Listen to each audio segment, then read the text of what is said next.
Welcome back to coverage of Magic Spotlight, the Avatar here. Thank you for bearing with us, staying with us through some technical difficulties there. Jeremy Knoll, who I've always had full faith and confidence in, has gotten us reconnected. We have match ones. We're going to go back to our players. They've been playing a little bit, so we're going to jump to the match here, and we'll find out where they're at together. Right. So far, we've seen basically things being flipped on their head in a really interesting way. We've got Bant Airbending against 4-color allies, where 4-color allies was actually what won game 1. Without needing a ton of disruption, it had one well-timed removal spell in order to kind of put Airbending on its back foot. That's Dustin Henderson playing Airbending. On the other side, we have Nicholas Tibbetts with 4-color allies, who was able to kind of just actually get it done game 1, but was stumbling a little bit more in game 2. Yes, Tibbetts up a game and kind of running into a combination of things for Henderson. There was some removal spells, turning off Great Divide Guide, some Mana Acceleration, and Quantum Riddler, trying to draw some cards, and also an Aang Swift Savior on the battlefield, which is a part of a combo. That could go some big ways, but we have our players ready. Let's jump back in the match and see where those things went.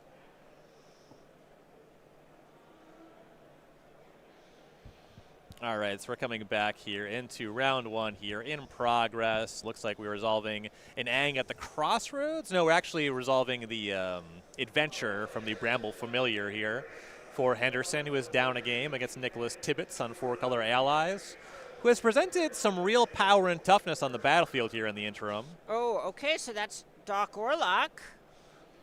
We have an Aang and an Appa on the battlefield.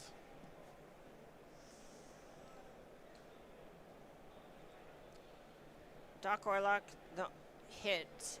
At this point, now all of a sudden, Henderson just needs a way to blink an Aang or blink Appa. And in the meantime, that Quantum Riddler previously warped, you just have that on the battlefield. That is your Beast Binder. Has the ability to turn something off. Looks like it's going to turn off the Katara, so no double triggers on this turn cycle. And notably, there is an Aven Interrupter that has been airbent, and the Doc Orlock, that's going to make that free. I almost said all of those exact words in exactly that order, notably and all. Oh, wait. Looks like some cards being exiled from a graveyard. Okay, okay. You just see everything getting tapped, and sorry, to an aggro mind like mine, I couldn't help but get excited. Right, right. It looked like it might have been something big, just some fiddly graveyard hate activations there. It's like Aven Interrupter is going to catch a spell here. Earth Kingdom ally, or lieutenant rather, going to go into exile, plotted. And a tapped breeding pool for Tibbetts. No attacks though. This battlefield is too gummed up. Go back to Henderson. So it was, I think, empty-handed here. So the Riddler should give 2 cards. Yeah, at a glance, it may look like Henderson just has a million lands, but I think it's just that Henderson has seen a million cards. Right. And some of them happen to be lands. Right, exactly. A lot of things just let Henderson go nuclear from this position. There's a Momo. That's is not one of those things, I would imagine. Who would win in a fight? Ooh, here's an activation of Aang. It's going to be Aang and La. And Aang and along to game number 3, we're going to go. Dustin Henderson picking up game number 2. It's with some beatdowns. Not bad. Not bad at all. And those seam rips, we see them getting put back into the deck right now, did so much work that game to stymie Tibbetts' basically ability to develop and utilize all of the extra cards they had been drawing off of South Pole Voyager. Yeah, so we saw those seam rips coming in off of the sideboard there. The Is Your Beast Binders. There is an Aven Interrupter in the main deck, but I think post-sideboard, you kind of want it or you don't, so it seems like kind of a lot of cards coming out of the sideboard for Henderson here. Yeah, I was a little bit surprised, but it makes a good bit of sense. If you think pound for pound your cards are stronger than your opponents anyway, I was fairly convinced by that game that Appa and Quantum Riddler can just hang as long as Henderson's able to say, just check whatever the biggest creature Tibbetts is presenting is. It's hard for Tibbetts to actually get in with just a bunch of, say, 3/3s. Right. Yeah, for the ally side of things, Tibbetts is really trying to get a critical mass of things, and everything you interact with, that's going to be really meaningful in slowing down that output. And cards like Quantum Riddler, that's a lot of rate as one card. That card does not need friends. Right. There's a point where you just say, okay, this is a 4/6, and that's all it needs to be. In a lot of ways, it just feels like it's halfway between Moldrifter and Mahamoti Gen. Two cards that have been very strong in their time. I love both of those cards, and I'm not a Riddler lover, I gotta say. You know, you can make those comparisons. You're selling me, but I just want to cast a Mahamoti. You're so hip. I just want to evoke a Moldrifter. I know. You liked Quantum Riddler before it was Quantum Riddler. I want to evoke a Moldrifter, and I want it to go to my graveyard where it'll stay forever. And they've gone too mainstream for you. That's yeah, exactly. I could makeshift mannequin it. None of this ephemerate noise. Not my scene. You only do it if it's makeshift. Makeshift or thrifted. Those are the only options from. All right, and it looks like Tibbetts taking a mulligan. Henderson happy with his 7. Notably, Tibbetts is going to be on the play for our decider here.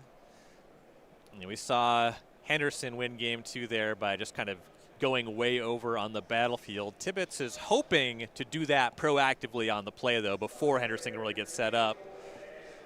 Yeah, I think there are a lot of versions of that previous game we saw where Tibbetts is actually the one who is able to power through what Henderson is doing. If either of those great divide guides stick, you really can have some pop-off turns with Hakoda, Selfless Commander. Oh, yeah. It's like Botanical Sanctum Go. Not a ton of 1-drops in the deck. And, you know, going into game 2, I had said Earth and Ally was the best start Tibbetts can have. That may be true, but I don't think it's disastrous if they don't. This is a point where it feels like it's more about assembling an engine in the face of your opponent's stuff than it is just being able to chip in for 4 to 6 early. Here is a Verge, and there is the South Pole Villager going to gain a life. So importantly, was able to do something on turn 2, and Henderson will answer. There is that Seam Rip. Really doing some work here for Henderson in the sideboard games. Okay. Cavern of Soul, surely on ally for Tibbetts. That makes me feel like Henderson is really playing towards cards like Aang and Aven Interrupter and just trying to keep Tibbetts at actual 0 battlefield presence. So far, so good. Here is a Katara, the Fearless, deployed for Tibbetts. Ooh, into the Flood Maw. Yep. Really going after the resources here. Yeah, this makes a lot of sense. So this really is the difference between having a little bit in play versus literal nothing, where you don't need to have very much on the table to be ahead of your opponent if, again, they are at actual nil. So now Henderson just kind of gets to dictate the pace of the game. We see this Multiversal Passage coming in green, shocked, and cast a Bramble Familiar. And you can comfortably do that. Like, the Katara on the battlefield could snowball with any number of effects. And we'll see if Henderson is going to be able to really leverage this mana on the following turn. But on the draw, getting the extra card that way, Tibbetts on a mulligan. There's a less pressure on the end of the Flood Maw in that structure of game, I would say. It's like great divide guide here for Tibbetts. And there's an Earth and Ally, so also threatening some big mana development here. Most importantly, Tibbetts being able to double spell makes it unlikely that Henderson is going to be able to actually keep Tibbetts completely off the table. Yeah, and that into the Flood Maw, that was fine there. But you need something more permanent, and you just can't do things like that forever. That was Treading Water, so we'll see what he can add. And here's Appa. Going to sorcery speed that to be able to airbend that Bramble Familiar without any threat of disruption. Okay, so it looks like a lot of hitting the early permanents on the battlefield was Henderson just buying breathing room. I think he is missing his land drop, which notably means that he is looking for some space to actually draw out of something and find a resource he's missing. Right, there was no 4th land there as we head back to Tibbetts. Aang in hand means that if this Bramble Familiar Adventure were to hit like Doc Orlok, could have himself a stew going. Ooh. Well, here's Katara once again. Now the allies are going to tap for mana using the Great Divide Guide's ability. Here's South Pole Villager. Katara on the battlefield means we're doubling that trigger. That's 2 life and 1 card for that second resolution. And this is the scary thing, the combination of the mana output on the Great Divide Guide and the extra cards on the South Pole Villager. Still not quite there with the pressure on the battlefield. A lot of life to chew through for Tibbetts yet. Ooh, Splash Portal. So there's that blink effect that Henderson had also been looking for last game. All right, so here we see the Fetch Quest. I believe Fetch Quest is Bramble Familiar's adventure. That sounds true. Looking at the top 7, there is a Dock or Lock. The doctor's in. Indeed it is. That's going to be the selection for Henderson.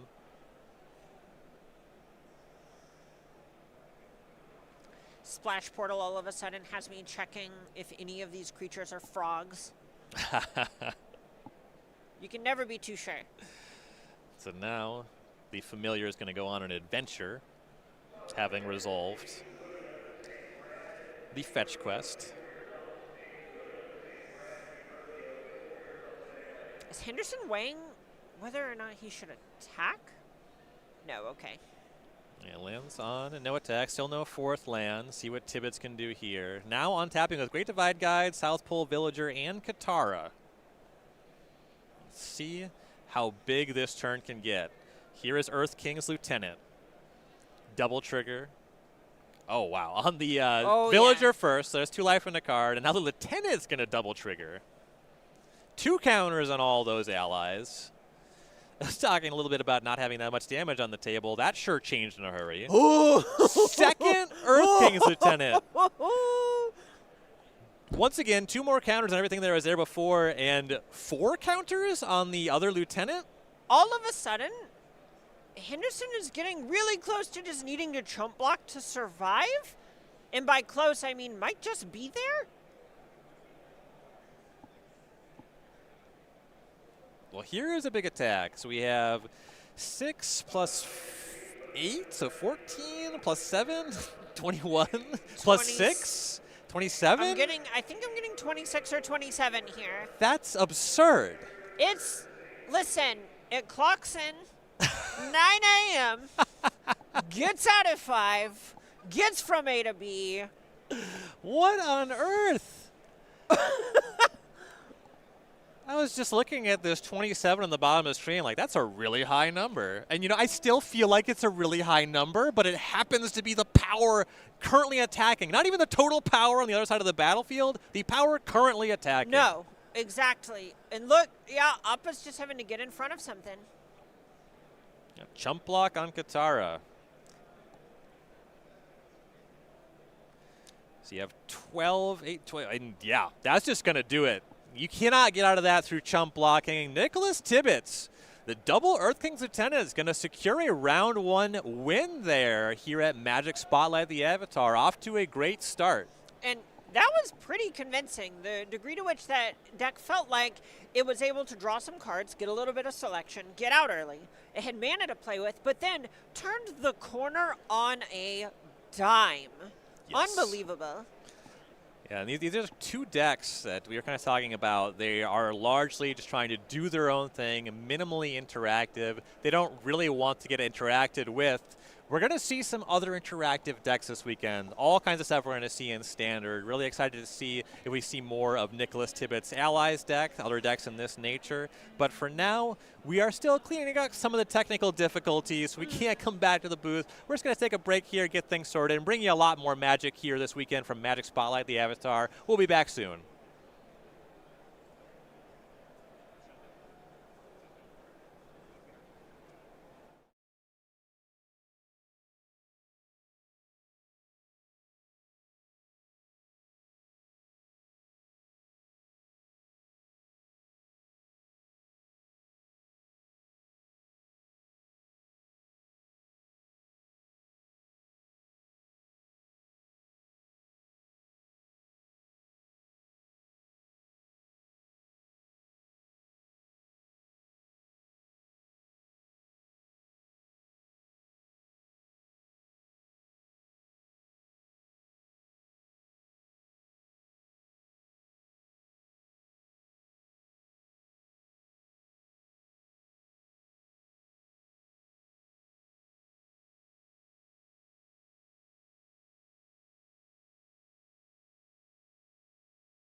Good morning, gamers. Welcome back to live coverage of Magic Spotlight, the Avatar. Here from Atlanta, Georgia. I'm Ryan Overturf. She's Carmen Klumperens.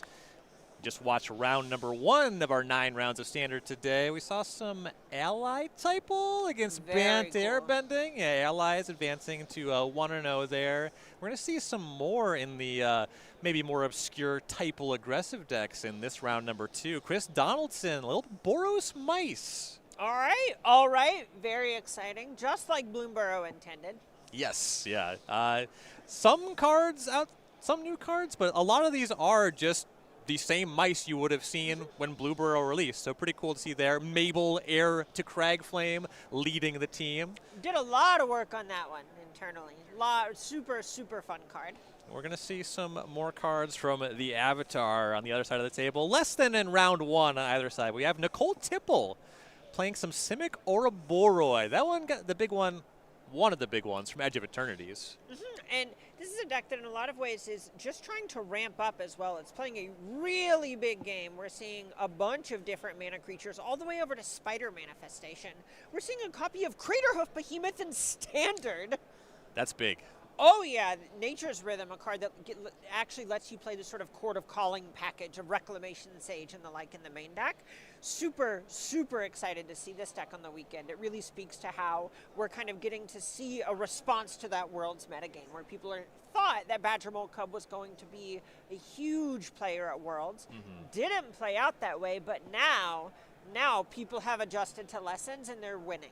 Yeah, and we will see if they can keep up their winning ways. Our players are ready here for round number 2, so let's jump into some Magic action.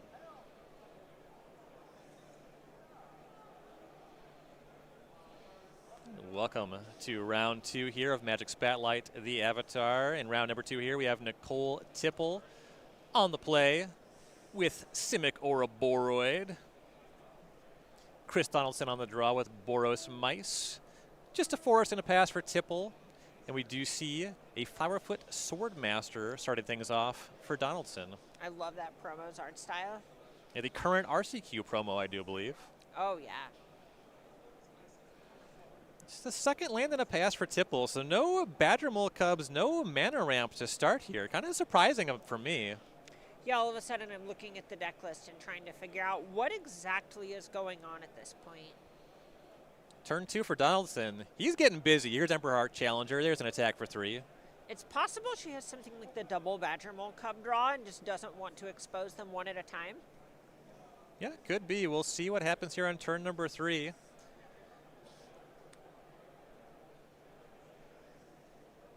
A Mockingbird, X equals 1. Makes it a 2-mana spell. I imagine an Emperor Hearth Challenger.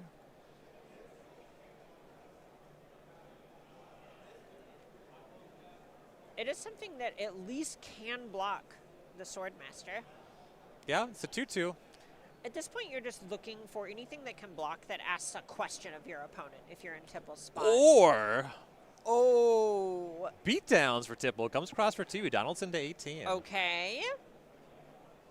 All of a sudden, I'm looking at what's going on here and going, maybe this is the the actual double Ouroboroid draw. And Tipple's going, oh, I'm going to take some damage along the way, but, honey, you got a big storm a-coming. Right. Yeah, this is cute for now. There's your second Emperor Hearth Challenger. Attack for 5 is nothing to sneeze at. It feels like we're watching Limited at the moment. Notably, no third land there for Donaldson. As we go to Tipple's way, we're going to find out, is it Ouroboroid time? It's got to be. It's Ouroboroid somewhere. Is it Ouroboroid here on the East Coast? Simic Ouroboroid, sorry. Just quick addendum. Had to I have to completely rewrite my statement, though, because as a question, is it worked? Simic doesn't work as a question. But the answer is no. And now this Mockingbird Challenger is going to hang back. All right. So there are a couple of copies of Enduring Curiosity hanging out in Tipple's deck, which can just jump in against this exact sort of draw and get a free block in. And here's a Manifold Mouse for Donaldson. Sort of a jump scare for anyone who played a lot a lot of standard this time last year. This one was pretty good with Monstrous Rage. A little more tame on its own, though. You see the target on the Swordmaster. That's going to +1/+0 the team. That's a big deal because all of a sudden everything can attack into an Enduring Curiosity. This is, what, 10 points? Okay. So there is the Curiosity. Tipple's going to think about some blocks. But blocking with these kind of creature-based ramp-ish decks, Tipple needs to do something pretty special pretty quickly here. Does manage to get 2 trades here. Curiosity jumps in front of the Swordmaster. The Mockingbird clone will trade. So notably, Donaldson not a ton in terms of going wide at this point, and without Monstrous Rage in the deck anymore, it can be a bit hard to punch through your final few points. Right, Ouroboroid finally makes its appearance. Now I can say Simic Ouroboroid.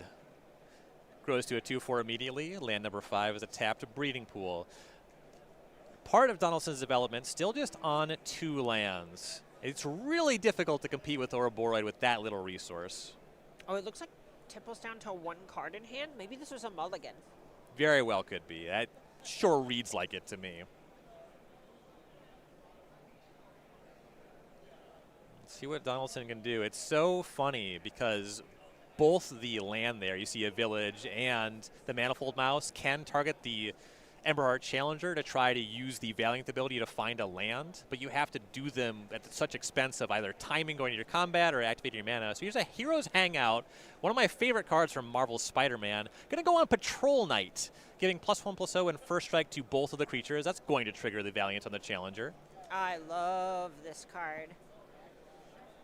Mabel hits Exile. Yeah, not going to be able to cast that one. It is castable only this turn, because that came off of the Challenger, not off of Date Night.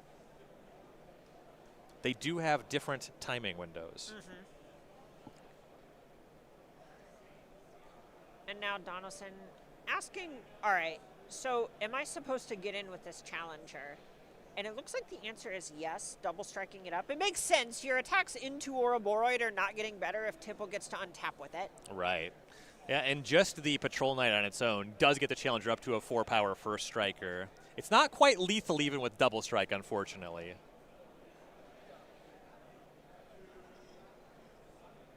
It's going to be 8 points coming across. Nicole Tipple to 1.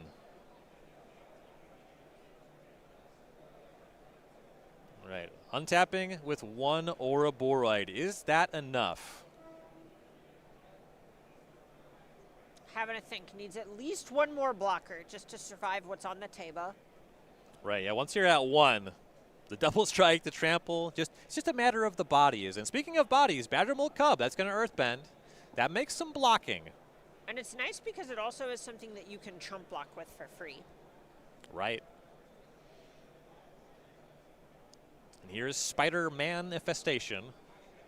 Does whatever a spider can manifest. Ouroboroid had a counter from last turn, so it's going to put 2 +1/+1 counters on all the creatures. Now, Tipple suddenly with a very sizable battlefield. Oh, I love this attack. Here comes Ouroboroid. Yeah, 4 points comes across. Donaldson's certainly not interested in blocking, but that Enduring Curiosity, that's going to net Tipple a card.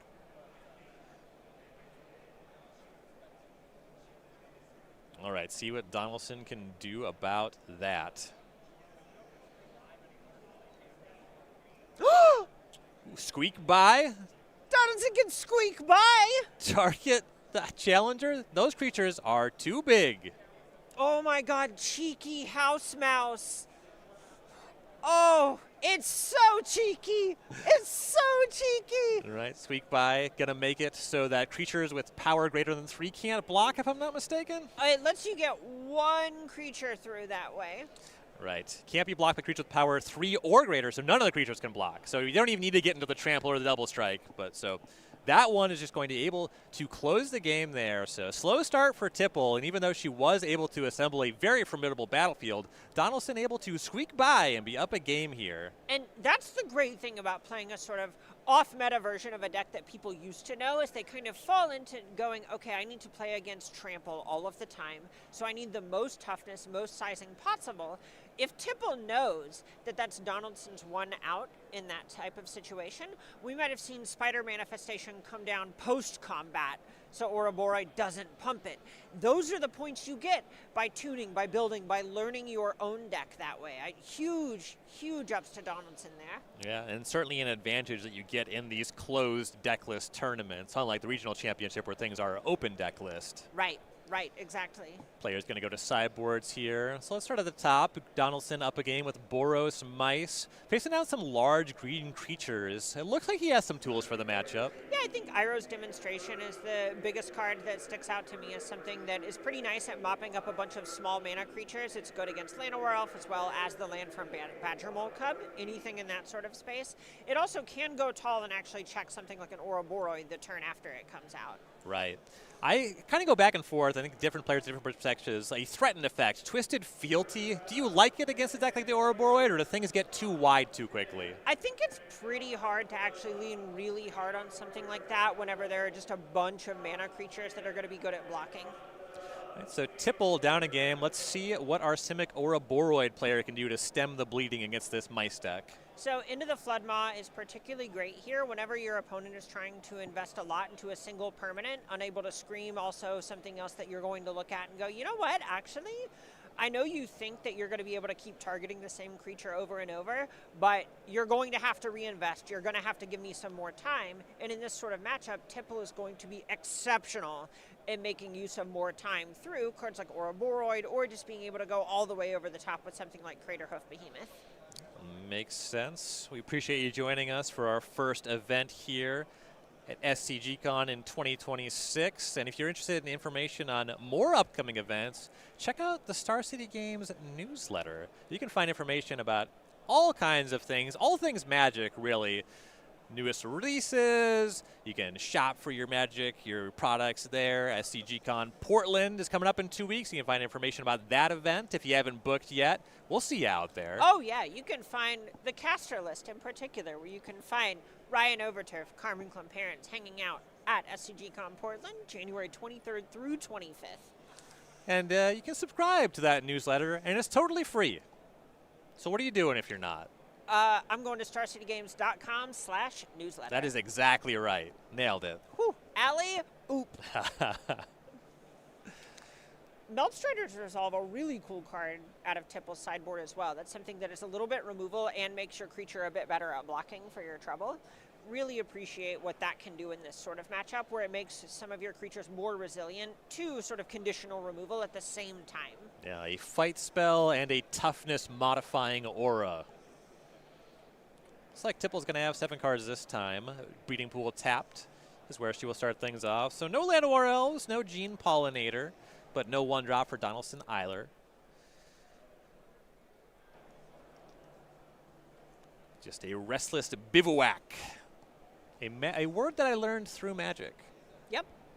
Let me guess. You learned it from that land. We can say that, sure. All right. Spider Manifestation, the turn 2 play for Tipple.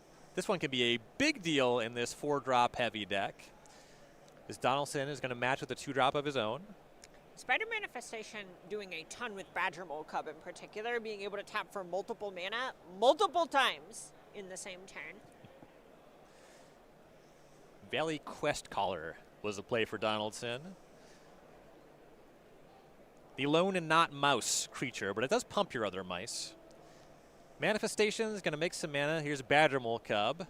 It's going to wake up the Botanical Sanctum. That's going to tap for 2, and here's a Mockingbird.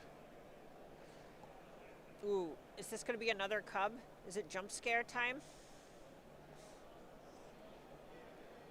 Oh, yeah. Oh, yeah. Right, 2 cubs, 2 Earth-bent lands. So much mana for Tipple here. Tipple threatening to untap with 300 mana. 9 at a baseline, and every 4-mana spell will untap the manifestation. Right, 4 mana spells kind of cost 1 mana next turn. Yikes. When you put it that way. See what Donaldson can do. With just that quest caller, just being aggressive does not look like it's going to be enough. I imagine some disruption is going to be essential here. Right, and this is one of the points where it is not going to be perfect. Beating 2 Badger Mole Cubs is tough, but this is the spot where something like Iroh's Demonstration can make it so each of those lands are not going to be tapping for 3 next turn. Right.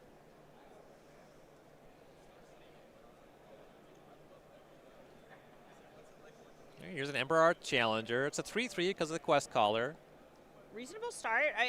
One of the things that's kind of awkward in these sorts of games is in Donaldson, see, this is scary from Tipple, but you need to be applying pressure or you're not going to get anywhere. So I do like taking the turn to develop rather than just saying, okay, I will answer 1 or 2 of your creatures and pass the turn without actually dealing damage, because that's just playing into Tipple's game plan. Right. Here's Flowerfoot Swordmaster. So there's some scrying there with the Flood Caller, or Quest Caller rather.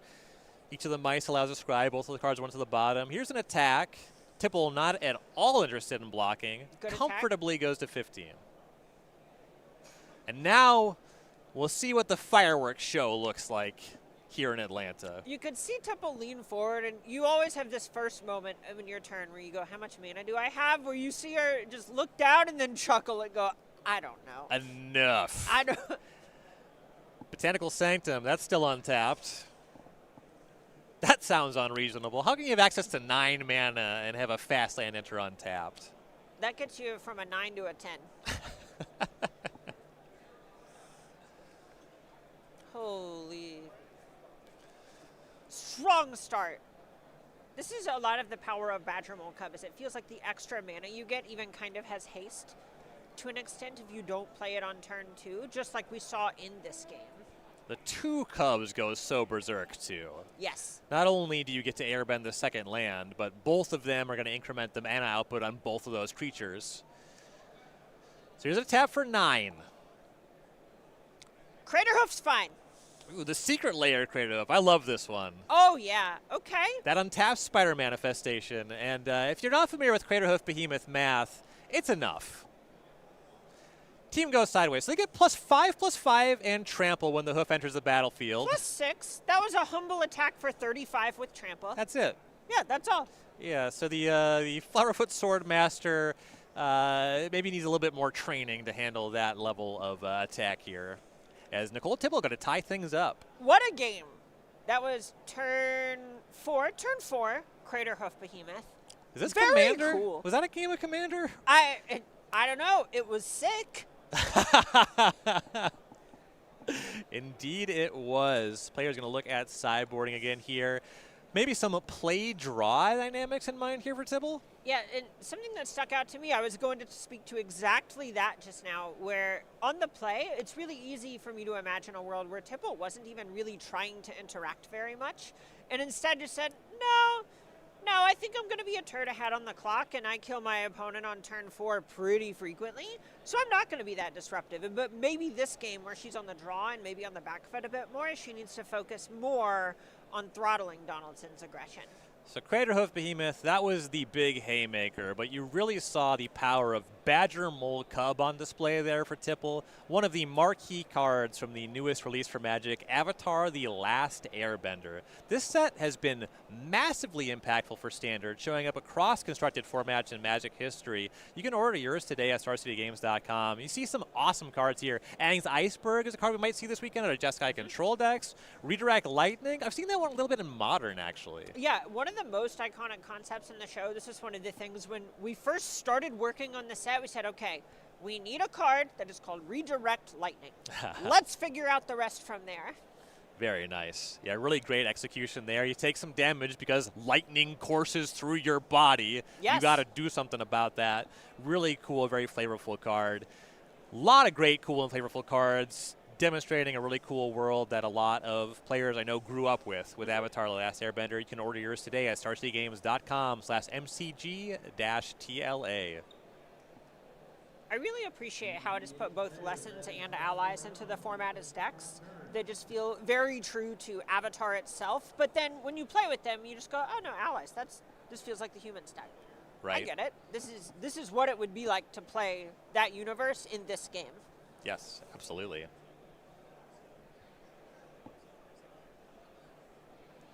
All right, players looking at opening hands for game number 3. Looks like we're both on 7 again. Land to go for Donaldson. No 1-drop, but is on the play. That can be a difference maker. Tipple has the turn 1 land or elves. On the topic of difference makers. I was about to say, now Tipple's kind of on the play. Yeah. Valley Quest Caller once again. And we'll see what Tipple can do to turn up the heat. Spider Manifestation. Second Llanowar Elves. Oh. Merely 5 mana on the table. Oh, yeah, that's always the scary thing is when your opponent has the triple mana creature draw like this, where your opponent, if they have a land drop, is going to have 6 on their 3rd turn. Yikes. Back over to Donaldson. Rockface Villages, land number 3. You would love to see an Iroh's manifest or demonstration taking care of these Llanowar Elves if you're a Donaldson fan. It would be so huge here, and that's something that Quest Caller can do in these post-board games is dig you more towards those high-impact sideboard cards with that scrying. Another thing it does, attacks for 2. Tipple to 18. And that's step 1. Right. Right? Like, all jokes aside, Donaldson is trying to play a normal aggressive game. That is going to involve attacking for an amount of attack that adds up to 20 over time.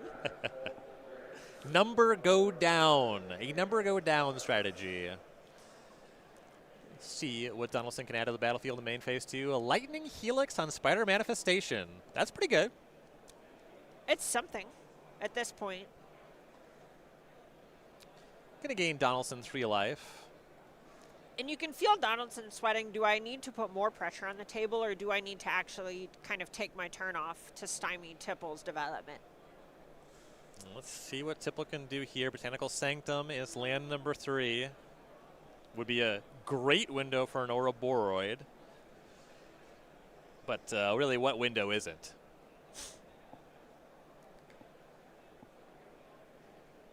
And if you're in Donaldson's seat, this is the spot where you go, wow, I really was hoping you were just going to play a land and tell me you were flooded and pass the turn. I hate that you have to think about your turn. You have so many good things you could do. You've talked about the Enduring Curiosity in Tipple's deck. That could be something to cause you to leave up mana and could potentially be a big blowout in combat. And there's enough big spells in the space of Quantum Riddler. This is a spot where Tipple could be weighing, do I want to just cast Quantum Riddler or warp it? Here's the tap for 4. It's going to be Nature's Rhythm, X equals 2. So Tipple's going to search the library for a 2-drop. Badger Mole Cub. That's a pretty good one. Nature's Rhythm also has Harmonize, the Teamer ability from Tarkir Dragonstorm. So that one could be flashed back later. Very, very nice card. A lot of fun playing with this one. In a lot of ways, you do just get to live that dream of, oh, I'm going to have my toolbox of creatures that I can reach for. We see one-ofs like Moraine River Regent, Craterhoof Behemoth in Tipple's deck. A really cool execution in the Green Sun Zenith space. You can search for any creature, but the double green and then quad green kind of forces you to play heavily green. Yes.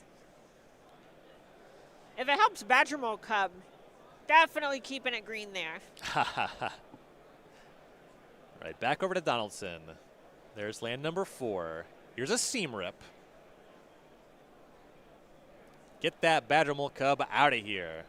I mean, this is a really good exchange for Donaldson, which is normally not true when you're having to use removal on something like a Badger Mole Cub. This Botanical Sanctum is not doing a ton at this point anymore. It might get a chump block in, but you did basically just trade 1 mana for 4 mana. Quest Caller rumbles across, Tipple to 16. No activation on the village. You expect Donaldson has something to do with the mana, but he will pass turn. Yeah, at this point it's hard not to feel like Donaldson might have a Lightning Helix, which could go after something like Ouroboroid. Right. Yeah, Tipple certainly is going to be mindful of that.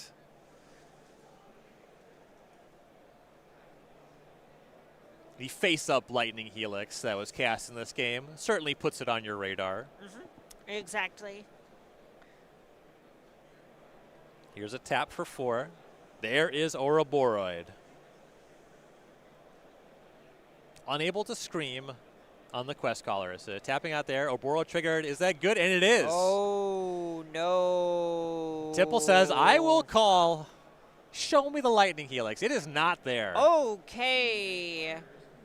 That was a huge turn for Donald, or excuse me, in Tipple's favor. Huge turn for Donaldson insofar as he really needed something there. Right. Yeah, just untapping as we head back Donaldson's way. That quest caller, just a doll now, little 0-2.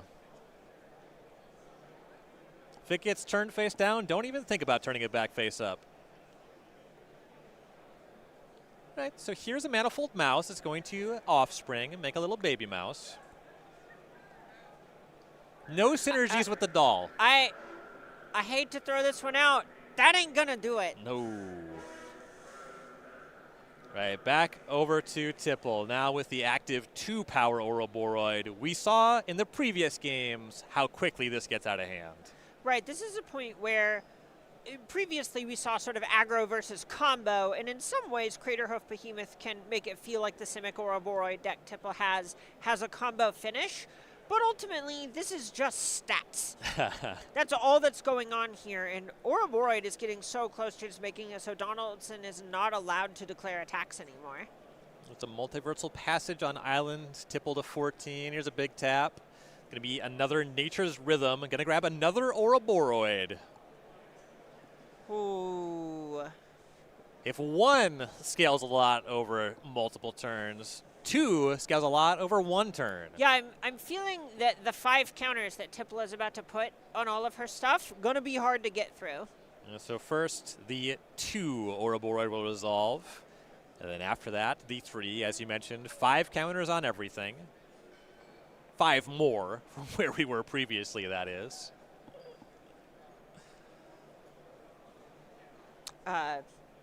Sir, a second die has hit the Botanical Sanctum. I love the 4-3.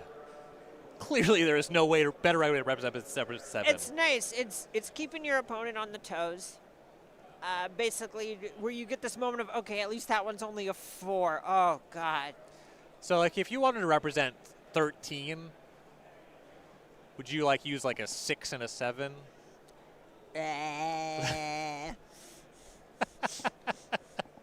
Thank you. I'll be here all weekend.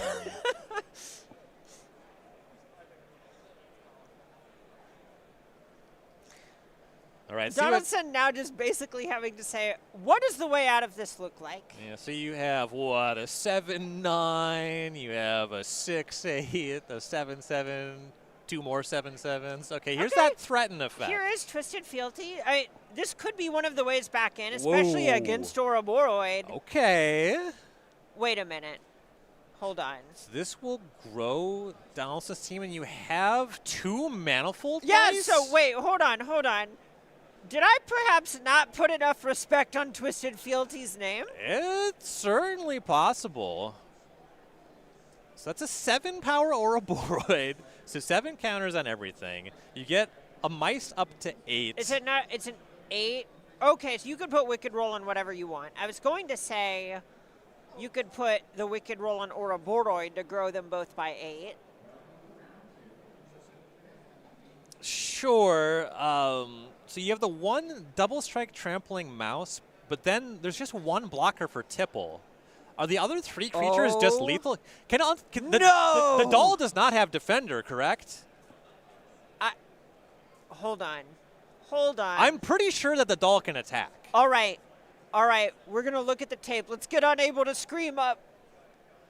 Let's look at it. Yeah, loses all abilities. Does not give defender. I happen to mix up can't be turned face up and can't attack. Right. You understand. Yeah, this is something that comes up in standard. On Unable to Scream, it's a fine removal spell, except when your opponent can otherwise modify the power and toughness of the creature. +1/+1 counters just kind of break through that. You know, threaten on your giant Ouroboroid? Maybe not the card you have in mind with that kind of thing. But here we're seeing it come up in a big way for Chris Donaldson. So what keywords do you think these Manifold Mice are going to be passing out? I have two in mind. One of them is Double Strike. Okay. Okay. The other one is Trample. No, for sure. And are you expecting Trample? Actually, I'm expecting Double Strike on both mice. Yeah, now that you mention it. But I don't even think you need it. I think that this is just lethal otherwise. This time, it's looking like Donaldson might get to take it with him, though. Yeah, we could roll on the Ouroboroid. Hey, why not? Let's squeak by. Just in case. Just in case.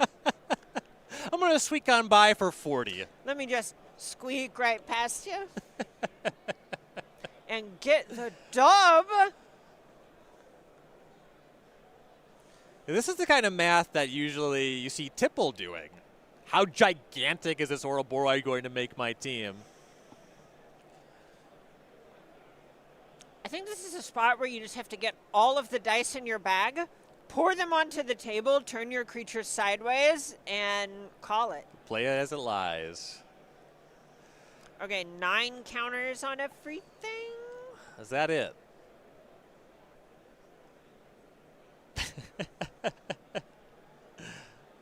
A 12. 12 is the current number to clear for counters generated with the Ouroboroid. So that's just representing the dice there on the Manifold Mouse, I believe, is just showing for the other creatures. Okay, sure. It looks like going with a 2 lethal attacker strategy. The Ouroboroid now lethal on its own, Double Strike, and Trample Mouse, because why not? And there's the hand. There it is. What a sick game. There were 2 points. I am guilty of calling those games in favor of the Simic side in Tipple's hands, where it just looked like Donaldson had no ability to actually push through anymore. And all of a sudden, Twisted Fealty, Squeak By, these are the types of cards that are really specific metagame calls, right? Twisted Fealty is the type of card that you bring in explicitly for something like Ouroboroid, where having just 1 turn with your opponent's creature is going to slam the door shut. And frequently that's not going to just be about sizing, but about specific kinds of text boxes that people are bringing on the weekend. Yeah, it's really interesting because it does take that really specific texture of game for the Twisted Fealty to really be the knockout. How often does your opponent have 7 power Ouroboroid and the game is continuing? Right. But Donaldson was able to find that exact window and really made great use of that sideboard card there. Yeah, that was super impressive. I really, really appreciated seeing that. In a lot of ways, you did see the, okay, double Manifold Mouse. I literally said that's not going to do it. That's true. But, you know. That's why I'm over here, they're over there, and we have more magic. We do. I'm excited to see what else we have here in round number 2. We don't have deck list, but we're going to jump in and find out together. Corey Burkhardt, all right, not playing Grixis. Logan Russell as the Water Game. Looks like Simic deck. We'll get confirmation on archetypes, but it sure looks like another Simic or Ouroboroid deck. Against, what are we calling? Sultai Reanimator, the superior Spider-Man deck in the hands of Logan Russell. Gonna put out an Overlord of the Baelmerk here. Impending. Gene Pollinator, son of Mr. Pollinator, what Burkhardt kicked it off with. Land number 2, another basic forest for Burkhardt. Here's Llanowar Elves, getting more mana production there. A second Llanowar Elves. The Pollinator is going to tap the first, make the blue a Mockingbird. A third Llanowar Elves. Not bad. I mean, this is exactly what we've seen this deck trying to do, is basically just balls to the wall, get as much mana out on the battlefield as possible at every point in the game. And a deck like Simic or Sultai Reanimator doesn't really have much in the way of sweepers or really removal to break through this. What kind of tool? What is Russell trying to do to get out from under these Llanowar Elves? I mean, in this spot, in a lot of ways, it is just trying to. We're going to see Russell actually just trying to develop a bunch of mid-rangey creatures to the battlefield, which is kind of the game that Burkhardt wants Russell to be playing. Notably, there is that Bringer of the Last Gift already in the graveyard, potentially just a couple turns away from that superior Spider-Man combo.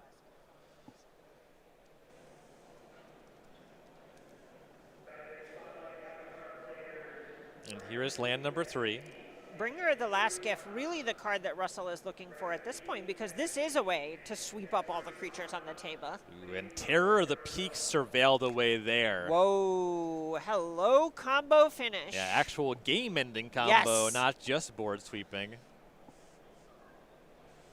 So we head back to Burkhart. That is the one of Terror of the Peaks.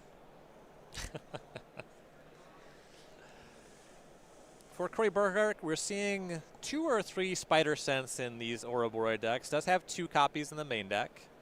That could be a way to break up that triggered ability. Burkhart notably shy on blue mana right now. I take it back. Multiversal Passage will name Island. Gonna warp a Quantum Riddler. Just 1 card. Ooh. Is that a Crater Hoof that Burkhart just drew? It looked like it. Doesn't quite have the mana for that here. Here is Ouroboroid.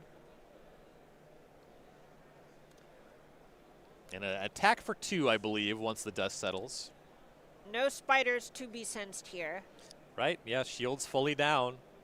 And sometimes when it comes to the combo decks, you just got to make them have it. Oh yeah, this is lethal. All right, Russell, do you have it? It looks like it. Yeah, that is Superior Spider-Man. It's going to be a Bringer of the Last Gift. It's going to bring back some creatures from the graveyard. Brute Spinner, the Bookworm, and Terror of the Peaks.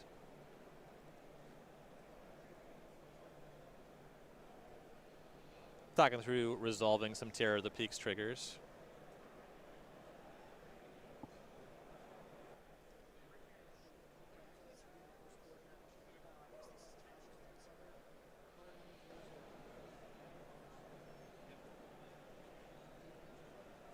Brood Spinner is going to surveil 2. As if he didn't have enough. Just in case.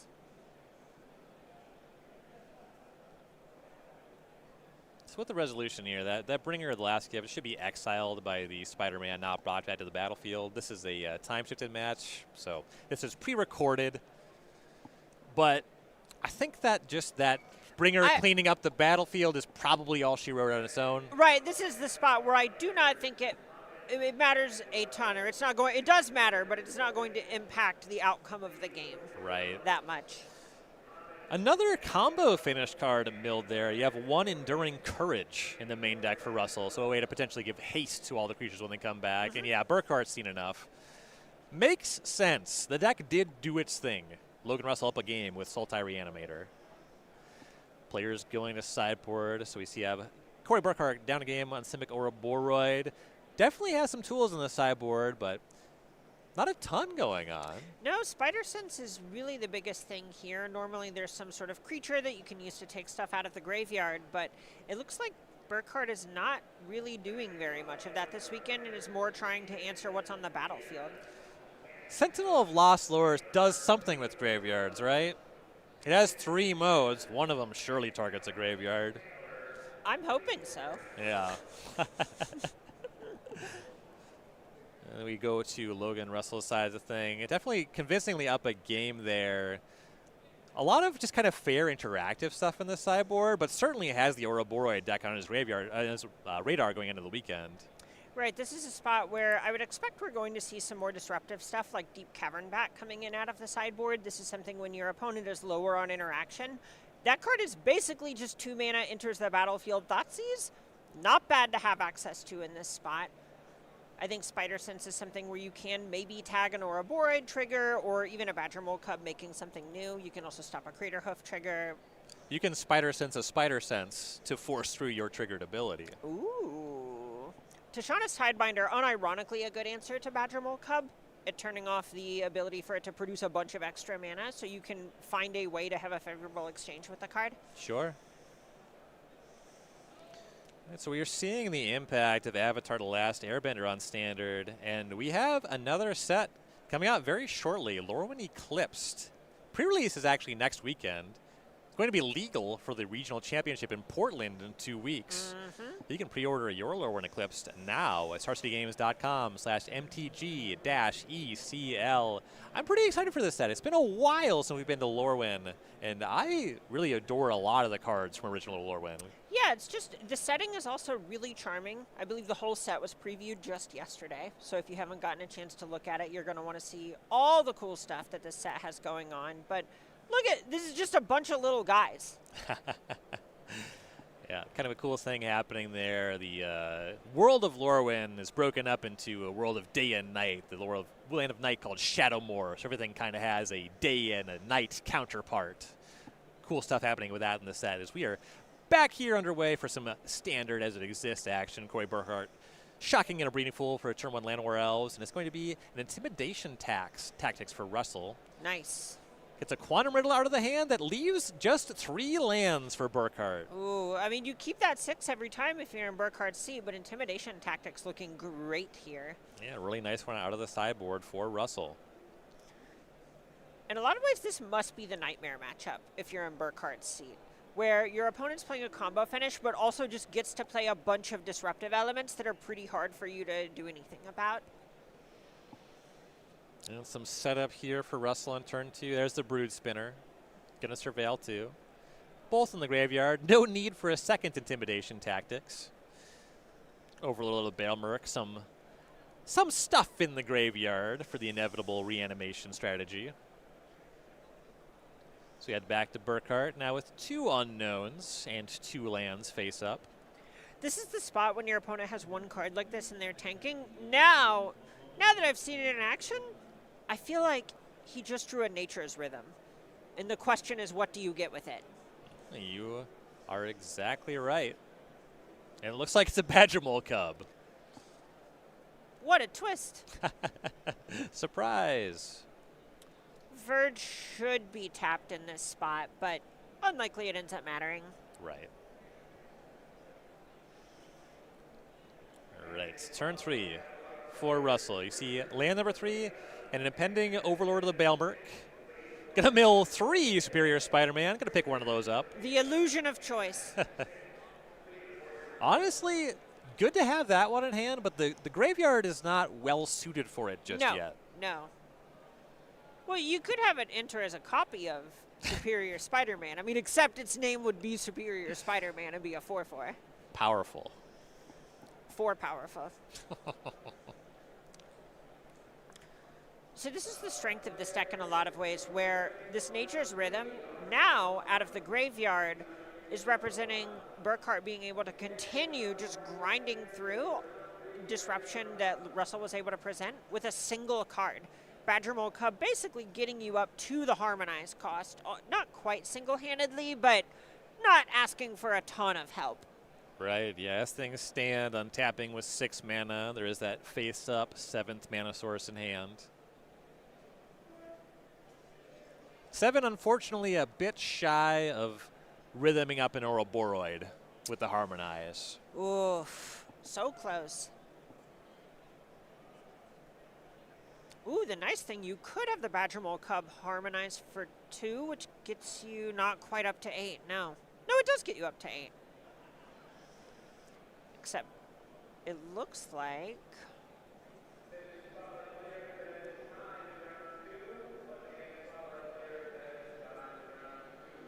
just 2.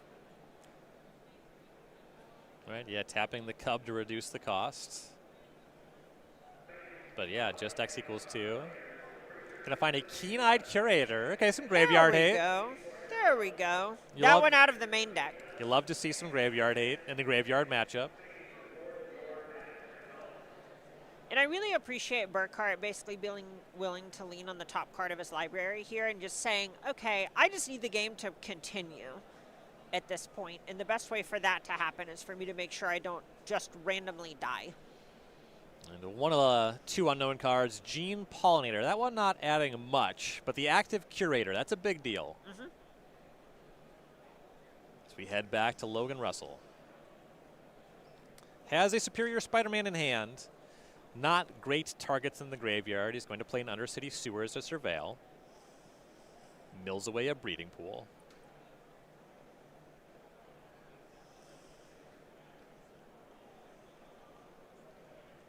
Another Brood Spinner, going to surveil 2. 2 cards of the graveyard, Oblivious Bookworm, and a land. Still not super set up there. Not superiorly set up either. Oh, I get it. I don't know if you did that loud enough. I think you could have done that louder. Oh, I get it. Curator is going to go to work. Get rid of that Overlord of the Baelmerk. Really the only creature larger than a superior Spider-Man in the graveyard, and just hits intimidation tactics as well. I suppose limiting card types because of the Brood Spinner's ability could maybe be something. That makes some sense here. At this point, you kind of have an idea of which cards your opponent is and is not interested in trying to mess with too much. The Curator also grows if you end up with enough card types. Right, yeah, if you exile a full Delirium suite. For example, such as? Right, that land's going to be card type number 4, as the Overlord is 2 on its own. 7 points rumbling across. It's going to chew through that Brood Spinner and trample over. Russell to 13. And with this much mana, Burkhardt is pretty close to just getting to declare that Russell does not get a graveyard again. Here's Reclamation Stage. Get rid of that Overlord.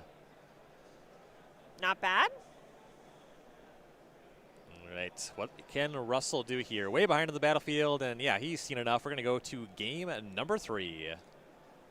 That was nice. That was basically Burkhardt being able to force the game to be fair and have both players playing off the top, which is something that is going to favor a deck that has a bunch of tutors, a bunch of high-impact 4 and 5 mana cards. Really, really well navigated for Burkhardt. I have definitely found playing this standard format that the Sultai Reanimator deck gets a lot less functional even through just a little bit of disruption. Sure. For that reason, on the Reanimator side, you were talking about Deep Cavern Bat being a potentially really useful card, but just generally trying to play a more fair game. How do you feel about like Glarb Calamity's Augur in the matchup? Just as a way to maybe just get some extra cards playing normal Magic.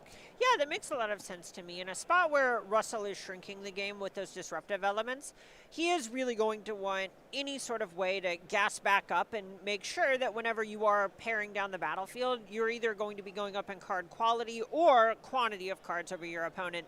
And you're not going over the top of Crater Hoof, so that means trying to win on the axis of card advantage is probably where Russell's thinking about going. We appreciate everybody at home joining us for our first event here in 2026 for SCG Con. We have a much more great events coming up in the year. We're in Atlanta this weekend. In 2 weeks, we're in Portland. I'm going to go chronologically this time. We're going to Milwaukee after that, then Richmond, Cincinnati, Washington, D.C., Las Vegas, Dallas, Baltimore, Los Angeles, and Hartford. A lot of great spots. Definitely want to figure out your travel today. These are really awesome weekends to get to. Yeah, these are great. They're somewhere. I went to the Las Vegas SCG Con just a month or 2 ago, just for fun. It was a lot of fun. Was not working the event, just played side events all weekend and had a great time. Nice. Yeah, we'll be in Portland in 2 weeks. Really excited for that as well. A lot of great cities on top of the event, and you can find details for all of these at starcitygames.com/SCGCon. And this is going to be a mix of regional championships and spotlight events. For the spotlight events, you can just roll up and play the main event. Just like these players are doing now. Indeed. As we were underway, Logan Russell starts by surveilling away Awaken the Honor Dead, and Burkhardt's going to open up with a Gene Pollinator on turn 1. No third color from land number 2 for Russell, just an island. Hopefully not signaling too many problems, but seeing that there's a green 2-drop in hand does not make me optimistic. Right, it does not look great from here. We'll see what turn 3 looks like, as Burkhardt only has an attack for 1 for his turn 2. All right. All right. Both players firing on some cylinders. Tapped Watery Grave. It's getting you towards land number 4, which you do have to do at some point, but still no green mana for Russell. Is Burkhardt contemplating another attack for 1? Okay, gonna turn up the heat with some beatdowns here. The Scrap Shooter shows up. Oh, yeah. No cards to give, no reason to give them. 4 power, 4 toughness. Business. No attacks, though. Leaving up something sneaky. There is a play. It's a bitter triumph for Russell. Going to go after that scrap shooter. Discards Bringer of the Last Gift. That's real. And Not that Burkhardt has much of a battlefield. And now you get a Burkhardt considering, do I want to Spider Sense this? Yeah, it's interesting because if you don't, then your shield's down. So the consideration certainly if he wants it for the next turn. Because the Genie Pollinator doesn't have anything to tap anymore. Right. Yeah, so much of what Burkhardt is doing is kind of being asked a question over and over.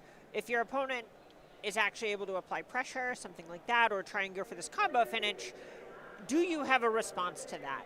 And if the answer is no, you will literally lose. And Burkhardt is really prioritizing having an answer when he needs it most. Russell has land number 4. It is a green source and enters tapped. It's a Blooming Marsh. But next turn could really unlock the hand. Burkhardt's going to use a Nature's Rhythm for X equals 2. The Keen-Eyed Curator, yeah.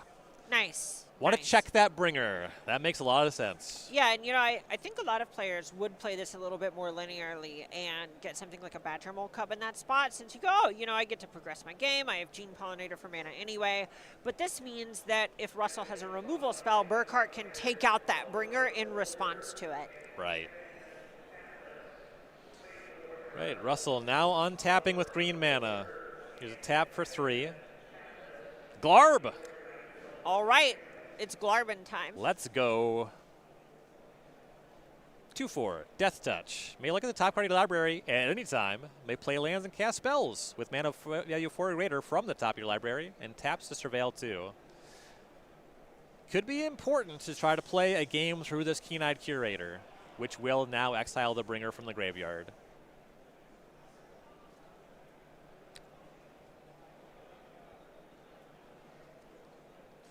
All right.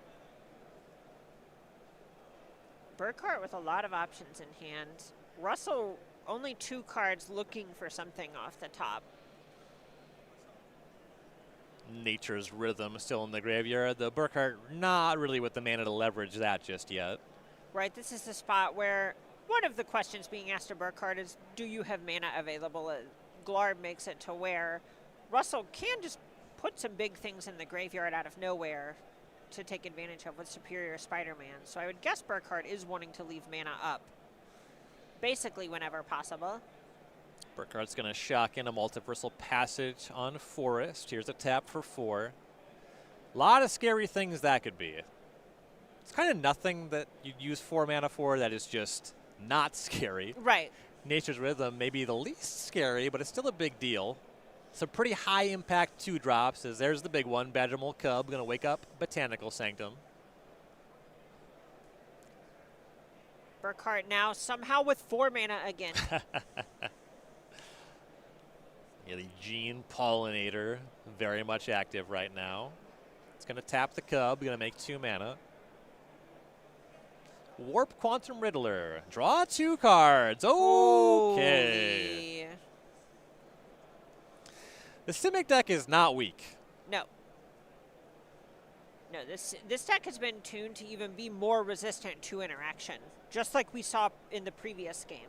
I know a lot of Badger Mole Cub decks were far more linear going into Worlds last month, but then just struggled a lot against efficient red removal. There's some good resilience, and also just this toolbox of interaction itself. The story of these sideboard games has very much been these Keen-Eyed Curators. Arden the Usurper hitting the graveyard. Yeah, Glarb surveilling an upkeep. Really love whenever you see the top card as a land and you go, okay, I don't want to draw that. Right. Here's a land off the top now that we're in the main phase. Russell's going to take a look at the top card after that, try to find a plan. It's another green source, notably, which is something that Russell was hurting for before. Yeah, the mana very much unlocked at this point. The question is, how strong are the spells?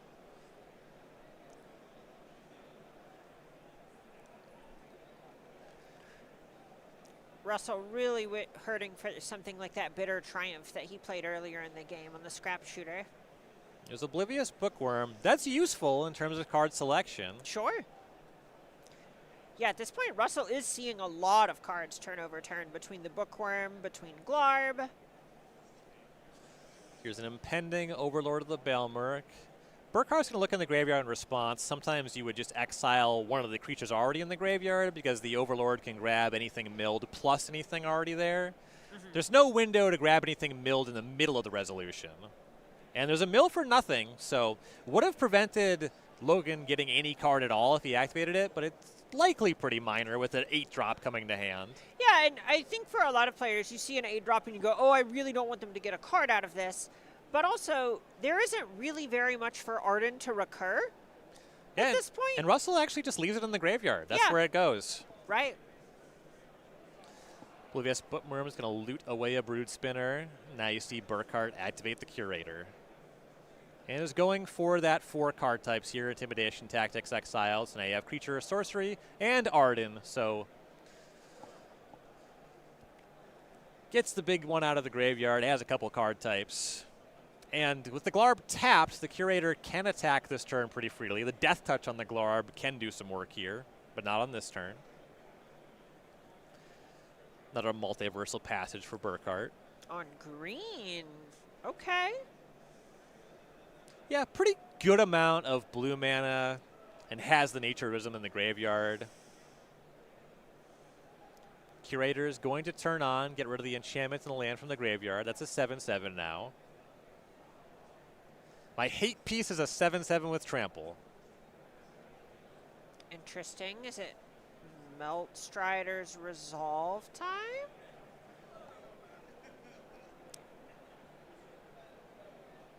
Feeling out why this was done at sorcery speed. Oh, I see. It's to actually flash back Nature's Rhythm. Oh, a little harmonize with a 7/7. Okay. Excellent. All right. So are we talking about Craterhoof Behemoth math? Only Burkhart knows. Right. So that was a tap for 5 and a harmonized tapping the 7. That feels like a harmonized for 8 to me. Show me the Craterhoof Behemoth. Actually, Russell said, that's fine, I believe you. There it is. Craterhoof Behemoth. I've had enough. I'm already dead. Corey Burkhart advances to 2-0 here at Magic Spotlight the Avatar. This Simic Ouroboroid deck has really been impressive, and you've been talking about how changes to the deck list going from weeks. This was something that really quickly players identified Badgermole Club is really strong, but the deck has had some time to grow. And the Disruption, the Keen-Eyed Curator, the Nature Rhythm package, really doing it for Burkhart in that match. Yeah, and I am seeing notable deck lists. We saw Corey Burkhart playing it in our backup match, Nicole Tipple playing it in the first one. I am seeing differences in their deck list. Not going to get into it too hard here, as this is a closed deck list tournament, but it means that there is not a consensus on how you're supposed to be building this thing just yet. Players have different ideas on how they want to navigate throughout the metagame, and I'm really excited to see how it plays out through this tournament. Yeah, definitely a lot of archetypes we haven't even checked in yet, but for Carmen and I, we're going to go away for a little while, but we got Jim Davis in the house. Corey Baumeister's here. They're going to be back shortly for round number 3. Don't go anywhere.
right, everybody, welcome back to coverage here of Spotlight the Avatar. My name is Corey Baumeister. That is the one and only Jim Davis. Jim, how are you, buddy? And what are you looking forward to today? I'm feeling great. First event of the year, so it's so exciting. You know, so we have good. a pretty fresh standard format with a lot of cool things happening coming out of Worlds. I'm just pumped to watch the Magic. Yeah, I'm really excited to see how the metagame shifts from Worlds, you know, that big of a tournament, but that small of a tournament as far as the players are concerned, to see how drastically it changes here when it comes to, well, a gigantic tournament, around 800 people for this one. So it's going to be really, really exciting. Before we get too far into round number 3, let's talk about exactly what Standard is. Jim, walk us through that.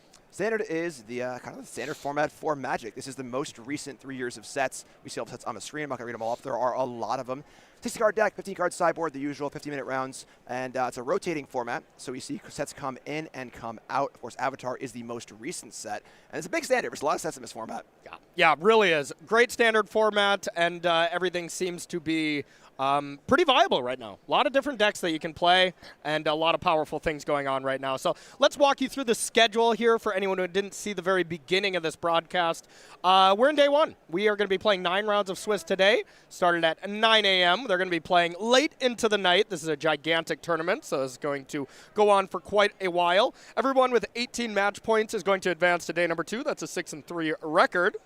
And then day number 2 is going to start at 9 a.m. as well. We're going to be playing ourselves 6 rounds of Swiss, and then the top 8 players will not only get to go to the Pro Tour, but they'll be playing off for a bunch of money. But how much money, Jim? We're going to find out right now. How about $10,000? Not bad. That sound good? Not bad. Yeah, and this is an interesting tournament because, of course, for a lot of players, the big goal is the top 8. You know, top 8 players go to the Pro Tour. This is one of the few ways where you can just walk in the door, sign up for a tournament, and then walk out the door Sunday night going to the Pro Tour. But as said, a lot of cash, top 64, $10,000 to first place, all the way down to $354 top 64, and the top 128 players get this awesome promo foil Day of Black Sun. Really, really cool art there. This is very, very exclusive. There ain't a lot of these in the world. I believe there's actually 128. Or actually, there's Leon too, right? Yeah. So double that. So there you go. And that's it. Still a very, very small amount for the large amount of Magic players in the world. So really cool promo. Yeah, they definitely are very sought after, that is for sure. And that's just really great art as well. So that's going to be pretty cool to see.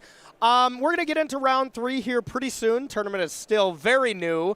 And these players, you know, are still kind of getting their feeding, kind of still stretching today. But Jim, before we get into it, what would you play at the standard event if you were gaming? Ooh, that's tough. So, of course, the Simic Ouroboroid deck has really come on in the last week or so. And it's kind of a deck that was around for a while during Worlds. During Worlds, it looked a little more fair. Now it's really shifted into this, like, turbo super mana with Spider Manifestation, casting Crater Hoofs and all this crazy stuff. Yeah. And to rise that, we saw Jeskai Control win one of the most recent Magic Online challenges. I love me a good control deck. You do. You know, so that'd be pretty tempting for me. Yeah, that is fair. Yeah, Simic was a deck that really underperformed at the World Championship because it was just kind of just an aggro deck, you know? Like, it was not really playing the Nature's Rhythms kind of thing, the over-the-top Crater Hoof. And now that it switched to that, it was kind of like the Carl Serap Golgari Ouroboroid deck and this Simic deck and the old Simic deck kind of jammed together. And now it creates this extremely powerful deck that can win on turn 3. I heard that, and I was like, okay, I'm gonna play it. I doubt it. I doubt we can win on turn 3. And my very first game playing with the deck, I won on turn 3. I was like, oh, my goodness. So do you think that's a deck that is just automatically going to be extremely powerful, or do you think you can answer it with, you know, Pyroclasms, that kind of thing, and it's a little vulnerable? I think it's the kind of deck where if you don't know about it, it's going to run you over. But once you're aware of it, you know, have a lot of cheap removal in your deck, things like Stab or the Shock effects, you know, main deck Pyroclasm perhaps, that makes things very, very different. Yeah. You know, if they go Llanowar Elf and you kill it, and Badger Mole and you kill it, the games look extremely different than turn 3 Crater Hoofs. That is what I was kind of knowing. I would have played the Is It Blink deck, and I went from having no Pyroclasms in my board to Simic, like, dominating challenge after challenge, to putting 3 of them, and yeah, it got a lot easier. That's for sure. So, all right, sounds like our players are ready here in the feature match area. We're going to jump on down and get ready to call some more Magic. It's going to be exciting. All right, players fist bump to get it going. We have Alexander McIsaac here on the bottom, winner of Spotlight Spider-Man, as well, who just dominated with the Leyline deck, playing it here again, which I absolutely love. And then David Dunham here on Demir mid-range up top. Yeah, the champ is back. Yeah. You know, no Leyline in this game, but of course, Leyline, a deck that has done really well at Spotlights, winning 2 of them, but you don't usually see it in the wild that much. Yeah, not really. Like, it always is kind of wild to me where, yeah, it won exactly a year ago in Atlanta, grew a Leyline, and, you know, it'll randomly just do well at tournaments, and then no one ever plays the deck ever again, or at least doesn't play the Leyline version. So it's really, really strange. So, all right, Deep Cavern Bat coming down to take a peek at Alexander's hand. What are you taking here? Oh, boy. I mean, the big thing you can really go after with this deck is the creatures. Yeah. Because when a deck's playing so many pump spells, you just put them off their creatures, and then they've got all these pump spells and can't do anything. You know, this is a very all-in version of a red aggro deck. It's not your typical 20 creatures, 20 burn spells, kind of, you know, mix and match, you know, your threats. It really is get a creature, stick it, pump a whole bunch of stuff on it. So taking the creature makes a lot of sense. Yeah, I totally agree. Anyone who made day 2 of the Spotlight in Baltimore, Spotlight Spider-Man, well, Alexander won it and still probably played less turns than every other person, you know, like, was not here for a long time, was here for a good time for sure. Yeah, a lot of time you get a meal, get some lunch. Oh, yeah. Breakfast, second breakfast. Yeah, absolutely. Gets an attack in with Hired Claw, putting David down to 19, and let's see if we're going to have any fireworks as far as pump spells. And, hey, I mean, that's kind of the deck, right? Like, you kind of have to do that. And I will say, Alexander was in a metagame that's completely different, right? Vivi was around, so that was the main deck, and, you know, of course, Vivi Cauldron shaped the metagame around it.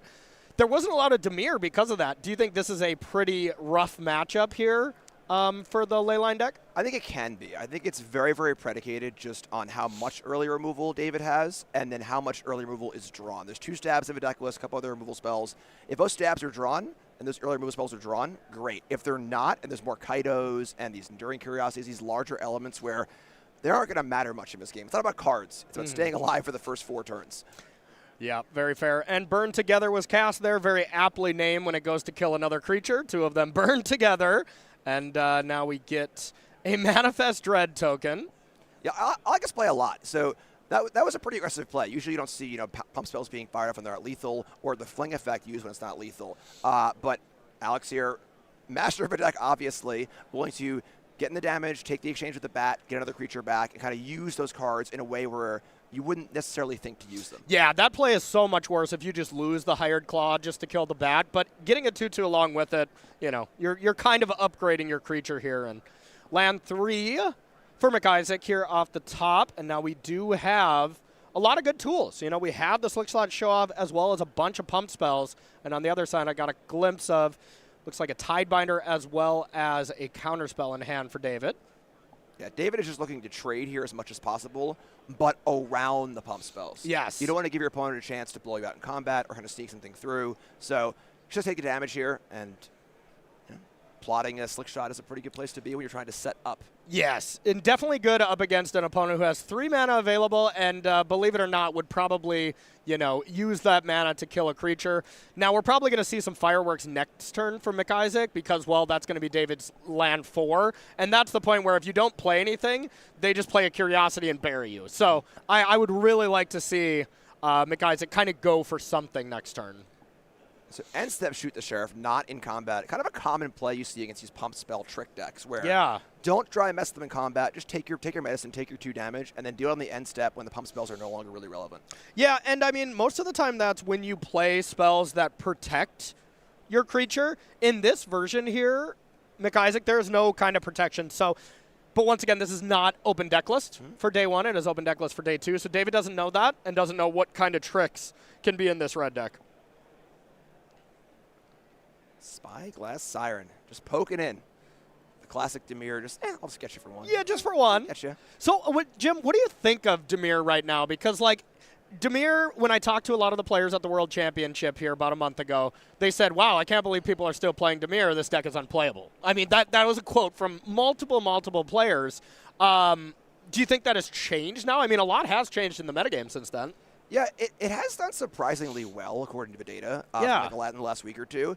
Which is a little weird to me because there are typically the deck struggles against really low to the ground aggressive decks. Yeah. And there just are a lot of those right now, kind of like playing to the board, whether it's red creatures, whether it's Llanowar Elves and Badger Mole Cub.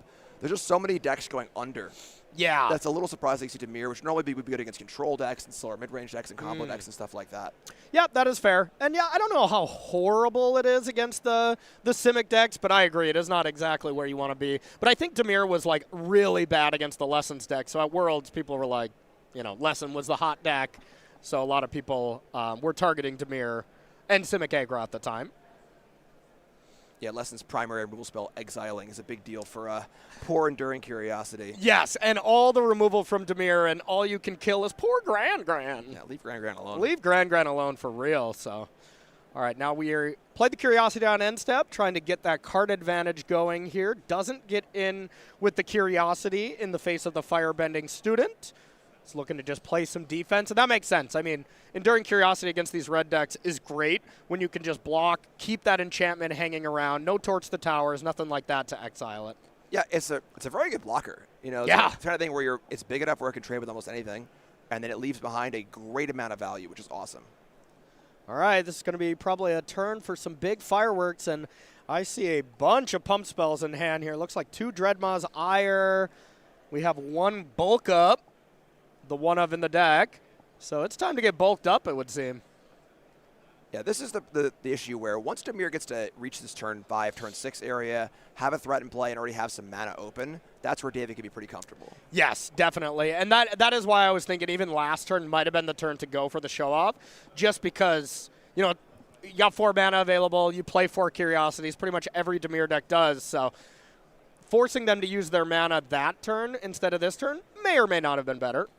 Well, it's game time. Red zone. All right, Firebending presumably on the stack. You can interact with this by starting to cast spells first and then up its power. Yeah, Firebending Student, a potent card that can make a lot of mana. Will Firebend for its power, and of course has prowess, so any pump spell on there could make a gob of red mana to cast a whole bunch of spells. Yeah. And David's out of here. David's like, you know what? This Firebending stuff is not my cup of tea. Nah. I'm done. I'll see you later. Have a good day. Yep, really, really against the Fire Nation here. It's just not having it. Yep. Now, presumably trying to ask if the prowess trigger goes on the stack with that Tidebinder that David has, can he Tidebinder the student to shut it off so that the prowess would stop, the abilities would stop, that kind of thing would be my guess. All right. Pump spell time. All right, there is the Dreadmaw's Ire at the student. And it makes sense to kind of put everything at the student because, well, the Slick Shot show-off is the teacher. Like you need to help out the student. The Slick Shot show-off is going to be gigantic regardless. So we'll see kind of how deep McIsaac wants to go here. Yeah, the question is, can there be 2 13-power creatures here? Yes. The issue is that, David's got a lot of mana up and a lot of cards in hand.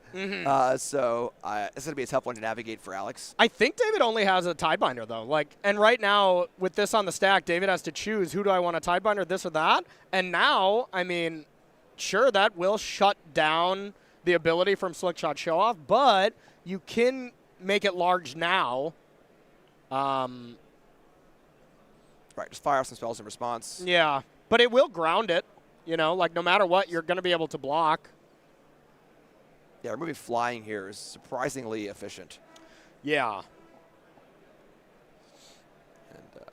And even if we, Dreadmaw's Ire it to give it trample and stuff, that still goes away as well, right?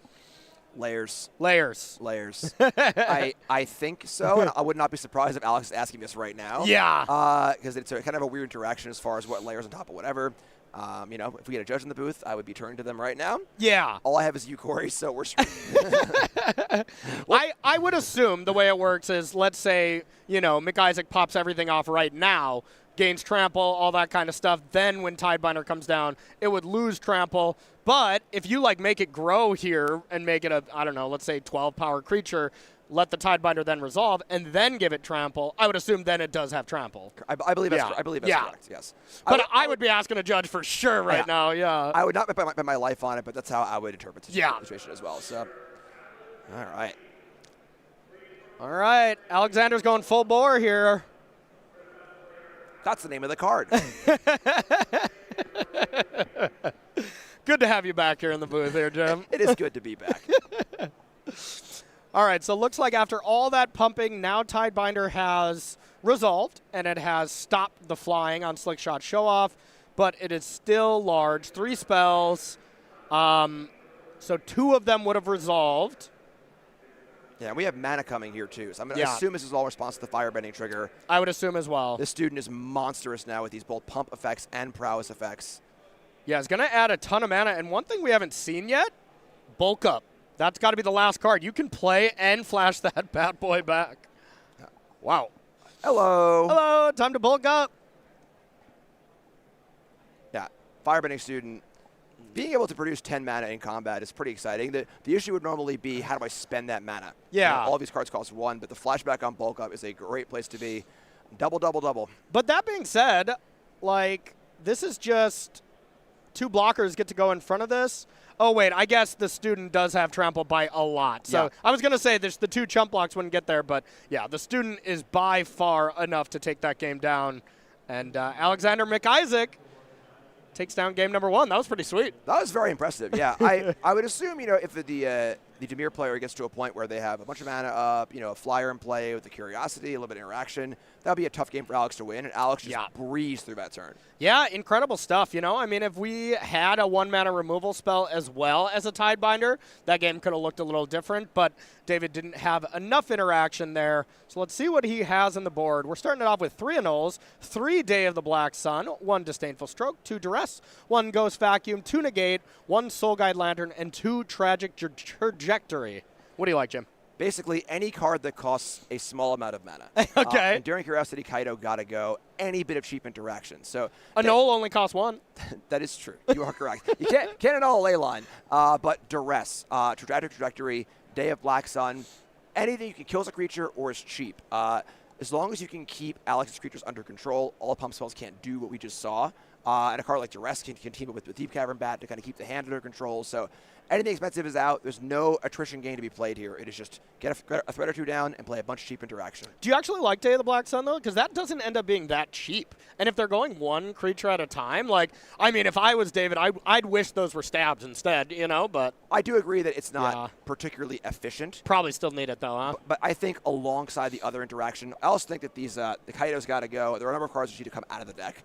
And it serves that purpose, too. Okay, fair enough. And then on the other side, we have 4 Magebane Lizard. Poison Dart Frog is back, ladies and gentlemen. Yes, that is not a castable card. It is just Alexander McIsaac's buddy. It's just hanging out there in the sideboard. So we do have a 14-card sideboard. And I absolutely love that. So the rest of the sideboard, we have 3 Razorkin Needlehead, 2 Redirect Lightning, 1 Soul Guide Lantern, 1 Sunspine Lynx, 2 the last Ankai, and then 1 Zoe the Moonslayer. Besides the Poison Dart Frog, what else you bringing in? Old Poison Dart Frog. Welcome back, buddy. Good to see you. It's interesting where if Alex wants to board out some of the pump spells and bring in some creatures like the Needlehead, maybe Magebane Lizard, try and play a little more creature-heavy game, could do that. Redirect Lightning is a pretty potent card. That is the misdirection. So being able to take a key removal spell and put it onto their Deep Cavern Bat could be a game-ending play as well. So I think it depends on how exactly Alex wants to approach the game. If he wants to keep this sort of all pump spell kind of shove effect, or go a little bit deeper into creatures and play a little more of a normal game. Yeah, makes sense. And I gotta say, Redirect Lightning, very flavorful for anyone who's watched the series, The Avatar. Really nice. They nailed that one. So, all right, before we get into the game, let's talk about our newsletter. Jim, you like to know things, right? Sometimes. Sometimes. Well, if you like to know when a tournament's going down, when our newest set is coming out, when there are sales going on, you need to be subscribed to this newsletter. StarCityGames.com/newsletter is the place to be. It is just really what you need if you ever want to travel to these events. You want to get some new cards and save some money. Jim, you're on this, right? I've been on this thing for over a decade. Yes. And I am not on many newsletters. Not at all. I'm a very clean email kind of guy. Yeah. But these are great. Find out when the events are happening, the sales. Always know. Get some news bits from Nick Miller and the Star City folks. It's great to have. Yeah, Jim was actually on this when it was just a newspaper. So, yeah, he's been around for a while. Yep. Go down to the park, get my breakfast, get a bagel, pop up in the newspaper. That was your normal Monday day? Yep, that's it. Okay, I like it. All right, so Leyline came into play, and I just saw a fresh Leyline off the top. That's not exactly where you want it. Yeah, that's live by the ley line, die by the ley line. All right, but Leyline in play is nice, and we did our only land, it looks like, was the Fire Nation Palace. And one thing I would be very much looking at from David's side is you got to kind of assume that maybe that's the last land. If you play that Soulstone Sanctuary, that's kind of what you expect. Maybe there's another Soulstone, but we shall see. David could have mana problems as well. Yeah, both players on awkward land draws for sure. Yep. And those are the little things you pick up on, where both players played a weird land. Pretty easy to figure out that maybe they're light on lands or have a little weird draw. Yeah. Why would they keep that draw? You can infer what's happening in their hand. So doing a lot here. All right, so there is Might of the Meek. That is just a 1-mana draw 2. It's pretty good. Yeah. Pretty strong. There is the stun counter, and we're going to head back David's way. Judges like that didn't get a negative counter from anywhere. Of course, big heads up to all the judges in our feature match area, keeping everybody using the life totals as well as making sure everything is how it should be. So big props to the entire judging staff here. Got to have a good, clean game. Absolutely. Looks like David did have another land, and Ninjutsu's in a Kaido. How do you like Kaido in this matchup? Sometimes Kaido is a card that comes out against aggressive decks, right? Yeah, I'm pretty surprised. It does make a little more sense in that Alex's deck is not a traditional aggressive deck. It's not just flooding the board with creatures. Really speaks to wanting to keep the interaction flowing. I'm a little surprised, Yeah. David is in the play. It is certainly a lot better on the play, but maybe left in 1 or 2. So Yeah, if we see Kaidos on the draw, I'll be very shocked. yes. I was cutting, if I played against Mountain.deck, I was cutting my Kaidos on the draw 100% of the time and most of the time on the play as well. Right. But Kaido comes in, and hey, it's still one of the best turn 3 plays here in all of Standard. So let's see what we want to do with it. Looks like we're going to try to draw some cards. It's always defensible to try to go up and get it out of range a little bit. Mm-hmm. Yeah, I think this draw was predicated a lot on Alex having tap land on 1 drop on 2. Yeah. If it had been 1 drop on 1, 2 drop on 2, this game looks a lot different. And I guess David did take 2 damage to the Watery Grave on 1, right? So it actually might have been better for David. Maybe he had an old stab ready to go for that Hired Claw. Very fair. So, maybe Alexander was just playing around it. He was not. It was his only land. But but you never know. What are you going to do, stab me? Yeah, famous last words. So it looks like we do have Emberheart Challenger as well as a Slick Shot Show-Off and a plethora of pump spells, but really needed a land there to be able to pump up and kill the Kaido here with one of the 2 drops.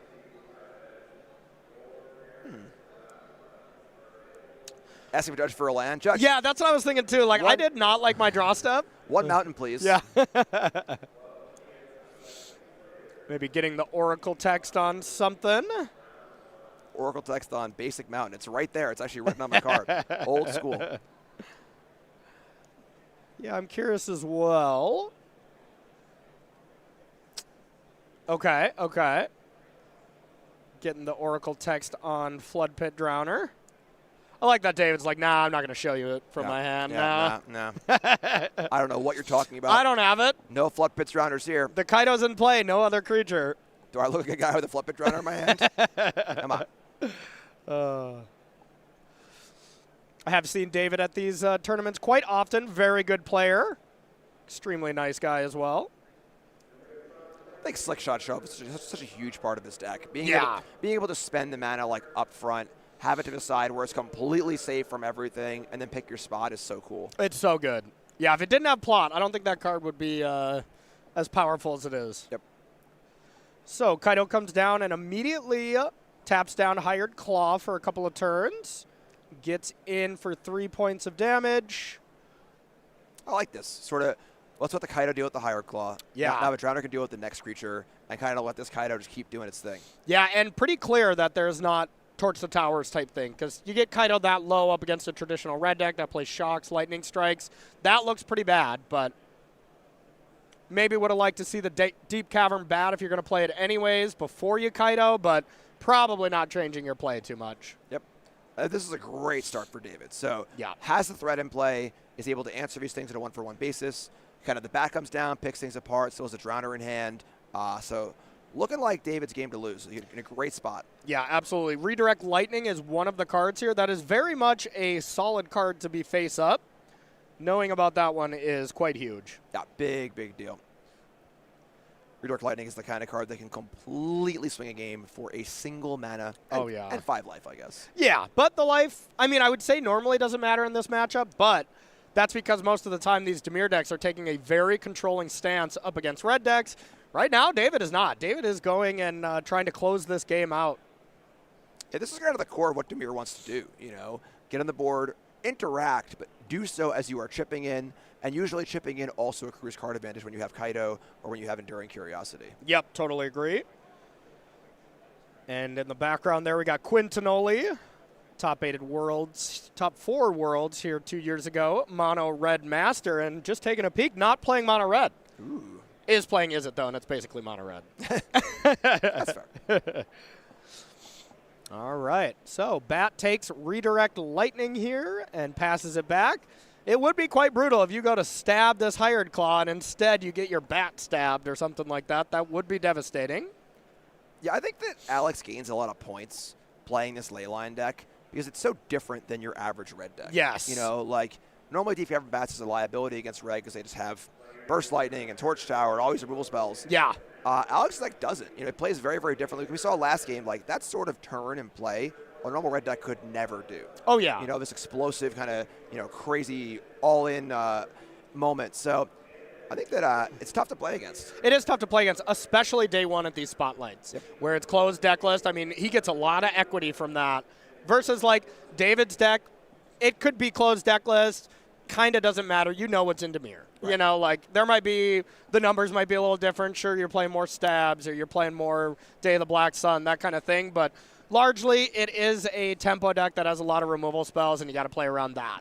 Right, whether it's Shoot the Sheriff or Heartless Sack. Exactly. Whatever. Yeah. Same idea. All right, Kaido ticks up. Ninja time. Oh, yeah. And, hey, if we got a land, all of a sudden, we're just close to lethal. That would be 8, 9, 10, 11. So not quite, but definitely representing lethal next turn with an animated Soulstone Sanctuary. And with these two creatures not untapping, that Slickshot Show-Off better not get touched. I'll tell you that. Creatures don't want to go to work these days. We're Yeah. so lazy. Just so lazy. Hanging out. Just stunned on the couch. Yes, I agree. This is the turn for Alex. You got to get things done here. And the way that I'm seeing it from David is David had some gas in hand. I saw at least a Floodplates Drowner, which has got to be the best possible card.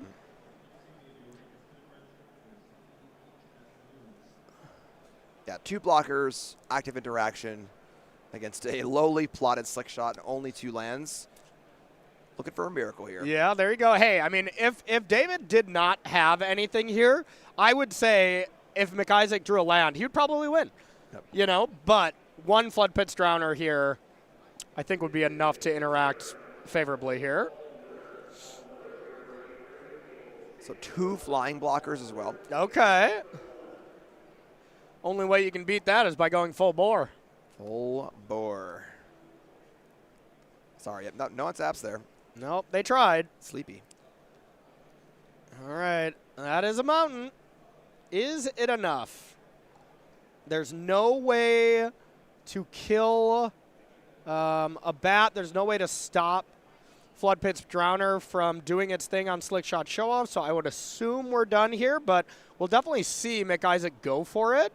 Or, you take that stance of, can I play 2 blockers and represent enough blockers to live? Probably not with Kaido being able to tick down. Yeah, a lot of active threats here. Yeah. Kellen's been a lot of places, but I don't know if Kellen is going to be taking this one down. Yeah, Kellen hasn't been to the blocking steps very often either. Yeah, you got to just go for it here. But it's very unlikely to work here unless that Slick Shot is staying back on defense. And even then, Drowner on end step, down tick Kaido, attack with your team should be plenty. Yep, the Soulstone Sanctuary is, of course, a ninja buffed by that emblem. And Kaido could do another emblem, giving itself and the Soulstone as well 5 power. How about another sleepy creature? So sleepy. I mean, it all kind of started with that turn 1 tapped mountain just to be a little bit too slow when mono red's on the draw. But let me tell you, I have never felt good playing any deck up against this mono red leyline deck when I'm on the draw. It doesn't matter what I'm playing. I feel like the ball is kind of in their court. If they have their nut draw, I probably can't win. Yep. You know, that's what I always feel going into it. And that is going to be enough. Alexander McIsaac sees the writing on the wall, and we are going to be heading to a game number 3. Yeah, clean win for David there. Yes. So from David's side, I mean, I think the one big question mark we had is, wow, those Kaidos were still in. This game, it looked great. But how much does it change for the next game? What would your total number of Kaidos be in here from David's side? Probably 0. I would think so, but, too. You know, like, it's that game, yeah, it worked that game, but David was on the play. Alex stumbled with the tap land on turn 1. You know, we see multiple Kaidos in the deck. I saw 4. I was seeing, while David was fanning that out, all 4 are in. Okay. So if David doesn't touch his sideboard, all 4 are staying in. And for what it's worth, I mean, this is a minor tournament thing.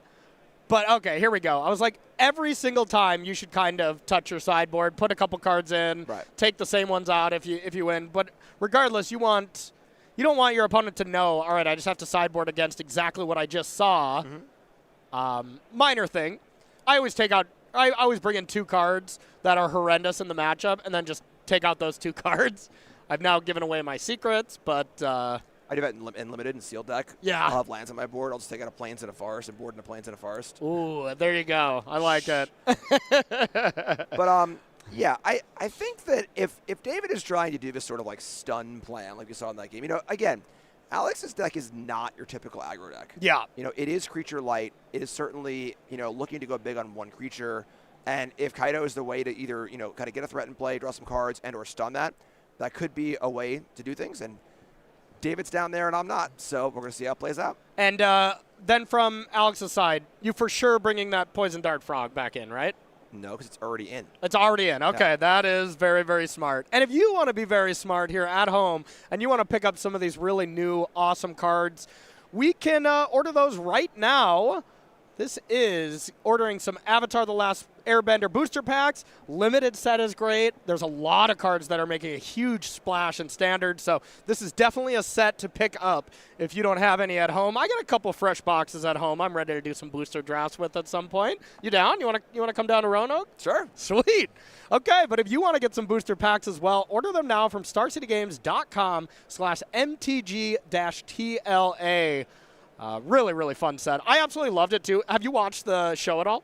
I haven't watched it yet. You haven't watched it yet? So I hadn't watched it at all.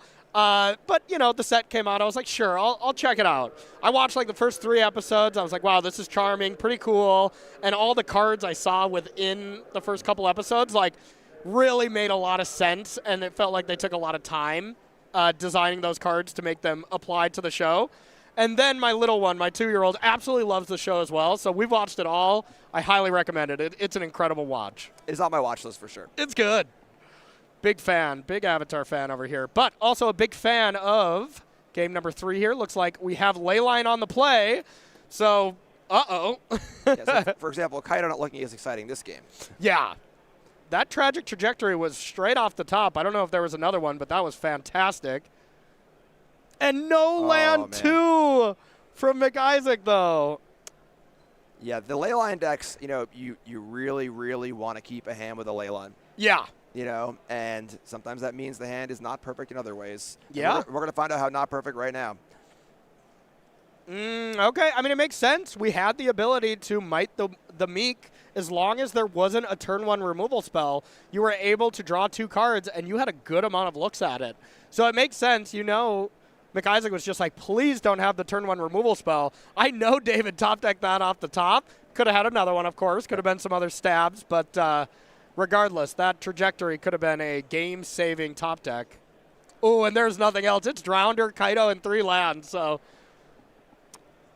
yeah. This is interesting, too, because Redirect Lightning, the rest says target opponent reveals their hand. Oh. So you can't even pop that one back. That is brutal. Okay, Cecil as well comes down. And I think we need it now, wouldn't you think? Yeah. If we're going to see Kaido come down. totally take over the game again, make us look like fools in the booth. Yes. And I mean, to be fair, like looking at David's sideboard, there was not a ton that could have been brought in, but the one thing I did see that went to his sideboard was Enduring Curiosity. Right. So I think that's the big choice. Do you want Kaido or Enduring Curiosity? Both have their spots where they're good, but usually I would think Enduring Curiosity is the card, but hey, when you need to close the game out, it makes a lot of sense for Kaido too. So Yeah, and the stun effect is very relevant. You know? Yes. Usually only maybe 1, 2 threats max on Alex's side, so having a stun tag team of the Flip Pitch Rounder and the Kaido is pretty cool. very much is. So here comes an attack. Just the damage, no Kaido, and I saw Flood Pit's Drowner as well as a good old stab in the hand as far as interaction goes. Yeah, definitely a chance that if David tapped out there for Kaido, David would just die. Leyline, Slick Shot does a lot of damage very, very fast. And of course, David knows about the handful of pump spells. Yeah. Yeah, not just dying is a solid play. Yep. Step 1, how can I not just die is usually the question I'm asking myself at the table quite often. That being said, David has to apply pressure. Yep. Getting in for 2 and then losing 2 life every turn is, going for it. Wow, all right. I don't know. Cecil applies a lot of pressure. 4 damage a turn. Just 2 of it happens to be to you. Right. Yeah, Cecil does not seem great to me. I mean, if you can ever get it flipped, it's incredible. And against a normal mono red deck, it's a lot easier because they're doing 3 this turn, 2 this turn. But here it's like, okay, you're at 16, now you're dead. Right. So it kind of skips that type of game. Flood Pitch Drowner coming down. Sleepy Slick Shot. So unfortunately, this is playing perfectly into David's hand. Yeah. That it is. All right. One red, draw 2. Yep. Hey, pretty good. Mousecestral Recall. Love it. Love it. Squeak, squeak. Plays Mountain number 3. Let's see if there's any follow-up. I mean, another Slick Shot or something. We'd be feeling pretty nice if we plotted that. Ooh. Okay. Well, as rough as Mick Isaac's draw was, it's looking a lot better now. And I just love, I mean, we've watched Alexander play a lot from the last Spotlight that he won, as well as this one. And, he'll keep these hands. Like, sure, he's like, I'm on camera. He doesn't have that thought like, oh, I don't want to miss my second land drop on camera, be embarrassed, anything like that. Like, this is a deck you need to keep one lander sometimes. Right. And when you got everything else wrapped up, keep it. If it doesn't go your way, I think you still made the right decision. And Mick Isaac has just done that time and time again. Yeah, that definitely rewards practice and knowledge. It's almost more an opening. It's in gameplay too, but it's in opening hands especially. Of really having a good feel for what does a keeper hand look like in certain matchups. How risky can I get? What are the edges we can take? Yep, 100% agreed. I believe Alexander was also maybe the first, or at least one of the first people to get the Infinity Gauntlet trophy, yes. Which is pretty cool. Trying to gather all the Infinity Stones. Yeah, I mean, honestly, that is really cool because you do get a different one at each Spotlight, I believe. So whoever collects 2 is already just like doing it, If he has 2, it'll be more powerful than any being in the universe. I believe he'd be twice as powerful. And then if he gets all 6, he'll snap his fingers and he'll have Leyline in every game. He won't even need to put it in his deck. He'll just have a Leyline. And the mountain will be on top. The second mountain will always be on top. He's playing Avatar Draft. He's playing Green-White Allies. There's a Leyline in play. Leyline, yeah. Hey, Jim. That's a tap out. This is risky. Let's see if there's another land from David. I believe there was a stab in hand, so if we have a land, we could get that going, but if not... The problem is stab is very unreliable in the face of giant growth. It's only -2, so... All right, here we go. Yeah, bringing a knife to a boar fight is usually not ideal, huh? We'll be here all weekend? All weekend. Okay, so we do at least have the ability to do some stabbing. Yeah, this is a massive risk on David's side. But like I said, David has to apply more pressure. Yeah. Just getting in for 2 and losing 2 over turn is not really enough. So could have waited until 5 mana to have the ability to replay that Flood Pitch Drowner. But going to go with just a stab here. And Alex knows that stab is the only card. Yes. There really isn't any other interactive card that can really, I guess, Into the Flood Ball, which is a card that Demir almost never plays. Yeah. So, and it is open, it's closed deckless, so I don't think McIsaac would choose to play around that. Plus, I do see a redirect lightning, boy. so buckle up, folks. call an ambulance, but not for me. Yeah. Yeah, now is the question, do we go for it? Because that's turned inside out. That is the redirect lightning, and then I believe it was Stadium Headliner. So nothing to boost the toughness as far as I'm seeing. So stab, yeah, I mean, besides the redirect lightning would have worked, but redirecting the stab to a Cecil here is not that good. I mean, it's just 2 more power on the slick shot. Yeah. I mean, there were 3 power pump spells. There's 6 each. It's 12. The redirect is 13, 14. It's 15. Yeah. We are 1 short here, are we? Let's see. I'm not sure. It all depends if we have that extra red spell here besides just turn inside out and just the redirect lightning. Yeah, usually the pump spells in this deck operate in modes of 3, except for the +2/+2 Dreadmaw's Ire. So you kind of just multiplying 3 and seeing how it goes, and they're all 5, of course, with Slick Shot, Super Prowess trigger. Super Prowess. I guess not all 5. The first one's 5 and the next one's 3, so 8. Yeah. Each one's 8 essentially. Yeah, let's see. And now what is David thinking if your opponent steps away, points to your card, and says, hey, I want to ask you a question? Like, I feel like it's just got to be redirect lightning, right? Like, that's going to be... I think David is hoping that Alex is an art connoisseur and wants the judge's opinion on the art on this mountain in my hand. Yes. I really like the composition here. I think that the artist really did a great job of just showing what it feels like to be on a snowy mountain, cold winter day. And then the judge is like, sir, please go back and play your match. Yeah, make a play, please. Make a play. That would be a unique slow play warning call for sure. Yes. You can do art appreciation after the match. So let's talk a little bit about Alexander McIsaac's deck. Like, we saw it against VV in that kind of metagame. And, of course, I mean, it looked great. He won the tournament. How does this type of deck look when a metagame's much more spread out? We're going to get the metagame here in no time. We should have it for you next round, but a little bit of a spoiler, nothing is in the 20% range. So, like, how do you like a deck like this when a metagame is so open like that? Honestly, like, there's a lot of linear things happening in the format. Yeah. Almost all the Ouroboroid decks just do their thing. Yeah. Badger and World Cup. The Landfall deck is very similar, whereas a lot of just sort of like speed, do your thing. That being said, there are a crop of interactive decks, trying to fight against that. But just kind of like doing the slick shot thing with Leyline is probably the fastest thing you can just do. Like, if I'm just gonna like say, you know what, I'm gonna get you dead as fast as possible. This is it.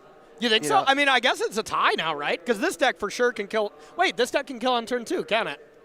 Like, I think there is a way. Maybe not in this version, but it used to with this Cacophony scam. Correct. Yeah, so probably not anymore, but I would imagine this deck has more turn 3 kills than Badger Roll does. Yeah, and of course this deck can kill on turn 2. You could have 4 ley lines. You could have, I mean, you could have those stupid draws. So you're right. This is technically the fastest deck because turn 3 is kind of the average. So.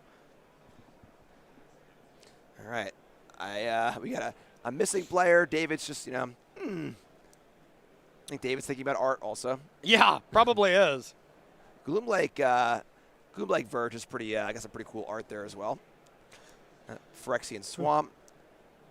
Well, we will take this time now that we have a little bit of dead time. Let's actually take a look at the metagame. We do have it. We're not going to let you miss any of the action here. So once... wait. Looks like our player's just coming down. All right, it's the classic Corey impatience. Anytime I'm about to get impatient, then something happens. Well, so, that's why you say it. Yeah, that is why you say it. Man, our fruit is just never going to get it. There it is. Yeah. There it is. Cool. Yeah, no kidding. God, that bag of money that was going to be delivered to me. It's just never going to. Oh, my. Here's your bag of money, Corey. Wow, okay. I'll see you all later. Can I have some? All right, so. Right now, Alex, looking for that bag of money again. Trying to take down another tournament. All right, it does sound like they're still judge calling it up, so we won't let you miss any action. Let's take a look at the metagame here real quick. Jim, walk me through this. 15% as the most played deck. That's amazing. Yeah, this has been the deck, in the last week or two on Magic Online and other tournaments. Simic Ouroboroid is a deck that really, really goes. It does the thing. It does it extremely fast. It looks like a modern deck when it has its best possible draws. Yes. Deck's really, really good. A great litmus test. Can your deck beat this? Okay, cool. What's the next step? But not dominating either. This is not VV. This is 50% of the field. It's also a new deck, too. Yeah. So I think it's the kind of thing where, this is a lot for this tournament. But folks are still figuring out how to beat it, what they want to do, and there are a lot of ways to beat it. Yeah, that is interesting. So let's, we're going to talk in depth more about this metagame, but I want to keep on target with that Simic Ouroboroid deck. Is this a deck that you think is going to have an incredible weekend because people aren't totally prepared for, or has it been around for at least enough time where people make those minor changes, all right, instead of 1 Pyroclast on the board, I want 3, all the different things you can do without the decks. Do you think it's going to have a good tournament this weekend? I think if it was last weekend, it would have obliterated the tournament. Yeah. Would have crushed everyone. I think so, too. I don't think we're at that curve point yet. I think we're still have a good weekend. Maybe not as dominating as it could have. It was an unknown quantity. Yeah. Folks are a little more ready, but they're still in the figuring out how to beat it phase, not the, I got my plan for it phase. It's like the Is It Lessons at the World Championship. Took over there. People were not prepared for it. Right. If you looked and you played and you were tuned in that next week or the week after, that deck was as close to unplayable. I mean, I'm using that a little loosely because, of course, it was still good. But it was as close to, being knocked down to Tier 2 as it possibly could have got. People were playing main deck Soul Guide Lanterns. People were playing cards that can destroy Monument, Artist Talent, those kind of things. And it didn't do that well. So I could even see, come Portland time, our next SCG event, I could easily see this deck having a horrendous time. Right. I mean, I could also see the inverse of it, but for sure. And then, of course, the Pro Tour was the week after. So a lot of this cyclical sort of standard nature, when you're in a healthy format, is when this is happening. Decks rise, decks fall, kind of, the shifts happen, and the really good players can look between the lines of those shifts and be like, oh, okay. Yeah. Everyone's doing A, everyone's doing B to try to beat A. What can I do to really maximize on all of this? Yeah, absolutely. And Jim and I are huge nerds when it comes to metagame shifts. We're not only talking about this as our job for y'all, but when the cameras are off, we're also just can you believe this deck's rose in popularity? All that stuff is really fun. So we're going to talk more about the metagame here at the start of the next round, but players are ready to go now, and we have figured out whatever it was to figure out. I don't think David has moved yet. Just stoic, calm, cool, collected. Spell, you're dead. Yeah. All right, next commercial break. Yes. All right, looks like we do have Dreadmaw's Ire. Okay, we're starting with that one, though. I didn't even know that was in hand. So there is the stab. Here's the redirect lightning to Cecil. So that is a prowess from that. Now redirect, you only cast it once essentially, but that's 2 spells. Yeah, you're not casting the stab. You were just making it go somewhere else. So this is 9 power, correct? So we have 4 plus 4 plus 1. This looks good to me. Okay, so with that turn inside out, that's plus 8. That's 17. Carry the 1, and my fingers are out. Corey, I need your fingers. There we go. And after that, just making sure that you can, assuming redirect lightning to Cecil there. I think that's really what that was all about. But there was nothing that David could have done as far as timing goes to prevent that, right? Or if he just didn't cast stab, maybe you do live, or not with the redirect lightning. You're saying that. So redirect lightning was the extra 2 prowess. Yeah. To get over the top, so it was 17 into 16. So it would have only been 15 if David just didn't do anything. I guess, right? It's pretty hard to know that. Yeah. That's tough. It is tough, but also Alexander McIsaac also kind of baited him into that stab by starting with the toughness pumpers. You have to do it now. Right. I probably don't have anything. Yep. And then got to win the game. Honestly, if he went down to 1, it was still going to be tough, but still, 1 is not 0 when you're playing Demir. There are no burn spells in this deck. This is not your typical red deck of you don't want to go to 2 or 3 life and get burned out. Like Hired Claw dealing a damage is kind of all, but sure. Yeah. Yeah, so really nice game, though. Yeah, really cool stuff. And, again, this Leyline deck, I'm just shocked every time I see it. You know, I never play against it on a ladder. You never see it. Never see it in the Magic Online events. And then we come here, we watch it just crush everything, and we're like, Wow. All right. Alex the master. Turns out Leyline is still pretty good. So we got match B here ready and queued up for you. We're going to jump on down. We're going to be starting in game number 2 as the next round's going to be coming. Oh, and we got our previous champion here, Nathan Goldberg playing Simic Ouroboroid up against Ted playing Mono Green Landfall. And I ran into Nathan right before I got in the booth, and I'm like, wow, you just can't stop adding green mana to your mana pool, can you? He's like, it's all I got. It's all I got. Some players have a type. So how do you like this matchup here? Mono Green versus Simic Ouroboroid. They're both kind of doing similar things, trying to go really fast, low interaction. Who do you like in this matchup? It's very racy. Like the more the Ouroboroid decks, shift away from what we saw at Worlds with like the creature-y kind of, I'm going to nickel and dime with this Jackal and do this stuff. And the more they twitch towards just pure on Craterhoof, the better it gets. Yeah. Same thing with the Landfall deck. Is the Landfall deck being a little more interactive and grindy, or is it just trying to do the power double thing? So it's very racy, very decklist dependent. Yep, absolutely.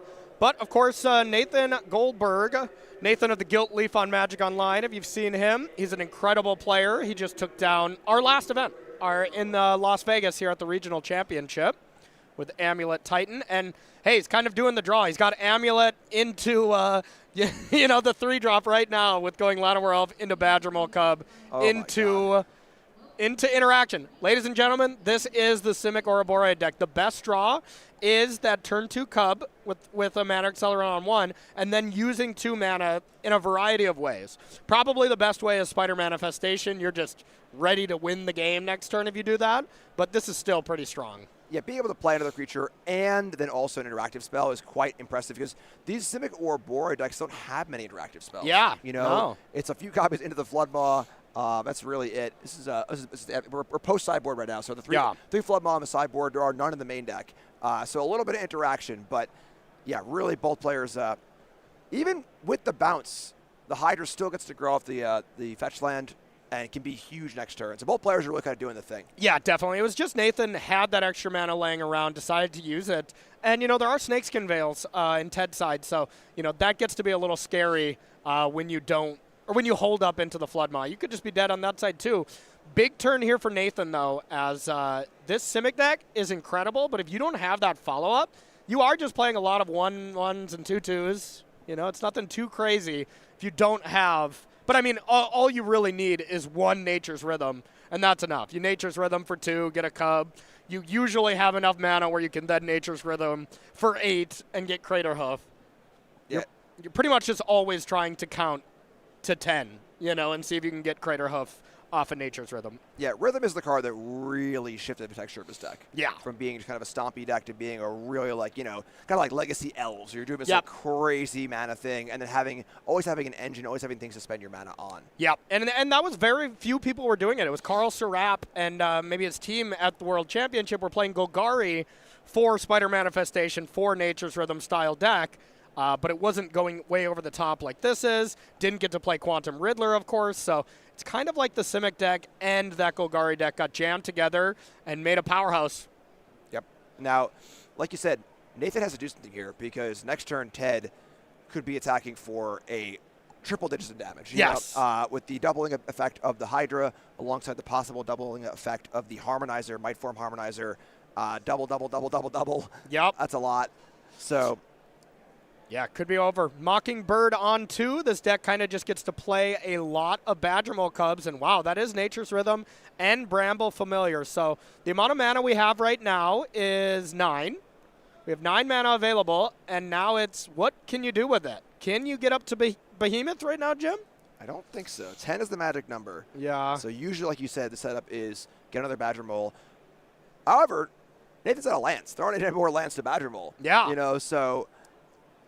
yeah, because if you use that 4 to Badgermole there, you have 2 floating.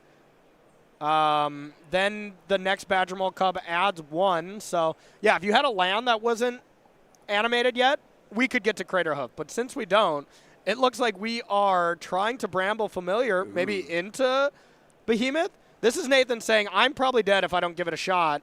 And what do we got here? We got a Riddler. We got a Mockingbird. We got a Cub. I mean, Riddler is at least a lot of toughness blocking and a redraw. Or you can get an enchantment. You can get the fight spell. Right? You can... Yeah, creature enchantment or land. Yes. So goes for the Riddler instead. No good fight, really, right? Yeah. Hydra's pretty big. Yeah, it's like you fight the Llanowar to stop that a little bit, but that's probably not enough. So what mana are we floating? 2 mana, 2 green, 0 green. And uh-oh, how high can we count? Everybody start getting your multiplication by 2s ready. Yep. But, I mean, 18's a lot. Plus we have 6, 7, 8, Well, there's 10 toughness. There's no Harmonizer, so... Yep. Oh, Okay. okay. So doing a little Earthbend trick here for some extra landfalls. So gets a land, doubles. And then the land can be sacked to get a land. To get 2 more triggers, and then right? come back as Earthbending for another land. So 8, 16, 32, Nintendo 64. It's a lot. Sideways 8. Yeah. Okay, there we go. Ted takes down game number 2 by counting to an extremely high number before Nathan can count to an extremely high number. And, I mean, Nathan had a great draw there. It's just Ted was on the play.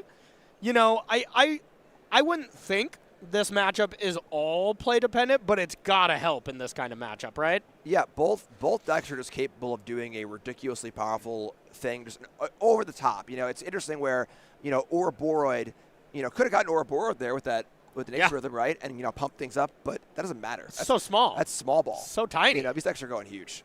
All right, so as far as sideboarding goes, we kind of already saw a little bit of what we have, but we got Flood Maws. We did see those. We have the Resolves, the Fight Spells, Keen-Eyed Curator, 1 Origin of Metal Bending, 1 Reclamation Sage, 1 Scrap Shooter, 2 Spider Sense, and 3 Sirach, Elusive Hunter. Hate that card as an Izzet player, I'll tell you that. That card wrecks me. Anything you're bringing in here? Yeah, I mean, Flood Maw and Resolve, you know, just a bit of interaction, even just killing a Llanowar. Yeah. You know, like, is really, really good. The interesting where Spider Sense can be good against the Crater Hoof side.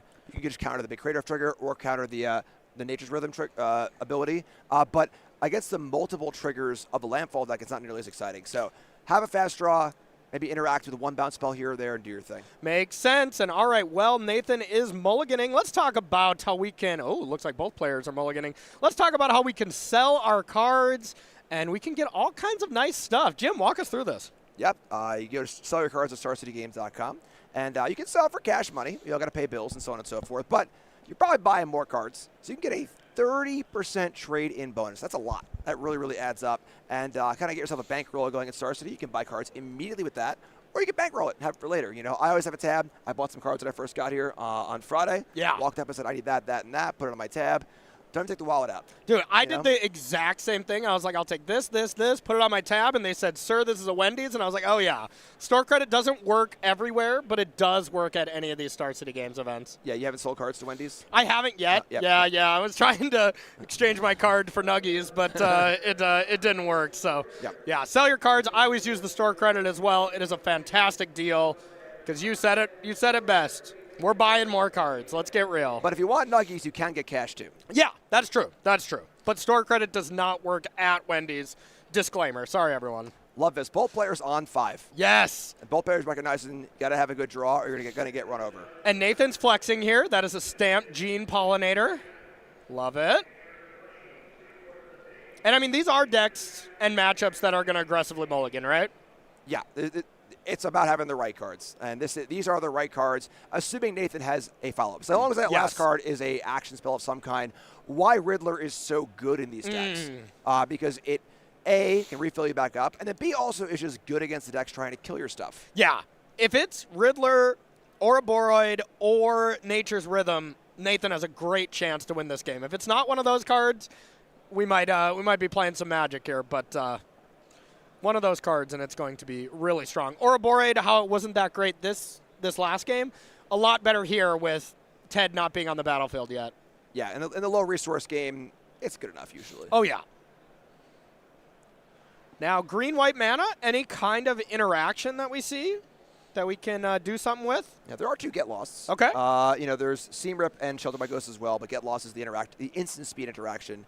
That being said, a single Get Lost here, even if it were to hit the Crater Hoof, wouldn't really do much because Hope would still do its thing. This is a spot where I suppose an Ouroboroid would look a little ugly, but again, not really like a major part of the plan here anyway, I don't think. So it looks like Ted did stop Nathan in response here. So how much mana are we going to have? So we would have had 6 available, but Get Lost taking down a Badger Mole Cub here. It makes sense. I think you kind of have to, right? Absolutely, yeah. It stinks, and it does take a bit of the wind out of the Rhythm sails, where this common play pattern of Rhythm for Badger Mole, get a bunch of mana to flash back the Rhythm. If a second Badger Mole is dealt with, now Rhythm is very expensive in the graveyard. Yes, and I'm sure we can do something for the mana. Like, okay, so now we have, that still should be 3, right? Yeah, so, except, don't you have, oh no, that is right. You add blue, then you add 2 green. Yep. So you get 3 mana, you get the maps. Now the breeding pool is going to get animated. That's going to have 2 mana, so we're up to 5 mana plus technically 2 more with the Harmonize from the Cub. Honestly, just firing up maps here is fine, too. Yeah. You know? And I guess every time you put a counter on that, you can potentially Nature's Rhythm for more, but it seems like we're just kind of waiting. I mean, that's a card you want, but it's a card you kind of want in your deck. I just cast it next turn, right? Can we? Let's see, 2, 4, 6, 8. I mean, yes, but won't really have many other attackers. I mean, it's probably okay. And I don't think Nathan has any more cards in hand, so if Ted can, like, seam rip this Badger Mole Cub or something, we're cooking, but it looks like that might not be the case. Yeah, so bit of a setup turn for Ted. I don't think that Nathan has lethal, because I don't think so either. You got to tap all of his stuff, including a permanent for Gene Pollinators. So it'll be an attack for 10. Yeah. Put a big 5/5 into play, which is still quite good. Up there it is. You got to tap some for that Pollinator, right? What? Ooh. Hold on. Timeout. 4, 5. Oh, it taps the land. Oh, so yeah, it's 2, 4, 6, 8, and the Pollinators taps the land, which is 9, not necessary. There you go. There we go. Nathan takes it down, and just didn't have enough interaction there from Ted's side. They both mulliganed a lot, and they got to interact a little bit, but it was just not enough. And Simic takes it down, and Nathan doesn't miss a beat. 3-0 after winning his very last SCG tournament here. That's pretty impressive. Easy game. Easy game. So it sounds like this is going to be the end of our round. We are going to take ourselves a short little break. On the other side, we'll have round 4, and we'll be analyzing that metagame in a little bit more detail. So don't go away. We'll see you soon.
All right, everybody, welcome back to coverage here at Magic Spotlight the Avatar. My name is Corey Baumeister. That's the one, the only Jim Davis here. Going to be bringing you coverage here of the rest of this round number 4, and then we're going to have Ryan and Carmen coming on in to take over for round 5 and 6. But we got standings here, Jim. We can start to see who is doing well at this tournament. So let's pull those up. And any big names standing out as our initial 3-0 players? We got Scott McNamara. What else we got in there? Anyone else stand out to you? Big names? No, maybe. Well, I mean, we definitely have Alexander McIsaac there, our champ. But yeah, Scott McNamara dominated the first spotlight here just a year ago. Ended up taking second to a Leyline deck. But yeah, still just a lot of different decks here as well. Pretty spread out. If I had to take a quick glance, though, huh? Yeah, awesome spread actually. We got control, combo, aggro, mid-range. Great spread here. I'm not even seeing the same deck more than like 2 or 3 times. You see a couple lessons decks there at the bottom, but teamer lessons as well, a bit of a variation. Yeah. Kind of tech for the mirror, have a disenchant effect in your main deck or your sideboard, which is super cool. But yeah, great spread so far. Yeah, I mean, this is, of course, only after 3 rounds, so it is going to change drastically by the end of standings. But I mean, if 16. If the top 16 looks like this at the end of our tournament, we'd be like, wow, this is the greatest metagame ever. So really impressive stuff. We also have Hunter Obington, who won a spotlight as well in Florida, I believe. Yeah, took down the Secret Lair one. Really cool stuff. Oh, in Indianapolis. Thank you, Nick. That is right. Okay. Florida, Indianapolis. They're very close. Very close by, yes. Geographically neighbors, basically. Let's take a look at the next page here and see who the rest of our gamers are here for top 32. Wow, as far as the decks, that still looks really good to me. We got Ryan Hayes in 21st place, a phenomenal Magic player that we like to follow around quite a bit. And then Quintanoli, they're playing mono red. Is technically playing Izzet, but it is pretty much mono red for that. But yeah, once again, looks great. Yeah, I love his spread. Azorius Control, Boros Dragons, and more on that in a little bit. Landfall. Mono red aggro is a deck that kind of like has fallen off a bit, the non-Leyline version ever, but kind of popping up also. I imagine playing a bunch of shocks against all these Badger Mole Lano Realm decks. Oh, yeah. Not a bad place to be.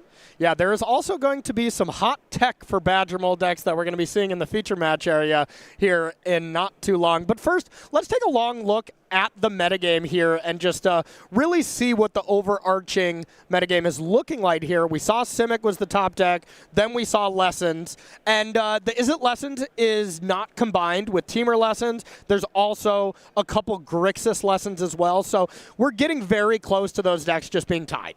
Yeah. But any other big standouts here? So Jessica Control, kind of a latecomer here, won one of the Magic Online challenges recently, and that's kind of a really solid answer to these Llanowar Elf, Badger Mole Cub decks. It's really cool to see.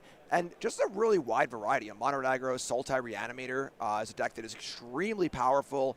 Caught some strays from Izzet Lessons being so popular. Yeah. With the main deck graveyard hate and stuff, and now that's kind of waned a little bit, so Sultai's back as well. Landfall, is it looting? It's kind of interesting to see the other Izzet deck. There's actually 3 Izzet decks. There's actually 4. There's 4? We have Prowess, we have Blink, okay. we have Looting, and Lessons. Okay. Yeah. Blink and Prowess get mixed up a little bit sometimes, right? They are pretty close, yeah. But really, really cool to see. And then Azorius Control, Jeskai Artifacts, a little bit of a curveball there at the bottom. So metagame looks phenomenal, and it's really exciting because this is going to be a really important stretch over the next few weeks. Yes. We're going into Portland for the RC, and of course going into the Pro Tour 1 week later in Richmond. Which you're playing. Which I am playing. And yeah. Yes, I will actually be skipping Portland to be at the testing house for the Pro Tour. Selfish. I know, right? So being able to see that week-to-week flow is really, really cool. Yeah, it's going to be awesome. I'm going to want to be talking to you a little bit about your prep for that Pro Tour as well when we get some time. That's going to be really exciting. We hope you all crush. And then, the deck, one thing I wanted to say is that Sultai Reanimator numbers, that's probably the biggest surprise to me because there is some good graveyard hate still around, but also these green decks can just go over the top of it. Yes. At least the Landfall decks. Maybe the Simic deck has a little bit more of a problem with it, but I was kind of shocked to see that not in other right now. That's kind of how big of a hit it took recently. It's very binary, I think. It's just sort of like if they could have their turn 4 Superior Spider-Man for Bringer or Wrath Your Board, great. If they stumble a bit and it's turn 5 or turn 6, it's probably too slow. So it's really a very binary, like, do you have it or not kind of thing. Absolutely. And then 10 players played what I'd be playing. Is it Blink? Big fan of that deck. That's what I'd be sleeving up today. But let's get ready to go here into round number 4. We got our deck list here, and this is Doomwig. Devin O'Donnell playing the deck of the tournament, Jim. Doom, yes. So mostly stock, just Simic here. This is the deck. If you haven't seen this deck list, you're seeing it a decent amount more. And of course, Spider Manifestation and Nature's Rhythm, the real kind of kick in the pants for this deck. They put this deck into overdrive, allowing it to just make ridiculous amounts of mana, topping off on Craterhoof, back in standard, really cool to see. And then the Riddler. The Riddler is that plan B. All right, sounds good. And let's take a look at Devin's opponent here. And this is a deck that might be a little bit of an anti-Simic deck, huh, Jim? Yeah, absolutely. I think Momo-friendly Flyer out of Avatar is one of the best cards in the set. I think it's really, really good. Okay. It's like super Llanowar Elves, as long as you're playing a bunch of good Flyers. And sure. Of course, we have dragons from past sets, like Clarion Conqueror. So you make all your lands into mana dorks, and then none of them do anything. So Clarion Conqueror turns off Llanowar Elves, turns off Earthbended lands. So a turn 2 Clarion Conqueror off of a Momo can be backbreaking. Looks like we have a busted Simic deck versus an anti-Simic deck here in the feature match area. So let's head on down. Players are ready to go. It's round number 4. Let's jump on down to the feature match area. All right. Vasilos up top, and we have Devin O'Donnell on the bottom here. Both players are 3-0, and Boros Dragons is definitely something in the other category, Jim. This may be one of the only players playing this deck, or it's definitely less than 8. Yeah, this deck has been around for a bit in the last league. Okay. Yeah, it's definitely, this is an established deck list. It looks pretty stock as far as what I've seen before. So I like how their sleeves and match my tie and shirt. It's kind of funny, but not a fast draw here from Devin. Just Spider Manifestation on turn 2 and the removal spell for it. So pretty slow draw. Not the usual typical Simic, rah-rah, dump your hand. Yeah, and I will say, I mean, we saw, this Simic deck. We've seen the mono-red Leyline deck. This version of a red deck, Boros deck, whatever, is going to have removal spells for these creatures, which makes it a lot more difficult of a matchup for these Simic decks. Yeah, they also have Nova Hellkite, which is really good at picking off Llanowar Elves. Oh, yeah. Lands. That 1 damage effect is quite potent. So that is a Sirach coming down. I just love that card. I just love the idea of, like, hey, check out my cool dragon, like. Behold. Behold. All right, and Badgermole comes like, look at my cool land. Get that animated up. Now we have 2 mana available. Let's see what Doomwig, Devin O'Donnell, the popular streamer, has for a follow-up, and that's nice. No burst lightning in response to that. That would have been a train wreck. Yeah, you can copy your lands. They will not be creatures, though. Yeah, but you do get to tap them right away. That's true. Yeah. They're just lands. Yeah. As if you played a Forest or Willow Verge. So. Well, don't they also have flying? I believe they do. Yeah. Don't quote me on it, though. So then if you animate that land, it'll be a flying land. Correct. Yeah. Very, very important. Comes up very often. Yep. So now this is the turn, right? You have to do something. Otherwise, Doomwig is going to have a ton of mana. Yeah. Definitely absent of Clarion Conqueror, these removal spells, definitely trying to just kind of get on the board, do the whole dragon thing. Will that be fast enough? Draw's not that quick so far. Yeah, that is true. All right, so here is Nova Hellkite from Nicolau. The flying is a big aspect here, too, where kind of getting in the air and, aside from Mockingbird, there's not much flying defense. I guess Spider Manifestation could also block flyers, too, at its reach. Yep, that is true. But now the land gets reset. You don't lose the land, so it's not devastating by any means. But you do lose 2 mana. You lose your net 2 mana there. Sarkin was a man. No, he was a dragon man. I have no follow-up questions. As we get a gigantic tack coming on in, the Hellkite as well as the Sarkin. 7 damage, not too shabby. Yep, very strong. And then Hellkite will be ready for next turn thanks to that treasure. And this Dragon's deck is kind of your typical, like, mid-range, it's not as aggressive as, like, a mono-red deck. It is aggressive, but it's trying to kind of utilize these sort of tech cards like Nova Hellkite and Clarion Conqueror that are good in the metagame, still being aggressive and kind of doing that thing specifically. If Badgermole Cub-style decks were not in the metagame, do you think this would be a playable deck? No. You think it is very targeting on a meta like this? Yeah, I think that I think Bubble is very, very good. I think it would be a card or two short. I think that when Clarion Conqueror is an ace in the hole, the deck is great. If your Clarion Conqueror is just a 3/3 flyer, but doesn't have much text on it, much less exciting. Yeah, I just picture like this Boros deck heading up against Is It Lessons, and well, there'd be some teaching going on there, as I would think Lessons would just destroy Nicolau. Yep. And I mean, that's the rough part. If you know the Simic deck was going to be, let's just say, 35% of the metagame, great. Play a targeted deck like this, but I don't think anybody would have picked any deck to be over 20%. So a deck like this that's heavily targeting one, maybe two style of decks can still be pretty risky. I mean, I think there is. It's not just like this only beats back deck. I think that's far overselling it. And there also are just a number of different Badger Mole Llanowar decks. There are Landfall decks. There are the various Ouroboroid decks. There are other decks too. Maybe mid range or whatever else it might be. So there are options. Okay, and Devin O'Donnell puts his whole hand on the board and says, "This is what I have. Should have 3 mana floating, but that will not allow Nature's Rhythm to be cast or anything, so gets on in for 4, and now next turn has the ability to almost assuredly Nature's Rhythm for the big bad, right? Well, I mean, if we see a land here, we can see the Hellcat come in and take out one of these lands. Putting, True. So that was only, I guess there's 2 mana dorks in play, having for 3 each. 4 each, right? Oh, sorry, the Mockingbird is also, so it's 4 each. 8. That's still not really enough for a rhythm for a Crater of, so. Yeah, because you can tap 1, that essentially because you need what? 12 mana, essentially, but 2 power from the Badgermole Cub counts, so then you need 10 mana. And I mean, we're a land away, right? So we're 1 land away from Craterhoof. That's the quick math I did. Well, I'm seeing dragons right now. You're seeing only dragons. Yep. All right, now we're a little farther than a land away. But even getting a Quantum Riddler, that still seems very possible and still seems pretty good.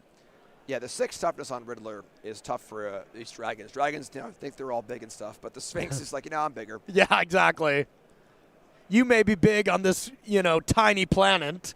Quantum Riddler is large in space. Now, I did catch a glimpse of Dragonhawk Fate's Tempest in hand. Okay. That's lethal. With no attacks at all. Just exiling 3 cards and then dealing 2 damage for each card that exiled end of turn. So Devin's got to do something this turn. It's got to be something good. Looks like he is tapping a lot of mana, so that looks to be a solid 8. 9, 10. 11, 12.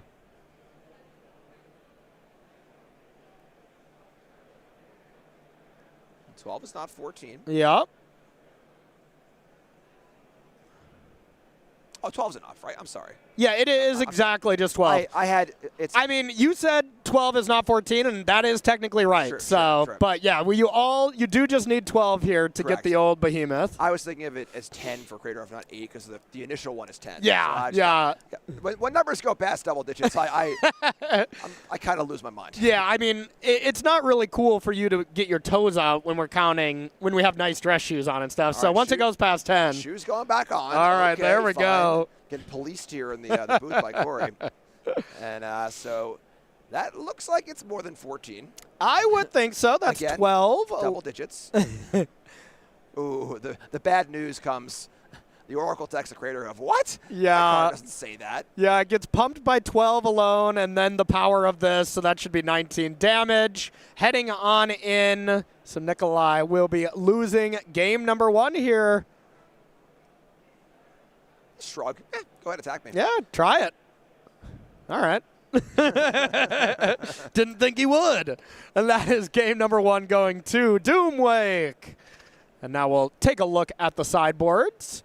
So from Nikolai's side, we have 2 Abrades, 1 Battle Menu, 3 Doorkeeper Thrall, 2 Exercise, 3 Fire Magic, 3 Rest in Peace, and 1 Legend of Roku. What do you like? Fire Magic, you got to keep things cleaned up. I think that as long as this Dragon deck can kind of keep the Simic deck off the mana dorks, ideally with the Clarion Conqueror. In that game, didn't show up. Would have been great, of course. But 5 their removal spells and kind of go from there. Otherwise, really it. I mean, something like Battle Menu could kill like a larger creature. I feel like if you're at the point where you're trying to kill a larger creature, it's either a huge Ouroboroid that already did its job, or a Crater Hoof that already did its job too. Yeah, if the trigger's on the stack with Crater Hoof, you're probably still winning. So then on Devin O'Donnell's side, we got 2 Keen-Eyed Curator, 4 Melstrider's Resolve, 1 Reclamation Sage, 4 Snakeskin Veils, wow, 2 Spider Sense, and then 2 Sirach Elusive Hunter. What do you like here? It's tough. There's no Into the Floodmaws. So there are not a lot of clean answers to Clarion Conqueror here. Meltstrider's Resolve, the fight effect, most of the early creatures are 1 and 2 power. Cannot take down the 3/3 Clarion Conqueror. Warped Riddler, anyone? Ooh, that's a nice fight. And, but yeah, so a lot of pressure on Devin to be able to answer Clarion Conqueror. If it doesn't show up, that's great for Devin. If Devin's able to remove it. But if it does show up, there aren't a lot of clean ways to remove it without Into the Floodmaw. Yeah, that's really, really exciting. And to be fair, this is closed deck list. Devin does not know about Clarion Conqueror. It's probably assuming. Yeah. But, it's not for sure face up quite yet. So, all right, before we get into this next game, we got a new exciting set coming on the horizon. This one's got a special place in my heart, Jim. My very first Pro Tour back in 2008 was featuring Lorwyn. And so we're heading back to Lorwyn now. Lorwyn Eclipse looks like a really cool set. You, I'm sure, are studying this set left and right with getting ready for your next Pro Tour. But if you want to pick up some of these cards, you can pre-order now by going to starcitygames.com/mtg-ECL. You see anything? Obviously, don't be giving away your team secrets or anything, but are you thinking Lorwyn is going to make a big impact for your Pro Tour decks, or is it kind of looking like this metagame's going to stay about the same? There are a lot of cool cards. Yeah. It is, whenever you have a standard so large, there's like 15 sets already there. Yes. It's hard for one set to make an impact, but I am stoked about this set. Did you see the Muppet? Yes. Yes, I did. So perfect. Yeah. So corny and cheesy and silly, but in like the absolute best way possible. Agreed. Yeah. I'm hoping those 2 Muppets are at the Pro Tour, at the news desk. I'm hoping that you are fired and they commentate the Pro Tour. Yes. That's what I'm hoping personally. Or maybe they hire them to replace you and I commentate with them for Portland. Or they play the Pro Tour and you commentate their matches. Wow. A lot of scenarios can happen here. As long as they're involved in some way, because they're great. Agreed. That was really fun. But going to be an exciting set. Pick up that set if you can. And I'm excited to see that in action. Both the limited set, both the limited format as well as standard for your Pro Tour. Good luck, buddy. I hope you crush it there. Thanks, man. Appreciate it. All right, getting on into it. Nicolo up top on the play. I do see Clarion Conqueror, right? Yep, I saw that too. I don't see a Momo, though. But that's the dream. Turn 1 Momo, turn 2 Clarion Conqueror. But instead, Burst Lightning and then turn 3 Conqueror is what the hand looks like, and that's fine. Still pretty good. Devin O'Donnell takes a mulligan here. I feel like this Boros Dragons deck is a very modest Magic deck. It feels like a standard deck. Yes. It's just sort of like some good metagame choices, some removal spells, some good threats. We've seen decks like this before. Mardu Dragons, way back in the old Tarkir days and stuff. So cool to see. Absolutely. Just good Boros cards that are rares and mythics most of the time, and just saying if I curve these into it and I have good removal, I can do something big. All right, Devin trying to do something big here, Miss Mulligan. Have a little chuckle. Probably the chuckle of, ooh, this hand is bad, and I need something to go right, a.k.a. find a land or find some gas, but decides to keep it. And we're off.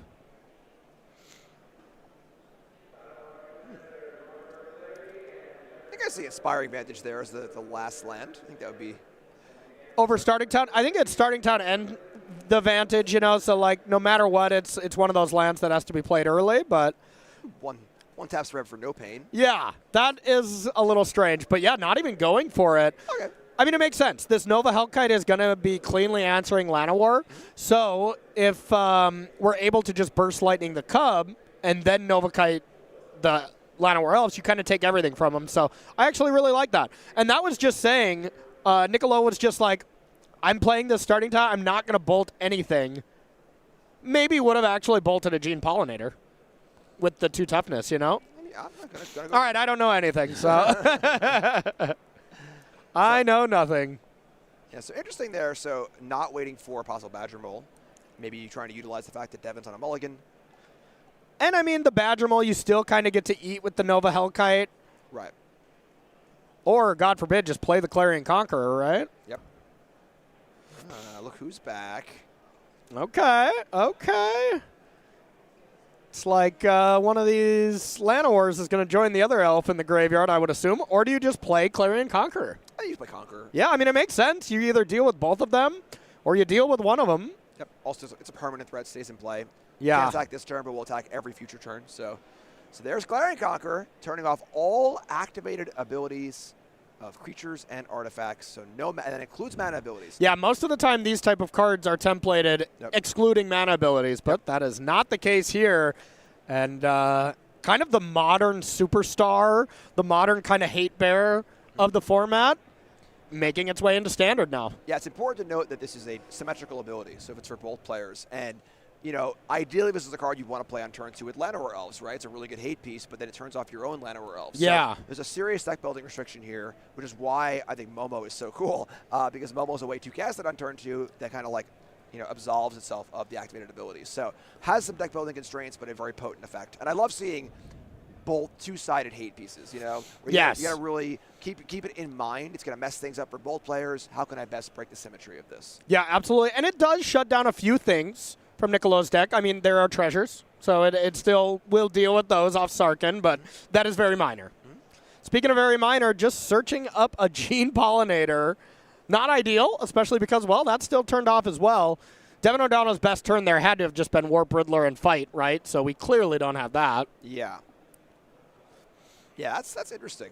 I mean, what else are you going to do? Is it probably that or just pass the turn? It's got to be Riddler in hand. I would assume he's just trying to empty his hand, right? That could be too. Get some buys in play for an Ouroboroid, maybe. This is definitely an Ouroboroid matchup. Want to get that going, especially under Conqueror. Llanowar Elves can't tap for mana under Conqueror. Can still attack for 4. Yeah. So. Yeah, actually, Lan Ouroboroid looks great next turn for Devin if Nicolo does not have any piece of interaction. Like Get Lost, Burst Lightning's not going to do it. A Braid will if you hold it up. There's Momo, the friendly flyer. Makes all of your flyer, sorry, not all your flyers. Makes the next non-lemur flyer you cast cost 1 less. Templated in a way so you can play the Momo and then play a cheaper card the same turn. Yep. And the Nova Hellkite. It's a good flyer to play. Momo is always helping out. Always helping out. Just a helpy little bat. Brings Aang and the gang some food. Alerts them when danger's going on. Spoilers. Is cute. Sorry. Sorry. All I know is that Momo is friendly and flies. Yeah, that's true. We did spoil that Momo is not the villain in this show, so sorry for anyone who didn't see it. But, Quantum Riddler coming down. Do we have a fight spell? This would be a big game. Looks like the answer is I concede. So, yeah, makes sense. I mean, Devin's already at 7.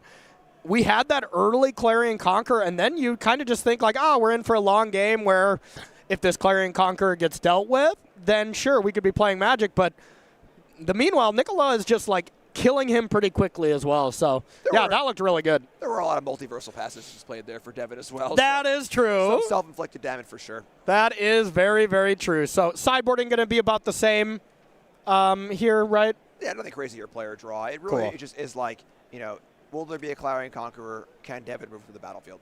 Yeah, it does seem like a big aspect of this match for sure. So let's talk about our next event, though, Jim. We got another exciting one, which you said it yourself. You won't be able to be joining us for this one, but that's too bad because it is going to be an awesome tournament. If you are qualified for the regional championship, this is our first of 2 here in the U.S., so make sure to make an appearance at this one. If you're not qualified, though, a bunch of LCQs, a bunch of different events going on. It's going to be really exciting in a really cool city. I'm a big fan of Portland. How about you? Yeah, I love Portland also. I definitely was on the fence. I was like, but if I were to do Portland, I wouldn't get to the testing house. Probably they're 3 days late. And all those guys are really, really good, and I'm not that good, so I really got to osmosis some good juju from them. So yeah, you weren't gonna play their busted deck that they were saving for the Pro Tour the weekend before at the RC, give it away, and then go to the Pro Tour. Oh, how to speed run your way off of a professional team by Jim Davis here. But, of course, make sure to join us there in Portland here at the end of the month, right before the Pro Tour. So it's going to be really exciting, and I bet you and your team are going to have your eyes, ears, and all the people looking over the numbers as far as deck lists glued to the screen for that one, huh? You can bet you will be on the TV at the testing house, much to my chagrin. Yes. Yeah. Again, like I was saying earlier, this is so cool. I love seeing these week-to-week tournaments where you can see, okay, we have this tournament, 1 week off, then Portland, then the Pro Tour. That's a month where we have just amazing high-level Magic, and then seeing the growth of the metagame, like this metagame to the next metagame to the next metagame, really, really cool to see. And it's always fun. Star City games throughout the years. I mean, I've been glued at home watching these broadcasts back in the SCG Tour days. Those standard tournaments that are right after a new set came out, where, I mean, as far as I remember, a Jessup brother won every single one of them, you know, for those early standard events. But it's always fun to see people try out the new cards, try to see what's going to have a big splashy impact. And then how much impact do you think it's going to have on the decks that you're going to be playing at the Pro Tour? Because I would think not a lot of people playing on the Pro Tour are also going to be playing at the RC as far as big teams, you would imagine, right? Yeah, I mean, it's huge. These are the two huge data points. Yeah. And not only that, you can literally just go watch the games. This is not just like, you know, a top 8 deck was dumped for Magic Online. This is like, hey, how did that Lessons versus Landfall matchup go? I don't know. Let's go watch top 8. Yeah. You know, and go see Corey and Jim talk about it, you know. So, yeah, really, really cool. Great stuff. Love high-level Magic. Yeah, I'm sure you're going to be seeing a lot of, you know, open deck list tournaments. So you'll have the deck list, and you see a matchup or you see a cool deck, and be like, well, someone build that, and let's stress test it and stuff like that. Yep. It's always fun, you know, being at a testing house the weekend before. The weekend before is kind of where the fun stops, right? Like, that's where it starts getting serious. Yep. Everyone starts to get a little stressed. Yep. Yeah. It's nothing like a testing team house, that's for sure. Looks like both players are mulliganing into Oblivion. I would assume they're down to like 3 by now. That's about my count, too, yeah. Yeah. Just play off the top. There's no opening hands. Just play off the top. They just heard that we really wanted to talk about, you know, Portland and the Pro Tour, so they were just being kind. It's kind of them. Yeah, that was really nice. Of course, Devin O'Donnell is Doomwake Online, popular content creator on Twitch and YouTube. Yep. And he respects content. See, we're making some content here. He's like, yeah, I'll give him a little chance to talk. Yeah, really good guy. Really good guy to the booth here. All right, there's Lands and Clarion Conqueror. So, I mean, we're keeping. It's just how many do we get to keep here? I think it's a Momo, too, right? That showcase card on the right. That definitely could be. So it might have the nut draw here of turn 1 Momo, turn 2 Clarion Conqueror. Looking pretty good. As long as we're above like 2 or 3 cards. Okay, so just a mull to 6. Nicolo's looking really good if that is indeed Momo. It makes sense to me. Yeah, so you might see, like, you know, the anti... get a draw card. Yeah, draw for turn. There we go. Good stuff. Yep, So excited about having the nut draw. You know? Yes. And but yeah, the anti-nut draw, where if Devin has the Llanowar Elves and the Badger Mole Cub, turn 2 Clarion Conqueror is the perfect answer. Oh, yeah. Yeah, we'll see how this plays out. Now, there could, of course, be a fight spell or something to take down Momo. Devin going with the let's put this in the graveyard thing. Maybe hoping it was about to get Burst Lightning. There is the friendly flyer. The thing is that if you take the turn off now to Melt Strider's Resolve the Momo, I guess if you have enough mana to do like multiple things, but then Honker comes down 1 turn late, but who cares, you know? So. Yep.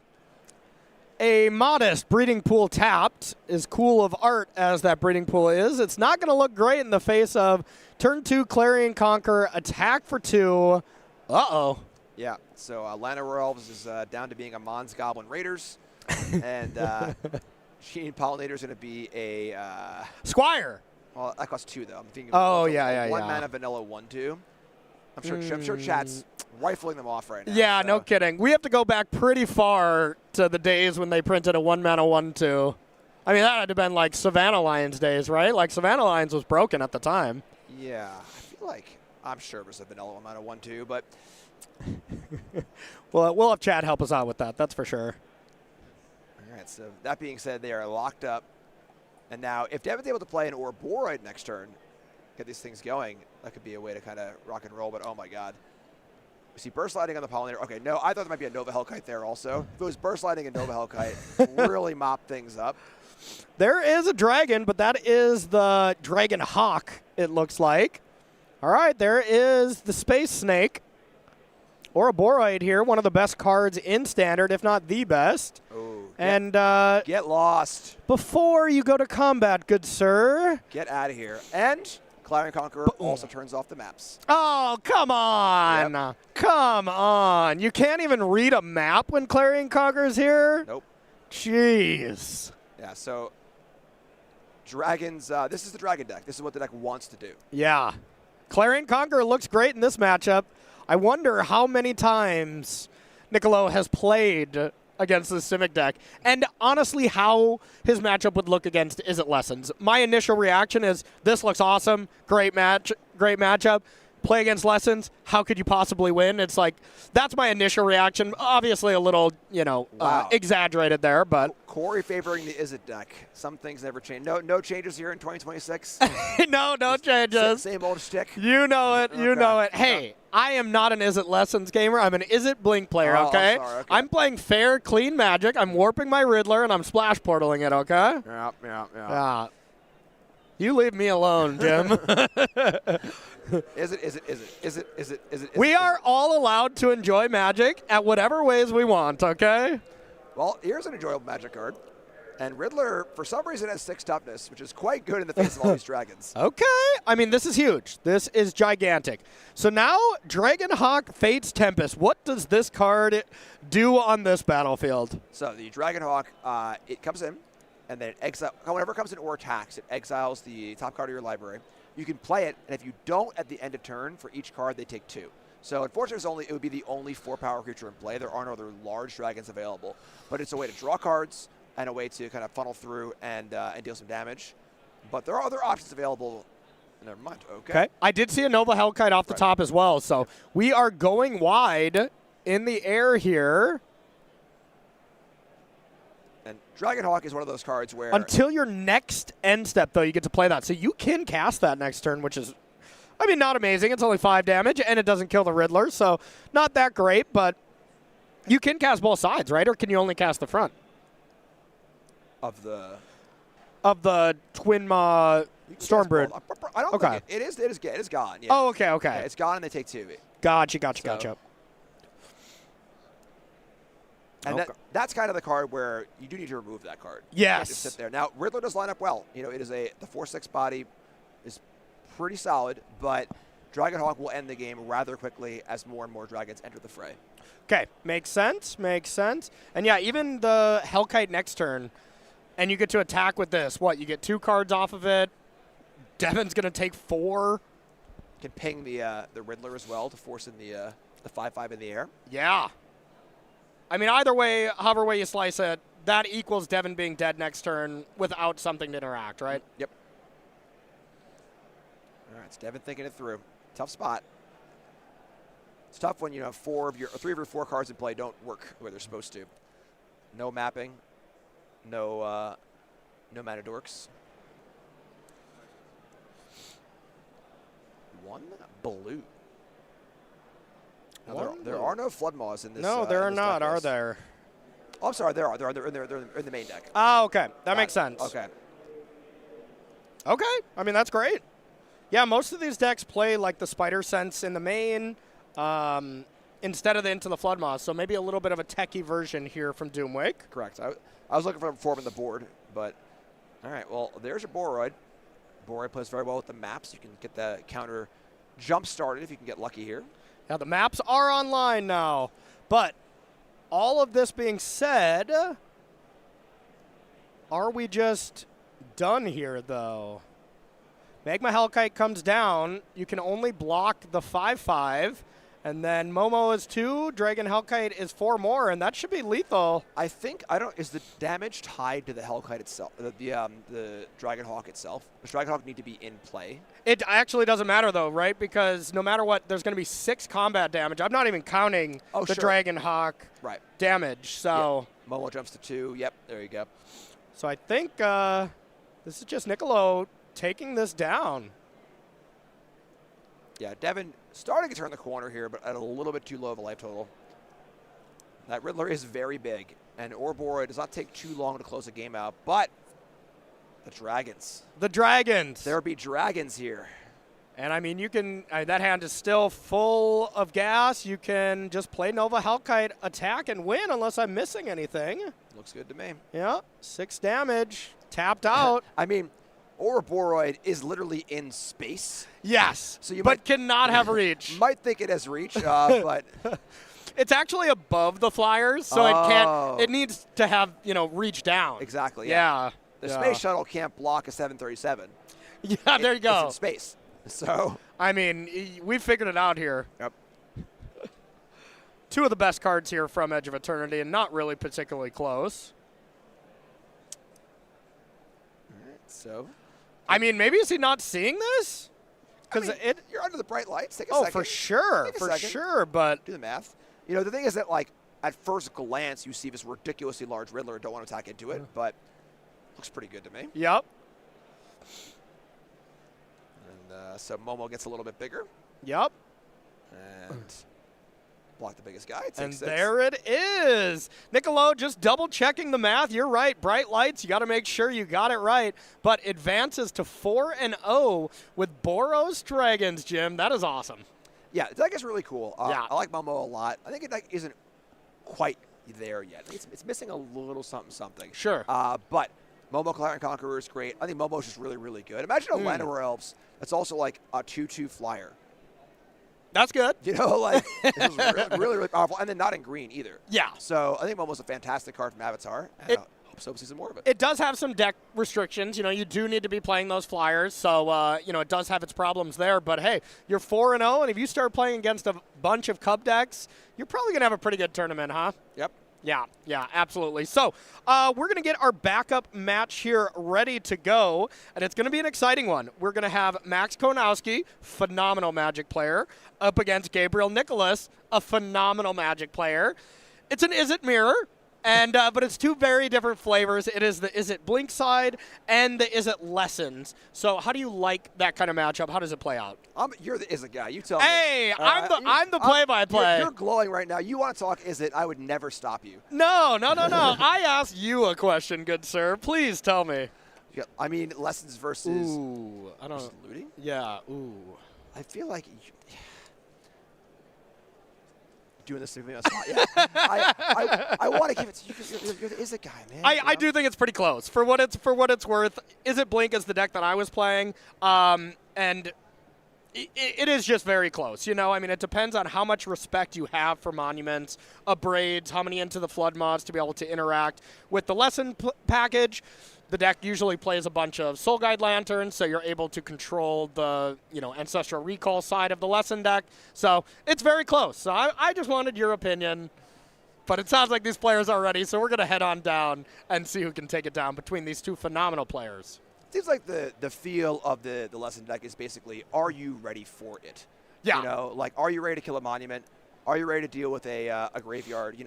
And the Is It Blank deck is more of a mid-range deck. It's more of a, I'm going to have the right answers at the right time thing and tailor my deck in a certain feature. So if you're tailored to beat the lesson deck, great. Yeah. If you're not, you're going to have problems. So very, very valuable in that respect. Yeah, and to be fair, kind of the main thing that you want to be doing from the Is It Blink side is you really need that kind of aggressive Riddler draw, that Splash Portal on Riddler on 3. That's the best thing the deck can be doing.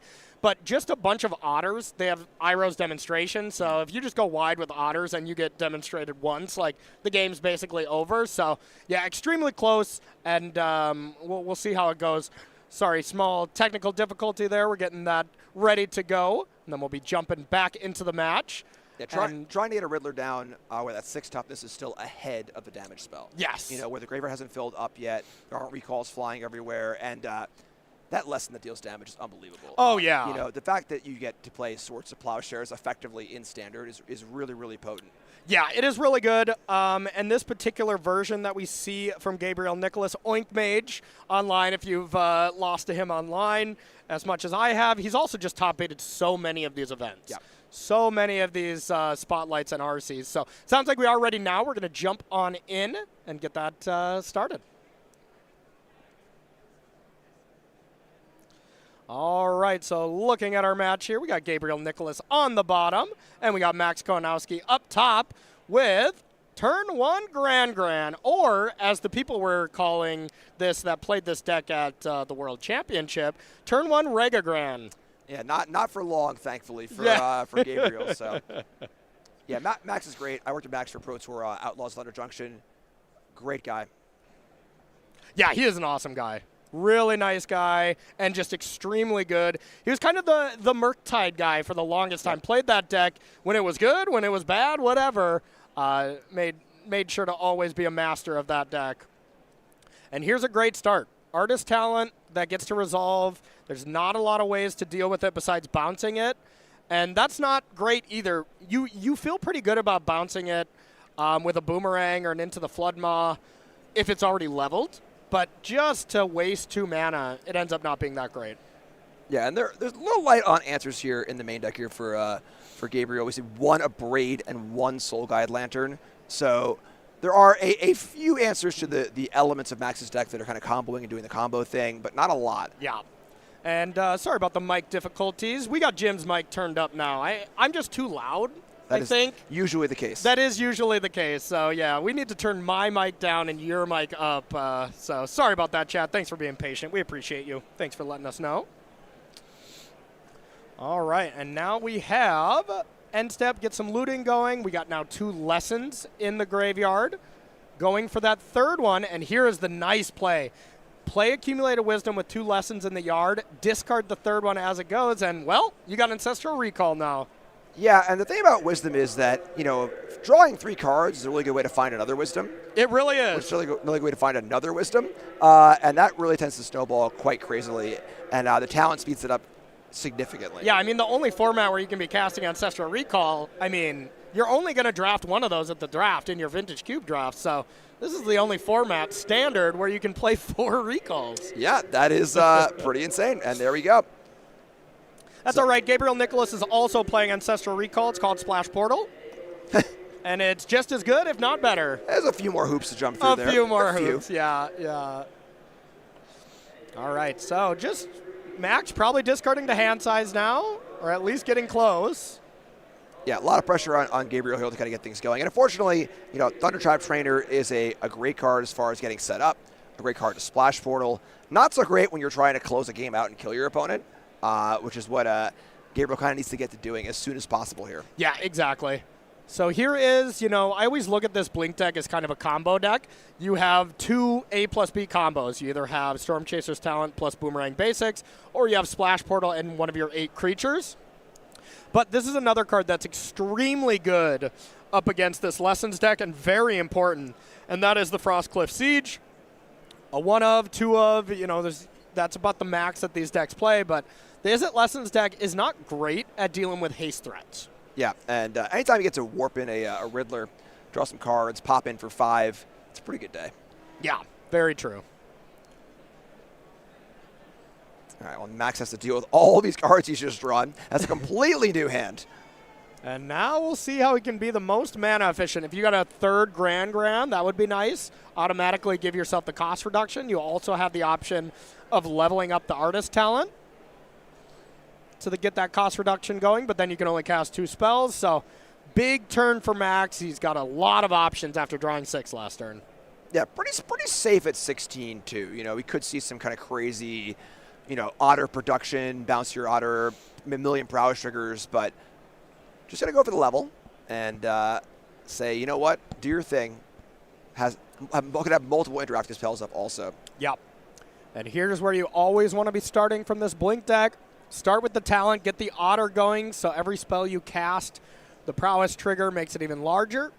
Would be a nice spot if you can bounce that Artist talent as well, force Max's hand, or a 2-mana 5/6 flyer. That's pretty good. Not too shabby. And this could be lethal with Max not having anything. I'm sure Max has a few pieces of interaction here.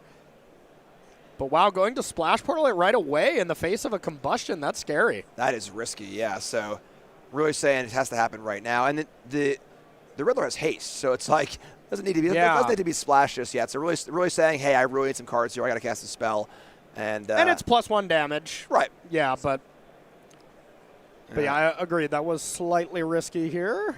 The big statement, I think, from Gabriel just saying, hey, I got to kind of get into my thing here. But it's so hard for Max not to have 2 removal spells, or at least 2 interactive spells. Yeah. And then when they are needed, draw some cards. This lesson deck, it humps. Yeah. Yeah, and here is a really scary spot to be. Your opponent's untapping, going to have access to 6 mana. Artist Talent already on level 2, and here's the final piece you need. Monument's ready to go, and we saw this a lot at the World Championship between, your team, right? You're testing with the same team that did the Monument stuff. All 10 of your teammates played this deck. How often does that happen with Reed Duke, Seth, Sam Party, and the gang? Actually, never. Yeah. In my 3 years playing with the team, I think it's the first time it's ever happened. At the Vampire Pro Tour, there were more of us. There was like 17 of us, and I think like 15 of us played it, or 14 of us played it. Yeah. But having consensus like that is crazy. I was feeling very jealous. I was in the Discord kind of peeking in and being like, man, they have this really sweet deck. Wish I was playing in Worlds. It was your first tournament. You fell off. Yeah, that was brutal. But hey, you're back now. Hopefully you guys break it again. I hope so. But yeah, you'd always assume Reed Duke would be playing some kind of Golgari deck or something, right? Yeah. All right, so we bought back a Boomerang Basics, went to target something.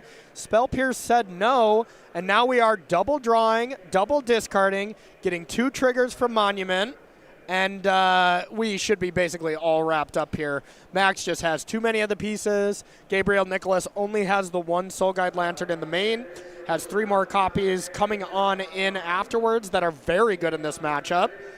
But for this game, this is going to look pretty brutal. Yeah. Not much more to say. Yeah. It's an attack for 6, though. Coming on in. Burst Lightning. Burst Lightning, 1 more trigger on the Monument. Almost always saves the lose 3 life for last.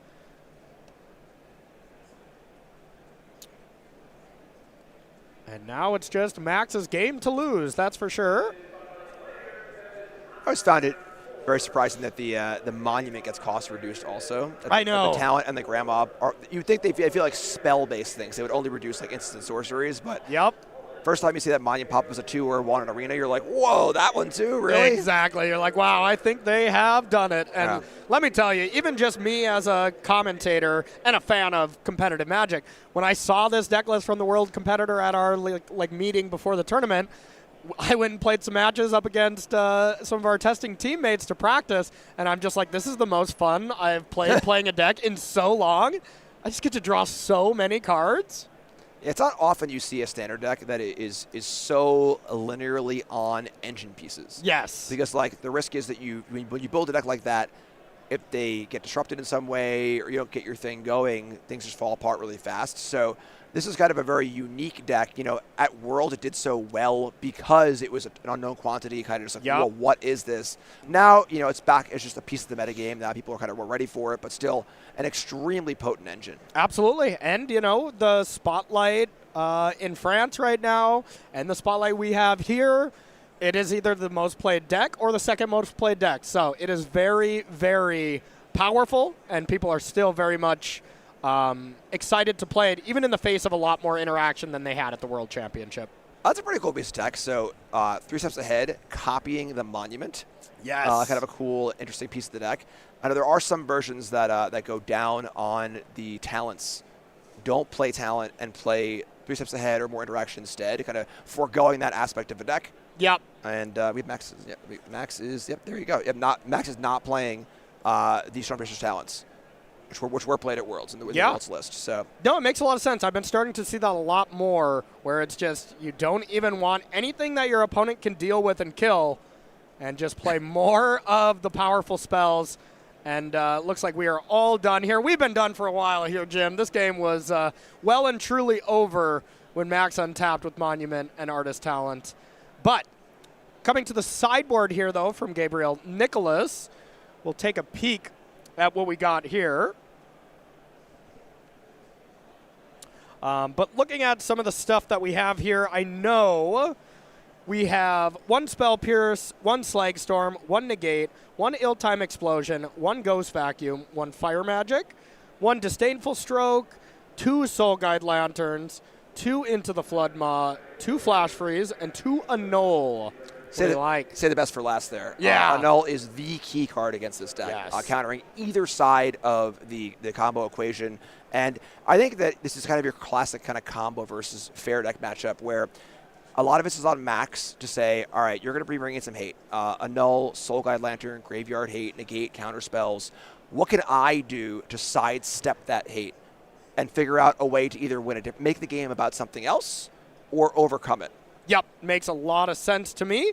And then looking at Max's side here, this is pretty interesting as well. There's a lot of spicy 1 and 2 ofs here. We got 1 Raw Crackling Whip, 2 Quantum Riddlers, 1 Wang Shi Tong Librarian, 1 Boomerang Basics, the 4th, 1 Pyroclasm, 2 Annul, 1 Flash Freeze, 1 It'll Quench Ya, 2 Negates, that third 3 steps ahead. Wow, he's prioritizing that powerful card. And then 2 Soul Guide Lanterns. What do you like there? So didn't bury the lead at all. So the first 3 cards, Ral Crackling Whip, Quantum Riddler, and Washin Tong are all cards that are very, very potent, good card advantage engines. They can take over a game by themselves, and they are completely sidestepped on the artifact and enchantment plan. I suppose you could still spell pierce a Ral, but for the most part, these are sidestepping a lot of the hate. They don't care about the graveyard, and they're saying if you want to get involved in bringing in all these hate cards, I'm going to cast a 4/6 flyer, draw some cards, play a Planeswalker, and win the game that way. Hey, makes sense to me. So, going to be an exciting here post-board game. And, I played a lot of Blink. I played a ton of Lessons at Worlds, but since then, Is It Blink? It's been my kind of favorite deck. And it really feels like this matchup is close, but like 45% to Is It Blink for game 1, and then maybe 55 when you get to bring in Soul Guide Lanterns and Annuls. Those cards are just so powerful. But still, Gabriel Nicholas and this Is It Blink deck has to keep one of these powerful, proactive hands that does something quick, like turn 3 Riddler, Warp Riddler, Splash Portal it. That's the best thing you can be doing because, well, it's impossible to deal with that card with just 1 removal spell if the graveyard is not available. So if you can follow it up with a Lantern, the only thing you can do to it is bounce it. And bouncing a Riddler doesn't feel too great, I'll tell you that. Yeah, absolutely. I think this is a match where players need to play well. Yeah. But I think on Gabriel's side, this is a match that's won and lost more in deck building than in gameplay. Yeah. Basically, so how are you building your main deck, and more importantly, how are you building your sideboard, and what are your approaches, Whereas I think that if you change 5 or 6 cards, the matchup can swing 20% in either direction. Definitely. And that feels like what Standard is just all about right now. And that's the thing is you got to be prepared for Is It Lessons, but you also got to be prepared for Badger Mole Cub decks, and those decks do not intertwine at all. Yeah. Pyroclasm is not good against poor Grand. I mean, technically, yes, it is, but it is not a card you want to bring in against them. It is good against the card, not the strategy. Yes. And, I'm sure I'm not 100% on what Max's plan is, but most of the time against another Is It deck, even an Is It Mirror, there was a lot of take the Grands out. They're too vulnerable to 1-mana removal, where you just take that out and be a spells deck. And that's my experience playing against Lessons. I don't see a lot of Grands post-board. Very fair. Kind of like the reverse sideboard juke, Yes, yes. Grand needs some rest. Played game 1. Yeah. It's got to take some time off now. Like LeBron, you're just 41 years old, you can't play every game. That's you heard it here first. Grand and LeBron are the same. LeBron catching the strays here on the Star City broadcast. Hopefully he's listening. I guarantee he is. That's how he spends his time relaxing. Great start for Gabriel here. He has the talent into Boomerang draw, putting some buys in play, getting for some damage. Yep. And Max, of course, a bunch of removal in this deck, but nothing so far. And Max didn't have the devastating play for that line of Iroh's Demonstration. Right. And let's see. I mean, if Max can even just accumulate wisdom into Iroh's Demonstration, a 3-for-1 here is phenomenal. All right, anticipate. Yes, you don't love casting this card as anticipate, but in this spot, looking for a demonstration is pretty damn good. Yeah, and I think I saw Combustion Technique, but I didn't see Iroh's Demonstration. Until the draw step. Because it's on the top. But I mean, if Max had it last turn, he would have cast it. Like, getting 2 autos there is huge because, well, Gabriel can win the game next turn, and it's not even that hard. This deck is pretty much all 1-mana spells and your couple of creatures and stuff, so. Bloomborough in action here. It really is. The Otter squad. Yeah, you thought Bloomborough was all about mice, but no, it's about otters. And here is one of, if not the best card up against this lesson deck. Soul Guide Lantern coming down, and just one poor otter getting lightning bolted here. Combusted. It's been combusted. Lantern's in play now, though. So now the nice thing about Lantern, and what it really does in this matchup, you take one lesson, so you already have to have, your opponent needs to get to 4 lessons in the yard to accumulate wisdom. Then the Lantern gets popped, which you have to force it eventually, and then you have to get 3 more lessons. So the Lantern effectively deals with about 7 lessons in the graveyard, which just basically says, hey, I'm shutting down accumulate wisdom. It's the anti-learn card. Yeah. It's that kid in school in the back who just wasn't listening. Yes. It's me. I wasn't going to say it. But the good thing, too, is that it's also just a cheap spell for prowess. Yes. You can draw a card if you have to, so really, really flexible card. Very good. And looks like we are just popping it for some value. Maybe saying, hey, Nicholas can smell that he could win the game here if he could just get some value going. And the absolute worst case, Gabriel Nicholas can just level up a talent, play a boomerang basic. Of course, that's not great right now, but definitely an option. Otter squad has diminished here. Yep. So the beatdowns aren't quite what they were a turn ago. What were you saying? Come back. Otters are back. Can't keep a good otter down. So let's see what the follow-up is. Looks like just a crack for 3 and a level up of the talent. So very, very mediocre draw so far from Gabriel Nicholas.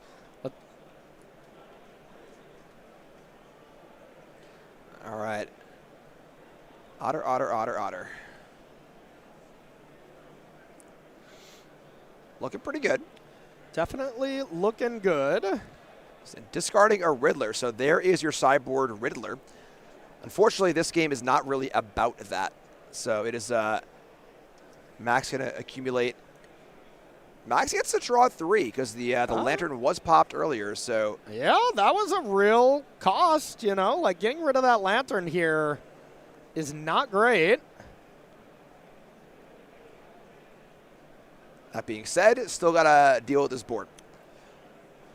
One Iroh's demonstration goes a long way, but I don't think I see it. I do think I do see another accumulate wisdom, though. All right, just going to go piecemeal, one at a time. And does have another Ancestral Recall in hand, but is looking to just play it a little bit more defensive because, well, all you need is 6 spells for this Otter to win. 5 spells with the Thunder Trap Trainer. And so Max, posturing here a bit, saying, maybe I can interact. Maybe you don't want to go all the way, and then has the recall. Okay, so does have the interaction. And that works too. Yep. Doesn't stop the spell aspect. And that was pretty cool. It's there aren't that many targets, but they're all pretty high value, and then, and then it can stop the Soul Guide Lantern as well. Yeah, I haven't been annulled too often from the flip side here. I do a lot of annulling to Max's deck, that's for sure, but okay, that's 4 spells. So 1 more spell and we're done. Unless Max has another piece of interaction, of course. Torch the tower on the Otter. Get that Otter out of there so the other Otter can thrive. Wow, I was like, wait, why not? Why me? What do you mean? Yeah, come on, I just got here. All right, match is tied up there. So we had a little bit more interaction, but the main thing we want to take away there is Gabriel Nicholas had a Otter draw, but did not have, Max did not have an Iroh's demonstration to be able to do it. Yeah, demonstration would have been huge there. Definitely didn't really get the engine going either, and yeah, good stuff. Yeah, absolutely. So we're going to pull it back to the booth here, y'all. We're going to pull back to the booth here in a second. Unfortunately, we did have some technical difficulties at the end of this match. So Max did end up taking it down, won that game on the play. So sorry we couldn't get the conclusion of that to you. But we're going to have some more magic here coming after this break. But does those first 2 games kind of play out the way that you thought? Yeah, I mean, it's just like an element of, we saw the engine get online in game 1. Yeah. Max did the thing. Yes. All the things. In game 2, didn't really get engine pieces going online, and then Nicholas is able to have a pretty solid draw. And that's that, and both players are kind of trying to establish their position, and both games were a mirror image of one player doing the thing they want to do, one player not doing the thing they want to do. Yeah, and I just really didn't want to see, my baby here, Is It Blink, actually being defeated on game 3. So, we're saying a technical difficulty, but producer's very kind to save you from that. So, it's yeah, that game, he must have mulliganed far too low from Gabriel Nicholas. Must have got unlucky. Probably 2 cards. All right, everyone, that's going to do it for us. We are going to take a short little break, but on the other side, we will have round number 5 here of coverage. So don't go anywhere. We'll be right back.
What's up, gamers? Welcome back to live coverage of Magic Spotlight, the Avatar, here at SCG Con Atlanta. I'm Ryan Overturf. She is Carmen Clomperens. We're coming up on round number 5 of 9 here on day 1 of standard competition, and we have standings.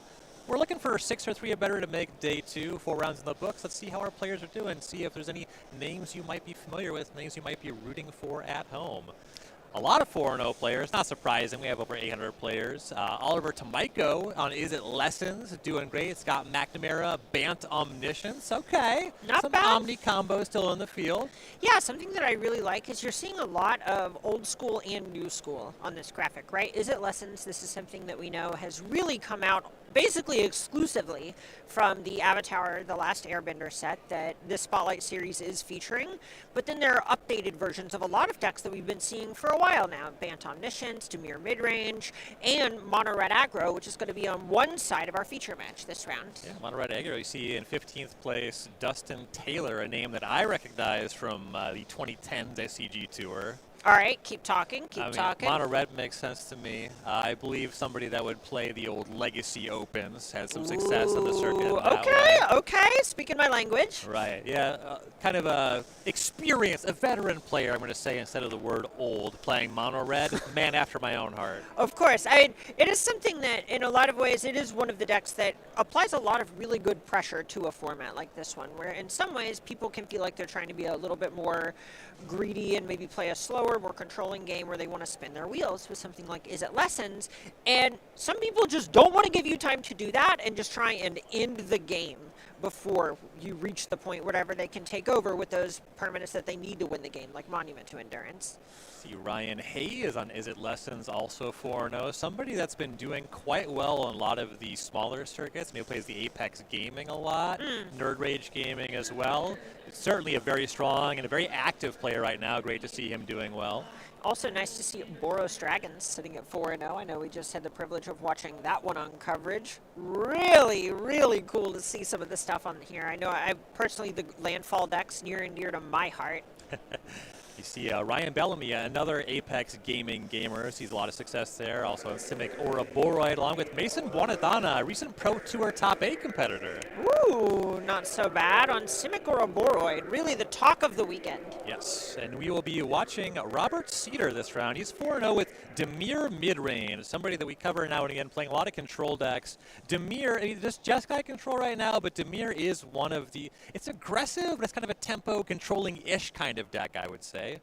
Right, it's something that is not trying to necessarily make the game last forever. It's trying to develop a threat, something that's generally really efficient or hard to interact with. So you might see something like Kaito, Bane of Nightmares, in that slot, and then back that up with just enough disruption to keep the opponent at arm's length until they run out of life. Also, Enduring Curiosity, the type of card that's going to be really nice if you're keeping your opponent off the battlefield. It's going to let you start accruing some cards and just really kind of snowball an early advantage into an insurmountable one. Yeah, so that's definitely something we're going to see as an objective for Cedar here in round number 5. So he's on that Demir mid-range deck. And the other side, as you mentioned, we have Jacob Lamoth on Mono Red Aggro. Both of these decks are really trying to play to the battlefield early. And there's some interesting stuff going on. I see some cards that situationally can be very strong, situationally can be very problematic on the Demir side. Cards like Cecil Dark Knight and Deep Cavern Bat both jump off the page for different reasons. Like Cecil, when you are dealing damage and losing life, pretty tough in the matchup. You can transform it, pretty nice. Right, you end up in these weird sort of cat and mouse games where you go, okay, I don't really want to play Cecil on 1, because that can be a bit of a liability if my opponent gets the chance to play around it. But if I play it when I'm, say, at 12 life and my opponent is maybe struggling to get an attack through, that's the point where you really start to threaten it becoming a really impossible to answer big lifelink creature. Right, absolutely. And so this is Magic Spotlight, the Avatar. I'm looking up and down these deck lists for cards from Avatar. The jump out from here is actually going to be on the mono red side. 2 copies of Legend of Roku in the main deck. This is a pretty strong value saga. Yeah, that card's pretty nice, where it's the type of thing that is actually going to make sure that Jacob Lamoth is going to be able to scale into playing a larger game against a deck that's going to be a bit more disruptive and pretty good at picking apart, say, the blistering fast 1, 2, 3 sort of curve that a mono red deck is going to hopefully have as its sort of bread and butter start. Having those ways to actually be able to play a longer game and have just more high impact permanence is going to be key. Yeah, so sounds like our players are ready. Let's go ahead and get down to the match. But interesting battle about early positioning and setting up for the late game. Both players with similar objectives. I'm excited to see how it plays out. Thank you for joining us here for round number 5 of Magic Spotlight the Avatar. On the top of your screen on the play, we have Robert Cedar on Demir mid-range. On the bottom, Jacob Lamoth on the draw with mono red aggro. Opening up with a Hired Claw. Always nice to have a 1-drop for your mono red deck. Right, and Hired Claw is one that also is able to attack freely into a lot of stuff, in particular on the back of that activated ability that it has. It's going to be able to scale up as the game progresses. Turn week 2, we have a Burnout Astronaut. Start your engines. Speed is 1.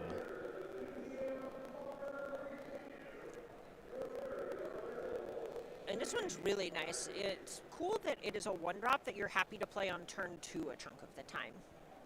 Where it is nice to, you don't necessarily want to be forced to threaten it in combat, especially whenever you're, say, on the draw and there might be 2 blockers. But being able to attack with something else means you can get your speed up faster. Right.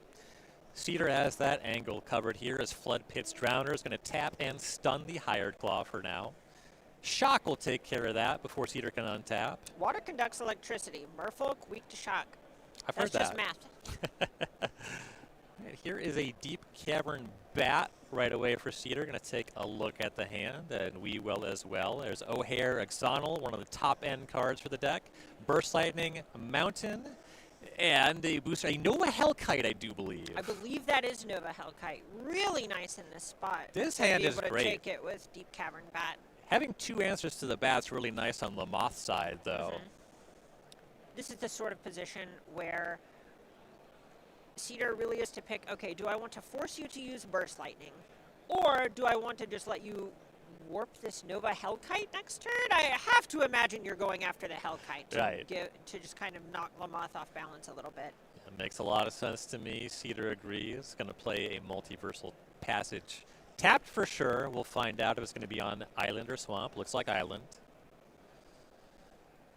And back to Lamoth. The Hired Claw no longer stunned, still tapped.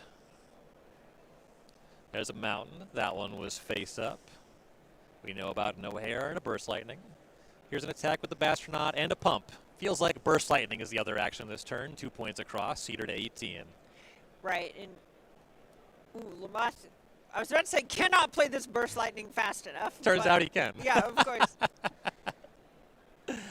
Interesting. Decides to pass the turn. Is fine if Cedar wants to spend mana on this following turn doing something about that Burst Lightning. Yeah, I would guess there's a degree here to which Lamoth doesn't want to see something get tagged by another hand disruption spell. Sure. Right, there's land number 4. Here's Deep Cavern Bat. Burst Lightning fired off before damage. No reason to give away that lifelink. Nova Hellkite back to hand. Notably before the declare block step. Right, you don't want to get ninja'd. Right.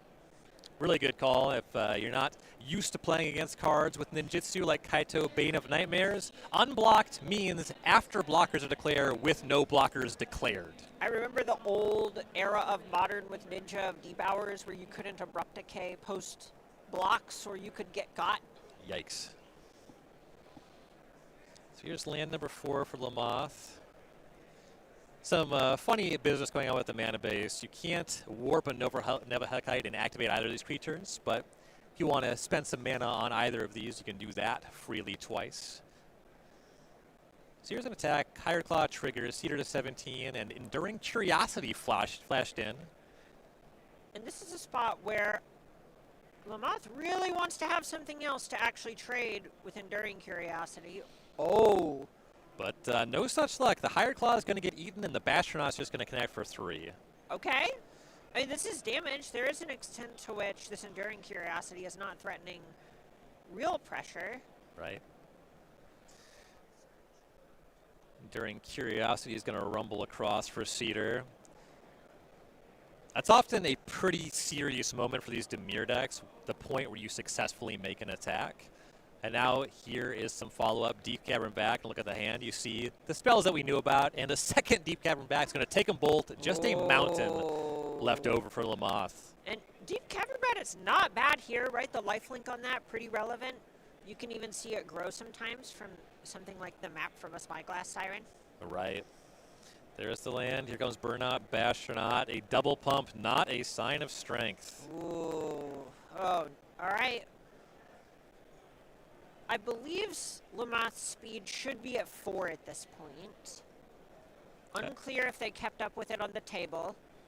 And we'll get confirmation on that. It seems to be what our players are discussing with the table spotter here.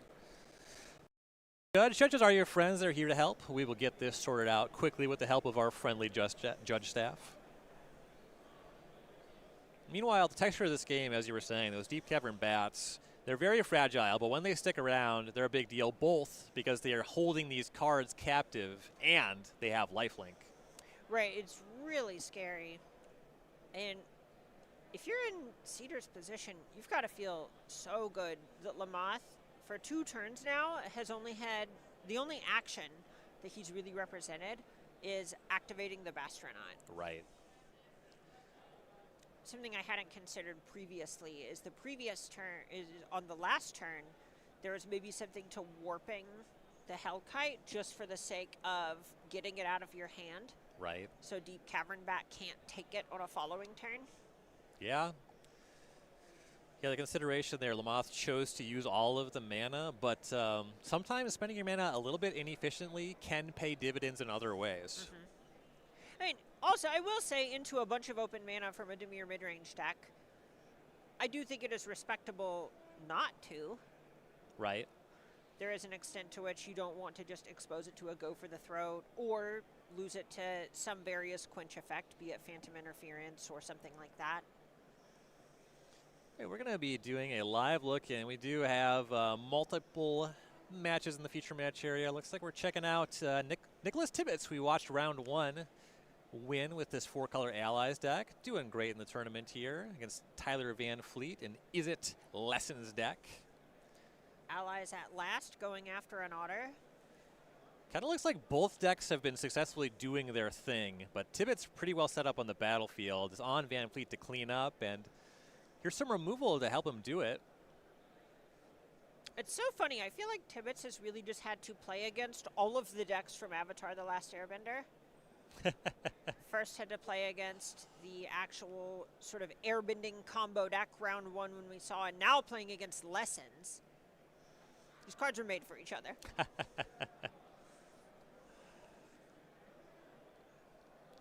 You see some rummaging with the artist talent as this Katara gets exiled.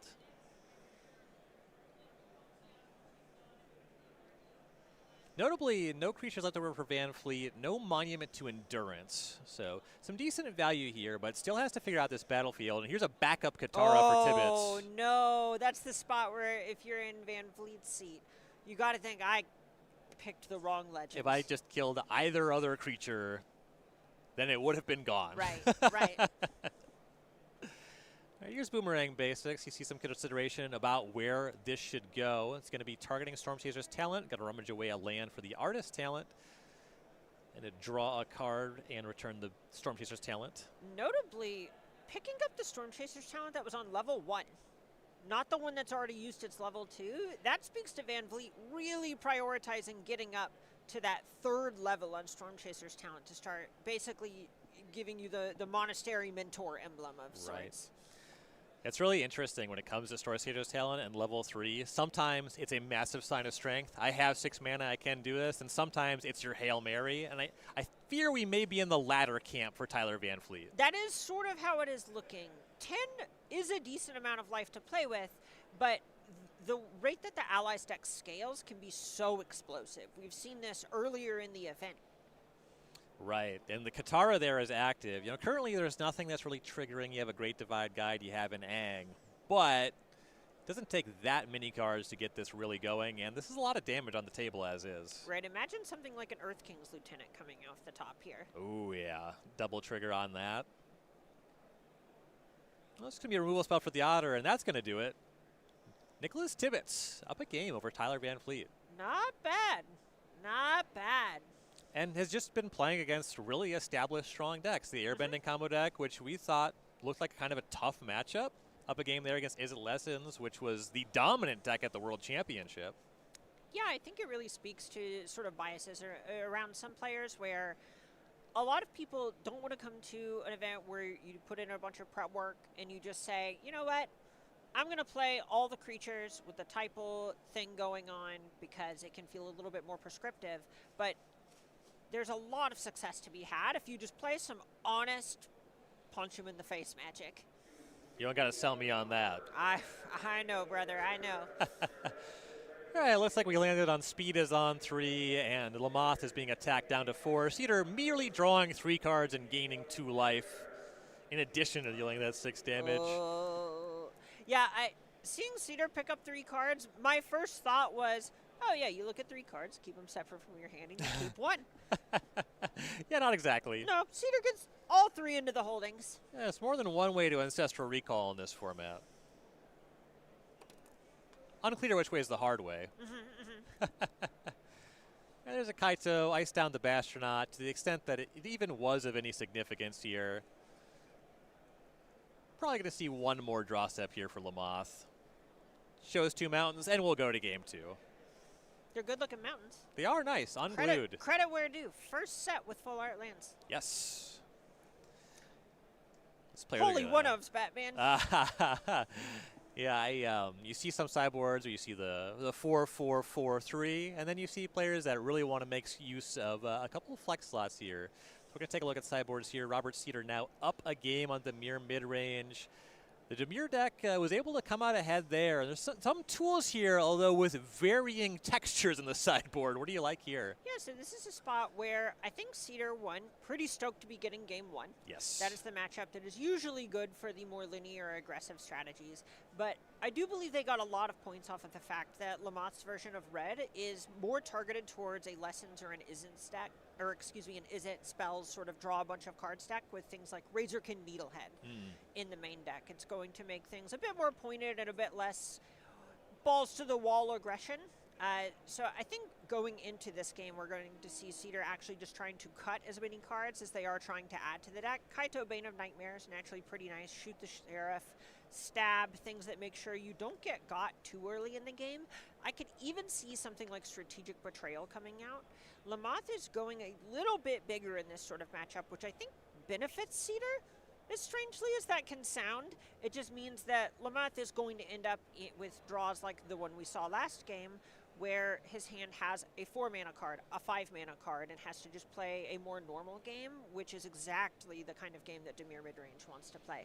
Sure. So it sounds like there's some pressure on Lamothe to be mana efficient, as you're alluding to there. And then there's a lot of expensive cards in the sideboard. So what is Lamothe's approach going to be in the sideboard here? You see some cards that are kind of expressly hateful against some decks, but those Magebane Lizards, do they really play against Demir? It's so complicated, where normally you think, oh yeah, they're trying to play a super reactive game. I should bring in these Magebane Lizards. But if you look at this Demir deck's main deck, 22 creatures, 10 instants and sorceries. That's just not actually a very good ratio. No. I would expect a lot of things that are changing here to just be maybe tuning how good things are when they enter the battlefield. Sunspine Lynx is something that sticks out to me as something that has a form of pseudo-haste at the very least. That was something that I think could maybe be a little bit more useful than, say, the O'Hare that we see in the main deck. Sure. It's really tough, but going into the post-board games, I think Lamothe is really just looking to actually be better at getting onto the battlefield early. Removal spells for Deep Cavern Bat also seem like they could be a priority. You don't want to be found without it. Right, and something like Obliterating Bolt is pretty nice against both Kaito and Enduring Curiosity. Right, yeah, absolutely. So we're watching a lot of Standard this weekend. If you like what you see, hopefully you do. We have a lot more Standard, a little bit different flavor coming up in 2 weeks. We're going to be in Portland, and it's going to be for the Regional Championship, and that is going to be release weekend for Lore and Eclipsed. So some shakeups with a new set entering the fold. A lot of stuff going on. Normally when you say we are going to be in SCG Portland, SCG Con Portland, it's more of the royal we, but UMA partner, we are literally going to be doing coverage for SCG Con Portland's regional championship, which is going to be incredible. Yeah, I think it's going to be a great time. I'm excited to see what Lorwyn Eclipse adds to the format. The format that I still feel is really developing from Avatar: Last Airbender. Really exciting time to be playing Standard. You can find information on that event and other SCG Cons at starcitygames.com/SCGCon.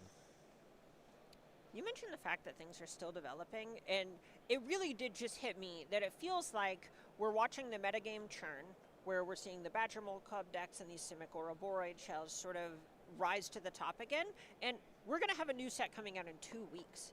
This is a living, breathing environment that we are watching right now, and that is so sweet. Yes.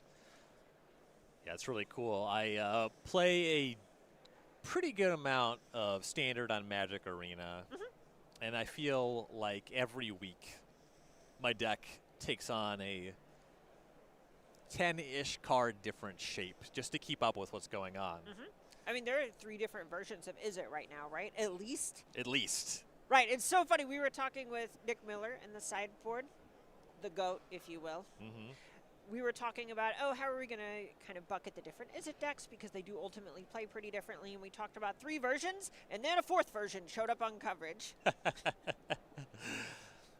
Yeah, I think that this is in the ballpark of 5. It's 5-ish. A lot of Is It. You know, I'm doing something a little bit more off the beaten path. I like the slick shot show-offs. I like the prowess. Oh, yeah. I'm not as successful as the folks we see in the field this weekend, but that's why I'm over here. Listen. The life of a show-off ain't easy. Players looking at opening hands for game number 2. Pretty quick mulligan for Lamoth, who will be on the play. That was interesting, too, because we got a glimpse at the hand where we saw a couple lands and a decent number of castable spells. But at a glance, it looked like most of what was in the hand were just burn spells, which is not really the game that you want to play. I mean, I know naturally it can feel like that is important whenever the last couple of points can frequently be dealt by, say, a Burst Lightning. But when all your things are just sort of a removal spell or shock, which is going to deal 2 while your opponent's still at 18, that's not the game you're trying to play. Yeah, you really want to get on the battlefield, and Lamoth does that with a turn 1 Hired Claw. Going to be met by a Cecil Dark Knight for Cedar, which will be quickly dispatched by a Lightning Strike. Here comes the Claw for 2 points. Cedar to 18. Okay, and this is pretty close to how Lamoth wants the first couple of turns to go. Yeah, on the battlefield. Kept Cedar off of it. So we go to turn number 3. Just a land and a pass for Cedar. Lamoth plays Mountain number 3. Thinking about some pre-combat action.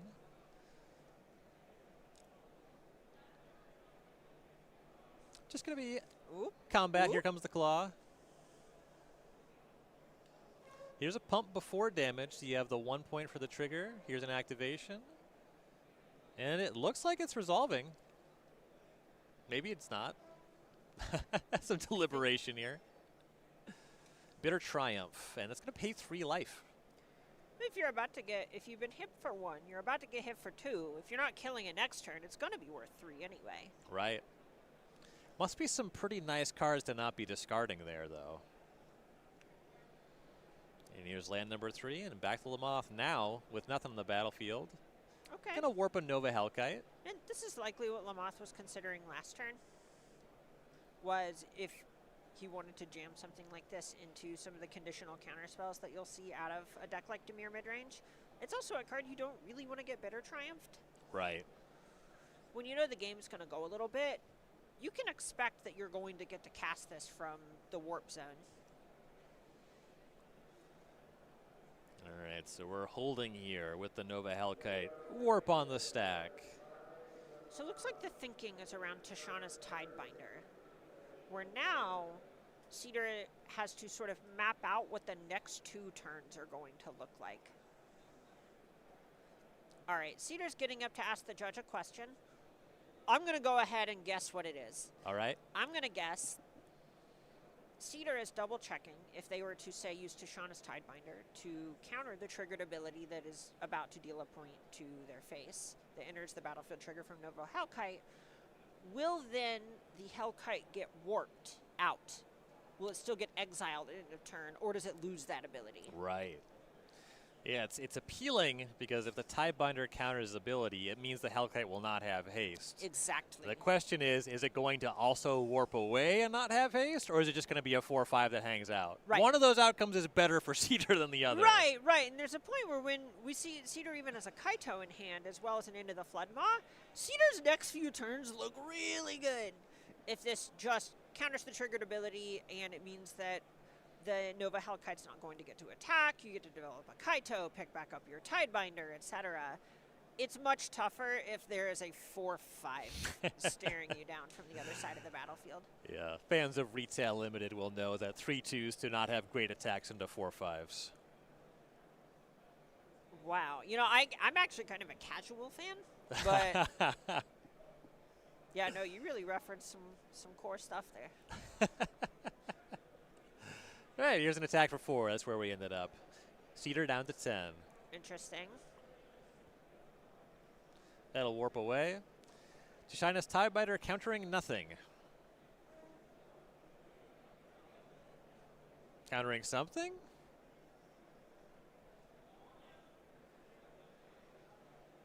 No, countering nothing. We just needed the warp token. All right. Back over to Cedar. So we've spotted that Kaito in hand. Here's an attack for 3. Still 3, but whoops, it's a Planeswalker. Kaito will connect. Is it whoops? It's a Planeswalker? On purpose the whole time, it's been a Planeswalker.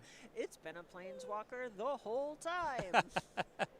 A Planeswalker that will do a little bit of surveilling. Surveil 2 and then draw 1 card. We saw Cedar pick up the die and put it back down to signal to 0. I love that. You know, we've been at this a while. Table demeanor, it's hard not to respect it, you know? Yes. And I like it so much more than just the no movement, announce I will use Kaito 0. Right. You can do that. It's legally fine, but there's a certain je ne sais quoi about pick up the die, put it back down. 1, it's very clear communication. 2, it's got some flair. All right, here's Nova Hellkite. Cedar's not interested in giving away the Kaito. Into the Flood Maw is going to bounce that, so no more action for Lamoth. Had to tap down there, and now Cedar is untapping with Kaito. He'll connect again. Lamoth to 14. Cedar going to do some surveilling. Surveil 2, draw 1 card. A little less flourish on the die this turn. But Cedar firmly in the driver's seat. Oh, interestingly, because the Nova Hellkite can only deal damage to creatures an opponent controls, it likely didn't put anything on the stack a couple of turns ago. Which means the Tidebinder may not get the chance to actually do anything to it here in a second. Fair enough. Duress picked up off the Kaito. It's going to take a Burst Lightning out of Lamoth's hand. You see that Nova Hellkite and a Hired Claw are the remaining holdings.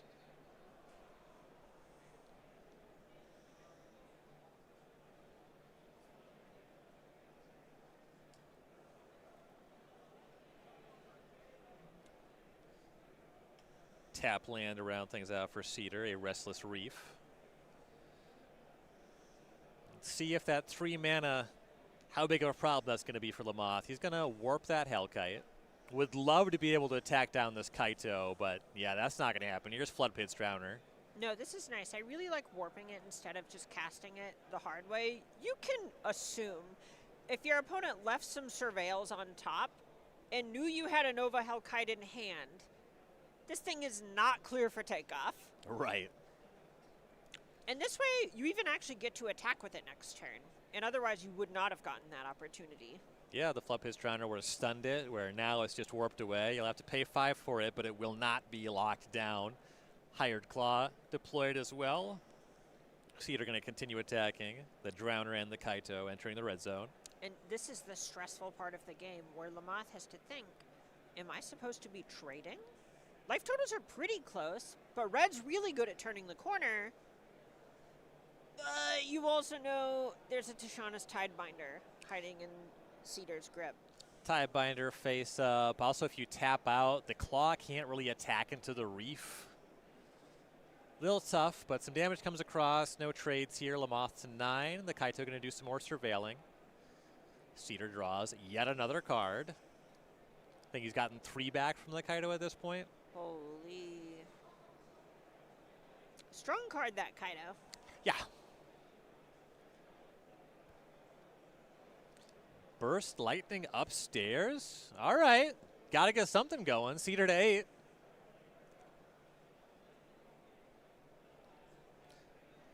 I dig it.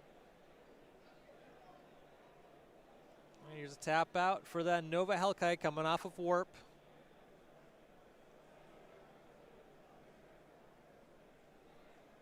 Right, this time the Tie Binder is going to save the Drowner, going to copy that ability. The Hellkite no longer has haste, just a 4/5, no abilities. Does not even fly. Right.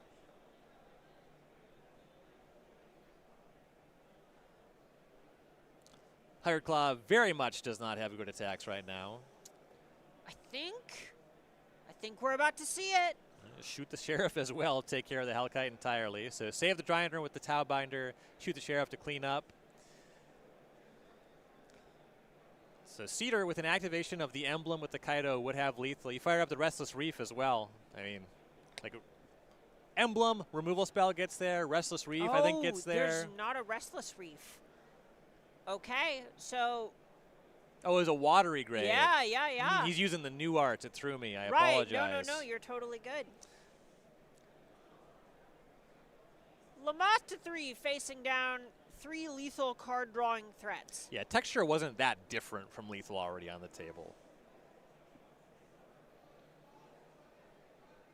Just the cards continue to stream for Cedar. Lamoth hanging out with 1 in hand, dealing 8 with 5 red mana. Tall order. If Cedar is at 10, can make an argument for Hidetsugu's second right. And argue I would. But you wouldn't have seen that burst lightning if that was the game we were playing. All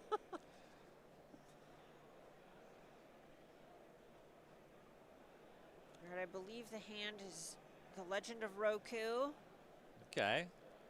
Exile 3 cards. Yeah, no point in looking. And Robert Cedar, quick 2-0 with Demir midrange, advancing to 5-0 here at Magic Spotlight the Avatar. Pretty nice, and that match really highlighted the difference between the previous format's mono red decks that had a bunch of cards that either were creatures or creatures that sort of guaranteed damage through the likes of the now banned Screaming Nemesis, and a deck that actually needs to untap and attack repeatedly with creatures in the face of a removal-heavy disruptive deck like Demir midrange, where even something like Flood Pit's Drowner is going to be able to disrupt creatures. All right, well, it sounds like we have a backup match. We're ready to jump right in. Let's bring you some more Magic here. All right, here we have Cody True on Jeskai Control against Nicholas Odenheimer on Is It Lezence. Odenheimer, a Spotlight champion, if I'm not mistaken. Oh, the first. I was about to say, you are not even close to mistaken. I'd go as far as to say correct.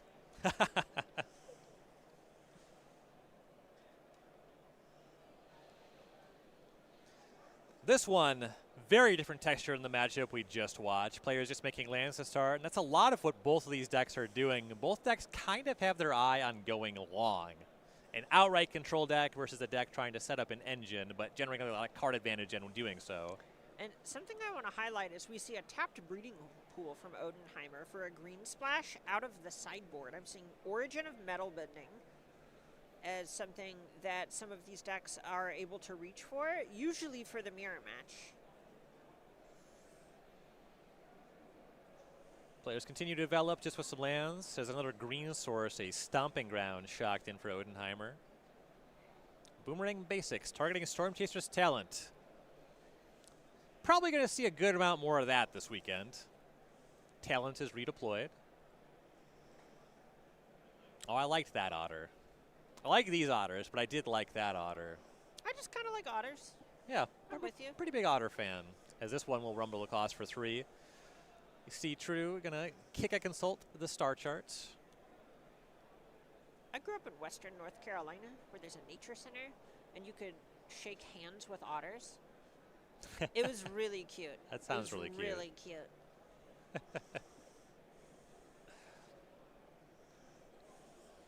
I can think of standard formats where Consult the Star Charts would have been the strongest card draw spell in the format, and it's like at best in third in this one. I have cached multiple Magic events with Glimmer of Genius in my deck.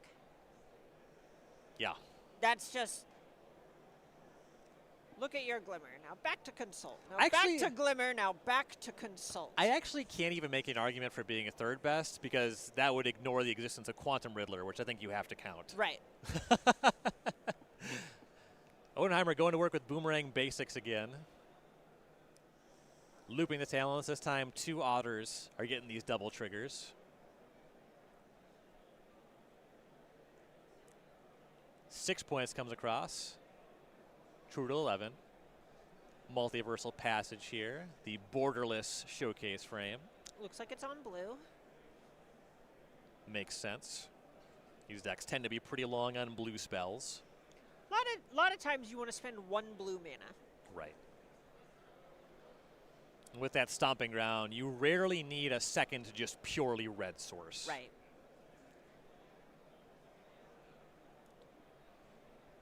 Is it more likely you want to cast 2 Boomerang Basics and 2 Storm Chasers talents at the same turn?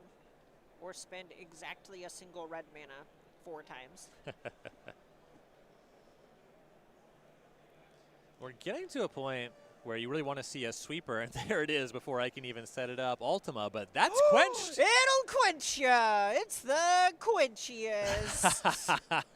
Drink cactus juice. 3 Otters on the table. You see Odenheimer moving really quickly. Monument to Endurance, Prowess Trigger. And it's going to be Abandoned Attachments, Prowess Trigger, trigger the Monument, attack for 9, you lose 3 life.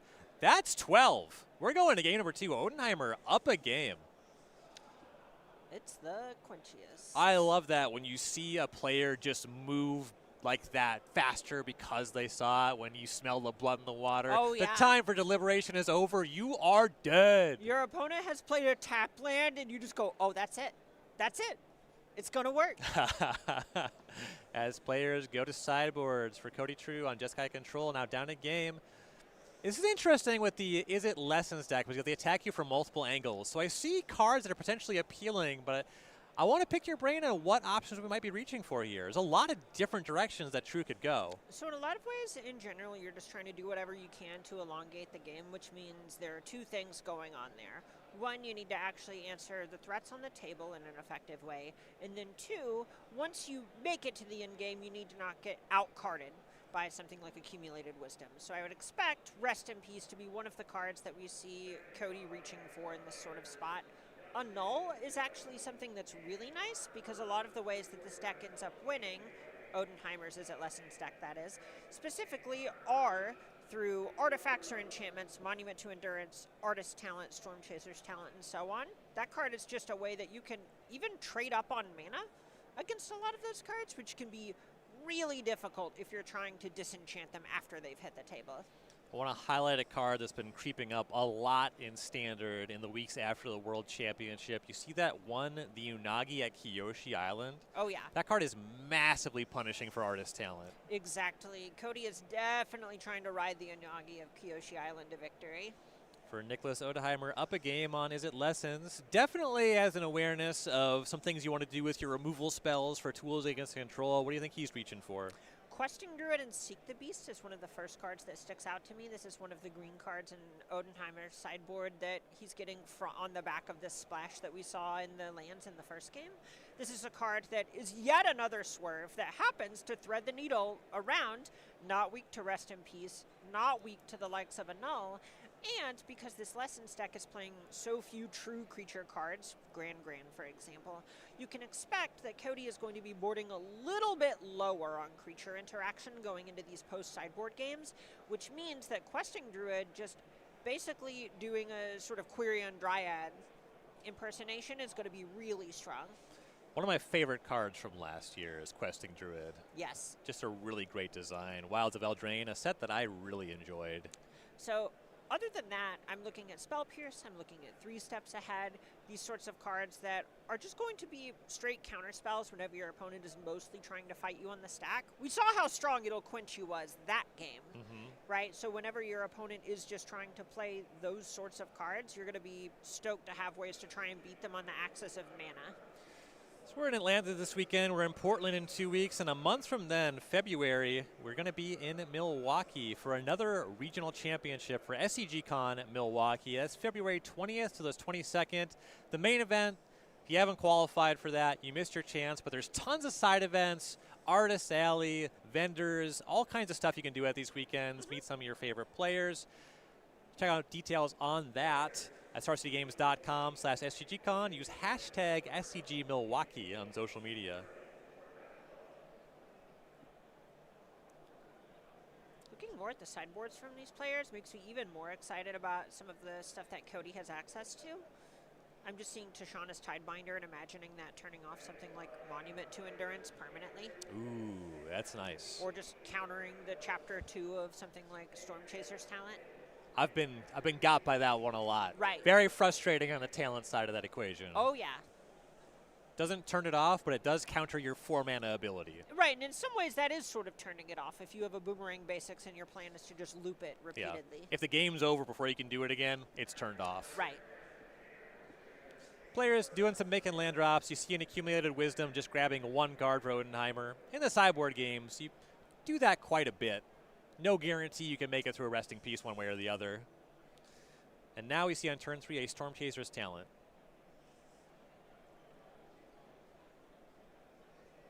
So far, players developing largely as intended. The Lessons deck, kind of the aggressor here, but not in a rush. You want to make sure you develop properly more than quickly. As players continue to make land drops, there's land number 4, any plains for True. This is the spot where True has got to be thrilled to have played a 4th land while at 20 life. Yeah. All right, Odenheimer's going to shot it to 16. Going to Boomerang Basics that talent. Get this engine going.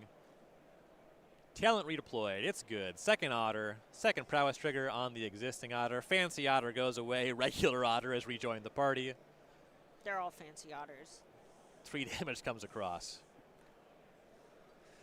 Right, this is really echoes a game number 1 here as we see a kicked consult the star charts. This is funny. You keep expecting someone to counter something.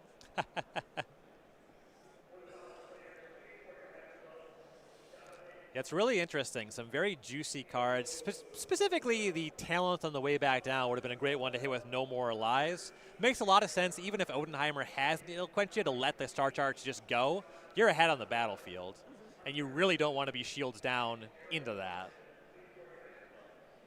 Right, there are a lot of spots. I'm just double checking the sideboards here, where if you have something like 3 steps ahead, you really want to tag a higher impact spell. Tapped Mistrise Village as land number 5 for True. Odenheimer is going to get back to work with Boomerang Basics. Pick up the talent yet again. Coming right back down. Third Otter. Fancy Otter has returned. Welcome back, Fancy Otter. They're all fancy Otters. 6 points comes across. True to 11. Multiversal Piss. Is this the same game we just watched, Carmen? In some respects, yes. For Cody True. Hey, a third fancy Otter is in the battlefield. Cody True is really hoping that we don't follow the exact script. Has to do something about these Otters.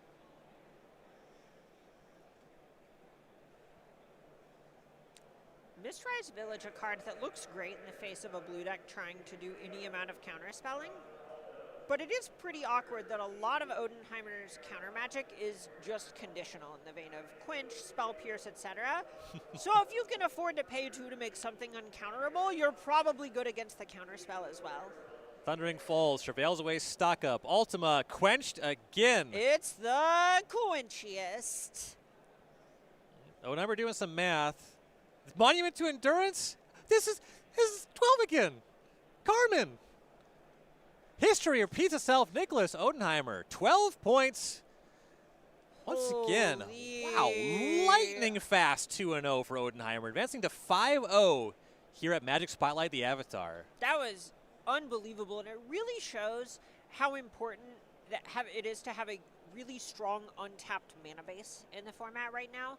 That's something that stuck out to me as the difference between what Odenheimer was doing and what True was doing. Both games, True had to play a tapped land and then was 1 mana short of paying for basically a counter unless they pay 2. And otherwise would have gotten to continue playing and the game would have gone on from there, which is exactly what Jeskai needs to do. And this is something about Jeskai control. Historically, any blue-white X control deck, if you go, I'm going to talk about a long past era in Magic, Sphinx's Revelation control in Standard. Greg Orange, I can confirm from watching, has kept 7 land hands in games that he's won with that deck. But the pressure to actually get on the battlefield is so much higher in 2026 Magic, and you can't do nothing until you Ultima these days. Right, that was the kind of awkward spot of, you can see that there was some amount of keep a land, maybe there was some sort of reactive card that didn't quite line up or make sense to cast earlier in the game, and then it was just card draw spell into sort of sweeper and cross fingers, and unfortunately, finger crossing ain't gonna cut it. No. But we do have more Magic to bring you this round. Three We're matches in a talking round. This is good third stuff. match. This is good stuff. All right. We're going to actually watch this match. Nicholas Tibbetts and 4-color allies. We watched him in round number 1. We had a bit of a look in earlier. We're going to, I think, see the whole thing here against Tyler Van Fleet on Is It Lessons. All right, excited to see this one.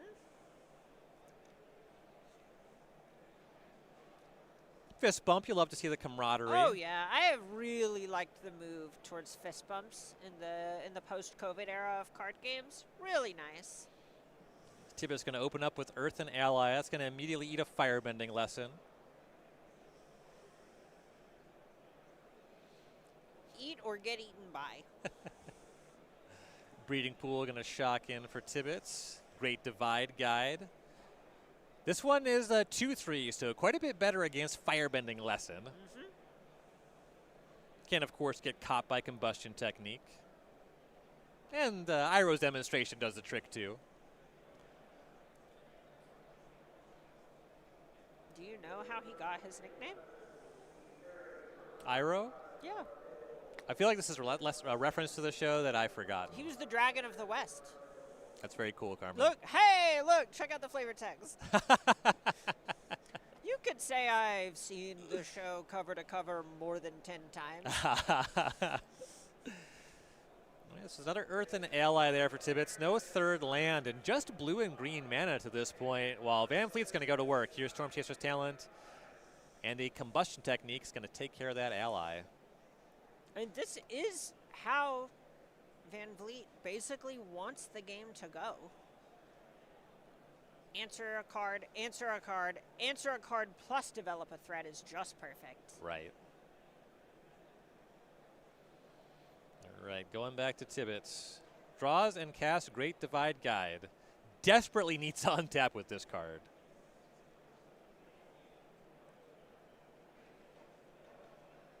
Agnikella for Van Fleet. Artist Talent. Ooh, only one red source on Van Vliet's side. And no attacks with the 2/2 into the turn 2/3. So here's a window for Tibbetts. There's Cavern of Souls. Mana really unlocked now. You saw the miracle motion. Draw did not hit the hand, flipped it over Cavern of Souls. Ally, of course, the name. What are the spells?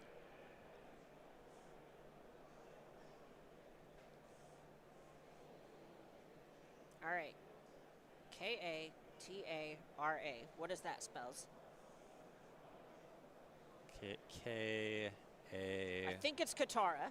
That sounds right. I'll believe you. Looks like an attack for 2, and there is Katara. So Van Fleet to 16. Some good material for Tibbetts now. This is nice. This is the beginning of Tibbetts being able to sort of grow a snowball that you'll see a lot of typo decks like this really want to try and assemble is they have these synergies that are more than the sum of their parts. Every single card is not just additive because they're all interlocking pieces with one another. Van Fleet's going to level a talent to 2. Not a great use of the turn. Picks up a Firebending Lesson, which doesn't kill either of the creatures on the table. Right, this is the spot where you pick it up because you can spend a bunch of mana to kill something soon, but you're not thrilled about it. It would not surprise me if the plan is this is more preemptive to try and tag something cheaper that comes down that starts out with 2 toughness. Sure. Something like South Pole Voyager.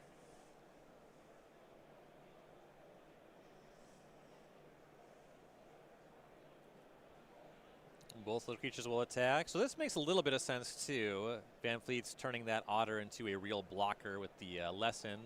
Ooh, but Aang is going to just airbend away the otter. Ooh, not bad. Yeah, so there is a talent rummage trigger.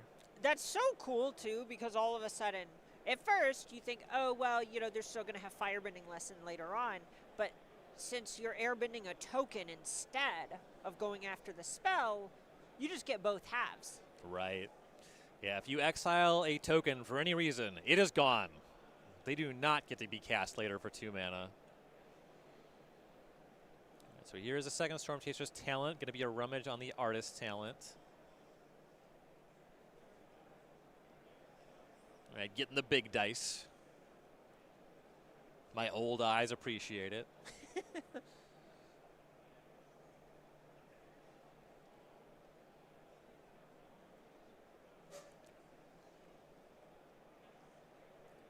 Is that a fancy otter? If you're asking me... Trick question. They're all fancy otters, Ryan. Keep up. Thought that was underhanded and over the plate. You know me. I've never hit a pitch in my life. Is that a fancy otter? See, I'm going to fail to do it just to spite you. Trick question, Ryan. They're all fancy otters. All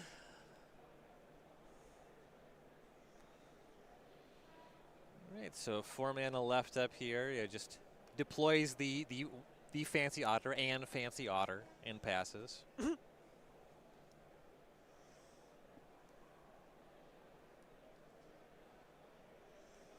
Here's a removal spell for Tibbets. There's the Allies at Last. Take care of your otter.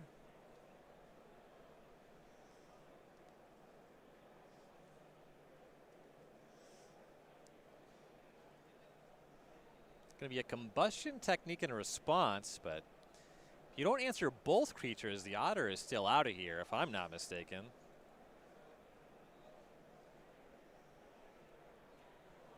Maybe if there's another spell, you can get it up to a 3/3 to survive Aang. Sure. And even if you don't have it, the Artist talent for a look you might be in fully desperation mode. You can rummage away a grand with the Artist talent. Okay, Katara exiled. Yeah, 2 damage does take care of the fancy otter, though. Ooh, and in a lot of ways, that tells Tibbets the shields are down. Because if there was anything else Van Fleet could cast, he would have likely saved the otter there. And there is a backup Katara. So now we are just where we ended the previous turn, except with Van Fleet with 4 fewer life points to show for it. Here's Boomerang Basics. Bounce Storm Chaser's talent. Rummage with Artist talent. Get rid of this land. Draw a card. Pick up the talent. Draw for Boomerang Basics. And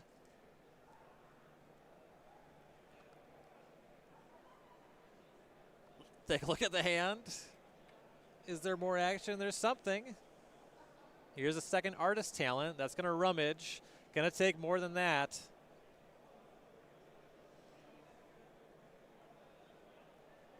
Here's a Storm Chaser's talent that's redeployed. Get a couple rummage triggers there. Get an otter blocker. A fancy otter blocker. There you go.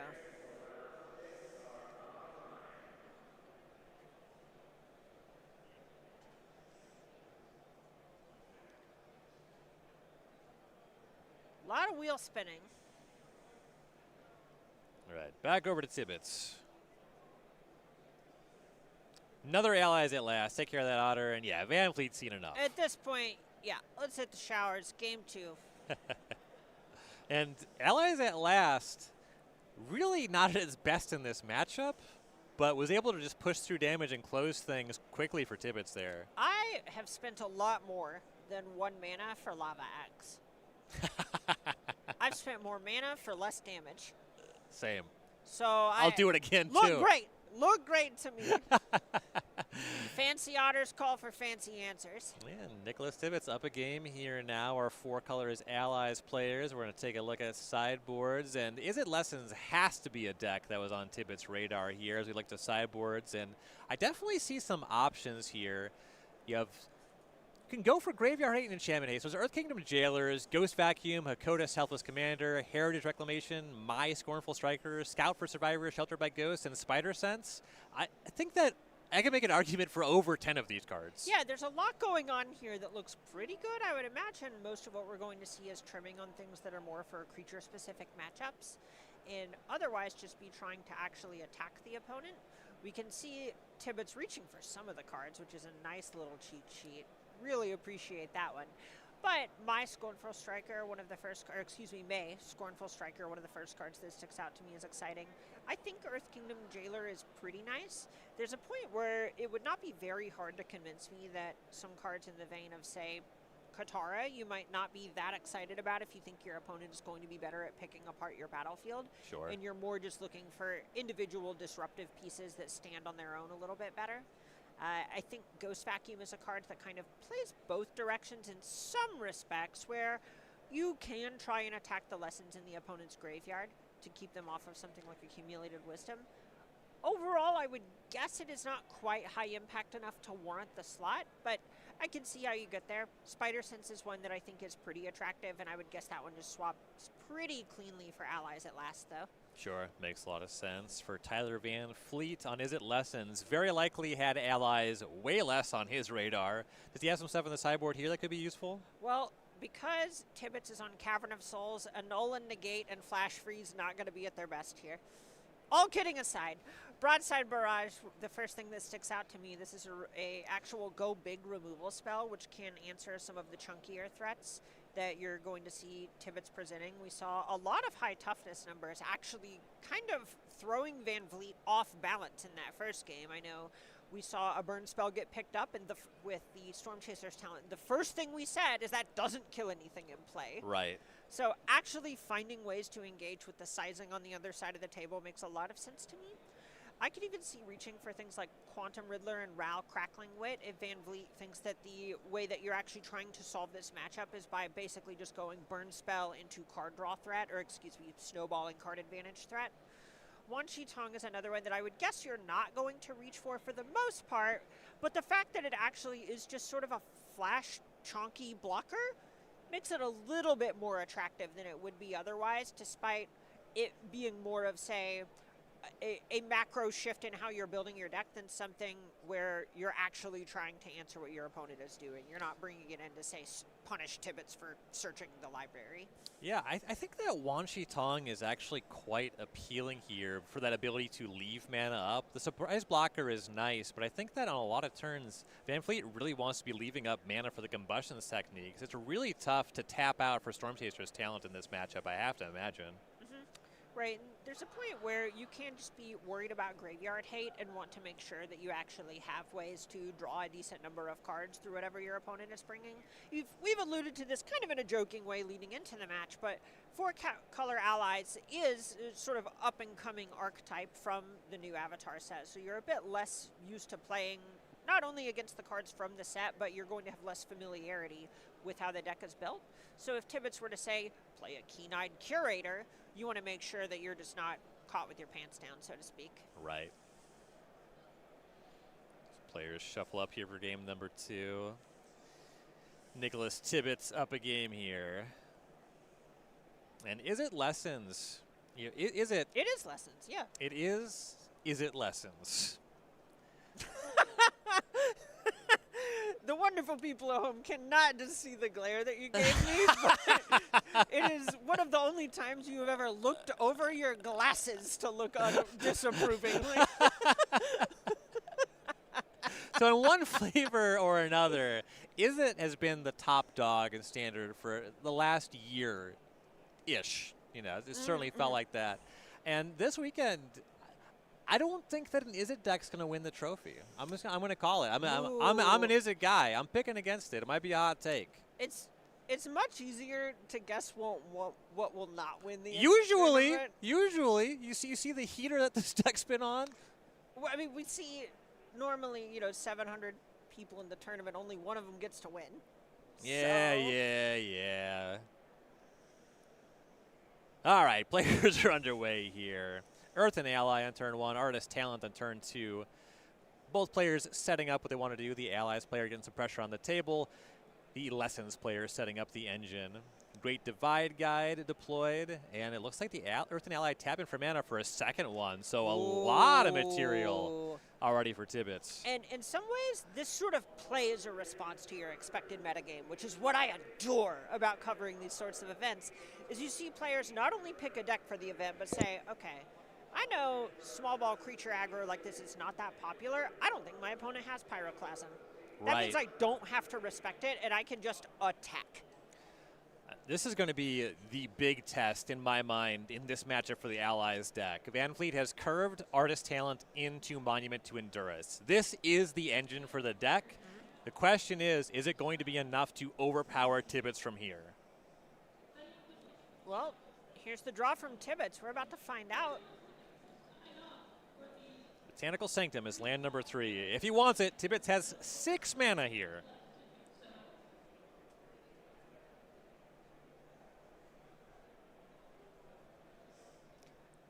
And you can see Tibbetts just basically double checking the sequencing. This is a very sequencing intensive deck. You want to play your cards in the right order. Right. Earth Kingdom Protector is in to Earth King's Lieutenant. Going to grow the team.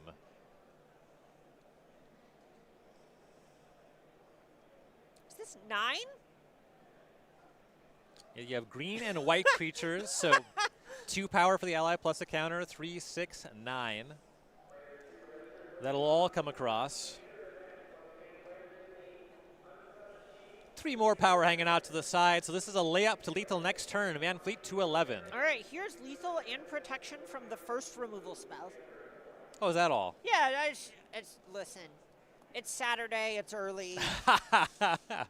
Accumulate wisdom to start things off. That ain't it. Gonna rummage away a rail crackling wit. That makes sense. Not we are at that well part of the past game. that. Monument to Endurance trigger. Draw an extra card. Yeah, mark the monument. Resolve accumulated wisdom. Take a look at the top 3. Only 1 going to hand. No Lessons in Graveyard just yet. And you can see what's attractive about the deck that Van Vliet's playing here as a result of this, right? This is a spot where you get to look at 5 cards off the top and have multiple card advantage engines in play. This Isn't Lessons deck is no joke. But Nicholas Tibbetts, 4-color allies, kind of making it look like a bit of a joke. A gimmick making the strongest deck look like a joke. I love it. Right, Firebending Lesson has to go after one of the creatures that it technically could kill. It's just going to target the protectors. Going to see Tibbetts protect something in response, I'm sure, just deciding what. It's the spot where you go, okay, I guess I'll make you have something because most things are instant speed removal. So you're just going to respond to whatever activation it is with the kill spell if you do have it. Right. Going to protect the Lieutenant. That one makes sense. That's the only one that can still be hit by a Firebending Lesson. Yep, totally right.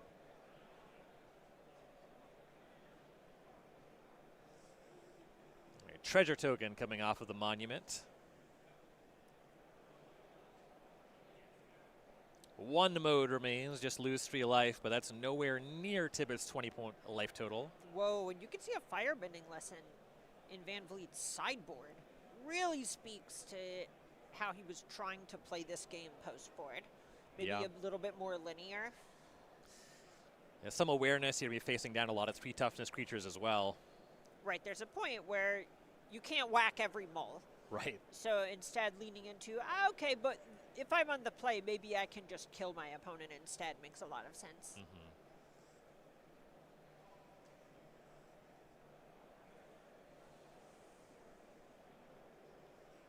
Iroh's Demonstration, going to go after one of the Earth and actually the Great Divide Guide. 4 points solves that. That makes some sense. There's a degree to which you are kind of priced into just hoping your opponent has all lands in hand. And in that world, the Divide Guide is one of the cards that is actually threatening to let you use Earth and Ally to Earthbend 5. which doesn't come up a lot, but when it does, you read it, and Earthbend 5 doesn't read that different from target player loses the game. It is a repeatable Lava X, as it were. So notably that demonstration, that's the third lesson in the graveyard. It does tap Van Fleet out. We head back to Tibbetts, untapping with 5 power on the battlefield, but all of these creatures can scale larger this turn. Here's Katara. Oh! That's double counters on the Lieutenant because it's doubled, so that one's a 3. Now the Earth and That's Allies, 11. that's exactly 11. And that's going to do it. Oh, Nicholas yeah. Tibbetts, 2-0 over Tyler Van Fleet, advances to 5-0 on 4-color allies. This is the player and deck we featured in round 1. You know, often you see, all right, this is not one of the more represented decks today in this weekend. Let's make sure we get it on camera. And Nicholas Tibbetts says, no, you're going to be watching me a while, bud. Everyone involved in this is pumped right now. Oh, You saw Van Vliet reach the hand out, and you saw the smack of a handshake of just saying, all right, you got me. Your deck is so sweet. I'm so stoked to see more of it. He's, got 4 win and ends in a row? Oh, yeah. After this? I will be hard-pressed to imagine we not see Nicholas Tibbetts in day number 2 this weekend. I love their odds. Yes. But a lot of great Magic here in round number 5 of Magic Spotlight the Avatar. But don't go anywhere. Round number 6 is coming up in just a minute. We'll be right back.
Good afternoon, gamers. Welcome back to coverage of Magic Spotlight, the Avatar, here at SCG Con Atlanta. I'm Ryan Overturf. She is Carmen Klumperens. It's round number 6. We've seen a lot of great Magic. We saw a lot of great Magic just in round 5. Got to cover 3 matches. One of the players we covered will be watching as our main feature this week, this round rather, Nicholas Odenheimer. We'll be seeing more of him this week. Yeah, right. This is someone who, it feels like in some ways you're prophesizing it, but also Odenheimer notably won the last Spotlight series in Atlanta, the first one ever. Also the reigning champion in a lot of ways, and still hasn't done much losing. Yeah, definitely been having a lot of success in competitive Magic over the last year, starting this year off. So far, so good in this tournament. Let's check in our standings, see what other players are also 5-0. Scott McNamara keeping it up with Bant Omniscience. That's going to be the other player in our main feature here. Bant Omniscience, a deck that's going to be less represented in the field, but a deck that has a really serious combo endgame, which I think is a really serious competitor in this standard format. And we're going to actually see a little bit more of that in this round, no less. I covered Robert Cedar previously and Demir mid-range, advancing to 5-0. Ryan Bellamy still doing it with Simic Ouroboroid. A lot of that deck in the field this weekend. Chris Donaldson and Boros Mice, we covered him. He's 5-0 as well. Hey, we have Boros Mice, we have Boros Dragons. Like, basically, Boros is about bringing together a creature type and going 5-0. It's nice that Mice and Dragons are both the same color pair. There's something really satisfying about that. Oh, yeah. Come on. Mason Wanadana still at it, 5-0 with Simic Ouroboroid. Stoked to see a couple of Landfall decks hanging out on this graphic. That's one near and dear to my heart. I love just making a big green doofus. Yeah, it's a deck that you told me coming into the weekend that you were excited to see here. Let's check in with some more players at 5-0. Sure, we have plenty more still at this point in the tournament, but we are starting to see some 4-win players on just the second slides here is standing. Ryan Hayes still 5-0. Max Kaminowski, Jim and Corey got to cover him. He's still doing it with Is It Lessons. But you see some players with a draw, Jack Powder or House of Mana MTG, Celestia Landfall. Hey, listen, if there's anyone who knows how to put lands into play and announce triggers, that is Jack Potter. Yes, yeah, definitely in his lane. And 4-0-1, technically undefeated. Yeah, exactly. And I want to zoom in a little bit as well on Matthew Wright at 5-0, Teamer Lessons. We actually seen Odenheimer on a sort of splashing green version of Lessons. Possible Wright is going a little bit further in, but Matthew Wright, someone who's a regular to the Arena Championship, so no slouch himself. Oliver Tomiko, someone that we saw 4-0 last round and just losing at this point.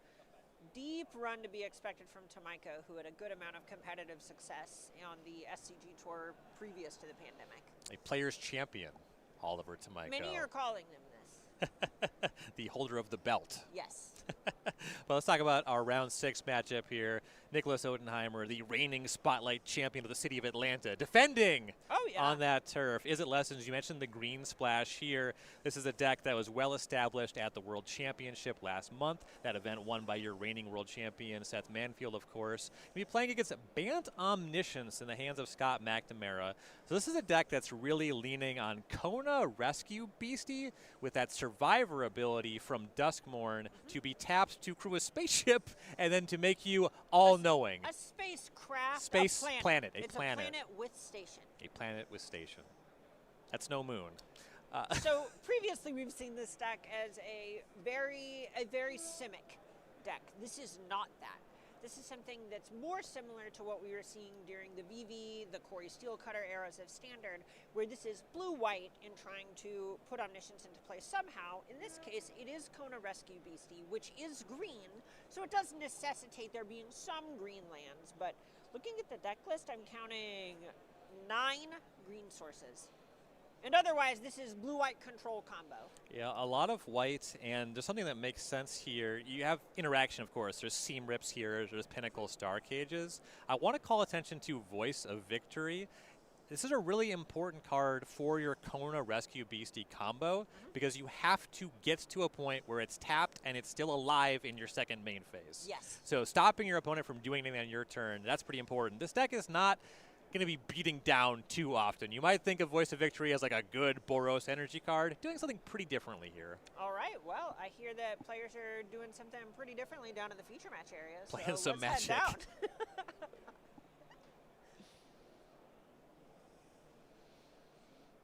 Welcome to round 6 here at Magic Spotlight the Avatar. At the top of your screen, you have Scott McNamara on Bant Omniscience on the play. You're going to start with one of those planets, Adagia Windswept Bastion.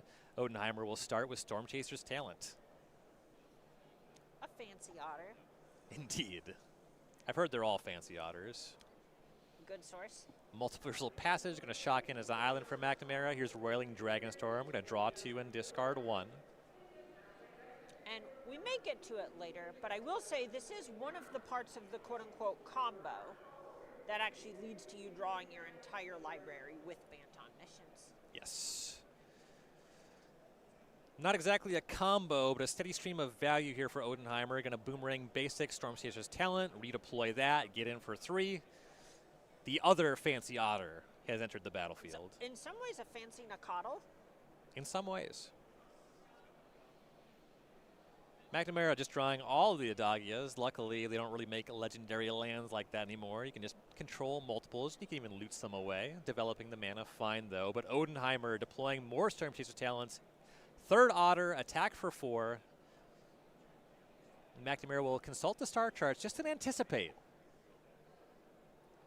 And this is the point where you can feel that Odenheimer is likely trying to prioritize just having some sort of interaction for Akona.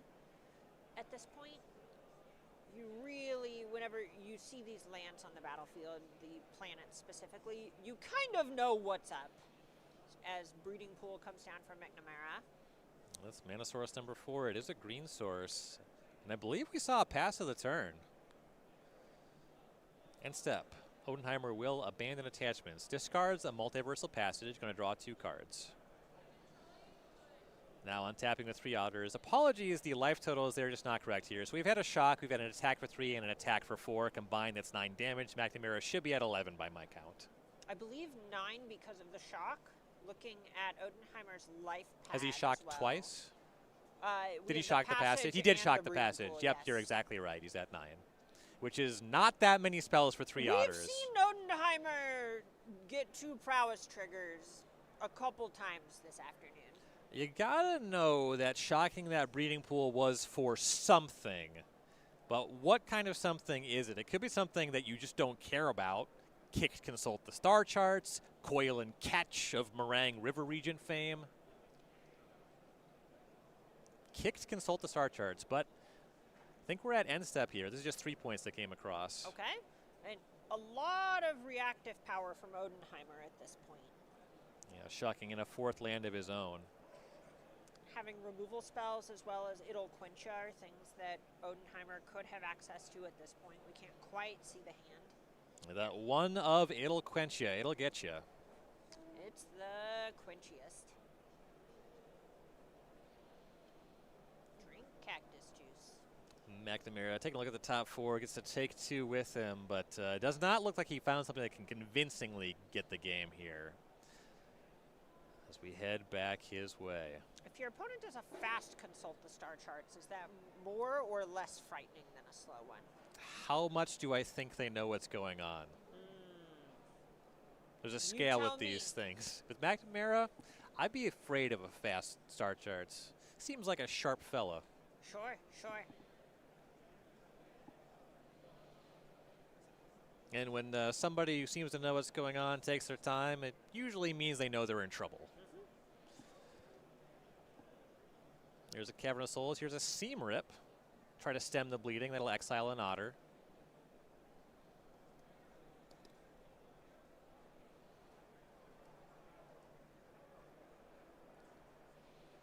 Can't quite see it yet, but I would guess that Cavern is on either Beast or Survivor. Possible. Sometimes these decks also name Dragon for Meringue River Regent. Kidnap, stealing your otter. I will not give you a card. This is a control magic variant. Oh, it's so cute. You can gift your opponent a card if you want to just control the creature, but if you don't do that, you have to put 3 stun counters on it. This was just a 4-mana removal spell. A very cute 4-mana removal spell. They're all cute 4-mana removal spells. It has a very fancy raccoon on it. Combustion technique on the kidnapped otter to be the 3rd lesson to accumulated wisdom to draw 3 cards. Oh, Odenheimer cooking with gasoline, moving very fast. Yeah, he's got a full tank here. He's going to shotgun a breeding pool. Here's Monument to Endurance. There's Abandoned Attachments. Discard Rail Crackling Wit. Draw 2 cards. Attack for 3. And That's that 6. Monument to Endurance trigger, lose 3 life. Yep, exactly right. Nicholas Odenheimer up a game. Odenheimer, credit where due. You can tell this is someone who gets the reps, puts the work in, and can do the math very fast on a very complex deck. Yes.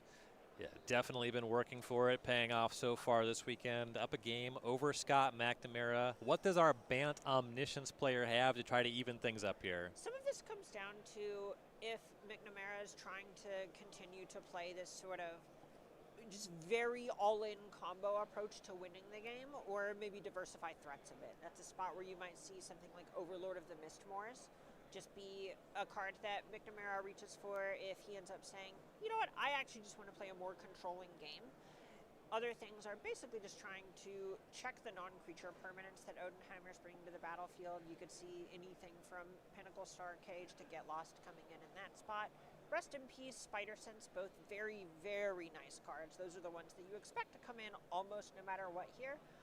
I think Voice of Victory is another one that you talked a little bit about going into the match that I think is very attractive to reach for at this point. It blocks some early Storm Chasers talent tokens. It blocks Grand, and most notably, it sort of does a Spellskite impression, where you have to kill it before you get to interact with the opponent's combo. Right. My intuition is McNamara is going to want to be a little bit harder on the combo and not try and play a fair game against Is It Lessons, which I think is a bit better equipped and more redundant to play that sort of game. But there are a lot of ways that McNamara can position the deck going into the post-board games. Makes sense to me. For Odenheimer, Bant Omniscience is a deck that's around, and I think he has some tools here, but definitely has some options in terms of how he wants to play it. What do you like on his side? First things that really stick out to me are the counter spells. Odenheimer has a lot of creature removal that is okay, but not great. So Firebending Lesson, for example, you're not really that interested in dealing 2 damage to anything that McNamara is playing. Everything is 3 toughness, so Spell Pierce, Spider Sense, 3 steps ahead. All going to be looking great here. I think there are worlds where you could lean into Questing Druid if you think things end up going grindy. I would guess that if he were to go down that path, it would be a reaction to how Game 2 plays out. I wouldn't expect it here. Origin of Metal Bending, though, that is something that can destroy Omniscience. So that's something that can be scary, but because McNamara's combo operates at sorcery speed where you have to cast a big dragon, and then when it resolves, you cast another big dragon, and so on, you can, in the middle of it, just basically catch McNamara off balance and go after the Omniscience itself and try and win the following turn. Yeah, that's definitely something I wanted to pick your brain about, so I'm glad that you brought that up. There's some fear that if your opponent puts in Omniscience, they can do things like cast some Coil and Catches and just pull ahead on cards, but at the same time, you do need cards that just play in the matchup too.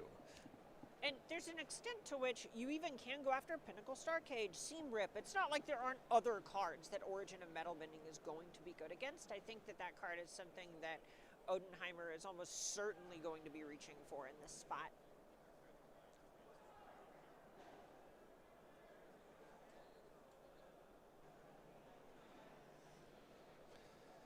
Odenheimer good on 7. McNamara is going to keep on 6 here. He's going to start things off with a planet. It is Uthros, Titanic God Core. All right, Grand hits the battlefield. And there is a Voice of Victory on turn number 2 from McNamara. Grand can freely attack into that. That second point of toughness doing some work here. Grand has seen some things.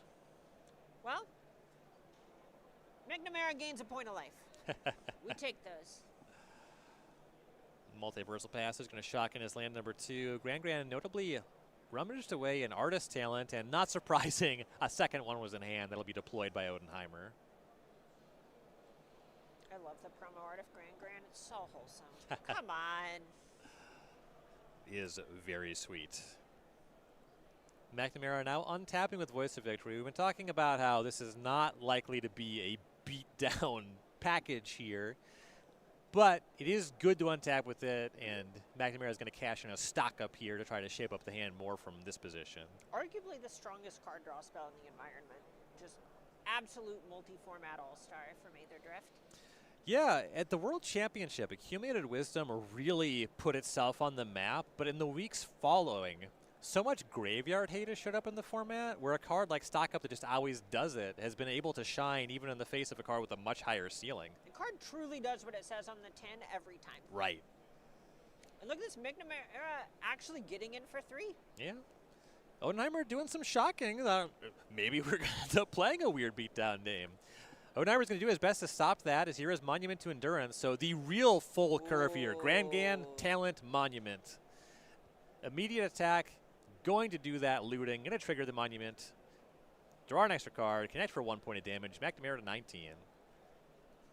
All right, does McNamara have it? Looking for green source Kona here. I've seen Cavern hanging out in the hand. Right, that's Cavern of Souls. There's Kona. Going to station that planet. Just a few more turns till Uthros has enough counters. Attack for 3. Gonna wrap that up before we go to second main phase. Do we have an Omniscience? We have Meringue River Agent. It's not bad. It's not Omniscience, but it's gonna bounce both of the engine pieces there, the Artist Talent and the Monument. And this is what's so nice about this deck, is that a lot of its cards just work on their own. The card Omniscience doesn't, but everything else you see on the table right now is kind of a combo piece. Right. Except it also has a business end. Yeah, and kind of a beatdown game. Yeah. That Meringue River Region just closed too quickly. Scott McNamara is going to even things up here. Right, and that's the spot where Odenheimer knows that he doesn't have a single way to get the Meringue River region off the battlefield at that point. Yeah, Odenheimer doing a great job defending here at our first event of the year, Magic Spotlight Atlanta. But we have a full schedule of events throughout the course of 2026 here with SCG Con. We're in Atlanta this week. In 2 weeks, we're going to be in Portland. It's going to be for the regional championship. Very stoked for that. Milwaukee coming up in February, the other RC. He'll be bouncing around the country from there. Richmond, Cincinnati, Washington, D.C., Las Vegas, Dallas, Baltimore, Los Angeles, and Hartford. All kinds of stops all over the country. Some of them are going to be those regional championships, but many of them are going to be these open entry spotlight events, so you can just show up and play even the main event. As someone who is a casual foodie, I love this lineup of cities. Almost every single one, I can tell you, a pretty nice place to eat that is walking distance from the convention center. And believe you me, you cannot say that about every city. That is true. We have been to some places.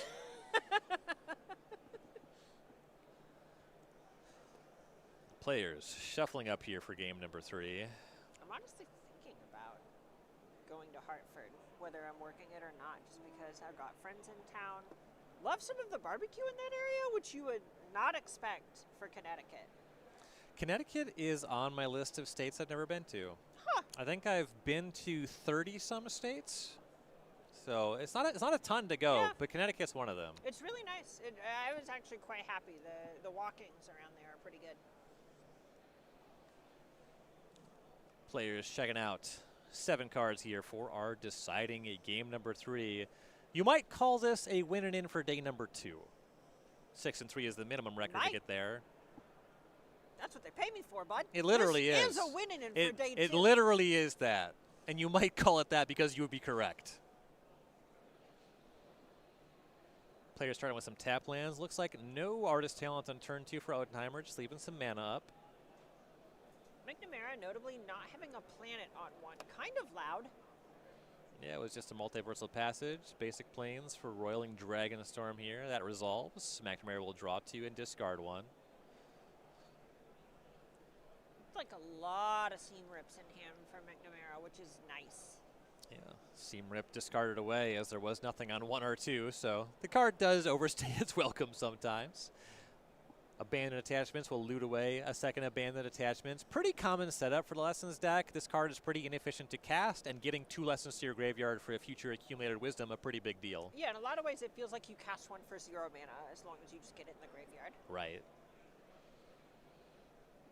We've shown some love to some basic lands here, so I do want to compliment that Ice Age Plains from McNamara. I think a lot of Ice Age cards look terrible, but I love the colors on this Plains. I think they do all right. Here's Cavern of Souls. There is Stock Up. It's counterable. Can't name sorcery with Cavern of Souls, but it will resolve. And in some ways, this is a signal that I think it's pretty unlikely that Odenheimer has counter magic in hand. Whenever you see McNamara cast or play something like a Cavern of Souls, you would expect, say, Quench, for example, to immediately be played here. And especially when Odenheimer doesn't have any pressure on the table, something conditional like a Spell Pierce also unlikely to come down. All right, so here's something that you were speculating about. Questing Druid has come out of the sideboard here. Odenheimer's going to go on an adventure here. Seek the Beast, I believe, on the end step. Exiles Island and Grand Cran. Odenheimer will be able to cast those on his next turn. Basically the perfect couple of hits. You generally just want things that are really efficient so you can then develop the Questing Druid and then get a counter or 2 on it the following turn. Right. Yeah, you have your land drop rolled up. You have a cheap spell. McNamara going to discard step? Yes. Ooh, yeah. Yeah, no 4th land. Go back to Odenheimer. McNamara was just on the draw and oh, cast no, a you're so and right. everything has been card neutral, which is a bit uncomfortable, but selection is the important thing. Right, yeah. The old divination on the draw, that's what it is. And you can't play a planet and a Kona on turn 4 because they would enter tap. So Odenheimer a little bit green lit here. Here's Questing Druid and Grand to initially put a counter on it. You can leave only 1 mana up because you know you can't be comboed here. I wonder if we might just see the naked Kona. Card blocks. It's a 4/3. Right, we're joking a little bit, but we were talking about this in the last game, how these are just normal cards you can just play. Right. And if the Kona survives, good way to tap a creature is attacking with it. Yeah, that's kind of the same thing as having a planet, is having a Kona without summoning signals. Right. Right. So there is land number 4. It was on time. And here is Voice of Victory from McNamara. And Rest in Peace. All right, so forget everything about setting up Accumulated Wisdom. Grand's not going to be able to discount any spells here.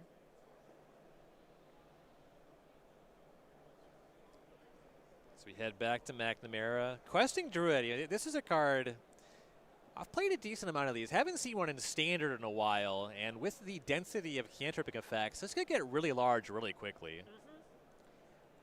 I think Odenheimer might have actually won the last spotlight with those Questing Druids in deck. Incredible. Broadside Barrage. Yes. Going to take care of Voice of Victory. Going to grow the Questing Druid. Going to draw a card. Inclusion. Excellent thing to board in here. Very heads up. Going to discard Storm Chaser's Talent. Yeah, that one's quite a bit weaker against Rest in Peace. And you already have pressure. I love that as well. Here comes the team for 4. Grand will loot. Breeding Pool discarded. That makes sense. 4 points across. Mountain and go. And I like you calling out the point about Storm Chaser's Talent and the lack of a graveyard. I think a lot of players would go, well, that's one of my best cards. Why not? Why wouldn't I do that? It triggers Questing Druid. It's pressure. But how much pressure is it? Right, here is Seam Rip going after Questing Druid. And that'll work.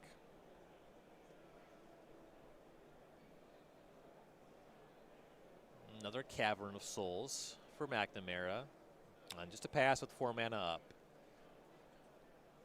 Can't help but suspect the second one's probably on something like Dragon. Right, yeah, I imagine Or that Human. Meringue, River Regent, and Kona are both uncounterable at this point. Right.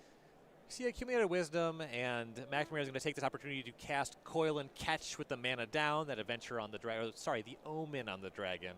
Importantly, quite distinct from Adventures.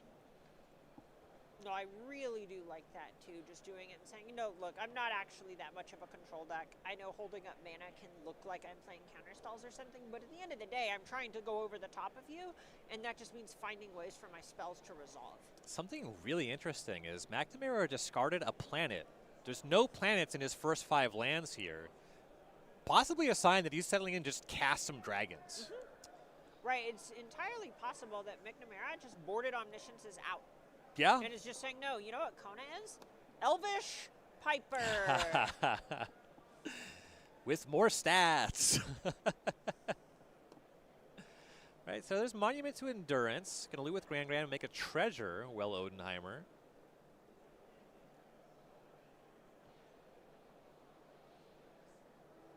Can head back McNamara's way. So untapping with 5 lands. 2 of them are Cavern of Souls. Ooh, Odenheimer with a couple of counter spells in hand at this point. Seam Rip. Going after Grand. Grand's exiled. All right, so there were 2 planets. There is the backup Adagia. Wait till you see our solar system, bud. You are going to love it. These are 2 of the same planet. All right, here's Artist Talent. It's going to be a response with Consult the Star Charts.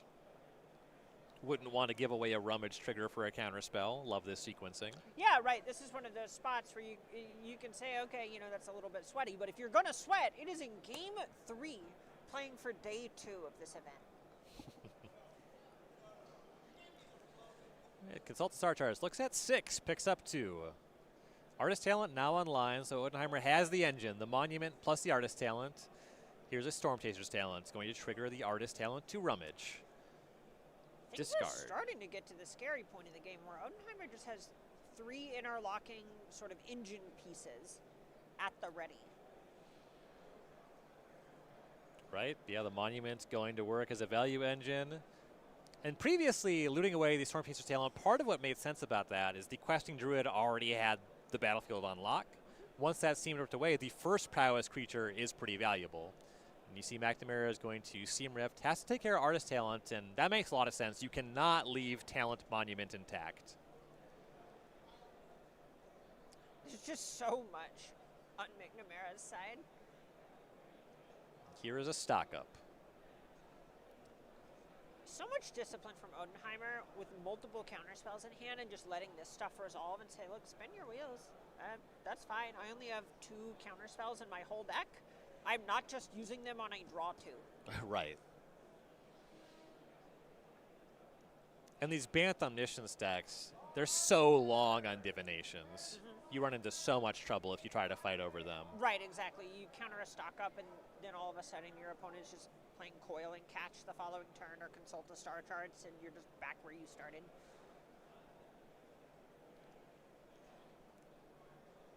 All right, heading back to Odenheimer.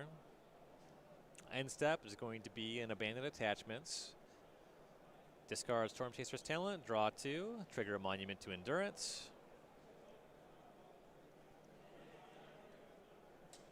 Odenheimer given a think on which mode to use. Draw a card, always appealing, but we might be in you lose 3 life territory. Ooh, yeah, I mean, 12 is the point where we've seen Odenheimer really turn the corner, and that's what's happening. Yeah, and that is where we are. McNamara to 9. Odenheimer untapping with an Otter.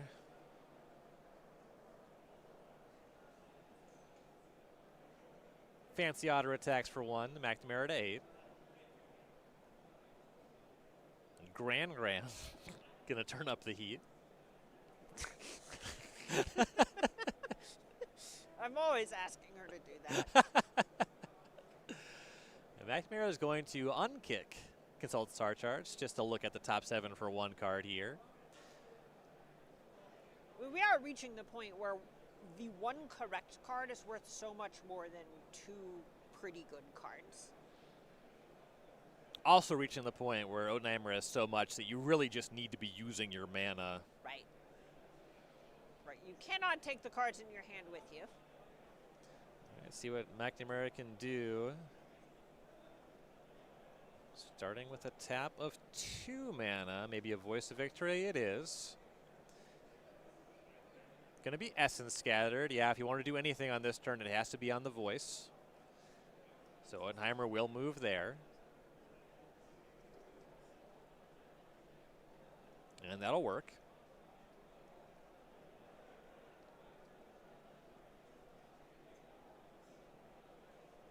And here's Kona. All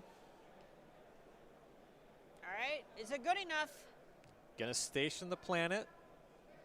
And with that rest in peace, you can't just hit Kona with a combustion technique. You can only do 2. Spider Sense will counter the ability, though. Oh, okay. I mean, that's a time walk. Odenheimer does not have this rolled up yet. Right.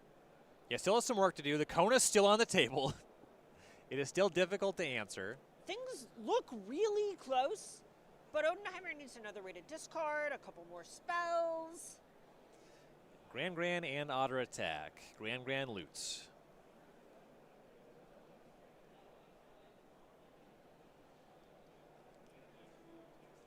Well, whatever it is, it's a close call. Right. Also, this is just a really tight... Odenheimer knows that this turn is monumentally important. Whatever happens next turn is frightening. Multiversal Passage discard. So the question is, what does the monument do? Is it 3? Is it draw a card? It's treasure. 3 steps ahead. Gonna draw 2, discard 1. Discards a grand. Combustion technique. So those are some prowess triggers? Whoa! Hold on. Oh! That is lethal. Wow. What a find. Nicholas Odenheimer. Incredible. Advances to 6-0. Defending Spotlight Atlanta champion. Looking to add a second title in the city here. We're going to see him in day 2 for sure. And playing like that, he's making a deep run this weekend. Beautiful. It's so hard to not just think it is awesome to watch someone use every single mana, every permanent they have in play, every card in their hand to deal exact lethal to their opponent the turn before they die. Right. Like that is as cool and as tight as Magic gets. Especially like, using removal spell, it doesn't matter in the game because it's +1/+1. Yes. I live for that. Right. It's so sick in that sort of spot to just say, wait, no, okay, oh my God, I got you. Ah. All right, well, we have some even more Magic to bring you. We have a backup to jump to. Let's go ahead and check out some more Magic here in round number 6. Here at Magic Spotlight, the Avatar, we have Matthew Wright on Team Urlesses and Mason Buonadonna on Simic Ouroboroid. Our graphics upside down here, so the player names are reversed. So Buonadonna is on top of the screen with the Ouroboroid deck. Wright is the player using Firebending technique to answer the turn 1 land Orels. 2 very strong players. Buonadonna is someone who recently top-8'd Pro Tour Edge of Eternities with Amulet Titan. Also has made some deep runs at regional championships we've covered. And Matthew Wright, a regular at the Arena Championships, which are so hard to qualify for. Right. Yeah, talk that's about his name. Thank you. Badgermole Cub. Buonadonna gets the Cub online. I was going to say, Matthew Wright playing with a guild-packed Stomping Ground. I'm already on his team. You mentioned being somebody very successful on Arena. Those 2 things combined, you're talking about somebody who's been playing Magic well for a long time. Mm-hmm. Mockingbird immediately copies Badgermole Cub. Buonadonna really getting set up as you see abandoned attachments for Wright, trying to sculpt the hand, the second lesson to the graveyard.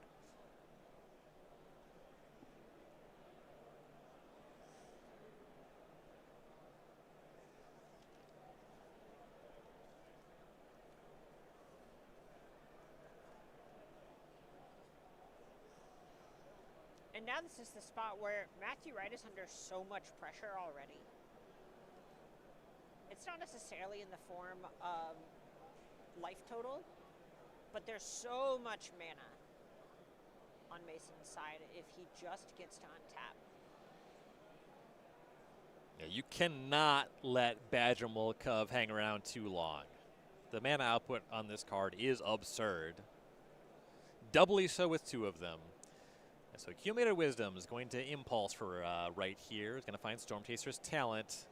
Not going to do anything to clean up the battlefield. Now Buonadonna untapping with a boatload of mana. So both of those lands currently tap for 3. The non-Earthbent one only makes 1, so a mere 7 mana as we start the turn. Not a fancy forest. No. About as basic as they come. Nice looking forest. Ooh, I'm sorry. I'm sorry. That was really good, and I cut you off. You did. I'm sorry. I forgive you. I will take this, and I will learn from it. Here's a breeding pool. Here's a big tap. 7. All right. Nature's Rhythm, X equals 5.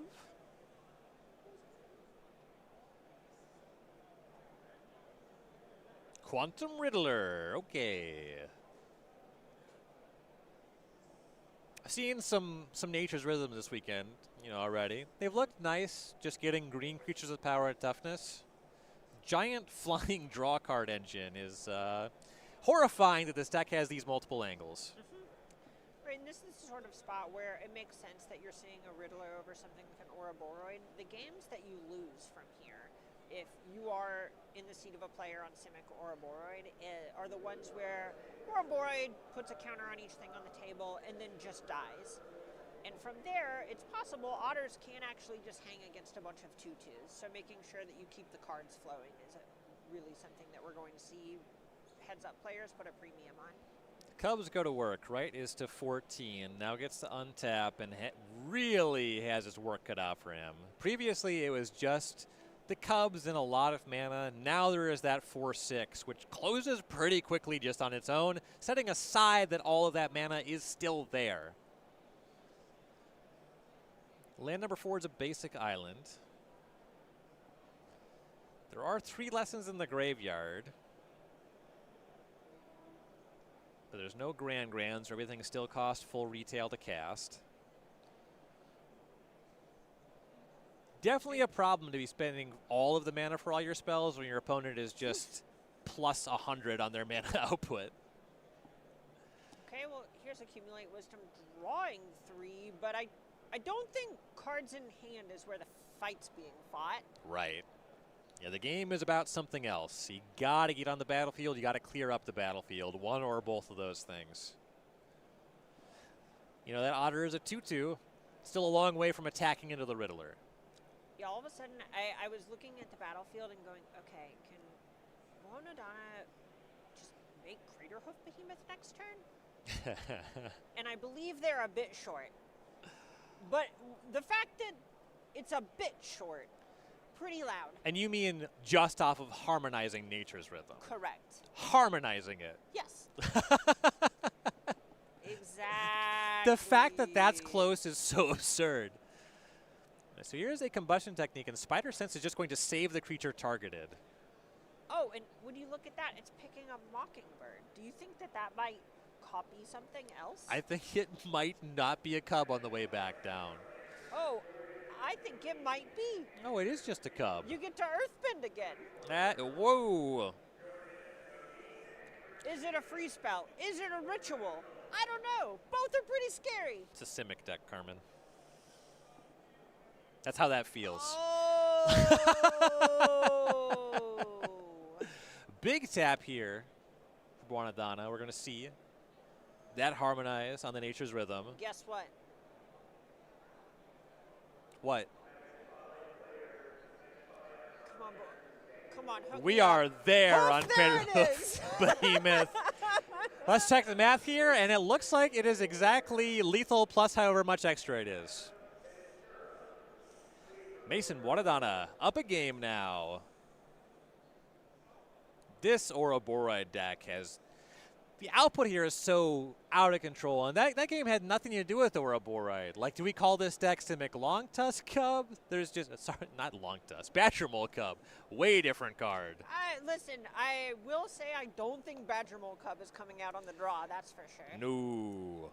Yeah, players looking at the sideboards here. So looking at specifically Matthew Wright's sideboard, so these are swapped a little bit. The player at the bottom, his sideboard is at the top. Flash Freeze, one of the first cards that sticks out to me, is pretty good here at being able to check something like Nature's Rhythm. Having counter spells that actually stop those cards before they come out. Really, really big deal in this matchup. Pyroclasm, another card that sticks out, is something that's really nice at mopping up a bunch of little mana creatures. Yeah, it would have been really useful against those multiple Badger Mole Cubs for sure. Yes, exactly. So for Buonadonna at the top of the screen, the sideboard at the bottom. For the Simic Ouroboroid deck, certainly is it Lessons, if not Teamer on the radar. What's he going to reach for here? So Soul Guide Lantern is one of the super low opportunity cost ways to actually check an entire graveyard at once. I'm a little bit worried about something like Keen-Eyed Curator, which you might end up seeing come in because bringing in one of these sort of silver bullets to be able to grab with Nature's Rhythm is pretty low opportunity cost, but Soul Guide Lantern is a way to actually make sure that you're checking everything that Accumulate Wisdom cares about. Scrap Shooter is one of the cards that's particularly attractive in this position. Specifically, it checks so many of those engine pieces that we've seen do a bunch of work. Paw Patch Formation also plays a bunch of different ways that I think could end up being pretty nice here. Vivian Reed is one that I'm interested in seeing if Mason wants to bring that one in. That Vivian Reed is a card that is really good against a bunch of artifacts and enchantments historically, but at costing 5 can be a little bit tough. Yeah, makes sense to me. Plenty of options there. We're playing Magic, playing Standard this weekend at the Spotlight Series, one of many events this year. Keeping up with Standard has been changing so much since Avatar: The Last Airbender dropped last year. If you want to keep up on all things Magic, what's going on in the formats, what's going on at events, subscribe to the StarCityGames.com newsletter. There's so much useful information here. You can also check out your Avatar: The Last Airbender product. You can learn about where we're going in 2 weeks. We're going to be at the Regional Championship at SCG Con Portland. Plenty of side events to check out there, too, if you haven't booked your travel yet. Or if you're local, plenty of things to check out. Right, that's something where normally we say the Royal, we are going to be there. Ryan and I are both going to be there casting in the booth, likely hitting up a bunch of those side events on Friday as well. I know I sure like to walk around, talk to different folks, play a bunch of different formats. I haven't got a chance to talk about playing how much I love playing Legacy on Fridays yet this stream, so Here's my little plug for that.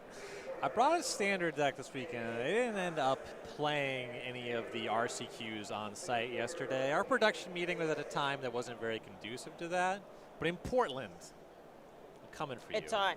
It's on. There also, I don't think that there's going to be any of the super cool ice cream that we had yesterday in Portland, which helps a lot.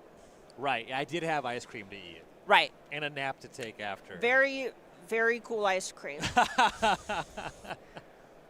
I can't remember the name of it. You have to explain it to the people. Yeah, so it's called Sub-Zero. It is nitrogen frozen ice cream. They just blast it with nitrogen and just freeze it in front of you and turn liquid into ice cream. It's pretty cool. It was very cool.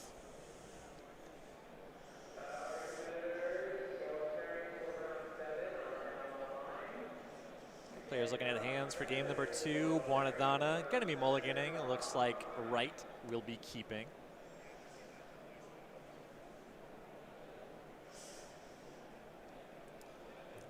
And this is a spot where the Simic Ouroboroid deck cares a lot about how explosive it is. I think that was a spot where Buonadonna did not really have the right ratio of lands to spells, but I think you can end up seeing this deck mulligan a bit more aggressively than one would expect, just in part because if you end up with an opening hand that has a bunch of expensive cards or is not that explosive, you just know you can do better. A lot of cards like Nature's Rhythm and Badger Mole Cub can end up giving you a lot more resources than one card is normally worth, which means that starting on 6 cards is not really that painful. Right. You keep most functional 6s because at the end of the day you do need lands and spells. But the first mulligan, especially on the draw, is a bit freer. Yeah, makes sense. Ooh. When it comes to these mana dork decks, they're kind of in the mana ramp vein. And if you don't get going early, you're never going to get going. Right, exactly. Here's Multiversal Passage on Mountain for Wright. Land or Elves on turn 1 for Buonadonna, so the mulligan did yield that. Just how you draw it up.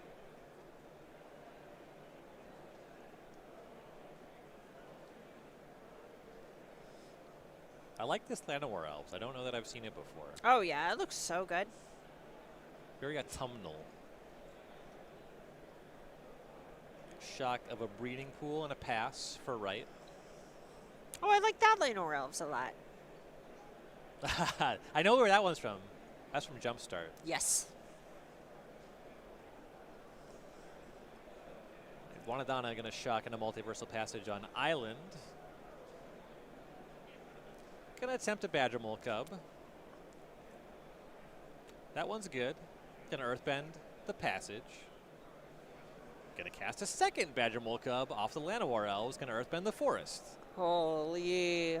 Not having an interaction, a bit of interaction here, really tough, but a Pyroclasm could catch Matthew right back up. Here's a Bandit Attachments. Discards Island. Draws 2.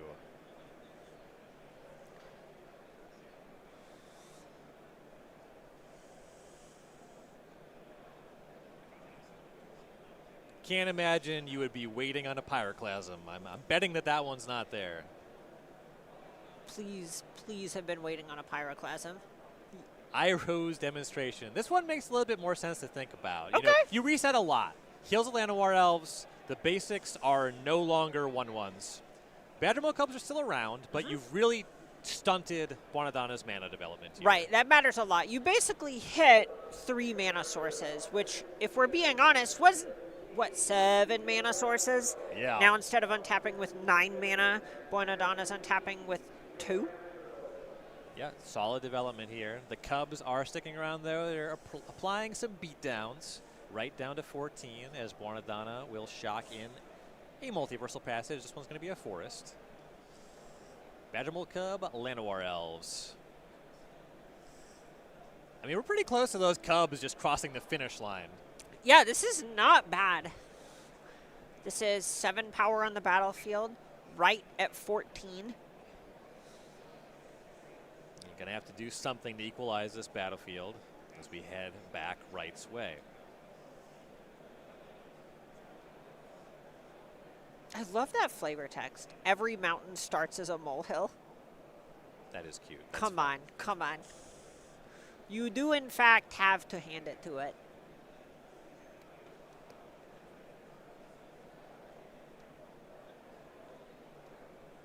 I've been wondering why Badger Mole Cub is so much stronger than Badger Mole. I think aging is really tough for them, this is what I gather. Some of it depends what you're measuring, right? If you're measuring sizing, Badger Mole Cub's smaller. You know, when you're right, you're right. I'm just saying. Undisputable fact. Thank you. Thank you. Badger Mole Cub inspires the people.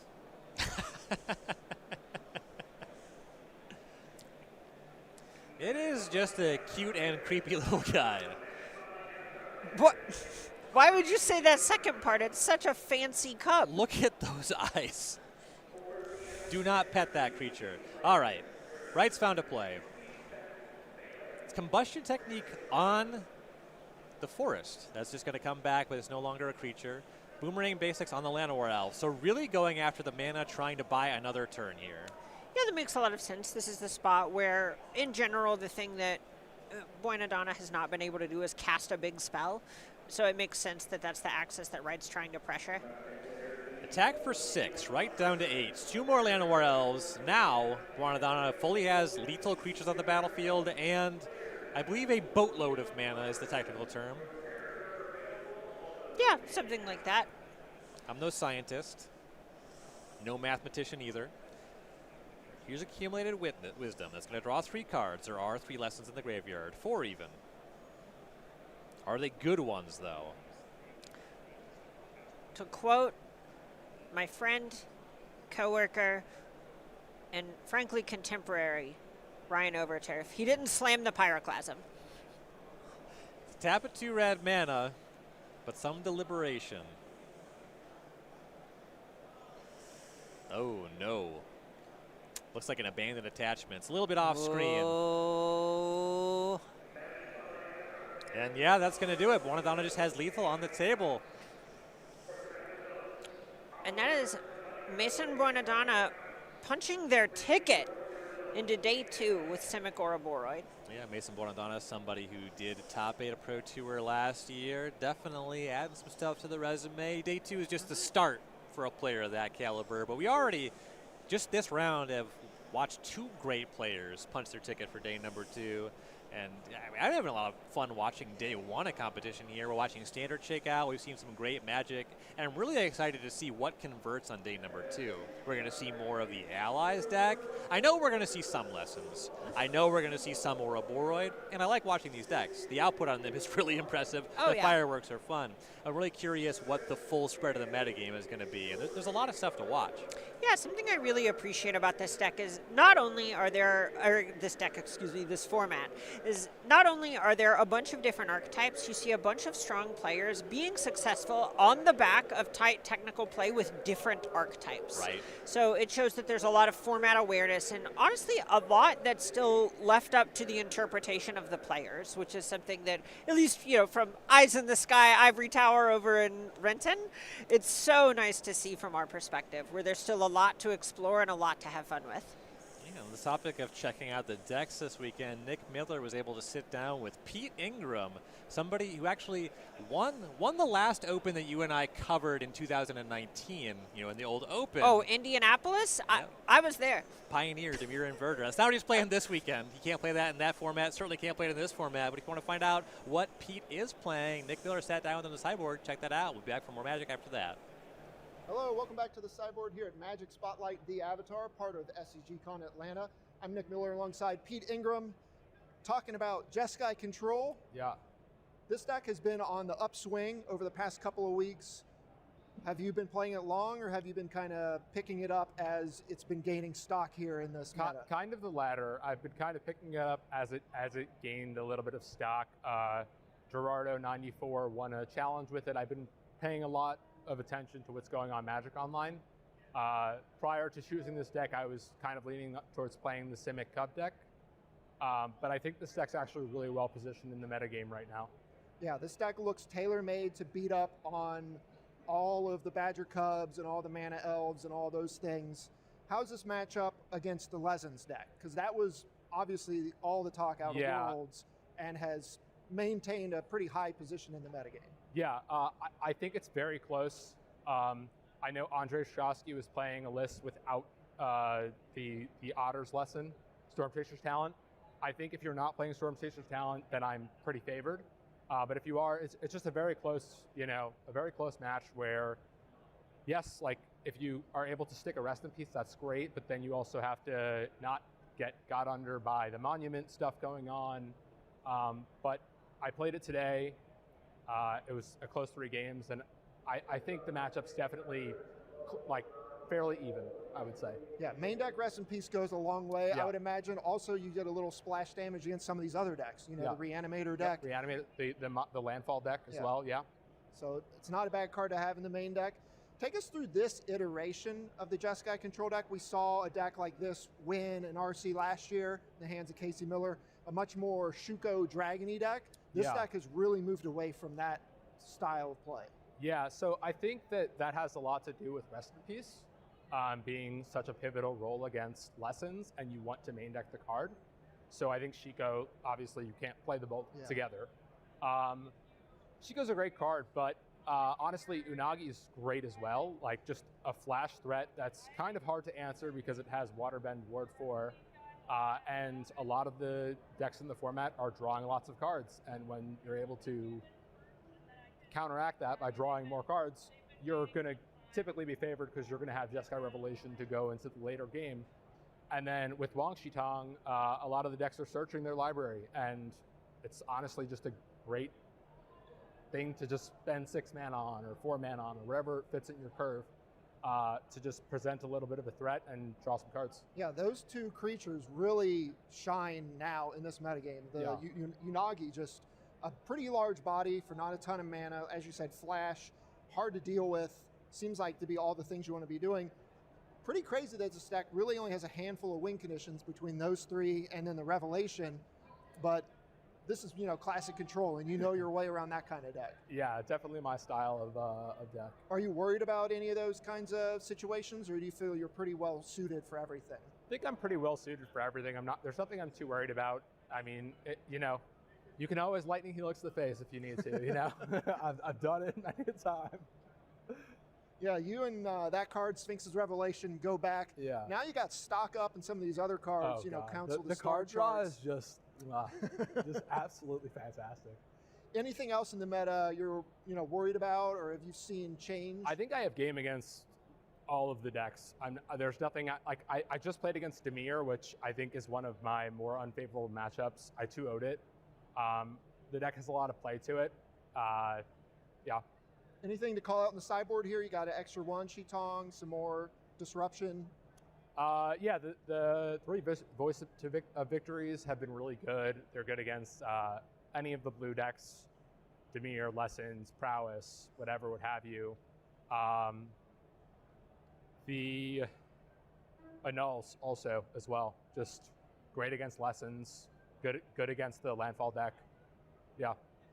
As a longtime gamer, game designer, how do you feel about Standard now? We kind of had a rough few months in the past, but now the format seems pretty good. It seems pretty good. It's kind of funny. Like, I was kind of lamenting the format a bit because of how oppressive I felt Lessons was, but it's actually shaken out to be a pretty diverse format, and I kind of like it now. All right, well, we got a couple RCs coming up after this, so Standard, you'll be able to get your fill. Good luck the rest of the way. You're 3-1. Stay tuned to Star City Games all weekend long for the action here in Atlanta.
All right, everybody, welcome back to coverage here of Spotlight the Avatar. My name is Corey Baumeister. That's the one and only Jim Davis. Jim, we are heading into round number 7 here. These players have already locked up their seat that we're going to be watching here as our main feature match.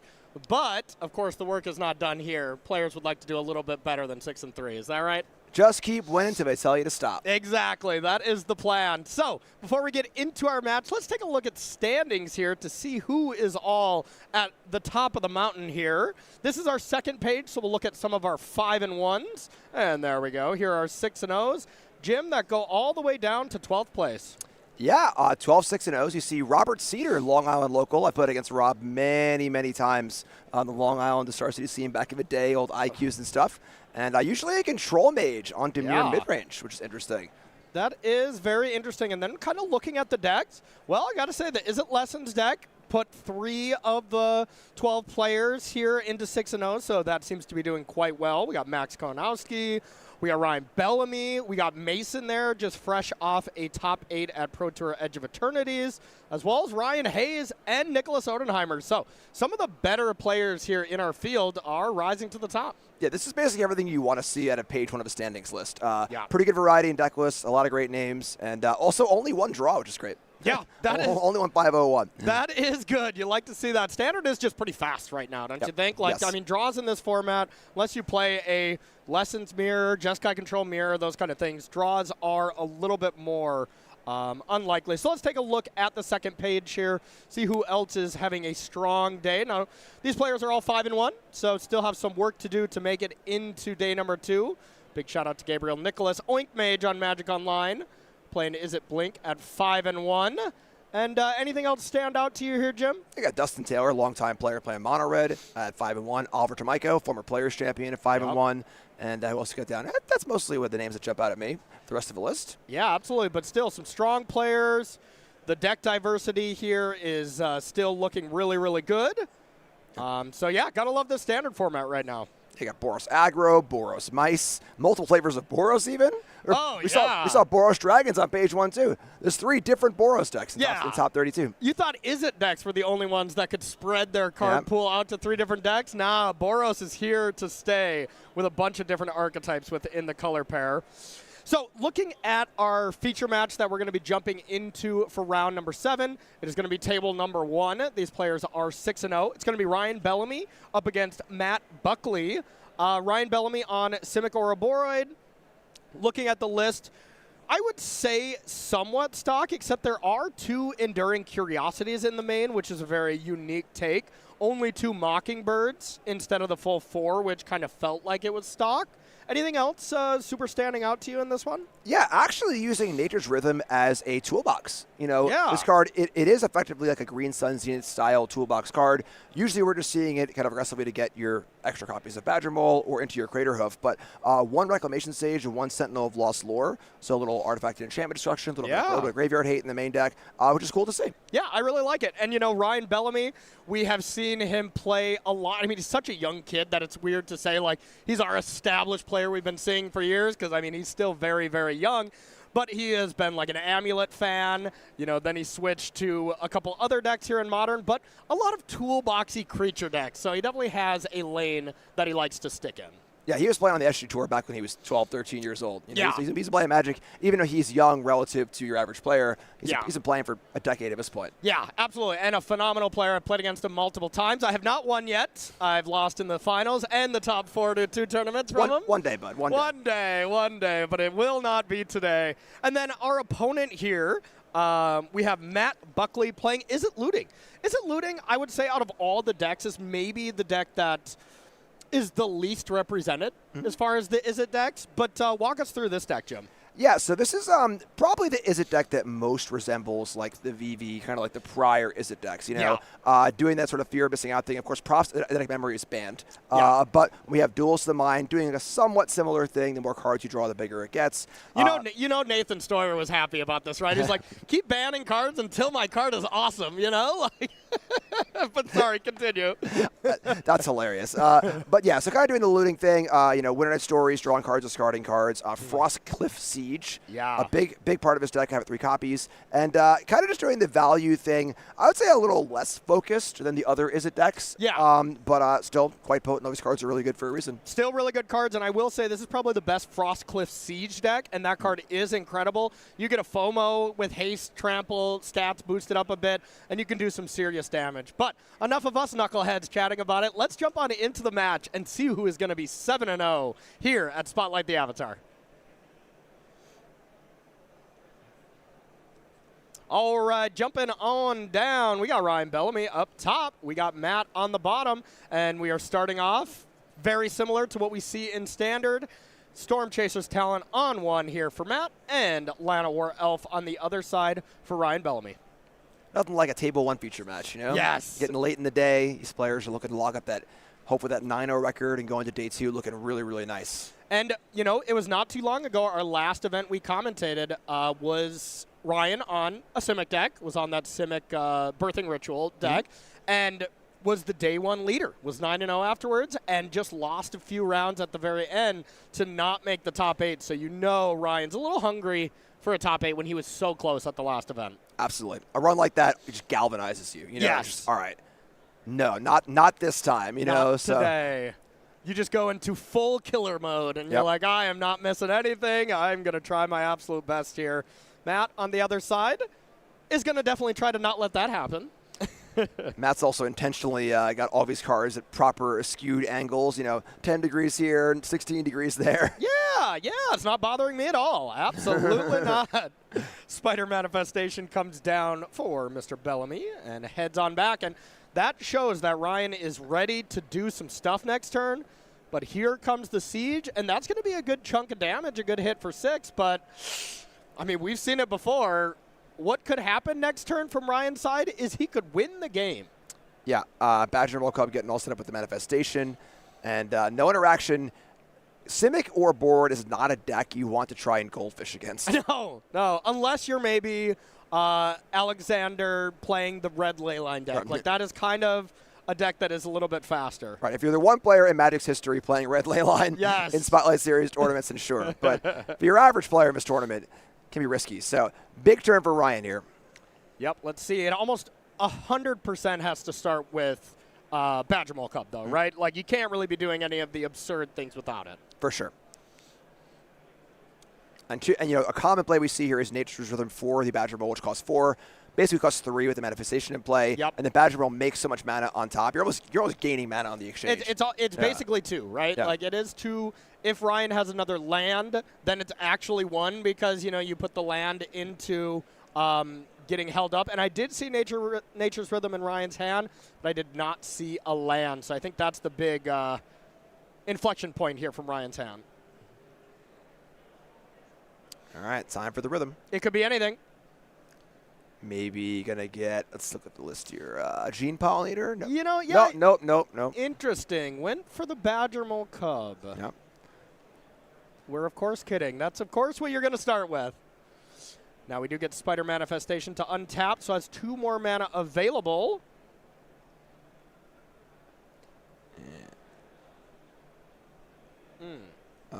Nature's Rhythm for 0, I wouldn't recommend. Yeah. Yeah. All right, so pretty good setup turn.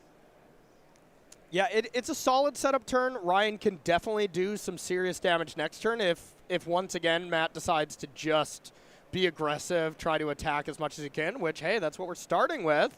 But okay, there's some interaction. That's huge. Crime is committed. We're going to be doing some looting from Matt's side. And that's Enchantment, Creature, Sorcery. No instant. Close. Very close. Yeah, of course, Boomerang Basics from the Avatar draft format cannot bounce the Earthbended lands. Yeah. You know, so gotta go after the Manifestation. It'd be a lot cooler if you could. But into the Floodmaw can bounce them. That's kind of the distinction between the 2 bounce spells. So a pretty good attack once again. A little bit of interaction, but still going Ryan's way with a lot of available things to do. Yeah, Ryan now has 5 mana to start the turn, possibly more, but with that Spider Manifestation not having the ability to untap and get things going, it is a big deal. So let's see, we got 6 mana. What can you do with it, Ryan? Yeah, at 4 life with Duels to the Mind in play. Also, any creature off the top has flying and haste and the boost. So, yeah, Frostcliff Siege is a cool card. It really is a cool card, and it's so good in this deck. You know, I mean, it's solid in Blink. It's decent in Prowess, not played in Is It Lessons, except maybe some sideboard copies. But here is really where it shines the most.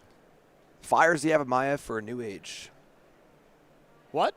We got Fires the Avamaya on the screen. Oh. For all the young children out there. Don't know if Fires the Avamaya is. I guess me too. I guess I am the young child. You don't know if Fires the Avamaya is? I don't think so. I mean, Really? maybe if I see it, but I'm shocked. yeah. I don't even think our graphics person can pull that up. Like, you got to dust off that file to be able to find such a card. Fires of Yavimaya. Okay. That's a defining card. Okay. Back in my day. Back in your day. There we go. Okay. There you go. What set is that even from? It's from Invasion. Originally from Invasion. That's a commander version, but yeah. Turn 1 birds, turn 2 fires, turn 3 blasted arm, turn 4 sapling burst. It just looks like an old card. I'll tell you that. No. Didn't think we'd have Fires of Yavimaya on our graphic today. Now, did you? Frostcliff Siege is a little bit better. A little bit. A little bit better. Gives trample and the anthem boost. So, welcome to 2026, folks. Your card is now Fires of Yavimaya, or it can be something else. So, all right, here's the big turn. We got a second Badgermole Cub. Now, that taps for 3. Now, with the Spider Manifestation, I mean, we were truly doing it, right? Off to the races, yes. But I don't know if this is going to be possible here. Sentinel of the Lost Lore comes down. I know it exiles graveyards, messes with adventures in some way. We got a reader. Sentinel of Lost Lore. What does that card do? Yeah, let's see what kind of options we have. Now, like, what does this card do in Ryan Bellamy's list? Like, what's so nice about it? It is a 1-up, but... I mean, exiles graveyards, right? So yeah, okay. a little bit of main deck graveyard hate.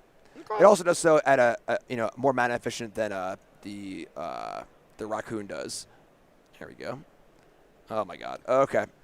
Crime has been committed. Nathan Stoyer found his twin Spider-Man duplicate from a multiverse and comes in for an attack. Oh, Spotlight Avatar. Sorry, my bad. There we go. Yeah. So impressive start there from Matt, and that looked pretty good. Do you think this matchup does favor the Is It looting side, or do you think maybe that game was a slight bit of an anomaly or just advantage with Matt being on the play? It was definitely a good draw for Matt. You know, the removal spells are really, really important. You know, Torch Tower, these cheap, like, shock effects. You know, the enemy of Lantern Elves has always been Lightning Bolt, Shock, whatever else it might be. You know, where it's like, play a Lantern Elf, it dies, play a Badger Mole, it dies. And now you're on turn 3 and playing a very fair game against a deck with, you know, all these powerful cards in it. But you're trying to skip past that point. Yes. You know, the Simic deck is not trying to play a game like that. It's not trying to, you know, have flyers and sieges in play and so on and so forth. Yeah, makes a lot of sense. So let's talk about sideboarding here. We got 1 Into the Floodmaw, 1 Keen-Eyed Curator, 2 Melstrider's Resolve, 1 Negate, 2 Sharpshooters, 2 Vivian Reed, 1 Unable to Scream, 2 Sirach Elusive Hunter, 1 Spider Sense, 2 Soul Guide Lantern. Yeah, I mean, Sirach looks nice against any deck trying to kill your creatures. Sharpshooter is kind of cool. Could pick off some of the enchantment effects. Also has reach to block the flyers. So I think for the most part, Ryan is still trying to just do the thing. You know, I think that the impetus is on Matt to have the right answers, kill the right things, whereas Ryan is gonna tune a little bit here, but not really go too crazy. Yeah, makes sense to me. And then from Matt's side, we got 2 Annul, 1 Broadside Barrage, 1 Disdainful Stroke, 1 Flash Freeze, 1 Get Out, 1 Iroh's Demonstration, 1 Kaido Cunning Infiltrator, 2 Pyroclasms, 2 Soul Guide Lantern, 2 Spell Pierce, and 1 Spidey Sense. So some more removal. Pyroclasm looks great, of course, against the deck flooding with mana dorks. You know, Flash Freeze is just 2 mana counter spell against them for the most part. You know, but aside from tuning up the removal a little bit here. There's no Soul Guide Lantern type like hard against the Simic deck aside from just removal spells. It's Pyroclasm, isn't it? That seems like the best card to me. I mean, in the sense that like that's just killing creatures, which is just good. But there's no like Rest in Peace or some like insane sideboard card that shuts it down what the deck's trying to do. Except maybe for Clarion Conqueror. Yeah, exactly. There we go. But yeah, so Demonstration can come in also. Just removal spells. Make sure you're dealing with these mana dorks and getting the board with your flyers and closing the game out like that game went. Honestly. Yeah, makes a lot of sense. So we will see how game number 2 goes. But before that, let's talk about the newest set that's coming out. It is awesome. We just basically got all the details here from Lorwyn Eclipse. You can pre-order this now at Star City Games, and I love this graphic too. Like there's a light side, there's a dark side, and seeing the cards within one set that kind of live in these two style of worlds. You know, really bringing back to what Lorwyn, Shadowmoor. Like Lorwyn was very whimsical. Shadowmoor was very like dark from back in the day, right? It was Lorwyn Morningtide was a pair, and then Shadowmoor Eventide was a pair. That's right. That's right. That's right. So iconic set for me back in the day. That's when I played my first Pro Tour. I got to play Bitter Blossom, Ancestral Recall, Ancestral Visions, Cryptic Command. I got to play all that in a standard deck. It was so very fun. But if you want to pre-order this set, starcitygames.com/MTG-ECL to pick up some Lorwyn cards. So you're saying you were DQ'd from your first Pro Tour? I sure was, For playing Ancestral Recall? I was, yeah. No. Just try to slide that one in there. They allowed it. They just said, all right, you got to pay the mana on turn 1, and then you can have it in 4 turns. It was a fair compromise. Funny story from Pro Tour San Diego, I don't know, a million years ago. Yeah. Player got a turn 1 kill with the Goblin Guide. Okay, because he flipped over a band card? It flipped over a Damnation that a player was using to proxy as a Day of Judgment. Yeah. But forgot to change it out for the Pro Tour. Yes. So turn 1 Goblin Guide attack, flip it on a not legal card. That's a game win. Oh, wow, that's hilarious. Not a good way to start your Pro Tour. Not a good way, yeah, absolutely not. I hope somebody did that with like the Is It Lessons deck. Like they didn't have the Accumulate Wisdom yet, so they used their 4 recalls. That would be a flex, right? Most Magic players just have 4 Ancestral Recall just sitting around. So That's what I thought. Yeah, definitely. Absolutely. All right, looks like Ryan Bellamy on the play here, taking a mulligan. How aggressive does Simic Ouroboroid tend to mulligan? Pretty aggressively. You know, Okay. A, in the sense that you just want to have the really good start.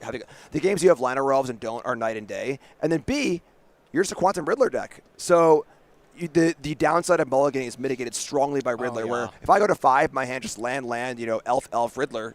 Great. Great, yeah. That's awesome. No kidding. Quantum Riddler is just an incredible card. It is truly my favorite card in Standard. I love it. And I'm not a big mulligan fan. You know, I tend to keep looser hands, but if you play certain decks with Riddlers, you are much more incentivized to be able to just dump your hand out, keep a good quality start, as Standard is just so fast right now. Yeah, I think that if you were building this Ouroboroid deck in a pure vacuum, if you were just like, we're going to have a tournament where we're going to race so you can win faster than anyone else with no interaction, it would be mono green. But Riddler is so good in this deck at being good against all the things that are good against it. Yes. So if your opponent's going to Pyroclasm you and kill your creatures, you just Riddler down, keep drawing some cards, and play that card advantage kind of game. Yeah, it makes sense because you cannot really have a deck that is well prepared against Quantum Riddler and little creatures. That just doesn't really fit the mold. Meanwhile, here we go. We got a very sad start here from Ryan so far. Just GG and Gene Pollinator on turn 1. And then for Matt here, does the Storm Chaser's Talent stuff. But with a mountain instead of an island, you're just killing a creature here instead of getting a second otter, so not as aggressive as we could be. Yeah, Gene Pollinator is not as important as to kill as Badger Mole or Llanowar Elves, but yeah. Okay, we got Keen-Eyed Curator coming down. A solid one of, but a great card to tutor for if you're up against Sultai Reanimator. Lessons. Is it looting apparently as well? It's not so bad. Does just completely invalidate level 2 of Storm Chaser's Talent pretty much at any time. Also makes the Fear of Missing Out's not as potent. They're still That's true, yep. Still good. Doesn't turn the card off, but and Winter Night Stories. So yeah, it actually has a lot of applications in this matchup. They're all like backdoor applications though, where the front half of the card still works on all these cases. Yeah. You know, these are the mana sink, sort of I have extra mana to level my talent up, or I'm gonna flashback this thing, so the cards still work. All right, so one thing that didn't work here is Matt's land situation. Would have loved to have land 3 there to play Storm Chaser's Talent and then hold up Flash Freeze, but was unable to do it. Let's see if Matt can find land number 3 right on time. I mean, your opponent mulligans, you can tag an Ouroboroid with a Flash Freeze. It's not a bad place to be. Oh, yeah, not bad at all. Frostcliff Siege coming down. Doing its best Fires of Yavimaya impression. Now we got you on board. This is great.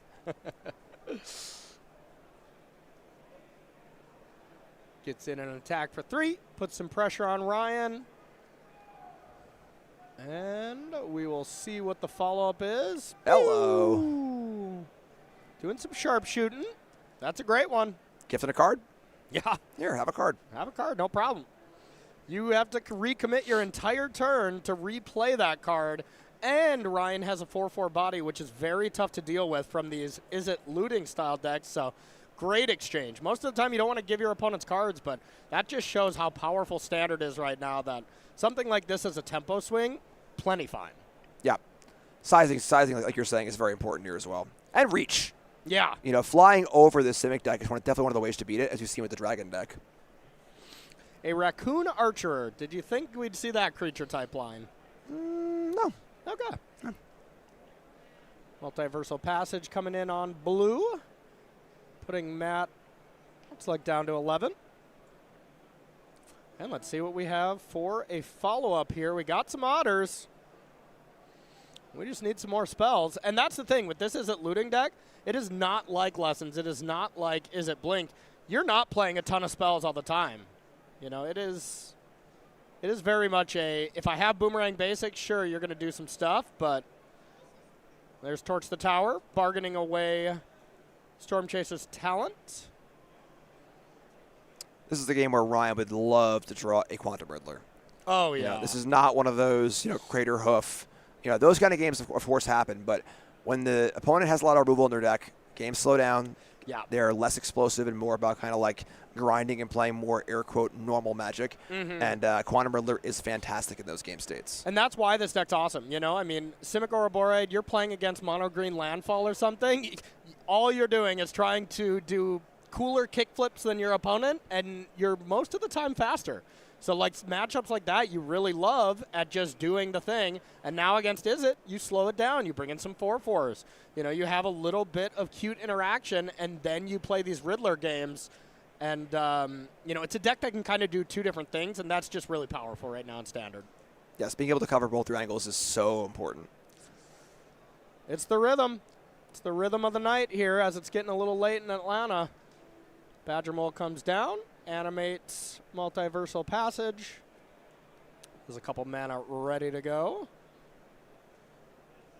And heck, now next turn you can just Nature's Rhythm for Quantum Riddler. Or if you can get to 6 mana, there's one Meringue River Regent in here. Ooh. Just those poor otters, Yeah, that is quite the card to have on this board. I like that toolbox aspect, that's for sure. Interesting. Okay. A little bouncy bounce. And Pyroclasm. Oh. The otters live. 6 damage coming in. And what a tempo swing here from Matt Buckley. Yeah, Pyroclasm is always so cool in prowessy decks where you can size up past the Pyroclasm with your smaller creatures. Very potent. Yeah, very good. And there's just a lot of creatures in this Is It Looting deck that have 3 toughness. Yep. Back to Bellamy's way. Now we need something a little bit bigger here. At this point, I'd be pretty afraid if I'm Bellamy, if I'm just replaying my 4/4 or whatever, one more bounce spell, and I'm scared. Oh, boy. The Boroid setup turn. Please don't have an answer for this or kill me. Yeah. Uh-oh. All right, this is 4 damage. 2 more spells. Matt's going fast. Let's see. All right, he slowed down. Good call, Corey. Matt's so fast. He's blazing through his turn. Doesn't even stop to think about anything. He just goes. Yeah. He's just like, no matter what, I'm bouncing that. I'll figure it out later. All right, just the 4 damage. Bellamy's back into the same spot. Can he double spell? Land 6 Meringue River Regent, maybe? Or does Matt have a counter spell here to maybe kind of lock it up? Meringue would be quite potent here.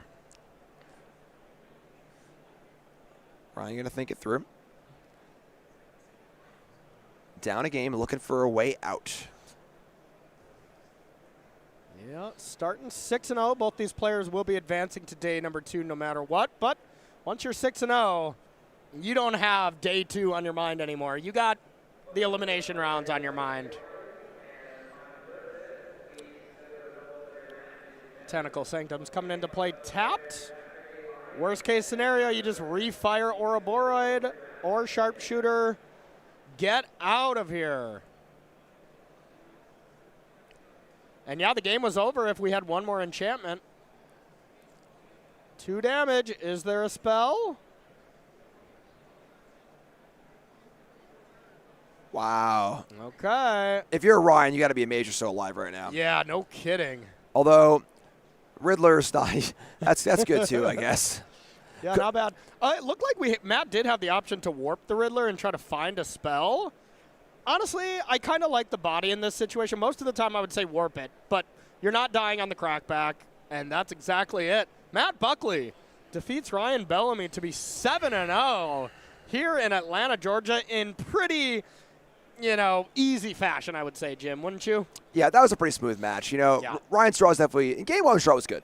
It was fine. It was fine. Game 2 draw, a few mulligans didn't cooperate super well, but we saw the answers. People were saying, his Badger extras are so broken, they're doing so many things, but when you start killing creatures and casting pyroclasms, things can fall apart. Things can fall apart. And, I would even think that these Simic Ouroboroid decks are they were labeled at least as kind of an is-it killer right away. And that may be true, but when you start adding those 2 to 3 extra sideboard cards to respect the matchup, like we just saw here from Matt, where we saw some extra pyroclasms, all of a sudden that one turn where he got to just devastate Ryan with the bounce spell pyroclasm just put him at such an advantage tempo position there. Absolutely, yeah. It puts a lot of weight on the Riddler side of Ryan's deck. And Riddler's good in the deck. Yeah. But it's not like a full-on Riddler deck. Yeah. It's not like utilizing it in other ways where it's blinking it or whatever else it might be. It's just kind of playing the card straight up, which is good. Yes. But you can win those games. Yeah, 100%. So, sounds like we have more Magic here on the horizon. We're going to head down to one of our backup matches and see what we got cooking here. Looks like we have Jacob Koshak up top and Ely Swafford on the bottom. Looks like mono green Landfall versus Jeskai Control. Let's see what these two players are up to. The control deck's pretty sweet. Yeah. Definitely a pretty good format for sweepers. Definitely there are pitfalls where if you play against Lessons and have all these Wrath of Gods in your deck and they have 4 Grands, that's not too great for you, but that's the crux of playing control in most formats, where you got to have the right answers. And just control is going to have these solid matchups against these creatures, these Badger Mold decks, and then up against something like Demir control, or Demir mid-range. Those matchups are a little bit more tricky. Like, it's tough to deal with the Kaido from this deck for sure. But speaking on the mono green Landfall deck, it's a deck that is kind of wild. Like, it wasn't really a thing at the World Championship, right? And then it just kind of started popping up maybe like 3 weeks ago. And now, like, the Simic Ouroboroid deck kind of goes over it. And now it's a little less popular than we thought. It's kind of wild how fast the standard metagame adapted to it. Yeah, interesting here is this is a mono green version. Usually we see green-white for these Landfall decks, and they have the ability to play a good amount more interaction when they're playing white. They can play Seam Rip and Get Lost, so not going for that here is going straight mono green and just kind of going aggressive all the way through. Yep, and there is some advantages to that. Archdruid's Charm is a card that's being played here. You get to play some main deck Sirox here from Eli's side. So some cool stuff going on for sure. All right, so getting into this, we got a stock up here. Plays land number 4 and heads back to Eli's turn. And you got to be feeling great from the control side at this point, right?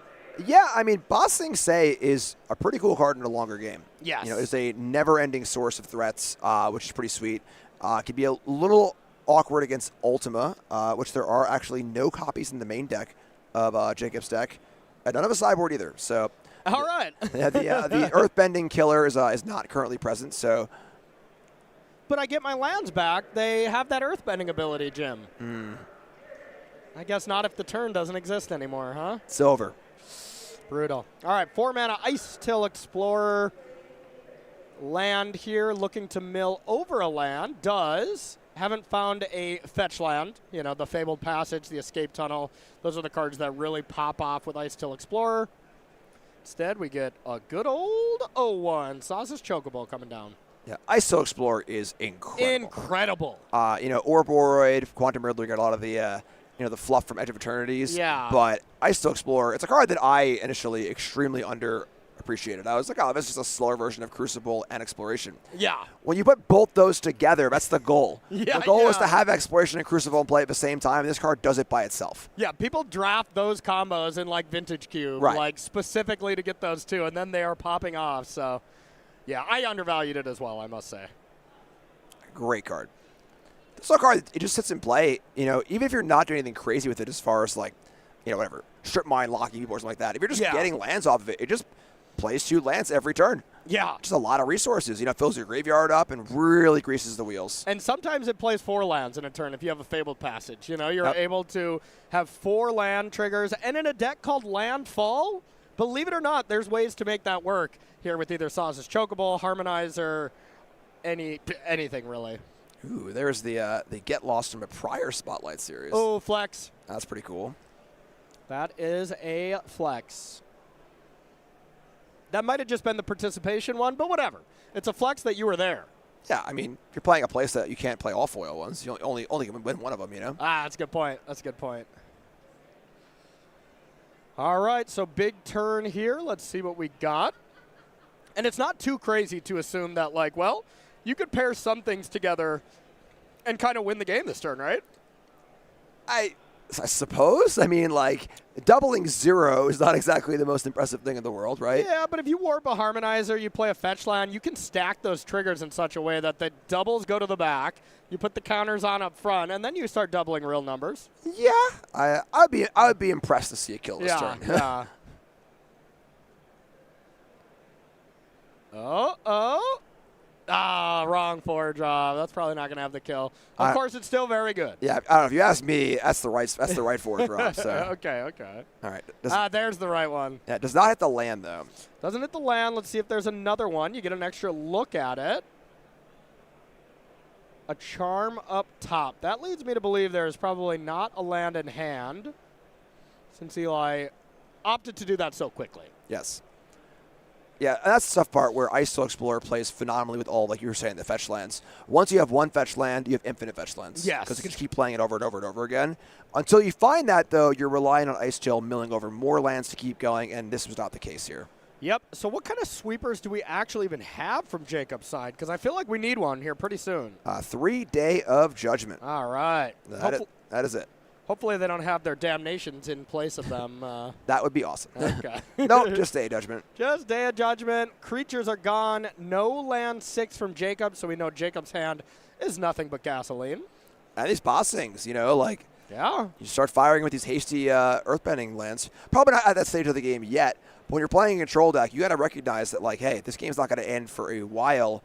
What's the end of the game going to look like, and how do I get there? And that's a big factor in that. Oh, yeah, absolutely.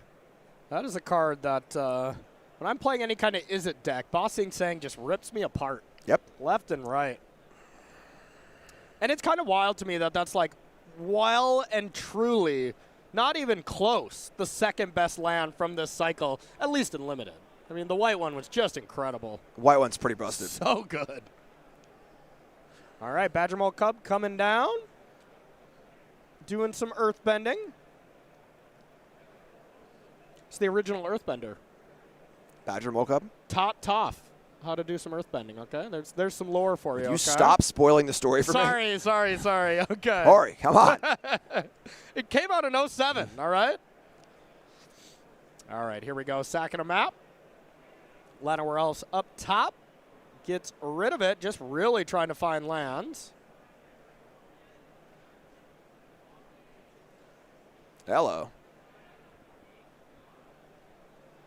Okay. All right.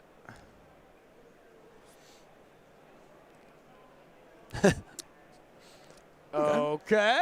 Looks like maybe we skipped ahead a turn here or something like that, but Yep. That's all right. either that or I blocked out for a minute. I know. I was thinking the same. Did I? What do we have for lunch? Yeah, no kidding. Yeah, that chicken parm sandwich. I'm What was in that pizza? transcending space and time here. I guess so. All right, so it looks like we might have skipped in front one turn here. Earthbender Ascension here on 3. And now the monks are coming down. Now, these Jeskai control decks, I think the thing that I like the most about them now is they don't have to really play win cons anymore. They just play a good removal spell that is now their win con. Yeah, Jeskai Revelation is a pretty potent card. You know, Yeah. it is similar to Cruel Ultimatum from back in the day, where it's a kind of big control card that does everything, but being an instant completely flips the script on it. Yes. Where you get to say go, answer what they do, put a bunch of stuff into play, gain a bunch of life, draw a bunch of cards, and do all this great stuff. Bossing Sang animates a forest. Let's see what the follow-up is here from Eli. Not a lot of lands have been falling. No. No, not really. Which, usually is a good thing, but the problem is the Landfall deck does kind of have some late-game stinkers. Yep. Like you top deck Sasa's Chocobo, you top deck Llanowar Elf, even Badgermole Cub in this deck. Like, it's a good card, but it is not a Badgermole Cub deck, Right. Like, some lists are even cutting it. Yep. I've seen a decent amount where that's not even a card people play anymore. In this deck, of course. Right. Just animates another land here with second Bossing Say. Yeah, a few lands here from activating both in a turn and having attackers as well, which is pretty potent. That's, +4 power of haste every turn. Yeah. That being said, Jacob did just cast a gigantic 7-mana spell, and the follow-up is, well, the board's still kind of at parity, which is just great for Jacob right now. Jacob exercising away the enchantment. That just shows how powerful that enchantment really is. Earthbender Ascension is incredible. The fact that it's a 3-mana 2/2 already, great. But all the extra things that it does really puts that card over the top. Yeah, key card in these decks for sure. Giving trample is also very important. Yep.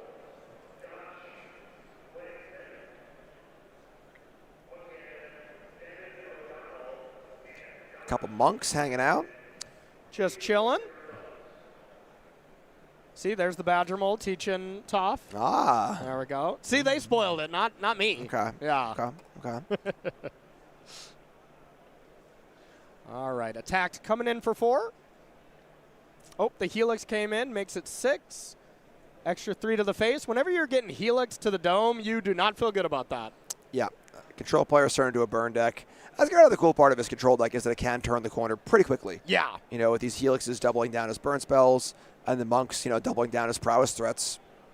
Yeah, and I mean, this deck no longer plays the powerful Sphinx, the 5-mana one, flashing back, stock up, that thing from the graveyard. And that card was great.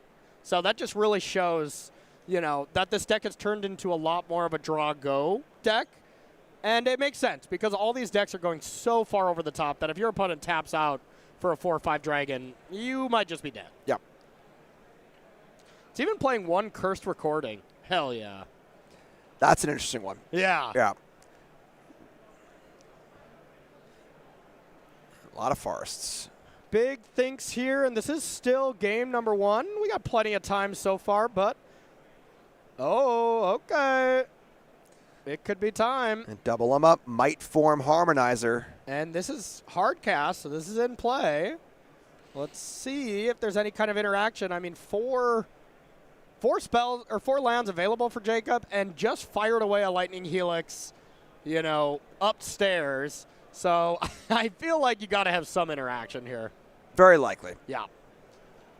Looks like this is doubled. Yes, if a larger forest is doubled, a smaller forest can be doubled at a moment's notice thanks to the escape tunnel. Okay, or of course you double again the biggest one.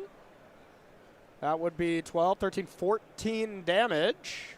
That's unfortunate. That's not enough. Jacob's a 15. And I have a feeling Jacob has some things, though. I'll tell you that. It would be alarming if he didn't. Just, firing off lightning helixes at your opponent's face, attacking. Now, there is 1 royal treatment here, which does give +1/+1. So if there's only 1 piece of interaction, Jacob going for that would make it 15. Oh, that'd be sweet. That would be real sweet. Trying to find the win. Escape tunnel coming down, targeting the forest again. All right, counting it up. It's only 14. Yeah. The question is, do you go to 1? We're going to find out. Are you okay going to 1? Against the green deck. Again, closed deck list, so world treatment to that 1 copy is the unknown. But was that taking it? I think we just took it. Wow. I wonder if we had anything. I would pay money to see both hands right now. How much? You going to go over to the feature match area? We can arrange that. Okay. All right, let's see what Jacob has here. We fired a Helix to the face, so there's got to be some goods. 4 mana. Cursed Recording. Oh, boy. Let's get that one. Let's get that one up there. That's an oddball. Cursed Recording. Artifact. And there is Get Lost. Whenever you cast an instant or sorcery spell, put a time counter on this. Then if there are 7 or more time counters on it, all right, that text doesn't matter. Whenever the next instant or sorcery you play this turn, copy it. You may choose new targets. And double Helixes for the win. I like that a lot. So Jacob did have interaction there because you clearly didn't have Helix N. Mm-hmm. You didn't draw Helix N Get Lost there. So look at the patient. It was like, yeah, 1 is not 0. I'm going to just be patient, try to kill you next turn. And Jacob got it done there. That was awesome. Yeah, I love that. I love the understanding of like, okay, you're mono green. I can go to 1. Yeah. 1's totally fine. Not a big deal. I know it's important in this game right now. I know I have you dead next turn. So 1 sounds great. Just not putting any respect to Hornet Sting, though? I guess not. I guess not. Okay, then from Eli's side, we got 3 Melstriders Resolve, 3 Mossborn Hydra, 2 Paw Patch Formation, 2 Siege Ship Impact, 4 Soul Guide Lantern, and 1 Sirach the Elusive Hunter. Yeah, Sirach looks great. Aside from that, I mean, the Hydras can come in as additional threats, but there really isn't much else going on here as far as, in the mono-green sideboard, their options are limited. If there was blue in the stack or white, maybe you have some counter spells. Yeah, other Spider Sense or something would be great, right? Right, but so without the ability to directly counter a sweeper, that means that Eli's have to be a little more careful. You kind of pace the threats a little bit and try and not get mopped up. Yeah, Eli is earthbending, not waterbending here at all. So Jacob's side, we got 2 Annuls, 2 Biza the Bounding Spring, 1 Curse Recording, the second one. Let's go. Get that one in here. 1 Flash Freeze, 2 Negate, 2 Pyroclasm, 2 Rest in Peace, 1 Seam Rip, and 2 Tishana's Tidebinder. Yeah, so Flash Freeze is a pretty easy one. Pyroclasm is nice here. It's not nearly as good as it would be against Simic, though. This is a Lana Rolf deck. This is a Badger Roll deck. But aside from that, and maybe in early shots as Chocobo, there's going to be a lot of things it does not kill. Yeah. That being said, I think it probably still just comes in. It's just a pretty clean answer to Badger Mole Cub. But for the most part, I think it's just this is a control deck. This is kind of what you want to see as a control deck. Yeah. A creature-heavy deck that is not bringing interaction suited to fight you. Yeah. So just kill a bunch of things, kind of do your main game plan. Don't fall too far behind and should be in pretty good shape. Makes sense to me. Well, if you're seeing some of these sweet earthbending cards and you want to get a hold of them as well, pick up some Avatar Boosties. You can order them right now from StarCityGames.com/MTG-TLA. You can do some drafting, get some sweet Avatar The Last Airbender cards, and start putting them in your deck. Really cool stuff. I like all the alternate art style stuff in this set as well. I think this set is just like a home run. Like, Jim, you need to watch the show. You'll just start seeing the cards within the scenes, and you'll be like, wow, that is spot on. And that's what really put it over the top for me, where I love the show after playing the set first. You just got to see all these cards come to life. It was really cool stuff. So order the set now. It's an incredible one. Great to draft. Great standard cards here within the set. It's all good. Order at StarCityGames.com. It's on the watch list. Yeah, you got it. It's what I do want to watch. Probably watch it with the little guy as well. You should, yep. My little one, she's 2. She is like barreling over laughing at the show, like slapping her knee and stuff, and she's not that type. So a real knee slapper. Okay. She's knee slapping to it. All right, getting into the game here. We got a Steam Vents came down. That's a cool alternate Steam Vents, it looks like. And passing the turn, no 1-drop, no 2-drop for Eli. I think this happens like fairly often with this Landfall deck. Yeah. There isn't that pure density of 1s and 2s that Simic has. So some hands you just don't got it. Yeah, I mean there's 16 of them, but yeah, that's not always guaranteed that you're going to draw one of them. That's for sure. There's one. Yeah, right on time. Yep. So let's see what the follow-up is now. All right. 3 mana, Earthbender Ascension, coming on down and coming back to the booth here real quick. Looks like they are going to get something sorted off here. But how bad is it for a green deck when you don't play something on the first 2 turns up against control? Like, is it that devastating with this style of control deck, or? It's tough. You don't necessarily want your best draw. Yeah. You don't want to have the turn 1 Llanowar Elf, turn 2 Badger Mole, Llanowar Elf go. Yeah. And get Pyroclasm, So that's true. There's an element of wanting to pace yourself, but, Yeah, that is really fair. Okay. We must have been in the wrong game or something. But looks like we are good to go here. I think we were just replaying game 1 for you. Ah. Run it back. Yeah, sure. Yeah, rewind it. We want it. We want it. Oh, got a 1-drop this time. Yeah. Very lucky. All right, now we're seeing what we are doing here. Looks like there are some questions here. We accidentally draw 2 cards or something. Saw the top card. I mean, that kind of stuff just happens. Dexterity errors. Especially 6-0. It's been a long day under the lights. Who knows? Sticky fingers. Yeah. A little bit of sweat. I mean, Jim never makes those mistakes, but never. Us normal people do. Not a once. Yeah. Playing for 20 years. Never dropped a card. Never. Wow. I've dropped lots of cards. I'm a mess. Yeah. You are. Thanks. Maybe we had a ripped sleeve or something. Reshuffling. Looks like no problem at all. Remember, judges are your buddies. They are here to help you. So never feel bad about calling a judge, anything like that. All right. Saz's Chocobo popping off. Just a little bird. Just a little bird. For now. Those Chocobos grow. Esper Origins, not so good on the front half, but let me tell you, that is an incredible card on the back half. And just kind of the glue that keeps this deck together. Fixes your draws. It's not doing anything too amazing, but it is just glue. Yeah, trying to find that first land for the graveyard for your graveyard effects. And then also great to mill over with Ice Tail Explorer, too. So yeah, no kidding. Or, just surveil with Esper Origins. Esper Origins are good at finding other Esper Origins.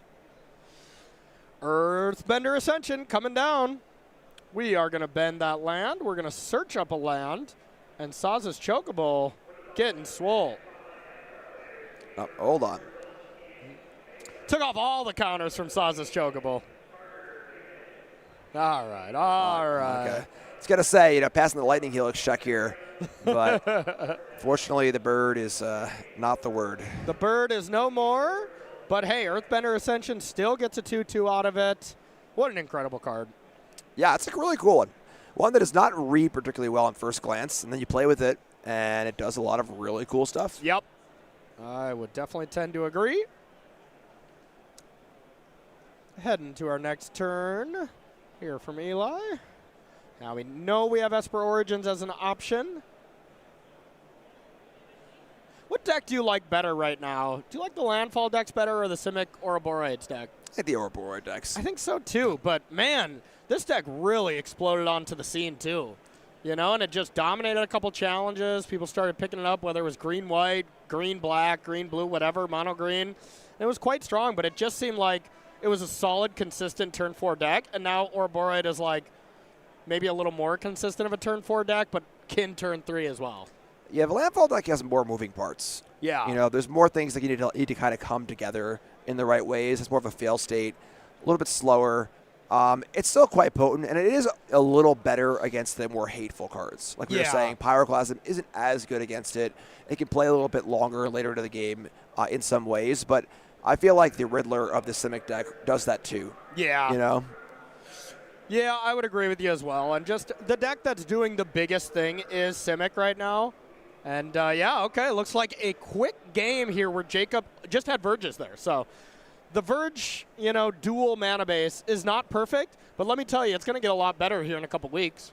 Yeah, once we have the full 10 Shocklands, mana bases open up. Poor Multiversal Passage has been like the duct tape across the mana bases right now, and that's going to help out a ton. That and Starting Town, I bet are going to see a lot less play here pretty soon, and it's about time, Is it got to be a little bit better with Steam Vents, Yeah. That deck just hasn't been that good for a while. Yep. Mm-hmm. All right, so any big changes here for Game 3? Do more if you're Jacob. Yes.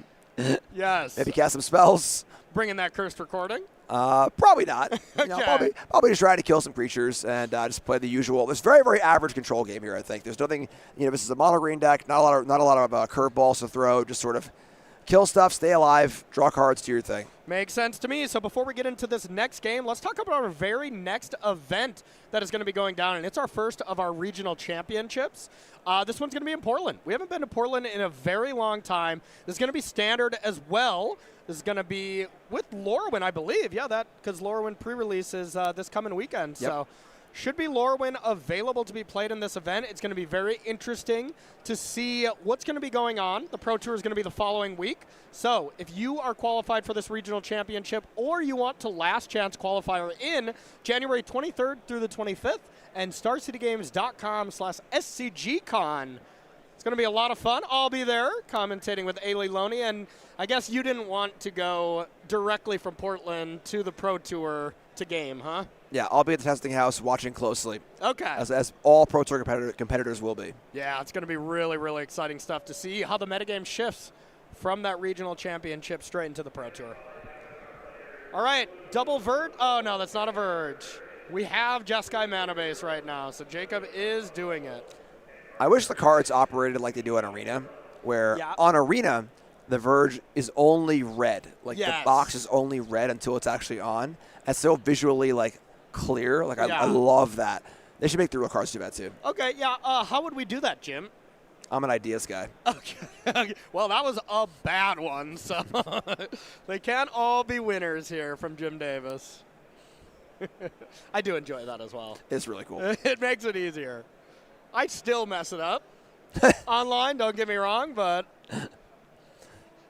all right, Llanowar Elf comes down with a Fabled Passage. Elf gets to stick around. I'm shocked by that. 2 mana for Jacob. Didn't want to kill the Llanowar Elf. Didn't want to do anything here. Let's see what turn 3 has to offer. So I would think the Jeskai control deck is quite good against Simic Ouroboroid. Is it still kind of the same, just as good against Mono Green? Mono Green has a little bit more tricky things to deal with.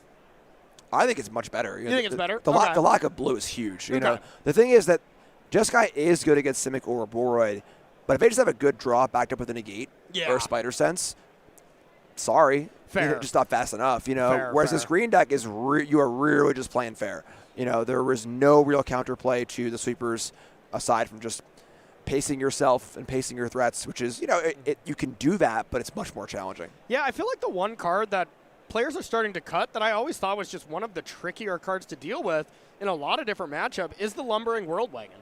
I never really understood why we're going down to 2 in this, 3, sometimes 0. That card always feels like the card that makes it tough to play against when you're playing when you're playing Jeskai. It's funny. It is interestingly bad against Ultima. We're not seeing any Ultima in this list. And Ultima is kind of like a super that's really good against these Landfall decks and against these Ouroboroid, these Badgermo Cup decks, and it's extra good against the World Wagons too. Yeah. But Ultima was being played for a decent amount. Now it's kind of fallen off a little bit because it's being too slow. So. Yeah, that is wild to me. Ultima seems great. Yeah, I agree. So pretty cool interaction here. How does this Fabled Passage work when it's airbent? So, Earthbent.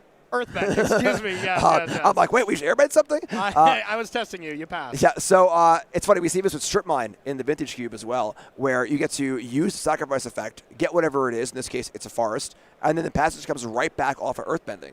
So you're basically getting a free land off it, which is pretty sweet. Yeah, and your forest enters on tap if you stack it correctly, which is nice. And there's your wagon.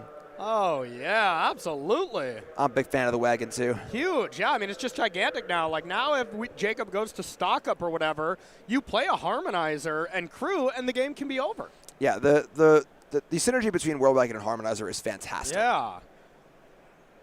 And never mind, it's gone. Wow. You can't even have these toys. Wow. These mean old control players. Taking away their wagons. Yep.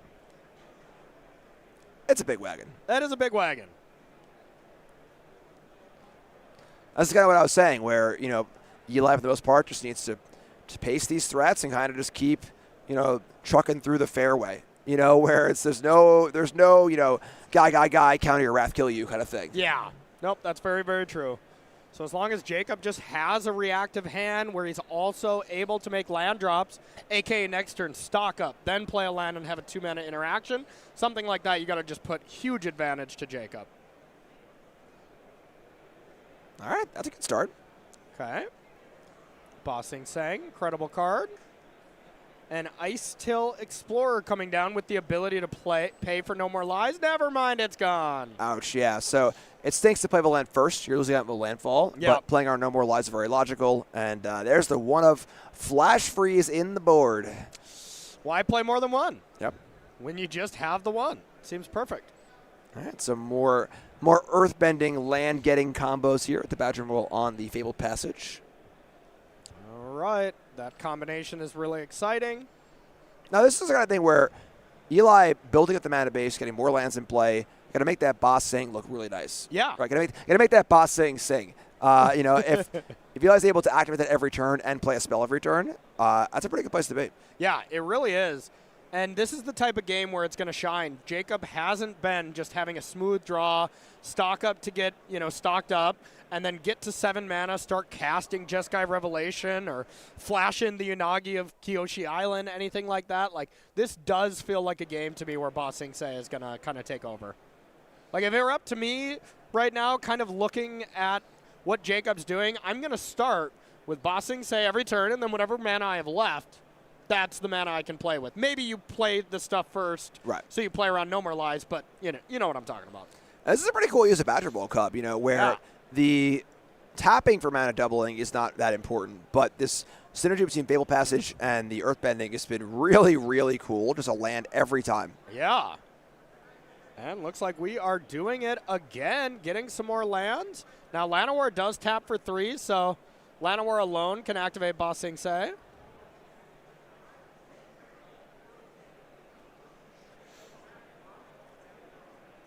Jacob head scratching here.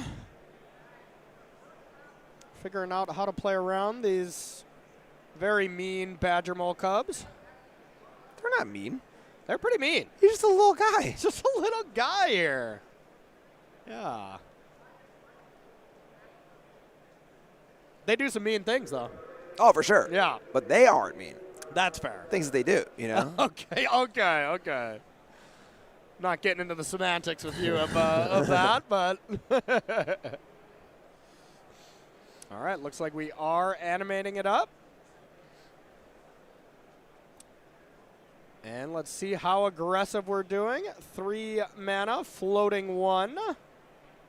And that is pretty nice. Like, Bossing Say, Earth bending onto the land, you do technically have 4 mana available. You can even flash this back. I've already seen 1 Wrath so far, so may not want to go too deep, but... I mean, the fact that Esper Origins replaces itself, how bad really is it? And the land comes back, like... Yeah. All right, Esper Origins, backside coming down. Is there No More Lies? It's also a good turn to be doing stuff. It's a Consult Star Charts turn, so... Yeah, that's very true.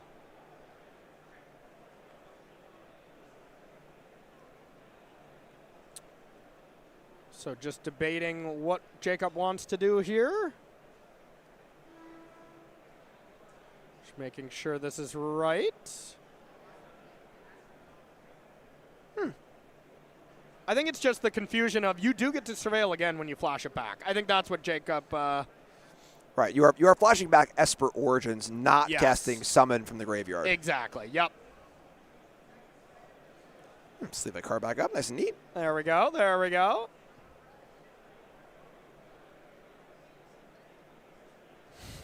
Is there a Mind Slaver activation I missed? What's going on? Emrakul the Promise end here on the stack. Yeah. And now you're going to draw extra cards, you're going to concede. There'll be some ice cream. Yeah, there you go. Yeah, just.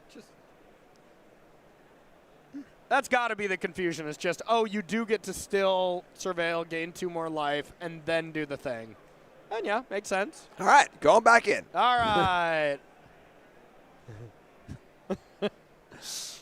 Not like good Mind Slaver turn, you know? Yeah, yeah. Looks like we're still keeping them on top. This comes back. You get to flip it over and reveal the top card, which is almost assuredly a hit. Bossing Say coming down. You know it's better than one Bossing Say. 4. That's true. That is 100% true. Yeah, and now with the huge mana advantage, I mean, double activating is looking very real. Oh, yeah. You can double activate with just your 2 creatures up there. It's no big. You got 6 mana to spare. And with the 2 green that you're going to get from the flip side of Esper Origins, you got 8 mana to spare. But you called it chart the star charts. Starve a chart charts. I was like, that didn't sound right when I said it. Consult the star charts comes on down. See if we can find any goods. But hey, Ultima is the card that you really want right now. But yeah, just not in the 75 here from Jacob. So I guess is Day of Judgment still the card you're looking for? Yeah, I would assume that it's because of the rise of Simic, where when your opponent's deck has possible counter spells in it too, the 5 mana sweeper is a lot worse than the 4 because you can't set up multiple spells in one turn or whatever else it might be. So yeah, but makes sense. I mean, you know, a lot of the decks that were playing like Slag Storm or some kind of 3 mana Pyroclasms have to go down to Pyroclasm now in response to these Simic decks as well. So makes sense. You just got to interact earlier and often. All right, a big turn for Jacob here. Really got to answer his board. It is getting out of control. It really is. I mean, Jacob's still at a very healthy life total, but here is Pyroclasms. Takes down everything but the summon here. Boss thing is sorcery speed, right? Yes. Can't do anything tricky with the 3rd chapter of summon. No, unfortunately. That card would be real good as an instant. Like, that would be a control card. Yeah. You know, end step, make it free 2/2 on your land. Yep. That'd be nasty. Yeah, chapter 3 of summon is, of course, the overrun effect. So you're able to, you know, crew vehicles in response or activate creature lands in response. You get to utilize that, but not an option here. 2 mana floated. Bossing Say available. Bossing Say in hand as well. And you can just use the Bossing Says on the tunnel and the passage. And kind of like keep doing that pseudo ramp thing. Yeah. I mean, eventually you got to try to kill Jacob, right? I would be looking at Jacob with 3 cards in hand thinking one of them's probably a Jeskai Revelation. How do I play around that the best? And I think it would be just double animate, Bossing Say attack for 8, and then chapter 3 at least turns those 2/2s into 4/4s. Go a little wide. Archdruid's Charm coming on down. I imagine we're in the search mode here. Yeah, I wouldn't imagine just putting a counter on the summon here looks too good.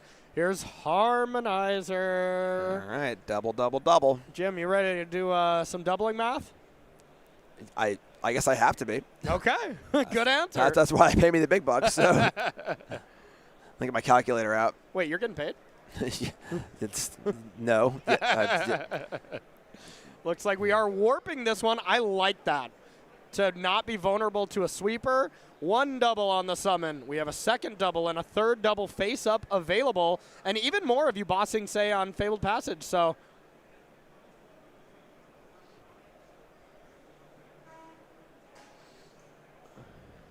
all right. Looks like we are animating there. And coming to sacrifice this land. Sacrifice the other land.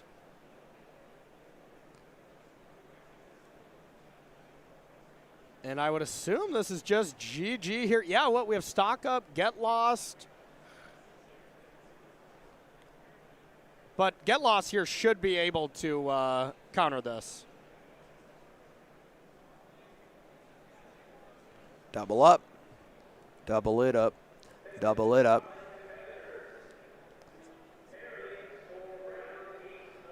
Get out of town.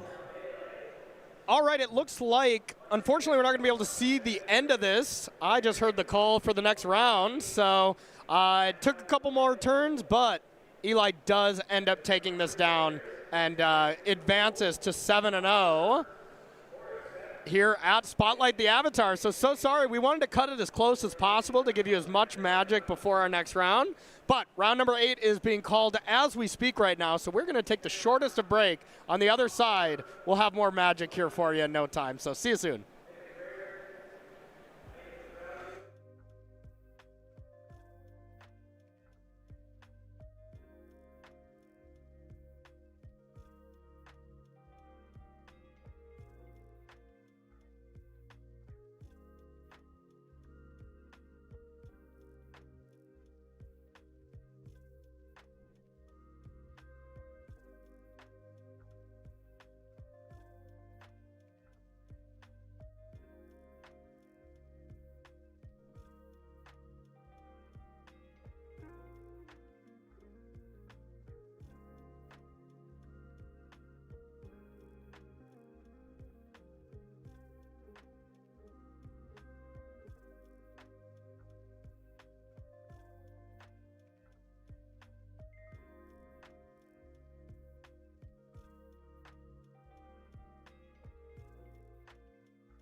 All right, everybody, welcome back to coverage here of Magic Spotlight the Avatar. My name is Corey Baumeister. That's Jim Davis. We're going to be bringing you coverage here of round number 8, which has already began. That was a short turnaround as we brought you right up until the end here of round number 7. So we're going to take a quick look at standings to get you ready here. We're not going to have that many more XOs. And here's the second page. We're going to show you the first one here in a second. I believe it was 12 last time, so we should be down to our final 6 players here at Undefeated. Walk us through this, Jim. That's math. Thank you. Well done. Thank you. Yeah, so. Watch, there was 4 draws or something, and I really got shut the door. I was hoping for it. But, yeah, so we're down to 6 undefeated players. We get into these later stages. And, again, all the players you see here, I've already locked up dates in. They're in. But they're trying to set up for a great run tomorrow by having the best record possible, get to that top 8, get those Pro Tour slots. So we got our 6 undefeated players. You got Rob Cedar on Demir midrange. Like we saw Max playing Is It Lessons. We got Lessons, Looting, more Lessons. So 3 Lessons X. I'm sorry, 2 Lessons X. Just 2, yeah. And Mono Green Landfall, Simic, Ouroboroid. About what you'd expect, I think. Yeah. I mean, the fact that we got just 2 Lessons deck, and they're incredible players. Nicholas Odenheimer won Atlanta this time last year. Max Kowanowski, incredible player, dominates the NRG series, and is just a true Magic the Gathering professional. He's been at a lot of PTs and stuff. So to have those players playing one of, if not the best deck, and doing well, but still having this spread of decks, you got to be happy about that. Yeah, absolutely, for sure. The events look great so far. Looks really, really good. I mean, you got a bunch of players down coming to 6-1. We got Gabriel Nicholas as well playing Is It Blink, as we saw. And we'll hop on over to page number 2, get another look at our players who are still very well in the hunt for a great run into day number 2. Ryan Bellamy fell to 6-1 playing Simic or Ouroboroid, which is totally fine. Still a great record. We got Matt Wright, former teammate, or current Pro teammate to my mind, actually. Oh, yeah. On the team with playing Teamer Lessons. He's quite good. Yeah, he's very, very good. He is super good. I've just seen him dominate on the Arena Champs circuit over and over. Makes a lot of sense that he came and is dominating high paper Magic as well. Yeah, me and him actually qualified together for the Pro did you? Tour. Yeah, we were both in the PTQ at MagicCon. Oh, okay. It's 4 drafts, and the winners of each qualify. We were both in different drafts and both won our drafts. So it's got to feel pretty good, huh? Pretty cool. Nothing like high-fiving a teammate at the end after you get back into the Pro Tour. So, yeah, pretty exciting stuff. We're going to have deck lists ready here in a second. But, you know, you were saying that was your teammate here for this Pro Tour. Do you guys have a pretty big team? Because you're on Team TCG, right? You're on one of the best teams in the world. I don't know how you managed to luck your way into that one. No idea. Charity, probably. Yeah.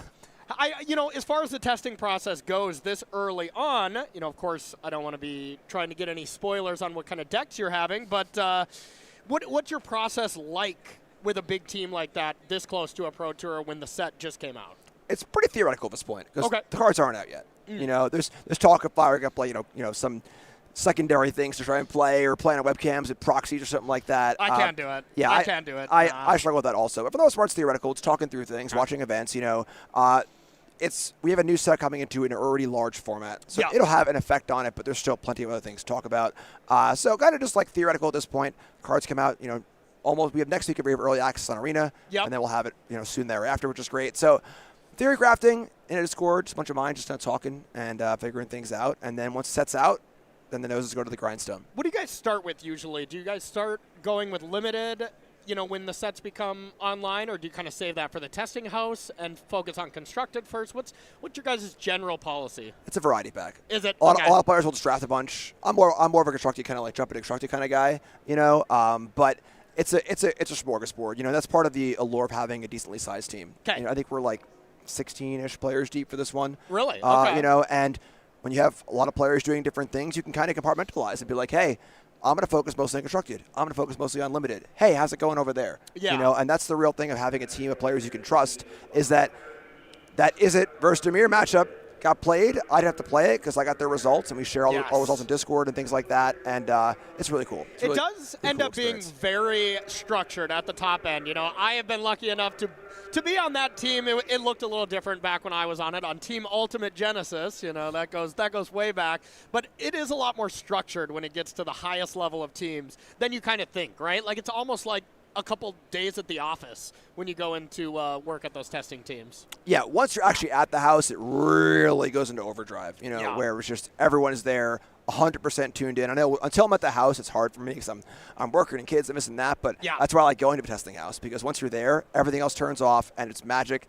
12 hours a day straight, have breakfast, talk Magic, play Magic for 5 hours, have lunch, talk Magic during lunch, and, taking all that data, kind of organizing it, that's a big challenge is how to do things efficiently. Yes. Which can be very challenging too. And it is really fun. It's like, all right, 9 a.m., the draft comes. If you're late, you're getting in the next draft. So sounds like we got our deck list here ready to go for the players that we're going to be seeing in our feature match area. This is table number 1 here. We got Max Kowanowski on Is It Lessons. Yes, we saw Max earlier. This is a version of Lessons that cuts Stormchaser's talent, so is focusing 100% on the Monument of Endurance plan with some alternate win cons in the sideboard, trying out 3 steps ahead as a way to copy your monuments or just interact more, counter boasting combo pieces, and so on and so forth. But aside from that, pretty stock. This is a deck that won Worlds and is obviously quite potent. And as far as the spotlight going on in Lyon, the 9-0 player overnight playing the Isn't Lessons deck, teaming with Strosky. That was Lucas.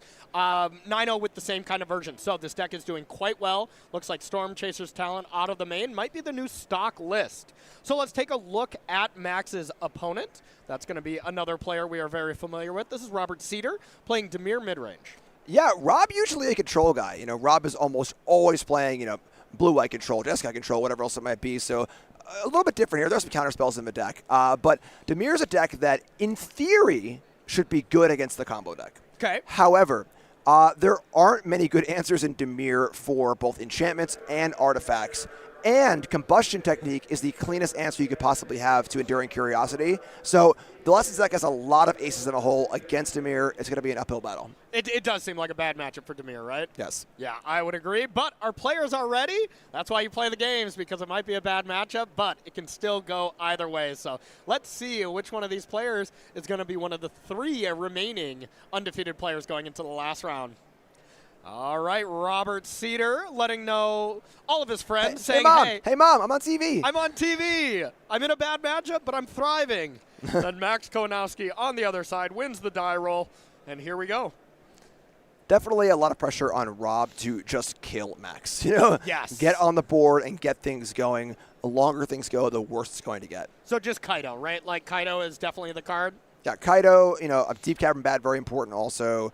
Tiebinder has some utility. The problem is it just dies to everything. Yeah. So it can turn off Monument temporarily, but there's a lot of shocks in this Lesson deck.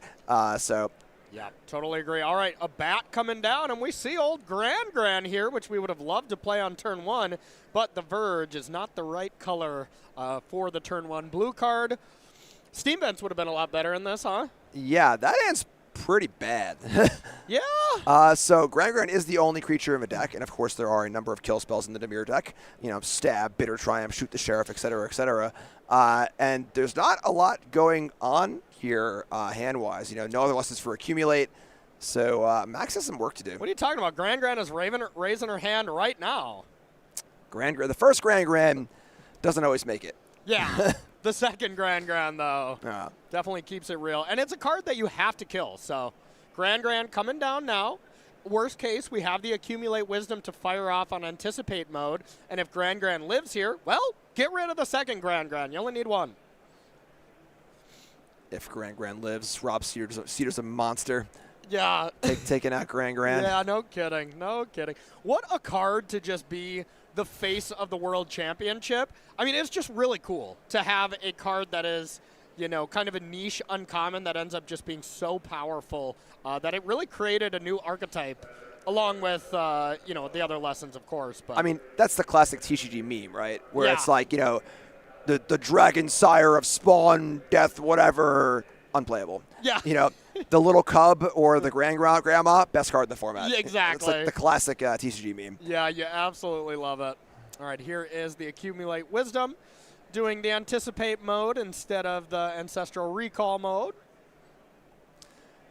It doesn't feel good to cast that and cast Anticipate. No, it doesn't. This is the fail state. Yeah. Oh. Gran was stabbed. What are they going to do, stab Grandma? Yeah, that was not cool, but what's more not cool, that or the Mismatch Swamps? Do you think Rob was texting his grandma? I was like, hey, Grandma, watch this. All right, so let's see what the follow-up is here now. Do you just go to Animate the Artist Talent? This would be a good time for an Into the Floodmaw, which most lists are not playing, but there is one in Robert Cedar's list. Oh, and there was a Tidebinder. I mean, 3 mana was not available, but, man, if you Tidebinder the level up there, it doesn't counter it for good because it is an enchantment, but countering it once is still pretty strong. Yeah, time Walk on a 3/2 is pretty nice. Totally agree. So Essence Scatter, Tidebinder, a Bat, and a Fey Bloom Trick. That's always such a weird card to me. It's like a one-of in every deck, and I just don't fully get it, I guess, or like it, but It's tricky. It is very tricky. All right, Artist Talent. Discard 2, draw 3, essentially. You get to do it in a good order, though. You get to first do the loot. And then there goes. What else is in Max's hand? All right, makes sense. More wisdoms. Makes sense. Okay, so it looks like we will be Ancestral Recalling next turn, which is good for Max. I think I would take the. So you play the removal spell and the recall. Okay. Yeah. It's happening no matter what. It's just, are we casting the removal spell first or not? Don't you do the other one? Like force the extra mana? Maybe not. Yeah, I don't know. You know, if you're the thing right now is Rob doesn't really have a clock. These bats are the clock. So that being said, it's not much of a clock when your opponent's drawing a bunch of cards. So that's true. We'll see. I mean, Max's start was pretty bad, but Rob has not been able to capitalize too much. And then, like I said in the intro, Artist Talent is just going to sit there. Yeah. You know, these Demir decks do not remove enchantments, really at all. Or artifacts. And that's the whole. Oh boy. My God. Uh-oh. Iro would like to show you a trick. It's more of a demonstration, actually. Yeah, and of course, Spell Pierce. Is there Spell Pierce? I'm sorry, not Spell Pierce. Phantom Interference, the counterspell of choice for Rob. That's not going to work here either. No. Iro doing some good stuff there. That was awesome. Now you get back both cards, and we're kind of off to the races. One more, 1 mana Artist Talent as well. Looks pretty strong here. And discards a Firebending Lesson. Got to be feeling real good if you're Max here. Yeah, and at 18 life, Rob's got a long way to go. Yeah, and this matchup just has looked just as bad as the players have told me when it came to the World Championship. You know, a lot of players that were on this Lessons deck weren't saying it's a buy by any means, but saying a lot of things has to go right for Demir to win this matchup. Yeah. Just a lot of tricky threats. All the removal game 1 doesn't really line up. Sure, Grand is not likely to live, but that's not what wins the game here. Cecil is a creature. Cecil is a creature. Cecil is no longer a creature.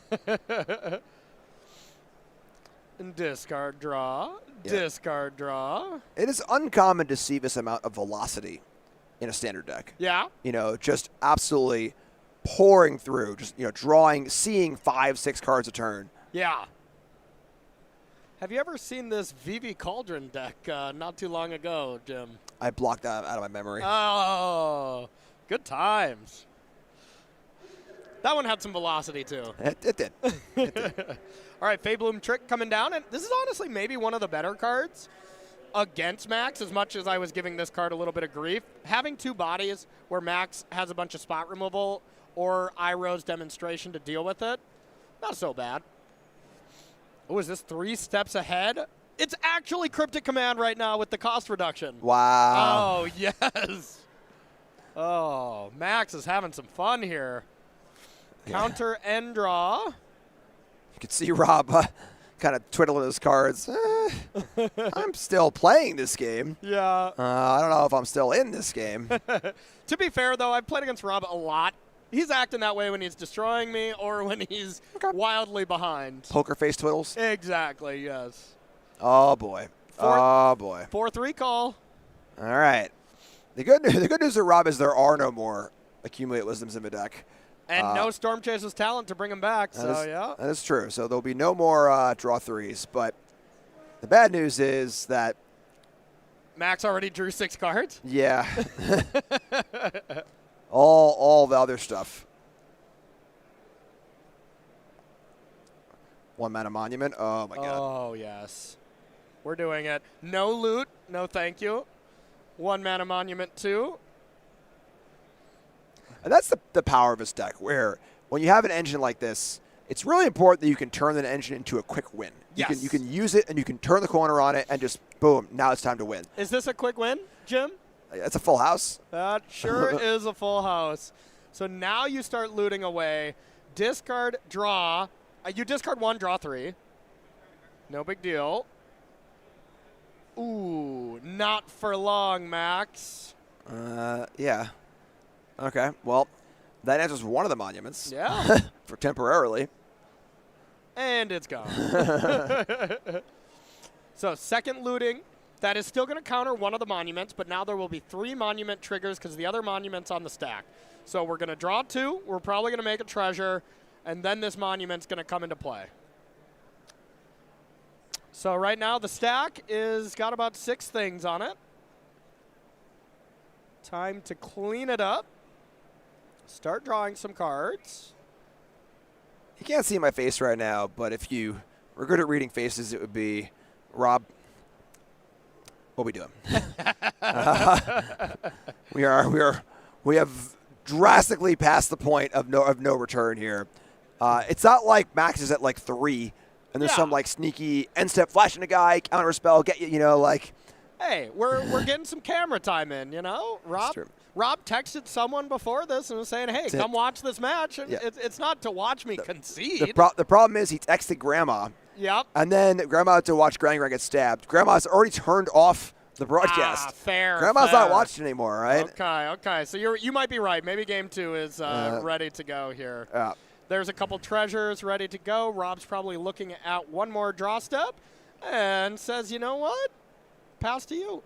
And now how it usually works at this point is, well, Rob will probably die in his upkeep, right? Yeah. Like you do the loots this turn, Max gets to draw a bunch of cards.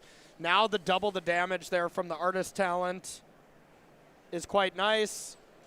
And there's a curiosity. And sending it on back. I mean, maybe does Max have 2 lands in hand? I doubt it, right? I would be surprised given the amount of looting that has happened. Yeah. But oh, wow. No spells. What were you saying that Rob should have conceded? I mean, huh, Jim? If you can see my face right now in the booth, my jaw's on the floor. Yeah, I thought you tested with Reed Duke here, who has the complete opposite mindset. You got to learn from your teammate here, because it looks like Max is somehow out of gas here. Had to loot away some spells early to get the triggers, and then maybe just drew into lands. Wow, Jim's jaw is on the floor right now. I mean, it has to hold because the first spell drawn is, like loot. GG, right? If Max loses this game, this is a story that you tell at every dinner for the next week. Yeah, and it honestly looks like he's going to. I mean, he just said go here. You think if you have any spell, you just fire it off. What are we witnessing? I see a spell pierce. He has a spell pierce? Yeah, so he's just like, please play a spell? Wow, I think Max has only spell pierce. Oh my goodness. Jim Davis would have conceded this game, but Rob Cedar says nay. I will keep playing it out to the very end, and Rob Cedar is up 1-0, Jim. Jim's in shambles over here. That is one of the most improbable fizzles I think I've ever seen. I agree. I 100% agree. And you just saw Max look up and be like, oh my God. We didn't have to be an expert on lip reading there to kind of see what he was thinking there. Incredible. Magic the Gathering here is just so good. Let's talk about the sideboard now, Jim. We got 2 annuls. We got 1 Boomerang Basic, 1 Flash Freeze, 1 It'll Quench Ya, 2 Negate, 1 Pyroclasm, 2 Quantum Riddlers, 1 Ral Crackling Wit, 2 Soul Guide Lanterns, 1 3 Steps Ahead, and 1 Wang Chi Tong Librarian. What do you like, Jim? Jim still can't believe it. My jaw is still on the floor. Yeah. I'm so stunned. Yeah, I mean, you bring some more removal spells. Pyroclasm seems fine, mopping things up. He doesn't kill the big threats, but he kills the little guys, which is important. For the most part, that's really it, though. It's just a pretty good matchup. They say you play games for a reason, and it is closed decklist. So one of the things about this deck is knowing what your opponent's bringing in and then deciding if you want to sideboard juke into some other creatures or whatever else. So maybe you bring in some Riddlers or whatever, or Wan Chi Tong, some other non-graveyard, non-lesson threat. But wow. Yeah, I agree. That was awesome. So, all right, Rob Cedar's side, who's up a game, in case anyone didn't see that dramatic conclusion. 2 Annul, 1 Disdainful Stroke, 2 Duress, 1 Kaito Bane of Nightmares, 1 Negate, 1 Strategic Betrayal, 1 Stab, 1 Spell Pierce, 1 Soul Guide Lantern, 1 Shoot the Sheriff, 1 new Nagi Kyoshi Island, and 2 0-point ballad. You say strategic potato?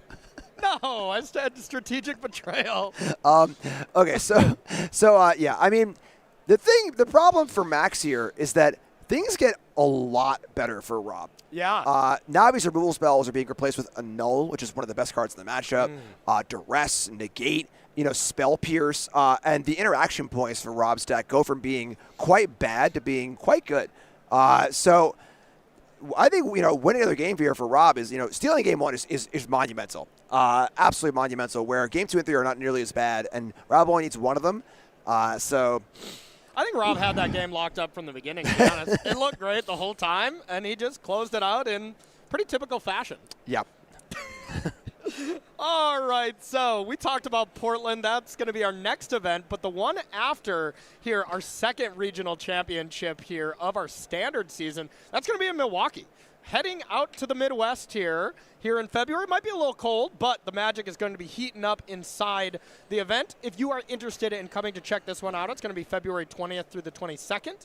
StarCityGames.com/SCGCon. You can play a lot of last chance qualifiers, a lot of different side events. I'm going to be playing the Mystery Sealed on Friday there, and it's going to be a really good time. So hashtag SCG Milwaukee if you want to follow along, and maybe you'll see us there, huh? Yep, I'll be there.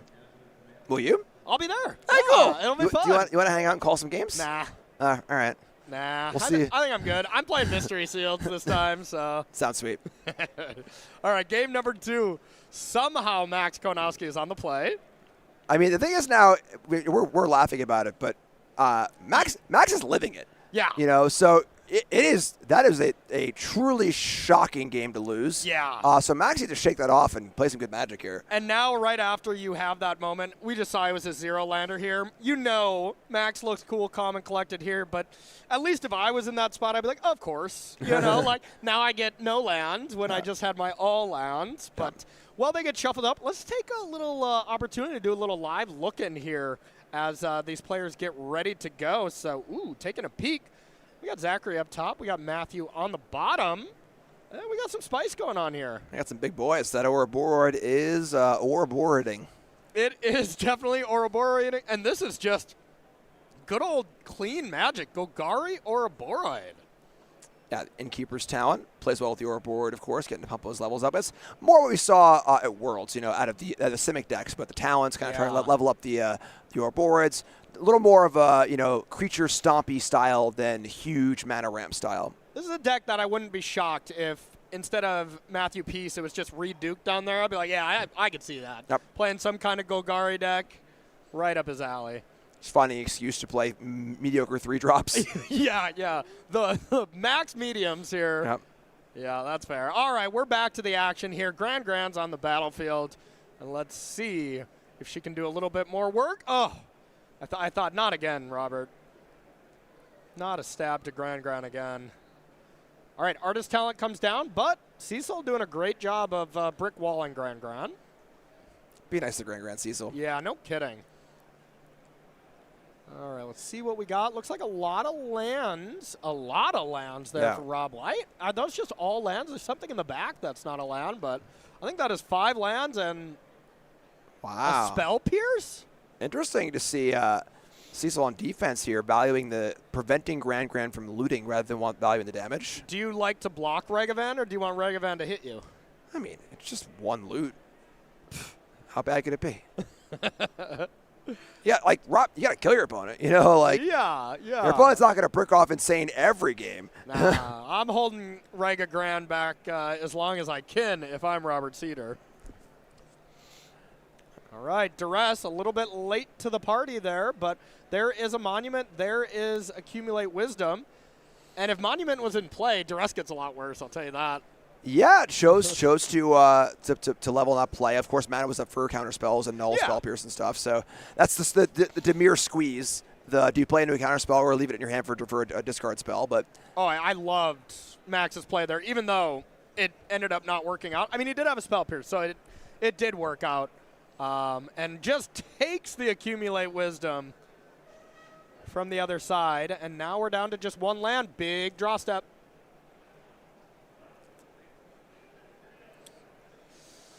Verge 3 mana and levels it up. So looks like slightly similar to the end of the last game, where if we can get a spell off the top and we can start looting stuff away, your draw snowballs out of control. But if you can't, well, you sit back with Grand and Artist Talent, and it looks a lot worse. Spyglass Siren coming on down for a map. Map probably heading straight to the yard. We still know about that Spell Pierce, which is going to start looking a lot worse. Yeah, that is one factor for Max's hand. It's a lot of lands. Does play well against Spell Pierce. Yeah. All right, map to Deep Cavern Bat. I like putting the map on one of the X1s there just to not get Iroh demonstration as much. Yeah, the lifelink part of the bat, not super relevant here, Nah. but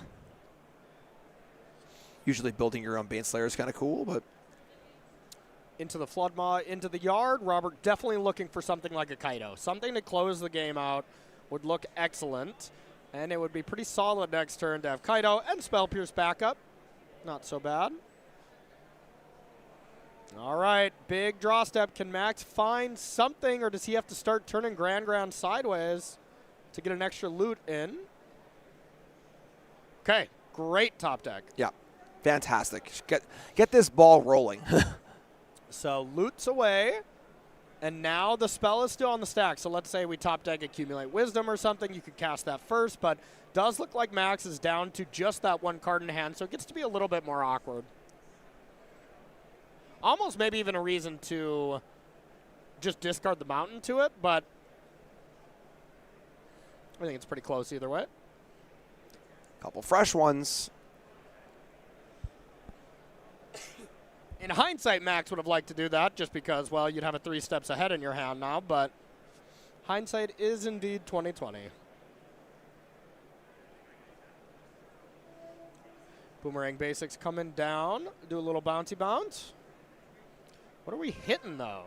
Interesting. Targeting Grand's reasonable to draw a card. Like bouncing any of Robert's cards doesn't really do anything. You kind of want to keep cards flowing here, so. Yeah, I mean, I guess you hit the bat, and then you know, you can accumulate wisdom immediately, but agree, that's not too amazing. Yeah, I think with no guaranteed draw 3 on the wisdom, it's not that exciting yet, so. Grand's back.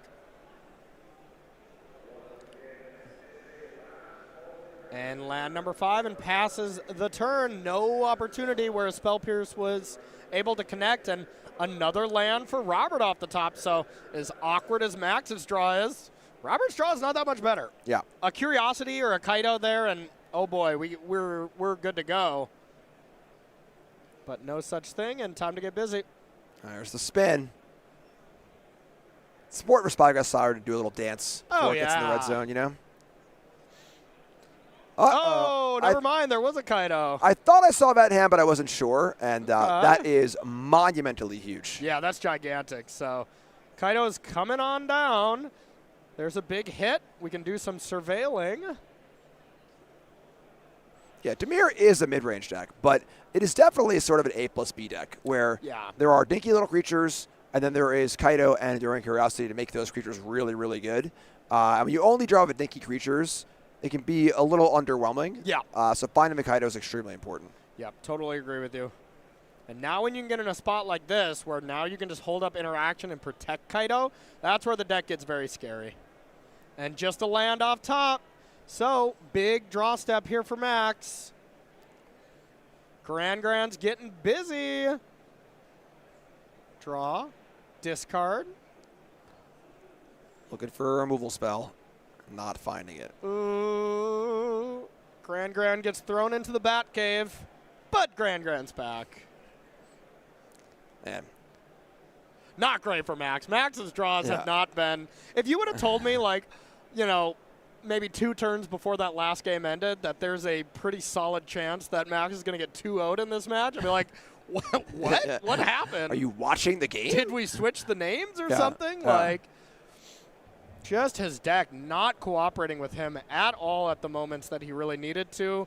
And now it almost doesn't matter what Max draws, as Rob has this pretty much locked up. There's a Phantom Interference at least, so having Phantom Interference and a Spell Pierce as interaction, doesn't even need it. Draws another Swamp. I mean, if all Robert has is a Spell Pierce, yeah, you know, like, there's some paths here. There are definitely some paths, but without the Monument in play, it's just tough to think how you come back. Yeah, and one of the things about Avatar of the Last Airbender is there aren't a lot of Planeswalkers in that show. No. So none of these lessons really target Planeswalkers in any way. No. So Kaido is not unassailable, but it's pretty tough to remove. Yeah, I mean, I just watched the whole 3 seasons, didn't see a single Planeswalker. Not even one. Not even one. Spoilers. Yeah, oh, dang it. I got to stop spoiling this show from 2006. Yep. It's like we are keeping that on top, and it looks like we have a Flood Pits, Drowner, and a Spell Pierce as the only pieces of interaction that I saw. And, you know, those aren't amazing. Big turn. There we go. All right. All right, there's only 2 lessons in the graveyard. For now. Oh, no. Oh, no. You're right. Oh, no. There is only 2 of them. But what are you going to do at this stage of the game? Let's take a Rowl. Is that what we took? I think so. It's not going to go well. No, that's not going to go well. Of course, we can see Spell Pierce in hand. Max cannot. I thought it was a Rowl. I don't think Max has any, you know, thoughts that, oh, this is going to go perfectly fine here. Like, Max understands he's in a pretty rough situation right now in what we definitely think is a good matchup, and it is Raul. Oh, I guess Raul does cost 2. Sorry. Yeah. Sorry. Still, you got an Otter, you know? I mean, yeah. It's just not really going to matter. I like the Spell Pierce here. It's like, yeah, if that is the end of your turn, I am happy, says Rob Cedar. Yep. And now even if we put an Otter into play, the Flood Pits Drowner's there to tap Gran or the Otter. Kaido negatives the other creature. That's 3, 4, 5, 6, 7, 8, 9, 10 damage. We should be all done here in favor of Robert Cedar, advancing to 8-0. Wow. I mean, I'm still in game 1. Yeah. You know, I'm still in game 1 right now mentally. Speechless. And that's the thing where it's like, I wouldn't be surprised if Max is too. Yeah. You know, and that is a large part of the mental game of Magic, you know, of being able to handle these spots. You know, while improbable, these things are going to happen sometimes, you know. Yep. Sometimes it'll happen when you're 1-1 at F&M. Sometimes it'll happen when you're 7-0 on camera playing in a spotlight, you know. Yeah. And being able to kind of come back from those is very, very important. Iroh's demonstration lets Raul get countered, and now Iroh to essentially deal, more than 1 to each creature with the Artist Talent. That's spicy. All right, that level up doesn't pay off. Oh, and we have the Accumulate Wisdom here. Hold on, Max says, I ain't done yet. I ain't heard no bell. You know what? Whenever we think the game is about to end, we should just not say that, because clearly it is not the case. Iroh's demonstration here for 1 mana when it deals 3 to everything. Yeah, using the flavor text here on Artist Talent, that third chapter. That being said, Flood Pits Drowner with Kaido here is 6 if you tick it up. So not lethal yet, but I mean, Max just drew some cards, got some value in. Of course, the question is, if you Flood Pits Drowner the Gran, a draw will go off, but that is true. Pretty sure you're still going to pop that in there. That is a cool little interaction. Yeah, Gran triggers on being tapped, not looting. Yeah. I'm not attacking. So I still don't think there is any way to win this turn, and that was the second swamp, so looks like we get to attack for 5, try to find a piece of interaction. Imagine if Max wins this game. Then I just don't know anything about anything anymore. Yep. That's why they play the games, folks. Yeah. All right, here's a bat. What's the hand? I mean, that's a pretty good hand. Yeah? I feel like you have to take Iroh's demonstration here. Right? I mean, maybe not. Still looks advantage for Rob here, don't get me wrong, but... What's the dice on Grand? That's just a stun. A leftover stun, right? Just a stun from Flood Pits, yeah. Oh, okay, right. Yep. Do need to get ourselves a stun counter. That would be nice. And here is the Surveil. Surveilling, I mean, it probably doesn't matter when you have this much mana, but actually you probably do want to bat first and then Surveil because then you know exactly what you need to play around. So good sequencing there from Rob. Keeps a card, sends it back. All right, Max. Show us second miracle of the match. Yes. Okay. Discard, draw, and now discard, draw 2. But first, Ancestral Recall. Okay. If it starts somewhere, it starts here. Yeah, no kidding.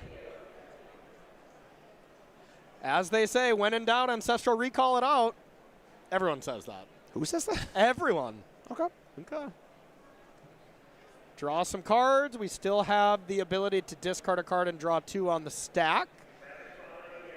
But then we need to find answers for Kaido, and there are not many, ways to deal with it. Right.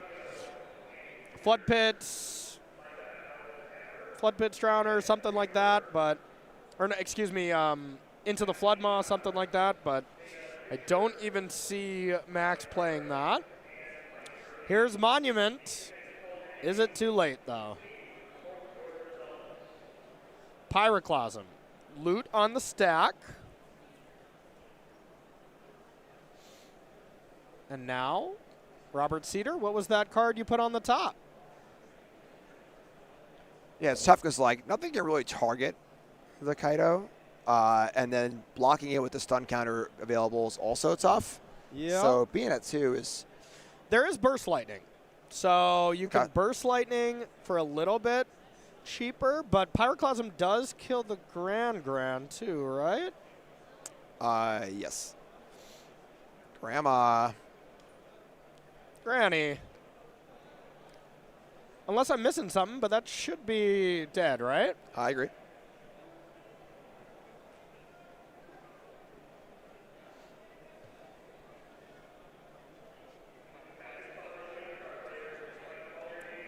See if we can get that adjusted. So the third chapter of Artist Talent increases the damage to what? Increases it +2. Okay, there we go. We're on top of it. So would it allow Burst Lightning to kill Kaido? It would be +2, yeah, I guess. Yeah, just Burst Lightning straight up. I was thinking you got to get to a spot where you can kick it, but it is 2+ damage, so yeah, 1 Burst Lightning could be just enough. Let's see what we have, but if it's not there, it's over. It has to not be there, and there has to be not an Enduring Curiosity, not a counter spell, not any other flash threat, Flood Pits Drowner, Tide Binder. And Robert did keep a card on top. Right. And with the pause, I'm getting a vibe it's a Tide Binder, but I have not seen anything, Draw, discard. What's our monument? Max looks like the shrug of someone who does not have it, and Robert Cedar with an incredible Game 1 victory and a little bit more of a convincing victory for Game number 2, but just incredible that he lost that first game. I mean, I'm still speechless. That's why I play the games. Yeah. Because, that is a story. You wonder, after the tournament, everyone's at dinner. Some people had good days, people had bad days, and there's always the bad beat stories. And every once in a while, you're like, I got one. Tops everything. Everyone stop. Let me tell you my story. Yeah. That's the story. No kidding.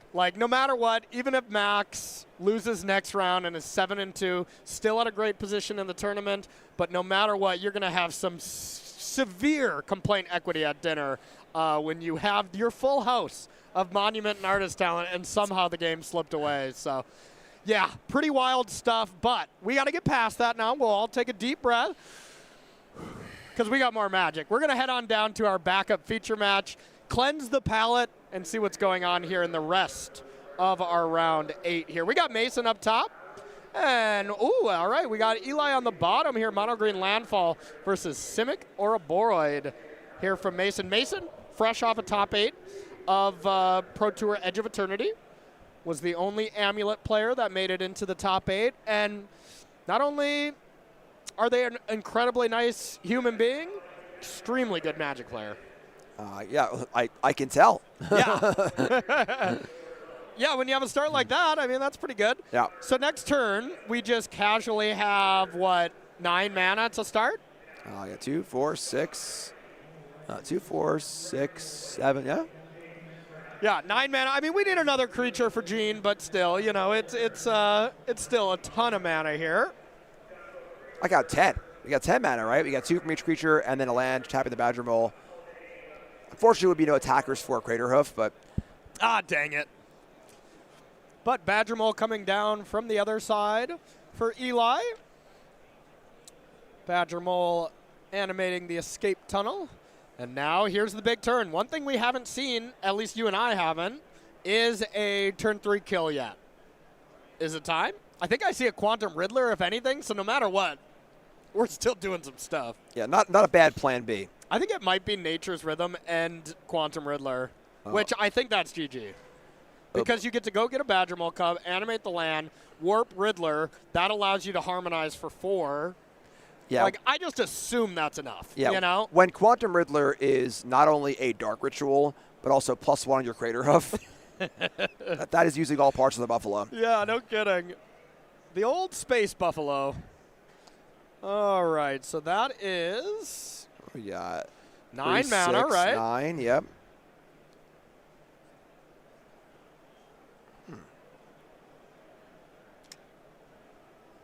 And thinking first, so, okay, harmonizing for likely 7? I mean, 7 is not 8. Unless missing something here, I don't think I am. Ah, the Meringue River Regent. The one of, the silver bullet here, bouncing Llanowar, bouncing Badger Mole Cub. And now all of a sudden, sure, we're not winning on the spot, but that's a pretty dang good turn. Yeah, as far as, that's like plan, I don't know, D or F or something like that. It's still quite good. Yeah. And we're technically still playing Magic here, but wow, that one of Meringue River Regent looks really good. This is some tech that we saw from Ryan Bellamy a little bit earlier. Have you seen a lot of this Meringue River Regent tech, or is this new to you? I think 1's pretty stock. Okay. Yeah, in the stock list, usually it's 1, you know. Okay. In the stock list, it doesn't really have a lot of tutor targets beyond the Behemoth. Yep. We saw some from Ryan, of course, as well, with, you know, a Rex Sage here and there. But the one Meringue is pretty stock. And Mason's list is similar. There's 1 Curiosity, 1 Sentinel of Nature's Lore, 1 Rex Sage, 1 Meringue River Regent, 1 Enduring Curiosity, 1 Behemoth. So this is kind of the toolbox version. Looks very similar to Ryan's, but maybe not exactly. Yeah, and Simic just goldfishes faster than Landfall does. Yeah. You know, it's a turn faster, and green doesn't interact. So I'm not even going to say Yeah, this is a good matchup or a bad matchup anymore for the rest of this tournament. But this is an interesting matchup is what I'm going to say from now on. Yep, game's not over. Oh, yep, sorry, actually it is. I don't know. We don't know for sure what happened in this game. Mason's still playing. Yeah, it still might be Eli here still in this game. But no, of course, there is game number 1. Just had to show the Behemoth. But one of those Nature's Rhythm was for sure getting it, and there was going to be a plethora of attackers. Jim, quick math. How much damage was that going to be? 67. Wow. Okay. Jim. All right. Whatever you bring to the table there is what you bring, all right? Okay. I was just saying a number. Okay. All right. You do you, bro. So looking at the sideboard here from Eli to start, 3 Melt Strider's Resolve, 3 Mossborn Hydras, 2 Paw Patch Formation, 2 Seed Ship Impact, 4 Soul God Lantern, 1 Sirac Elusive Hunter. Melt Strider's Resolve, try and have some amount of removal to interact if you can. And then the Mossborn Hydra's probably come in also. It's a pretty good Goldfish card. Yeah. Especially in the play. But this is a bit of the weakness of playing the mono green version of Landfall rather than the more stock green-white version, which has Seam Rip, Get Lost, has more ways to interact. Because realistically, the early turns, Simic wins the early turns. You know, turns 1, 2, and 3, Simic's a better deck. Yeah. I think turn 4 and 5, Landfall might be a better deck, you know, if it can deal with those earlier turns. So a Seam Rip here and a Llanowar Elf, you know, a Get Lost and a Badger Cub, and now Landfall can do its thing. Without that option, there's a lot of weight on these Melt Strider's resolves. Totally agree. And then looking at Mason's side, first of all, cool deck box, I got to say. That's pretty awesome. But looking at the sideboard, we got 1 Ba Sing Se, 1 Keen-Eyed Curator, 3 Melt Strider's Resolve, 1 Paw Patch Formation, 2 Scrap Shooters, 2 Soul Guide Lanterns, 1 Spider Sense, 2 Sirach Elusive Hunters, 2 Vivian Reed. Yeah, I don't think much changes, really. I don't think the Melt Strider's Resolves are as important for Mason. There aren't as many Mana Dorks in Eli's deck. It's just the Cubs and the Llanowar Elves. That's really it. Maybe you want to bring some in because, like, the Riddlers and some of, like, the tutor targets don't matter as much. So you can shave down on some of the cute stuff because it's going to be a race. You know, Quantum Riddler is not going to be important here. This is not going to be a, you know, Riddler grindy kind of game. Maybe you leave 1 or 2 in because it's hard. The card is fine. But, you know, Sentinel of Lost Lore, not so exciting. So maybe bring the Resolves in to have a little, you know, counterplay to opposing Badger Rolls and Llanowar Elves. But I think for the most part, Mason's just kind of doing the thing. It might be correct, and I could totally believe you, but I'm never siding out Quantum Riddlers. You got to pry them out of my cold, dead hands before I take one of those out of my deck. So. Oh, we know. All right, so we have kind of talked about some of our early events that are coming up here in the next couple months, but what about the rest of the events here in 2026? Jim, walk us through some of the exciting places that we're going to go this year. Road trip. Road trip. Let's go. Are we driving to all these? That'd be fun. All right, I'll meet you in LA. I'll tell you that. All right, sounds good. Yeah, so obviously in Atlanta right now. We talked about Portland and Milwaukee, but we got Cincinnati, Las Vegas, Hartford, LA, Baltimore, Dallas, DC, and Richmond all coming up at various times that you could read the screen because I am not going to. But a variety of events here. These will be either spotlights or regional championships, and you can figure it out as we figure it out. But they're going to be awesome events at SGCon like they always are, where there's always the main event. There's a bunch of great side events. There's vendors. There's artists. It's just a great time. It's a great weekend to come hang out, and we hope to see you there. I love these things. I mean, you and I are working a lot of them, if not all of them. But, man, on our days off, you can catch Jim and I out playing side events. We're playing mystery booster sealeds, hanging out with friends, going to dinner and stuff. SCG cons are truly a magical place. It is a lot of magic going on, but there's a lot of gathering as well. So make sure to join us at one of these really cool cities near you. Did your writer write that? That was good. Thank you. Thank you. Yes, yes. That was straight off the dome. Straight off the dome. Off your writer's dome. Exactly. That he fed to you. Yes, yes. Way to sell me out, bro. Way to sell me out. Your writer's doing a pretty good job working with you, of course. So there's a lot to work with. He's, you know, need some props. Thank you, Jim. Thank you. All right, so looking to get it started. Big game here for these players. And Saz's Chocobo to start. Pretty okay, but I don't know if it's better than Llanowar.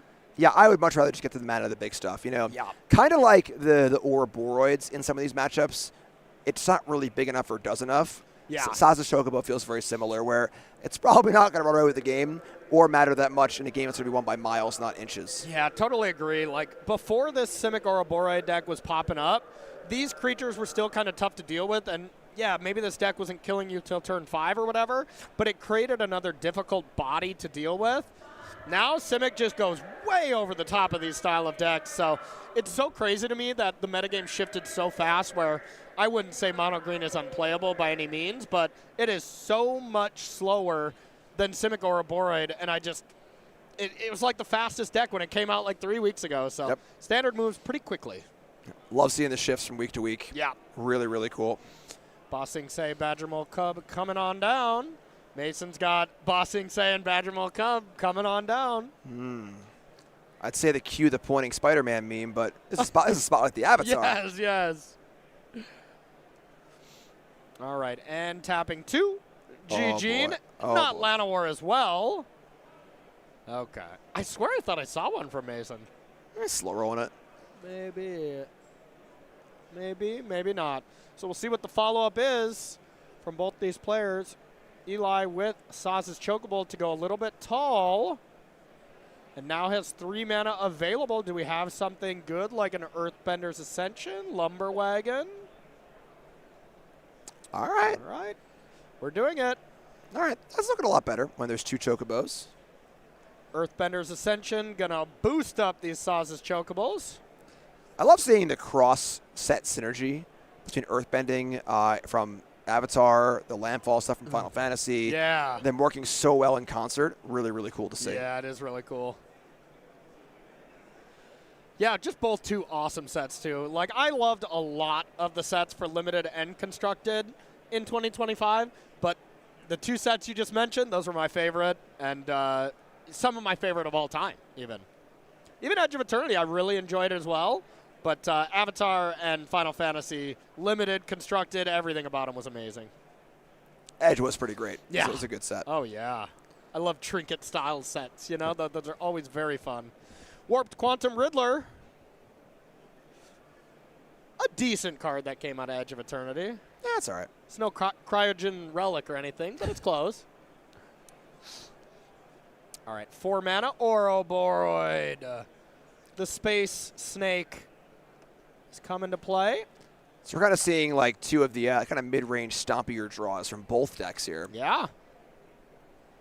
Put a counter on that Riddler. It's still in play. Yes, yes. All right, so now 4 of those creatures have negative counters, and one of them has positive counters. And one has no counter. There we go. Yeah, yeah. Thanks, Eli. I appreciate that. Yes. Those, of course, are all positive counters. We can't yell at them, unfortunately, but... I mean, if we yelled loud enough, they could probably hear us. Yeah, sure. Don't tempt me. All right, Earthbender Ascension leveling up. Saz's Chocobo's leveling up. Both players definitely know their decks at this stage of the game, at this stage of the tournament. Both players doing extremely well, and both know what this matchup is all about. Let's play our things and see what happens after the dust settles. Yeah, it's funny because like the over-the-top plan of Simic looks better than Landfall's. And then the mid-range, the middle-of-the-road plan also looks better. Ouroboroid against these Chocobos like will eventually scale up. I mean, this not been a bad draw for Eli at all, you know? And I kind of think the early game looks a little bit better from Simic Ouroboroid. They just have more one-drops that add mana and do a more consistent thing. So, I mean, as much as we're saying there, like if you and I were getting ready to test for a Pro Tour, you know, that conversation is something you'd have with your team, and you'd just be like, okay, we should play Simic Ouroboroid over Landfall then, right? Right. Wouldn't that be the assumption that you would assume? Right. Yeah.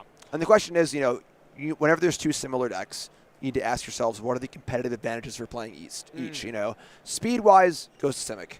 Yeah. I think that, you know, as far as the ability to play more interaction, the Landfall deck can do that. It can splash, you know, black for removal spells, white for removal spells. So there are tools there too, and that's where things really splinter out in testing. Try to figure out exactly what you can do to have the best answers with the best threats, and then the right position deck also. Yeah, and who knows? Maybe like Clarion Conqueror becomes a factor. Like Saz's Chocobo looks better than Gene Pollinator if you're playing against Clarion Conquerors. So that is the thing your team, the rest of the teams out there have to figure out for Portland and for Pro Tour Lorwyn here.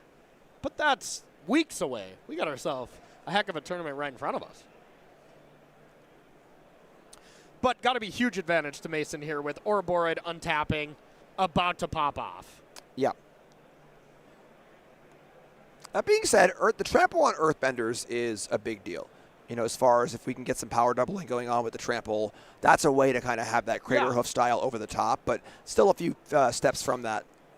Yeah, like, I mean, the Harmonizer would be amazing, but Harmonizer fetch land, that does look good, but I don't know if even that is enough. I feel like you need a little more. I mean, Mason's a 5. You know, there's a lot of stuff in play. So now comes to the math phase. How much can Mason get aggressive versus how much does Mason have to hold back? I think that's what it comes down to. Adding it up, thinking it through. I did run into Mason as I came in, walking into the event right after round 1, and I was like, how we doing? Good start? And I was like, well, my opponent had lethal round 1, game 3, and didn't see it, and I got to win. So Mason should have been 0-1, but is now 7-0, so that's a pretty good start, so they were saying to me.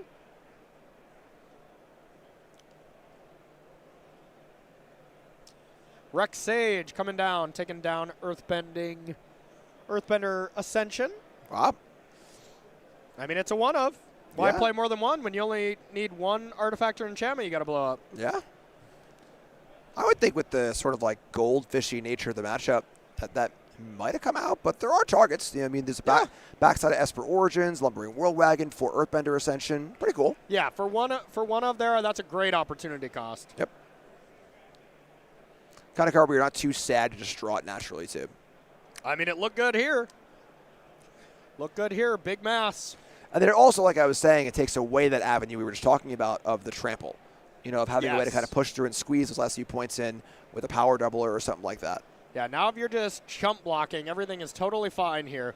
Combat has been declared. 2 counters on everything. God, Ouroboroid is such a messed up card. Yeah, this is the turn where things get big, and the next turn the game is over. Yeah, pretty much. So the Riddler here had the ability to be cast, but did not get cast, and Mason just ships the turn. Why is that? They want to tap down some blockers, you know. Those aren't Lana Relves, they are Gene Pollinators. They require an additional tap, too, so. Yeah, you'd have to tap down a lot of blockers, huh? So really does stress that Mason probably has some interaction here. Maybe a Spider Sense. I don't know. Honestly, I think it's more just that, like, you just couldn't really cast it without dying. Yeah. All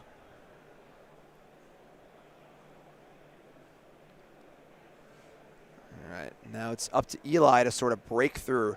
Got the front part going, right? Mm-hmm. Got it for some damage. Got the Chocobos down on, turn 1 and 2, and has some stuff in play. But now the game is ceasing to be about that and starting to be about 10-10s. Yeah.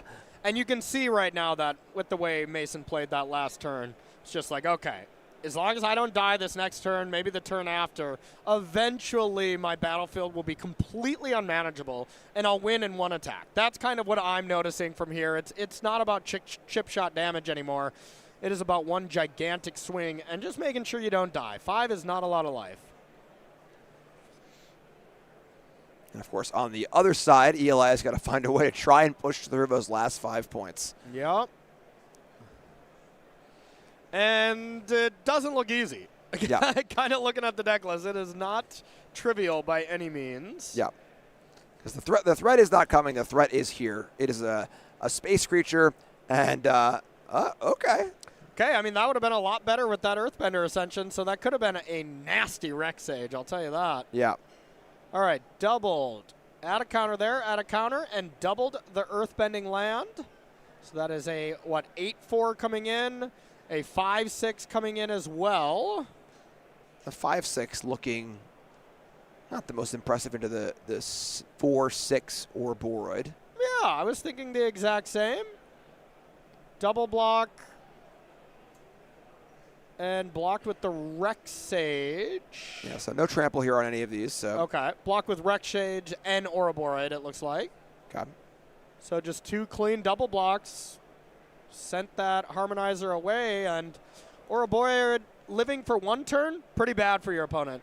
When you untap with it for a 2nd turn, it's devastating. Yeah, definitely a different texture of game, where not some big Crater Hoof, not some huge attack. A little more nickel and dimey, and Ouroboroid absolutely shines in most spots. Riddle me this, though. We got Quantum coming on down. And see the follow-up. I saw Badgermole Cub in a forest. Multiversal Passage, and another land. So Mason's hand is quite bad. But the battlefield is quite good. 4 counters is going to be going to everything here. Is adding 16 power to your board, 20 power to your board in combat good, or is that just 20? Yeah. No big deal. And now, I mean, you could think about starting to get a little frisky, but I just don't even think it's worth it. And the one thing is, Mason could play the Badgermole Cub there by tapping, getting the forest up there, and you're not losing a blocker. So I like this. You're not losing out on any blockers. The creatures are getting absolutely ginormous anyways. More dice. Keep them coming. Judge, please, I need many more dice. How many more dice do you need? Yes. Yes. Keep them coming. Don't stop. Head to the store. We need a few more. And they are gigantic. That look like an Esper Origins off the top. Gain 2 life, not relevant here. What about gain 4? Not relevant here. Oh, okay. Okay, no, it was a Fabled Passage. So can we give things trample in any way, shape, or form? I don't believe so. I think this is a attack, and if you choose to block my creatures, the game is over. Looks like a smile and probably a handshake about to be heading his way. I love the. I'm actually going to kill your stuff, too. Yeah. Not even going to chump block, because the backswing is lethal, so. Yeah. The backswing is astronomically lethal. Yes. Yeah, this. I think we will run out of dice. I mean, wait a minute. There's a royal roll here. Nah, it gives a hex, not hexproof. Ward. Oh, yeah. All right. So we needed Monstrous Rage, huh? That's the card we needed, yep. Yeah. I don't see anything that gives trample in this list. Sax Passage for Mountain, cast Monstrous Rage. And this is just Mason thinking, what could you have? And I think this is just the classic attack. Like, all right, you got it. Congrats. Good luck in your next round. But closed deck list, so Mason does not know that. Yeah, just got to put as much toughness as we can. Yeah. All right, there's a shrug, and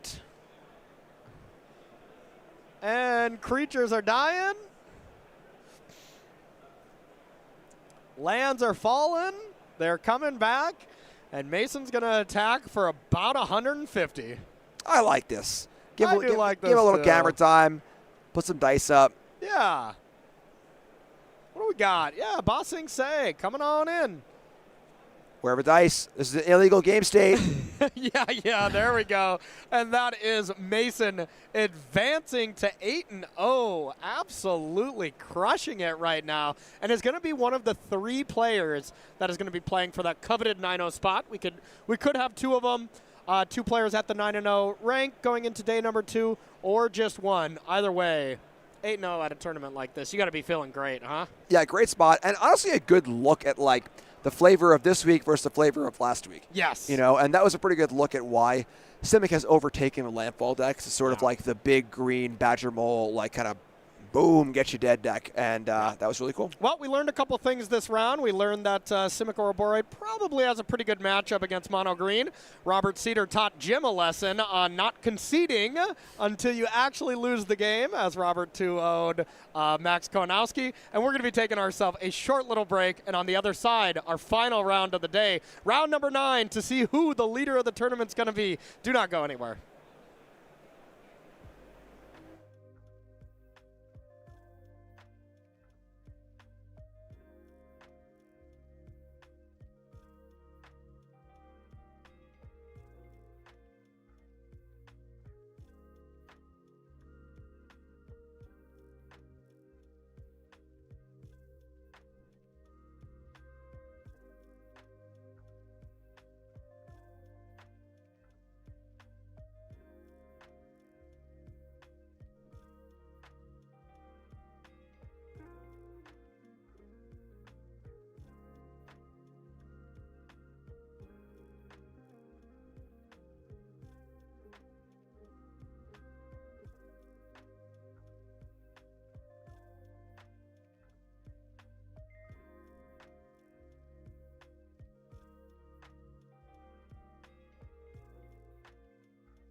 Bang.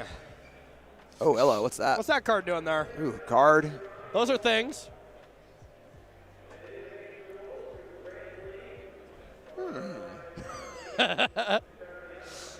Nice.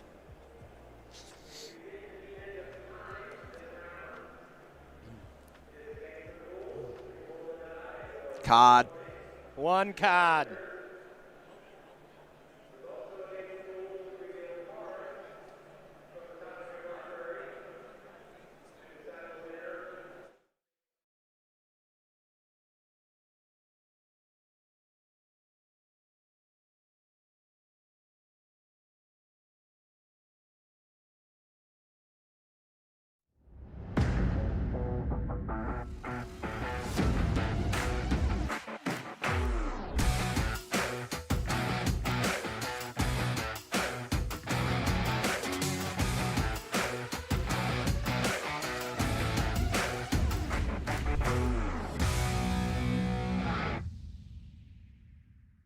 All right, everybody, welcome back to coverage here of Magic the Gathering Spotlight, the Avatar. My name is Corey Baumeister. That's the one and only Jim Davis. We're going to be heading into the 9th and final round here of the day. We are going to figure out exactly who our tournament leader is going to be, or co-tournament leaders. We could have a possibility of 2 9-0s going into tomorrow. But before we get into that, let's talk a little bit about what we're going to be seeing tomorrow as far as the schedule. So, Jim, walk us through this. So day one, here we are. We are here at 9 a.m. sharp. We ran 9 rounds of Swiss, about to do the 9th round right now. And then all players with 18 or more match points, that's 6 wins or better. There are some creative ways to do it, draws, I guess. But make it to day 2, which will be once again 9 a.m. tomorrow, round 10. We'll be doing 6 more rounds of Swiss, and then cutting to a top 8. And those players are playing a single elimination playoff. They're all going to the Pro Tour. Yep. But they'll be playing for a lot of money up top, and of course the trophy. That is a big deal. Top 8 is what these players are going to be after. So let's see the specific players here and check out the standings and see how these players are doing here in the tournament. This is the second page. We're going to take a look at the first, but hey, all these 7-1 players, honestly, everyone on this page is still doing extremely well. But here are our tournament leaders. Robert Cedar, Mason Bodanadeno is going to be the match that we're going to be starting with, and as well as Matt Buckley here on Is It Looting, who we saw a little bit earlier as well, are our 3 leaders of the tournament here, Jim. Yeah, Demir mid-range deck that, is been around for a really long time, but has not been particularly well-suited to the metagame. It actually has, again, pretty good numbers on the data as far as win rates on Magic Online and some recent events, but seems to have a pretty rough matchup into Is It Lessons. Not Rob Cedar, though, apparently. And some of these faster decks, but Rob pacing the field, Simic Ouroboroid, and Is It Looting. Not Is It Lessons, Is It Looting. So it is a deck of a different flavor, but kind of what we expected. We see 4 copies of Lessons on the screen as well. Kind of what we expected as well. Lessons being number 2 deck in the field, 1 Worlds, of course, and Oliver Tomiko, Nicholas Odenheimer, two great players playing Lessons too. Yeah, and just a bunch of killers on this page here. Jacob Milchman here in 9th place, Max Konowski. We have Ryan Bellamy, Jason Yee. Just a ton of phenomenal players here at the top. So we are in for a star-studded top 8 tomorrow. So let's take a look at the second page here. See who else is doing extremely well. We got a quick glimpse of it. But some of the other players that are doing really well, we got Ryan Hayes there at the bottom on Is It Lessons. And, just another good spread of decks as well, Jim. This is great. Demir Bounce, another Demir mid-range deck, Teamer Lessons, Sultai Reanimator, Jeskai Control. Format's looking great. A lot of variety among all archetypes, and it's great to see. Yeah, absolutely. So we'll bring it back to the booth. We are going to get this ready. We're going to show you these deck lists here for our 2 players, but it is going to be Demir mid-range versus Simic Ouroboroid. We have Robert up against Mason here. We just saw both of these players here in the last round. How do you like the Demir versus Simic matchup as we look at Robert's deck list here? There's a lot of pressure on Demir to be able to answer the early plays. Demir is a deck that it tries to get under you, and once it does, it's almost impossible to get out. But the Simic deck is really good at going very, very fast and deploying a lot of things quickly. Yes. I think these stabs are going to be put in overtime. I think that a lot of the game will simply hinge on whether Rob draws stab in game 1 or not. Yeah. A stab, especially if he loses the die roll. Exactly. A stab game on the play, cool. A game on the draw with no stab, Rob's got a lot of work to do. Yeah, stab is just phenomenal. There's not a lot of great one-mana removal spell. We have stab and then a lot of red cards. A lot of shocks, torches, that kind of thing. So without poor cutdown, the world is a little bit tougher place for removal spells for this Demir deck. So that's Rob's deck. Let's take a look at Mason's deck. And this is the deck of the tournament here so far. Simic Ouroboroid looking really strong, and a pretty cool list so far here from Mason. A lot of splashy stuff going on. Yeah, this is taking advantage of the closed deck list on day one. You know, 2 Spider Sense, a couple tutor targets here in Rexage and Sentinel of Lost Lore, the 1 Meringue River Regent, 1 Bounce Off, 1 Enduring Curiosity, kind of little surprises here and there to go along with a really streamlined and just proactive show. Yeah, and it's still going to be kind of tricky to play against when it comes to open deck list tomorrow with that many one-ofs and stuff. So really cool deck list here from Mason. But it sounds like our players are ready, so let's head on down for the final match here of the day. We got our 2 8-0 players playing for 9-0. Let's see who's going to take it down. All right, we got Robert on the bottom. We got Mason up top. Let's see, we got Watery Grave to start and a Llanowar Elves. No stab, though, here so far, Jim. Yeah, I mean, step 1 for Rob is win the die roll. You know, step 2 is to draw stab, but maybe not yet. Skipping some steps here. So let's see if there's any kind of interaction. We didn't play a Spyglass Siren, so there's probably something. Let's see if step 1, if there's a cub, and if so, if we can interact profitably. That's the problem, though, is like even killing this, you still get that extra mana boost from the Llanowar. So if Mason has just another cub, looks great. I think I saw, if anything, a spider manifestation.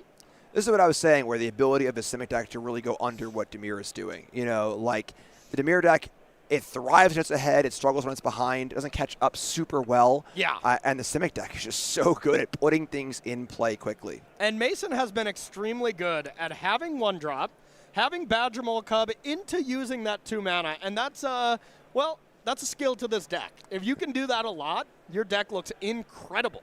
Yeah, that's the draw. That is the draw. And now let's see. I see 2 lands and Gene Pollinator in hand, so maybe not so much going on right now. Let's see what else we get. I believe that was the one of Rexage. That's not the best right now. That's not so good here now. But get that Curiosity out of the grave or into the graveyard and then back into play if you save it for later. Not bad, huh? Yeah, that doesn't seem like it's the kind of game that Mason wants to be playing. But no, it sure does not. But we do have the card here. We do have Nature's Rhythm coming onto the stack. Untapped trigger on the stack from Spider Manifestation.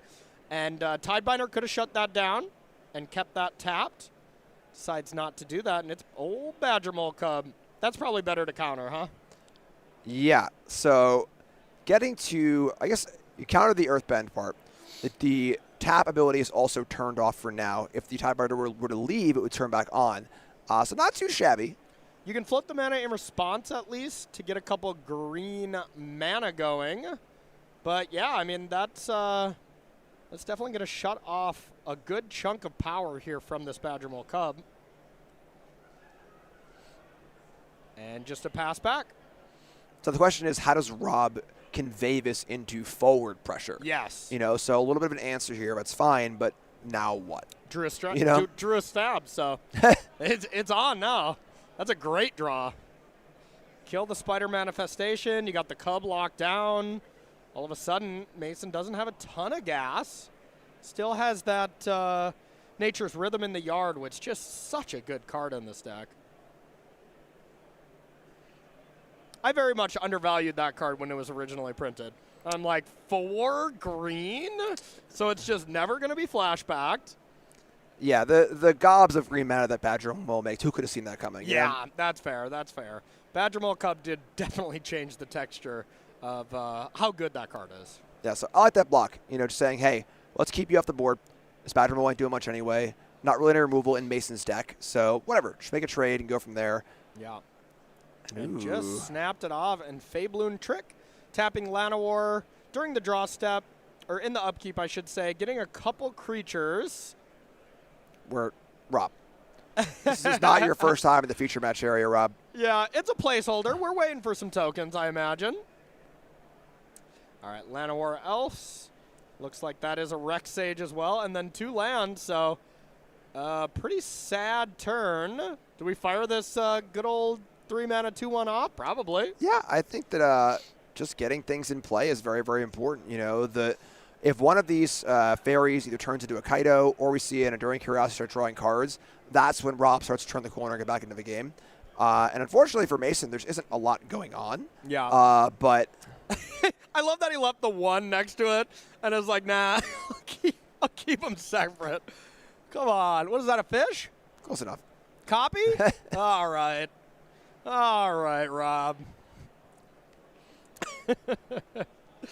All right, let's see what we got here for our follow-up. Spyglass Siren. I don't even want to know what kind of counter he's about to pick up here with this map. Just puts Google Maps on the table. Puts the bat to the yard. Definitely looking for one of the big heavy hitters here. The Kaidos, the Enduring Curiosities. Yeah, I think for Mason, this is definitely a Quantum Riddler matchup, which I'm sure you're excited about. You know, they're all Quantum Riddler matchups, Jim. Find a Riddler and get some card draw going. You know, not necessarily about speed.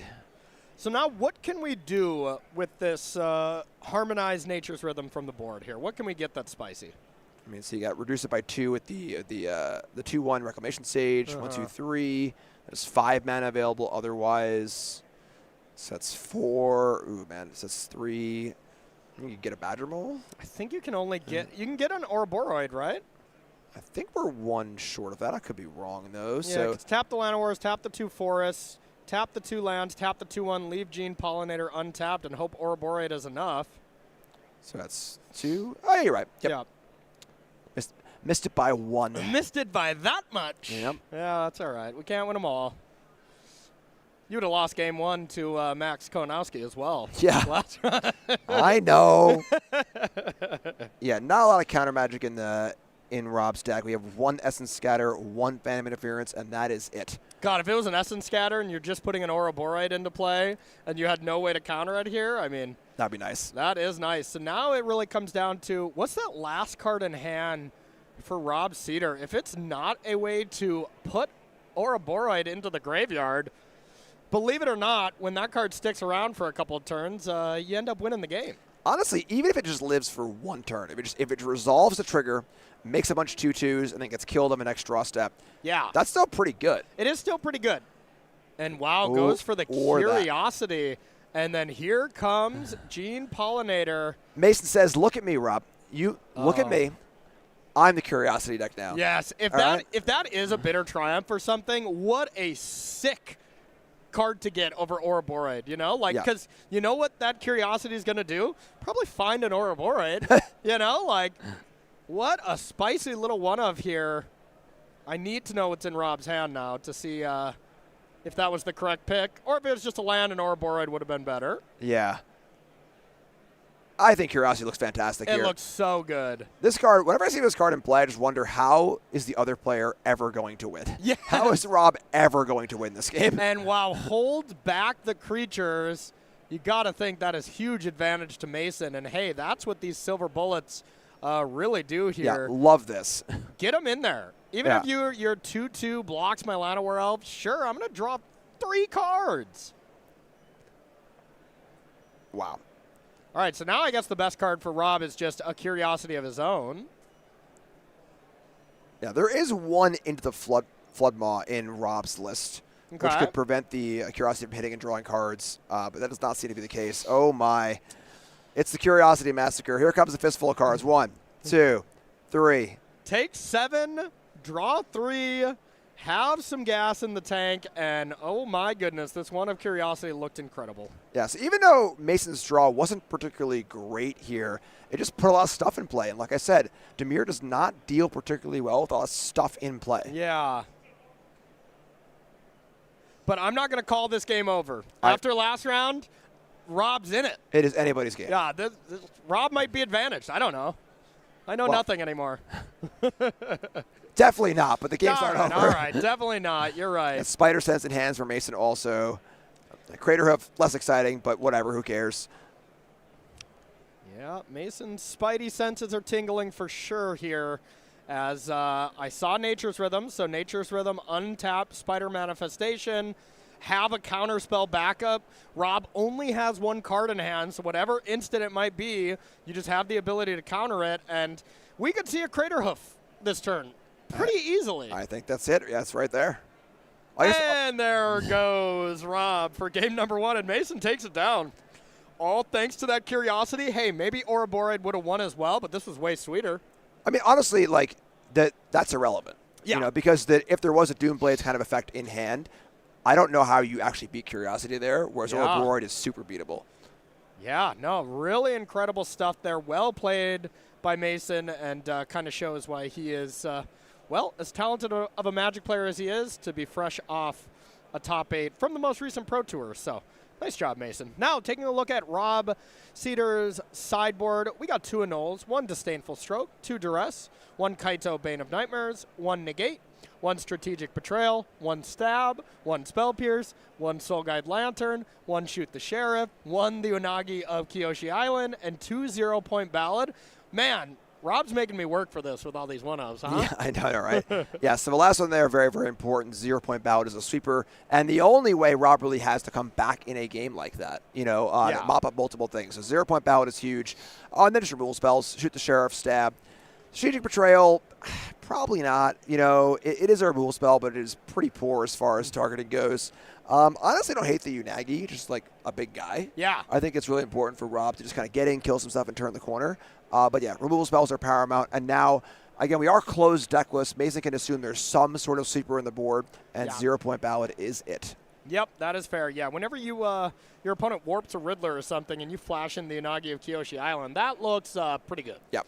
Pretty strong. So, other side, we got 1 Bossing Say, 1 Keen-Eyed Curator, 3 Melstrider's Resolve, 1 Paw Patch Formation, 2 Scrap Shooters, 2 Soul Guide Lanterns, 1 Spider Sense, 2 Sirach Elusive Hunter, and 2 Vivian Reed. Sirach's great. Oh, yeah. I think that what Mason wants to do here is kind of be a little bit less of a Crater Hoof deck. Would not be surprised to see Crater Hoof come out of a deck, and be a little more of a kind of stompy, on-the-board sort of deck.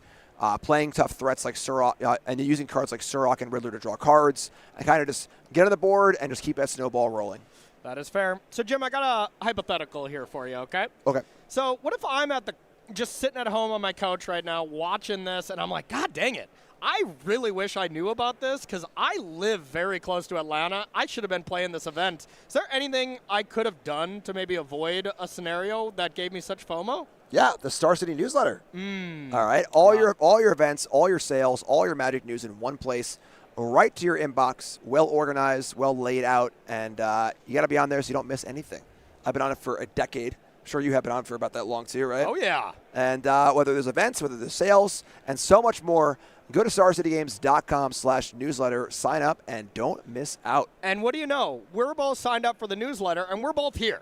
Yeah. That's because we knew that these events were happening. We knew about the sales to kind of get our cards ready. And, of course, we know about the newest sets coming out to be able to shop for these products. So you got to be a part of the newsletter, y'all. What are you doing?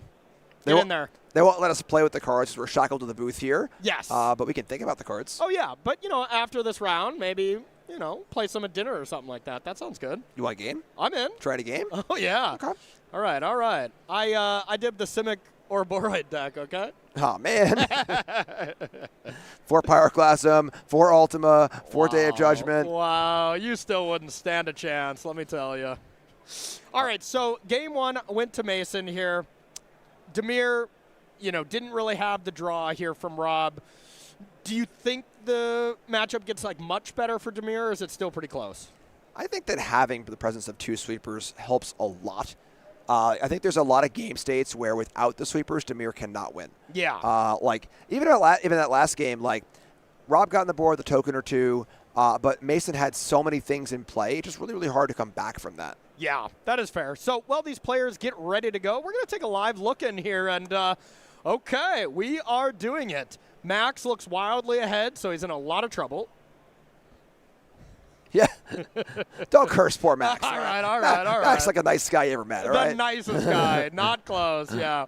All right, so we have Max Konowski, who just lost that heartbreaker against Rob here last round, up against Nicholas Odenheimer, who last year locked up a heck of a prize winning the Spotlight Series. Got a case of every standard set that just ran out. at the end of last year. That was his bonus prize. So that's brutal. When you get a case of every single set and then you got to go back to not getting a case. Yeah, really sounds awful. Yeah. But isn't Lessons Mirror, it looks like, but Nick is playing the Storm Chase's Talent version. Max is not. Who do you like in that matchup? Yeah, I got it better for Max. You know, there's just so many straight removal spells flying around that, like, there's plenty of things to kill these otters with, you know, especially in game ones, where Nicholas's removal spells, Grand, and that is it. So there's going to be way too many. That being said, there is a lot of looting in the deck to kind of clean things up. Yeah. But I would think that not having the talent will be better. But in the games, you know, the good talent draws are still quite good. Yeah, absolutely. Still a powerful card, and when you want to turn the corner maybe a little faster, a talent can definitely help you do that. But I would think with the artist talent already leveled up to 2, you got a second one there as well, plus a monument. Does look like Max is pretty advantaged here so far. And it looks like Burst Lightning with 2 triggers on the stack. Discard. Nicholas loses 3. Grand's heading to the yard, and that's a pretty cool alt-art Grand, I must say. Poor Grand. Yeah. Yeah, we don't see Grand in the show very much. She's literally in the opening scene as they kind of head out, and then, you know, she's kind of just no longer in the show. Spoilers. Yeah, come on, it's episode 1. Come on, yeah, bro. but you just said she's not in the show. So you just told me for the rest of the show, I'll never see a Grand. Unlike this tournament where I'm guaranteed to see more Grand. Dang it, you got me there. Checkmate. So if you're a Grand fan, this is the place to be. Yeah, absolutely. Or episode 1 of the Avatar: The Last Airbender. All right, so Grand heads to the yard. We are casting Ancestral Recall. We're not doing any looting, it looks like, for Max, and draw 3 cards.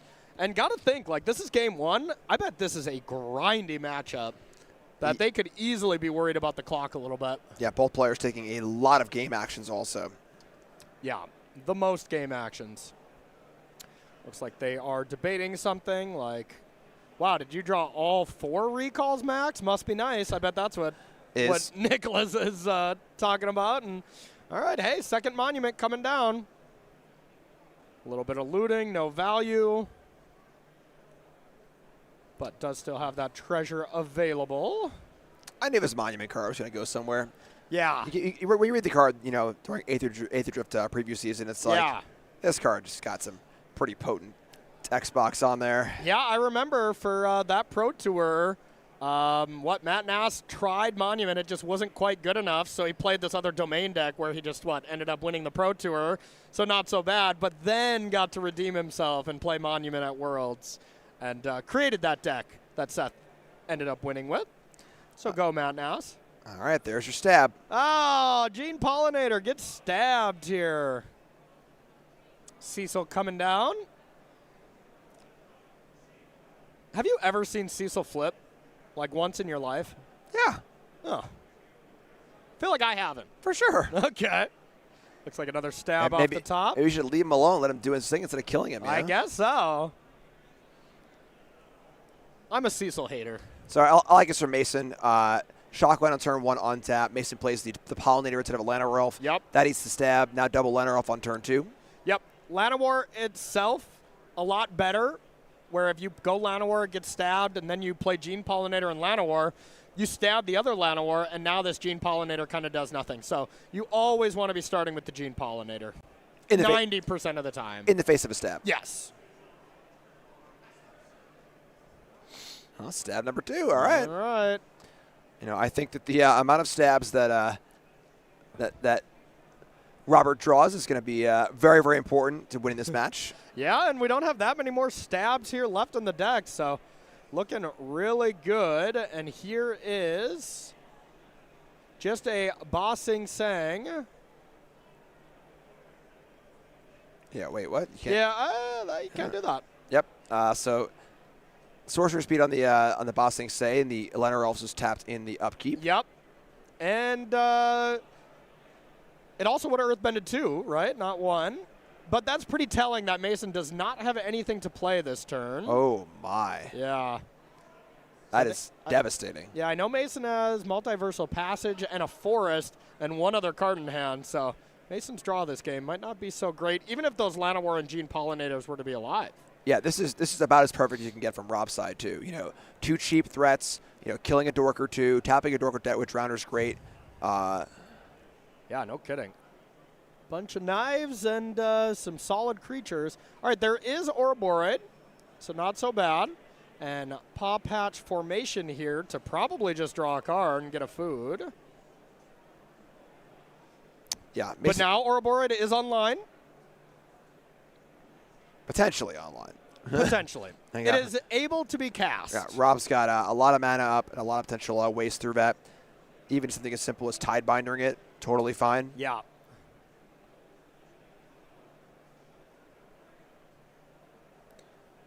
Yummy. Banana for scale. Huh? The bananas for scale. There you go, yeah. Jim's getting hungry. It's close to dinner time. So now see what we got. It looks like we picked up a Nature's Rhythm here. Oh, that's a Sirach. Great card to play first. Yeah, Sirach, clutch cyborg card in matchups like card's this. So good. Yeah, can't be countered. Adds a card tax into all of your removal spells. Every deck I've ever played gets wrecked by Sirach.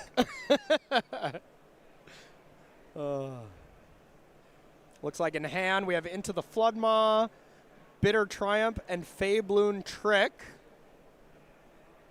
He's probably not going to want to tap anything down. Oh, said this on the stack. That's, Little glance of a judge. Yeah. Little hand shrug. Yeah, this we'll see exactly what happens here. As what is Fabloon Trick? You have to target. Is that? I would assume that is. I mean, you can just. When you do tap target creature an opponent controls, you have to target. Wow. Oh, so yeah, this is the difference of a free card that Mason will get to draw. It's not tapped up to 1 creature, so this could be a big deal. That being said, if the Sirach does get tapped, it is the Drowner gets to get into some damage. So it's possible here that you don't mind giving Mason the card. I don't know. Still feels bad, I'll tell you that. I mean, I think it's on Robert to kind of get things going here and close this game out, Yeah. So while they get this judge call settled in, let's maybe take a live look in while they get this figured out, and we'll keep you updated here. All right, we're going to head to B and take a quick peek at this. This should be our other undefeated player. It is Matt Buckley on Is It Looting? And whoa, Tiger Seals. They're tapped. They're doing exactly what they do most of the time. They are tapped. Yeah. Okay, does look like our main match has already gotten back to moving there, so just a quick live look in. All right, so instead we're going to see Bitter Triumph on the Sirach. Yes. You can't cast the Fabloon Trick after that and get the free draw. It just it pains you too much, you know? But Bitter Triumph, you got to kill Sirach eventually anyways. Yeah, that's the problem with Sirach where it's always 2 for 1. Yeah. You play it, you kill it, it's 2 for 1. All right, so Corey, see the literal. I mean, I know. Rob Cedar is here to make us look stupid. To be fair, Rob just drew the water grave that he needed to take 2 damage, so we gotta give him that. But yeah, Cecil flips like it always does, like I was saying earlier. Rob is here to make us look bad. No kidding. He's doing a great job of it. It's not hard, but yeah. All right, so Cecil flips. Now is going to do some serious damage. And saying go, Fabloon Trick to tap down the Llanowar Elf. And let's see what the follow-up is. There's for sure Ouroboroid, so looks like no matter what, that's going to be in play if Mason wants that. I'm just going to float the mana for the food. All right. Yep, and now it can play a land as well.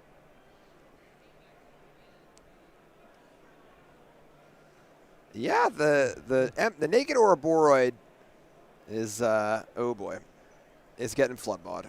Goodbye Ouroboroid. Hello fairies. Hello Floodpit Drowner. Hello Cecil. Yeah, gotta love it. Gotta love it. And just looking like Rob is able to take this one down and get a third game ready to go. Listen, we're not calling any game over. That is true. Corey, That is true. Rob is in the business of making us look bad. He'll lose this game just to make us look bad. Yeah, you know, he'll take us down with them. But looking great here, of course. Yeah, this game has gone totally to script for Rob. Yeah. A couple removal spells. Do not let Mason get under you. Get some threats in play. Fire off a kill spell or two. Close the game out. Yeah, all right. I mean, if anything is going to happen where Mason can get back into this game, it begins with Badger Mole Cub. Badger. So now we're going to have access to 6 mana. Now, if we do get, let's say, another Badger Mole Cub into play, now we're talking. Yeah, this could be just Ouroboroid with counterspell backup. Yeah. I mean, there are some flyers. Mason's at 5. Still has time. We do have some reachers as well. Looks like there's Spider Manifestation. So if you play Spider Manifestation plus Ouroboroid, you know, it's not so bad. I think I like this leaving up the Spider Sense. I think so. Yeah, I think so too, because the Animate of Soulstone Sanctuary plus counter a removal spell, you know, isn't lethal. It is very close. I mean, it's close. I don't know. Like yeah. the 4/4 Paladin is pretty well sized into this board. Yeah, this might be a situation where Mason has to be like, if you have anything, I lose, and I just have to go for it and get a third blocker here. Yeah, I think I agree. But I could see holding back being correct, because The thing is, what do your blocks look like then? So yeah, because here's the thing is, like, if it's stab, no matter what, it's the same amount of blockers, and the counterspell kind of doesn't matter. So,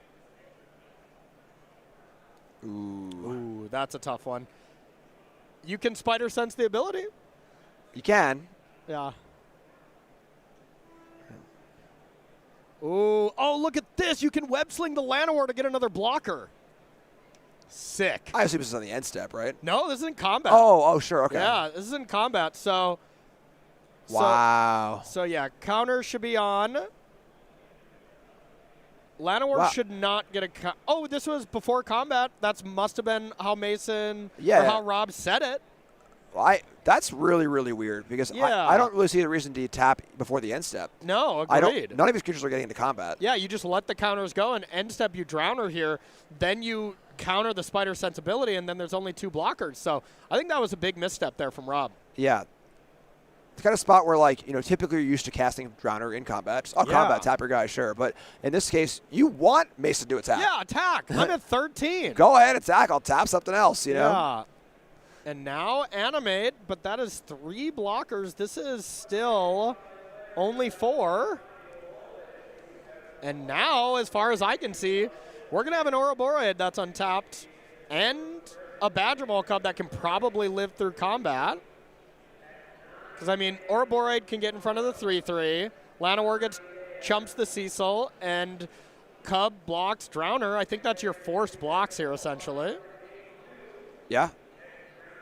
Also, you just want to lose. Yeah, I mean, then you know what? No blocks. Can't block the Flyers anyways, so yeah, the blocks I described there seemed pretty obvious to me. And now this is Rob saying, I have 2 Flyers, and one of them is going to connect next turn, and I'm going to win the game, but we shall see. But, man, if you drowned her at end step, this game was over this turn, right? Yep, absolutely. Yeah. So we'll see if Rob gets severely punished for that, or if Mason is just too far behind. Rob's at 17. It's a pretty decent total. Yeah, but what about a second Ouroboroid or something, you know? Had first Ouroboroid, yes. Okay. Nope. Wasn't punished for it, so game number 3 between our 2 undefeated players to see who is going to be the leader or co-leader of the event. Wouldn't have it any other way, Jim. Going right down to the wire. Yeah, absolutely love it. Any changes we would make here? I think nothing really as far as play draw goes. Same idea. Rob now has to break serve on the draw. Yep. You know, we saw that game. Rob had a fantastic hand on the play. Double stab, 1-drop, 2-drop. Really, really solid stuff. I think that now the stabs are even more important on the draw, so most is going to break serve. Makes sense to me. So before we get into game number 3, let's talk about selling your cards here to Star City Games. Jim and I do it all the time. We got store credit for days because, well, you get some great prices and you get a 30% trade-in bonus when you sell your cards to SCG. You can sell your cards at the booth at one of these 10, 12 events that we're going to be at here in 2026. You can mail the cards in to Star City Games and they will give you a fair and appropriate price for them. Then you can either take the money and run, or you can get that 30% trade-in bonus. So if you're interested in that, check out that QR code there at the bottom left part of your screen, or go to sellyourcards.starcitygames.com for more information. So getting back into it here, while these players shuffle up, we're going to try to take a look in, maybe looking at B if they are still playing, so we can see who the winner was. And we'll take a live look in on another one if they are already done. All right, we're going to take a look in at C here. We got Kenneth up top and Oliver Tomiko, first time on the broadcast here. And looks like we have everything kind of going on here for Oliver. Ooh, talent number 2. Grand's going, Monument's going. Yeah. Oliver has been playing a lot of Visit decks here, played a lot of VV, and, looks like decided to play some more Izzet strategies here. And, all right, a little bit of news here from our backup table. Matt Buckley took it down, so no matter what, we're going to have 2 9-0 players here, and that's going to be a heck of a match to start it off. We're going to have Matt Buckley against whoever wins between Mason and Robert Cedar. I mean, they could still draw. That is fair. That is fair. Rob's picked up a few draws in his day. Usually playing control decks. Rob's a big control player. Yeah. But that is very true. Yeah, no draws next to Rob here. Only W's so far. And these players have a lot of time, and they've been playing lightning fast. Oh, my goodness. Do we have a stab? We do. Yep. There is a stab ready to go. Okay, I was going to say, ooh, it's tempting here. Is that a Spider Sense? Because if so, that's pretty nice at saving the Spider manifestation. But looks like as a bounce off and maybe some Sirocs. Bounce off, Siroc, maybe a Rhythm as well. Yeah, they do look very similar. Yes. Okay, land number 2 for Rob. Heading on back to Mason's way. Takes 2 damage from Multiversal Passage. Has a bounce off, Gene Pollinator, and 2 cards that look very close to Nature's Rhythm or Siroc. 2 Sirocs is awesome. I think they are both Sirocs now, and they look great against Demir, who's just leaving up mana, Yeah, that's the game you want to play. Flood Pit's Drowner, and oh, no, Rob has Essence Scatter. Oh man. Feels so bad. Feels so bad. Feel like any creature you play, it is getting scattered. Hi, Siroc. Yeah, so gonna drown this time in response to the Siroc. The problem is Drowner doesn't really have any attacks here. Yeah. And looks like we have a Shoot the Sheriff right now. So, you are probably incentivized if you're Rob to wait till Mason's end step and then kill this. But there is only one other Siroc, so the odds that you would have both of them here are pretty slim, but Mason could also have Spider Sense or some kind of counterspell where if you target Siroc, they draw a card, and then they counter it. It feels terrible. So this play is not going to work out for Rob, but it's hard to not do that, You got to kill the Siroc. You got to, kill the Siroc, getting damage. The problem, I think the real wrench there was the Essence Scatter in Rob's hand. Yeah. Where taking down Essence Scatter for a turn kind of stinks, but Siroc is very, very powerful. Second copy in hand for Mason, Rob can't know about that. And we're not going to see it just yet. Hey, maybe it is Nature's Rhythm. They are very similar as far as how they look, so it could have been one of each.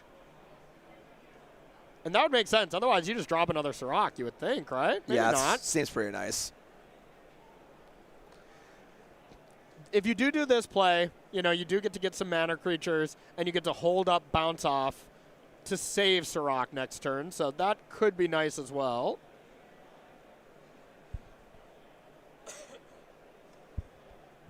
That's quite the atypical hand for Simic or Ouroboroid for Mason. Bounce off, paw patch formation, all of these kind of like, utility cards. Yeah. There's Gene Pollinator. Yeah, third Gene Pollinator is also not really what you want to draw in this matchup. Ooh, not really. The step down from Llanowar Elves for Gene Pollinator is pretty drastic. Yeah, I've seen some lists that even play like Molt Tender instead. Yeah. Also not great, but it is a card. Tidebinder coming down. Mason did not fall for it and attack into the open mana. Just honestly, Mason has played some great Magic. We've seen Mason on camera a lot, and they have just been kind of dominating. All right, the risky block. Yeah. This is like a limited game. 3-2 into the 2-1-2s, risking a 2-for-1.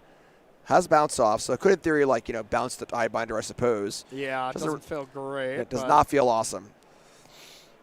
Takes damage, and there is a Bitter Triumph. And bounce off on the Tidebinder. So this is pretty good in the sense that it forced Rob to use a premium kill spell on probably the worst creature in the entire deck. Yeah. So not too shabby. And looks like we're still doing some stuff. Paw patch to more than likely draw a card and get a food. Not the desired mode when you board this card in typically. Yeah.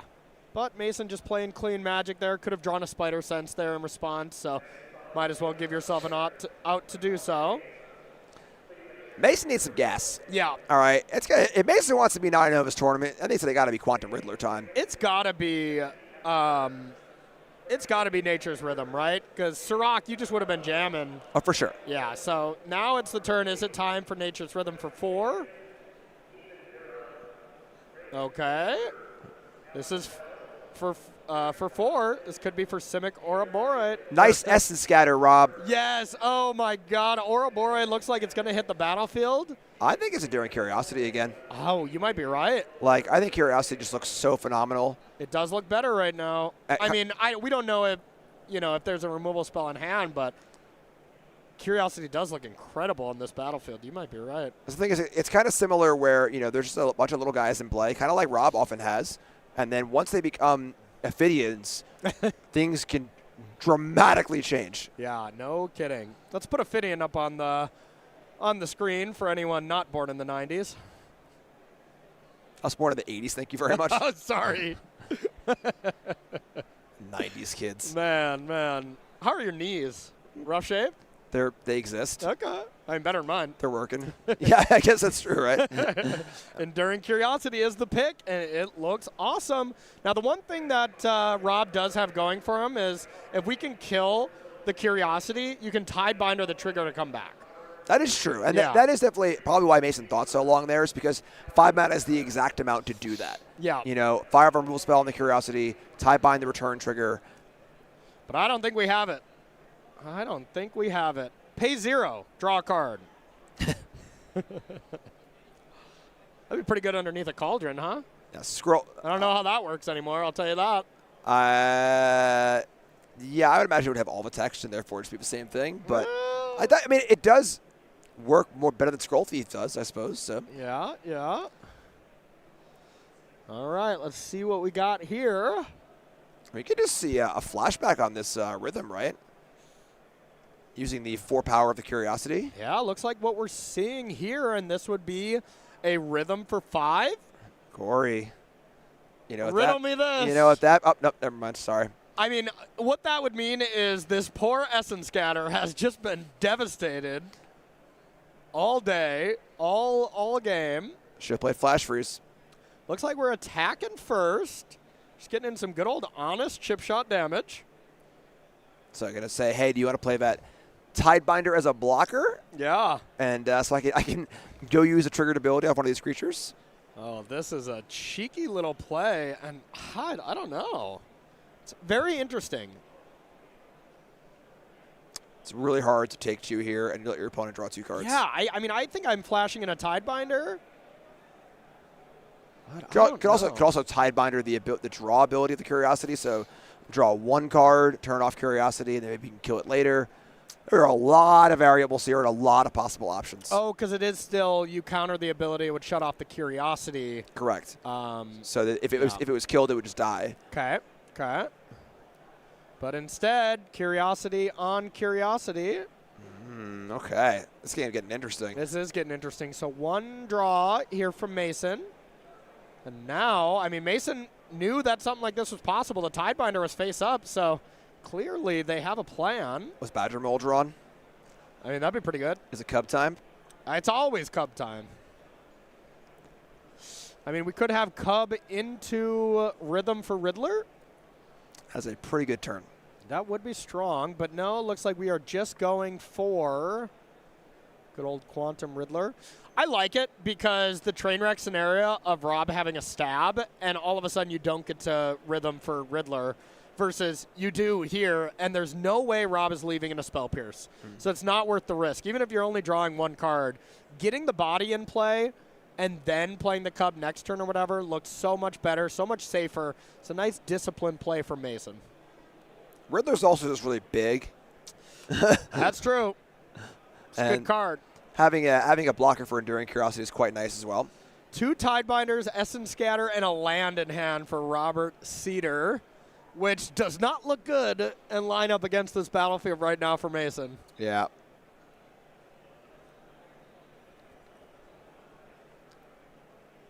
Mason has played very well in all of his camera games. And he's been on camera a lot. Yeah, I don't know how he's playing off camera. Probably very well also, given he's 8-0. But I would think so.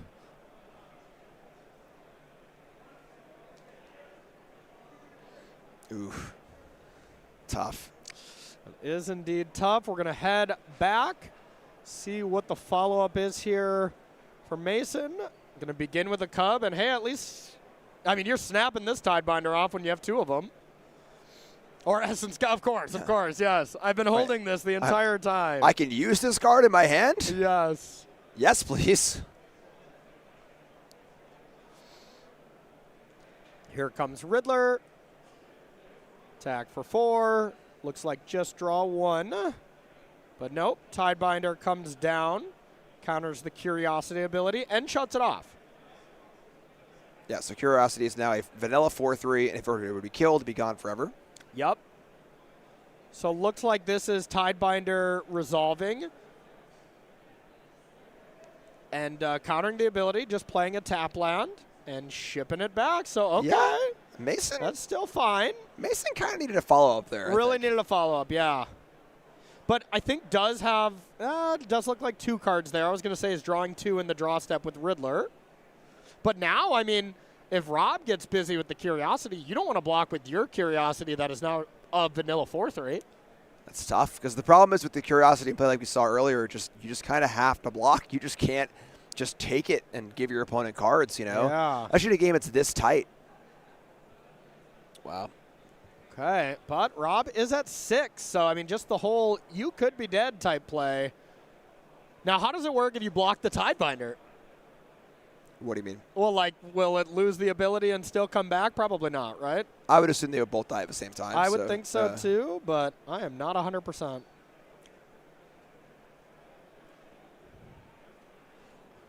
Wow. Okay. Dies, does not come back. No cards drawn. Putting a lot of weight on this Quantum Riddler. No kidding. 1 removal spell on the Riddler, and it would be a lot of trouble. Deep Cavern Bat. Oh, Mason actually wishes they would have that Rob would have taken a card, then Riddler would have drawn 2. It's pretty funny. Yeah. There also are 2 Restless Reef in play for Rob, so a couple sneaky creatures hanging out too. Mason is just like anything but a land. A land is devastating. You can't get down to 1 card. You probably have to leave a Riddler back. And then it could be back in Rob's favor here. Yeah, Deep Cavern Bat having the ability to chump block is a pretty big game. Yeah, no kidding. Plays the Forest instead of the Multiversal Passage, though, so that's got to be telling of something. I think that might have been a Spider Sense. Which is not bad here. Yeah. Just hold back on defense, hope your opponent plays something, counter it, and then draw 2 off Riddler. This game is not over. The problem is that if Rob fires up a Reef, it just attacks, now what? You know, you can't really block because of Death Touch. It's going to draw some cards. Like. Oh, I know. You counter the triggered ability from the Restless Reef. What? Right? With Spider Sense, can't you counter the trigger when it attacks to mill 4, and then you get a card out of your hand and you get to draw 2? Oh, you just want to like get? I just want to be able to draw 2 during my draw step. Okay. You know? I mean, I would do that. I'm like, you can counter that ability, yes. Yes. But if your goal is to empty your hand, then yes, you can do that. I mean, get down to 1 card so you can have more draws at more Nature's Rhythms to play another Riddler kind of thing. So let's see if Mason goes for that. I think I would. Yeah, very reasonable. Okay. Or, wait, no, it's much better to just counter the Curiosity trigger. Correct, yes. Yeah, okay. Wait. I don't know if we saw it or not. Spidey sense. Yeah. So I don't know if he saw it or what, but the judges will, of course, handle it. Yeah, nothing malicious here from Rob, of course. Just playing the game on draw card. Spidey Sense does not often counter an Enduring Curiosity card draw triggers, so. Yeah, no kidding. Bit of an odd scenario here. But it is great here, right? You deny your opponent of a draw, and now that means you get to draw 2. Just a 2-mana draw 2. Yeah. Just 2 mana. Your card's gone. I draw an extra card. Yeah. And, I mean, to be fair, look at the clock. These players are both playing fast for a reason. They don't want to draw. A draw isn't devastating to them by any means, but looks like they are doing a fix of shuffle your deck, randomize it so you know nothing. Probably a little GRV here. Yep, no problem. Yeah. Now no draw. 4 damage is dealt, and 2 draws from Mason here. A 1, a 2. And is there some gas, Mason? Ooh, I think that's a Planeswalker, and the only one it could be is a Vivian, right? That is the only. Vivian Reed. There you go. Wow, okay. Coming on down. Now you kind of are incentivized to kill that bat. I guess if you find Badgermole Cub or something, that looks pretty good too. Hello. So you found it. You had the choice between Ouroboroid, but you're incentivized to play this so that you can draw 2 cards again. Yep. Yeah, Vivian is a really powerful Planeswalker. It doesn't really line up with the texture of the format very well. Yeah. It's a pretty fast format, but in slower games, it is phenomenal. I mean, it's an extremely powerful Planeswalker in 2013, for sure. It is a decent Planeswalker now. I mean, in the right sort of texture of a game, it's great. Oh, yeah. Kill a Riddler? Gets huge, draws cards, kills flyers, disenchants. I mean, this card used to be a format-defining Planeswalker, though, in these green-based mid-range deck back in the day. But here, it's looking amazing. I mean, just masterfully played from Mason here, I gotta say.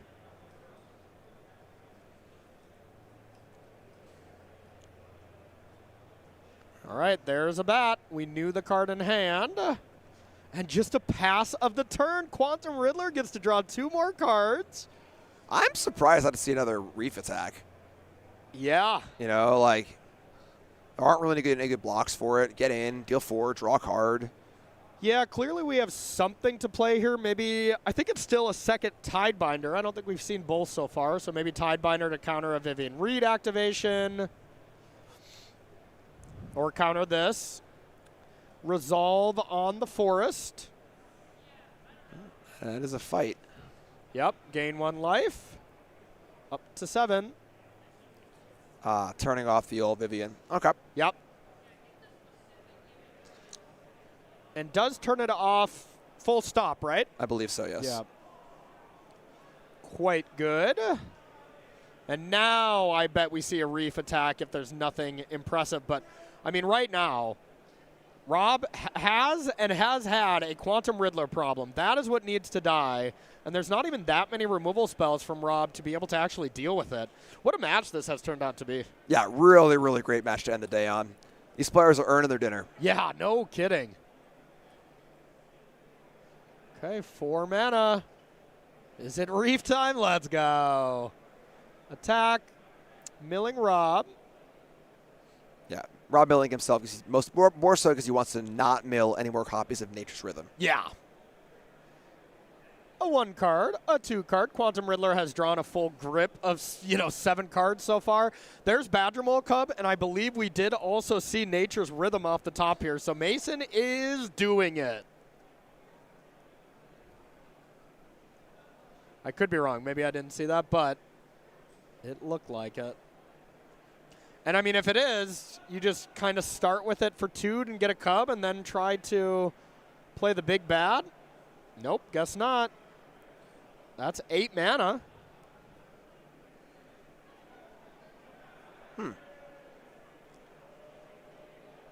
Got the 1 Meringue River Regent. Yeah, you're playing right into a possible Spell Pierce, though, so I bet that is what Mason is thinking, like, what's the point? I can't imagine Spell Pierce is still I can't either. I can't either. Gonna play around it, though. Yeah, why not? Get another Riddler. What are you going to do? Getting second Riddler's pretty safe, right? I believe it's like only 1 card in hand, so. Yeah. Go get another 4/6, draw 3 cards. Yeah. How bad can it go? Vivian Reed is shut off for anyone not remembering. Tidebinder did target that, but Quantum Riddler, you said it pretty early on this game, too. Be like, this is going to be a Quantum Riddler game, and it sure has been. Yep. Draw 3, actually. Jeez. Yeah. Yep. And just the hits keep on coming. Yep. There's a Llanowar. Let's see if we have another land to play. Yep, haven't played a land this turn. Can we get 0 Point Ballad up? Take a little look at that one. That one costs some life, right? How about this Riddler drawing 4? Oh, my God. All right. Corey's levitating. Oh, my goodness. This card is so good. Yeah, does 0 Point Ballad actually do anything? Toughness X or less. Oh, okay. This is not the pay life one. I'm sorry. Yeah. So, I mean, honestly, if we go land, 0 Point Ballad, kill all the creatures. At this point, it's too late. Yeah, I think that might be in hand, though. Too many cards have been drawn. Yeah. That also frees up the Vivian, too. Yeah. Yeah, it is definitely pointing. It's in hand, though. And we have the land, so we can kill all the Riddlers. And then you do get to put your own Riddler into play, right? Yeah. And you have a Curiosity that comes back.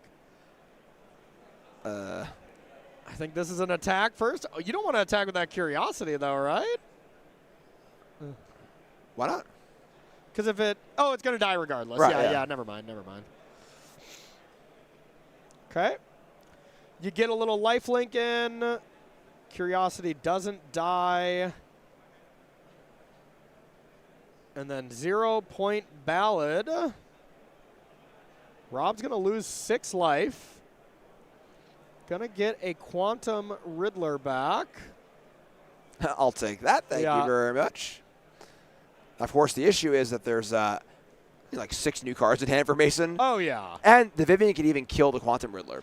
Can kill the Quantum Riddler, and if we can just, I don't know, play a Bossing Say, the game's over.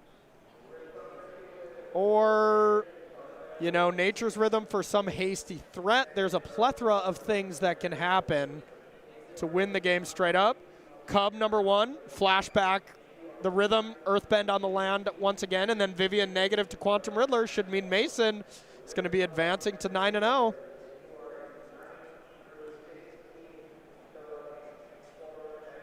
Okay. Or Meringue, that works too. How about give me that Riddler back? Yeah. Riddler back to my hand, please. Thank you. But, I mean, it was just, wasn't there still a Nature's Rhythm in the board? Okay. Quick fake out. Maybe there wasn't one in the board. Maybe we already flashed that back. But I would think that would have been lethal this turn, right? I thought there was one still in there, but yeah. Either way, it looks pretty good for Mason. Either way, there was the Bossing Saying. So if we did that earlier, would have been able to take it down. But yeah, like you said, it's going to be over next turn. Doesn't matter too much here. Yeah, lots to fight through. What's the ultimate on Vivian? It's like I think like every creature gets +2/+2 and has like a bunch of abilities. Oh, taking himself out.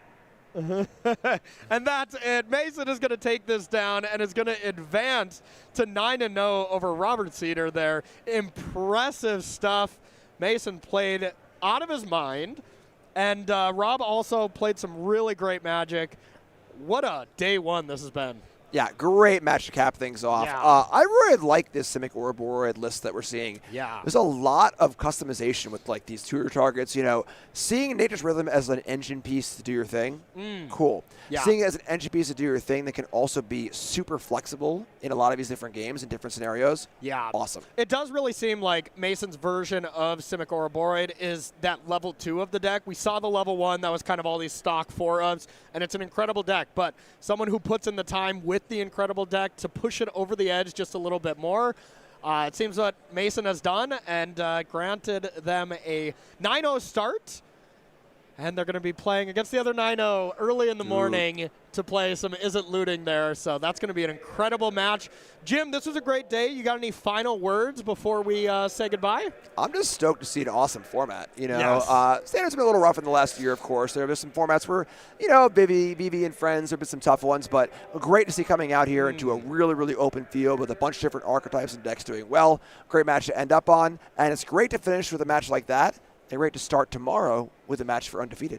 It's going to be awesome, so make sure to tune in here on this broadcast, same spot you're watching it right now at 9 a.m. Eastern Time to see who's going to be the only person 10-0 in this tournament. So that's going to do it for us. I want to thank you all so much for watching day 1 of coverage. Thanks to the staff, the judges, everyone else, and thank you so much to you for watching. So we'll see you tomorrow.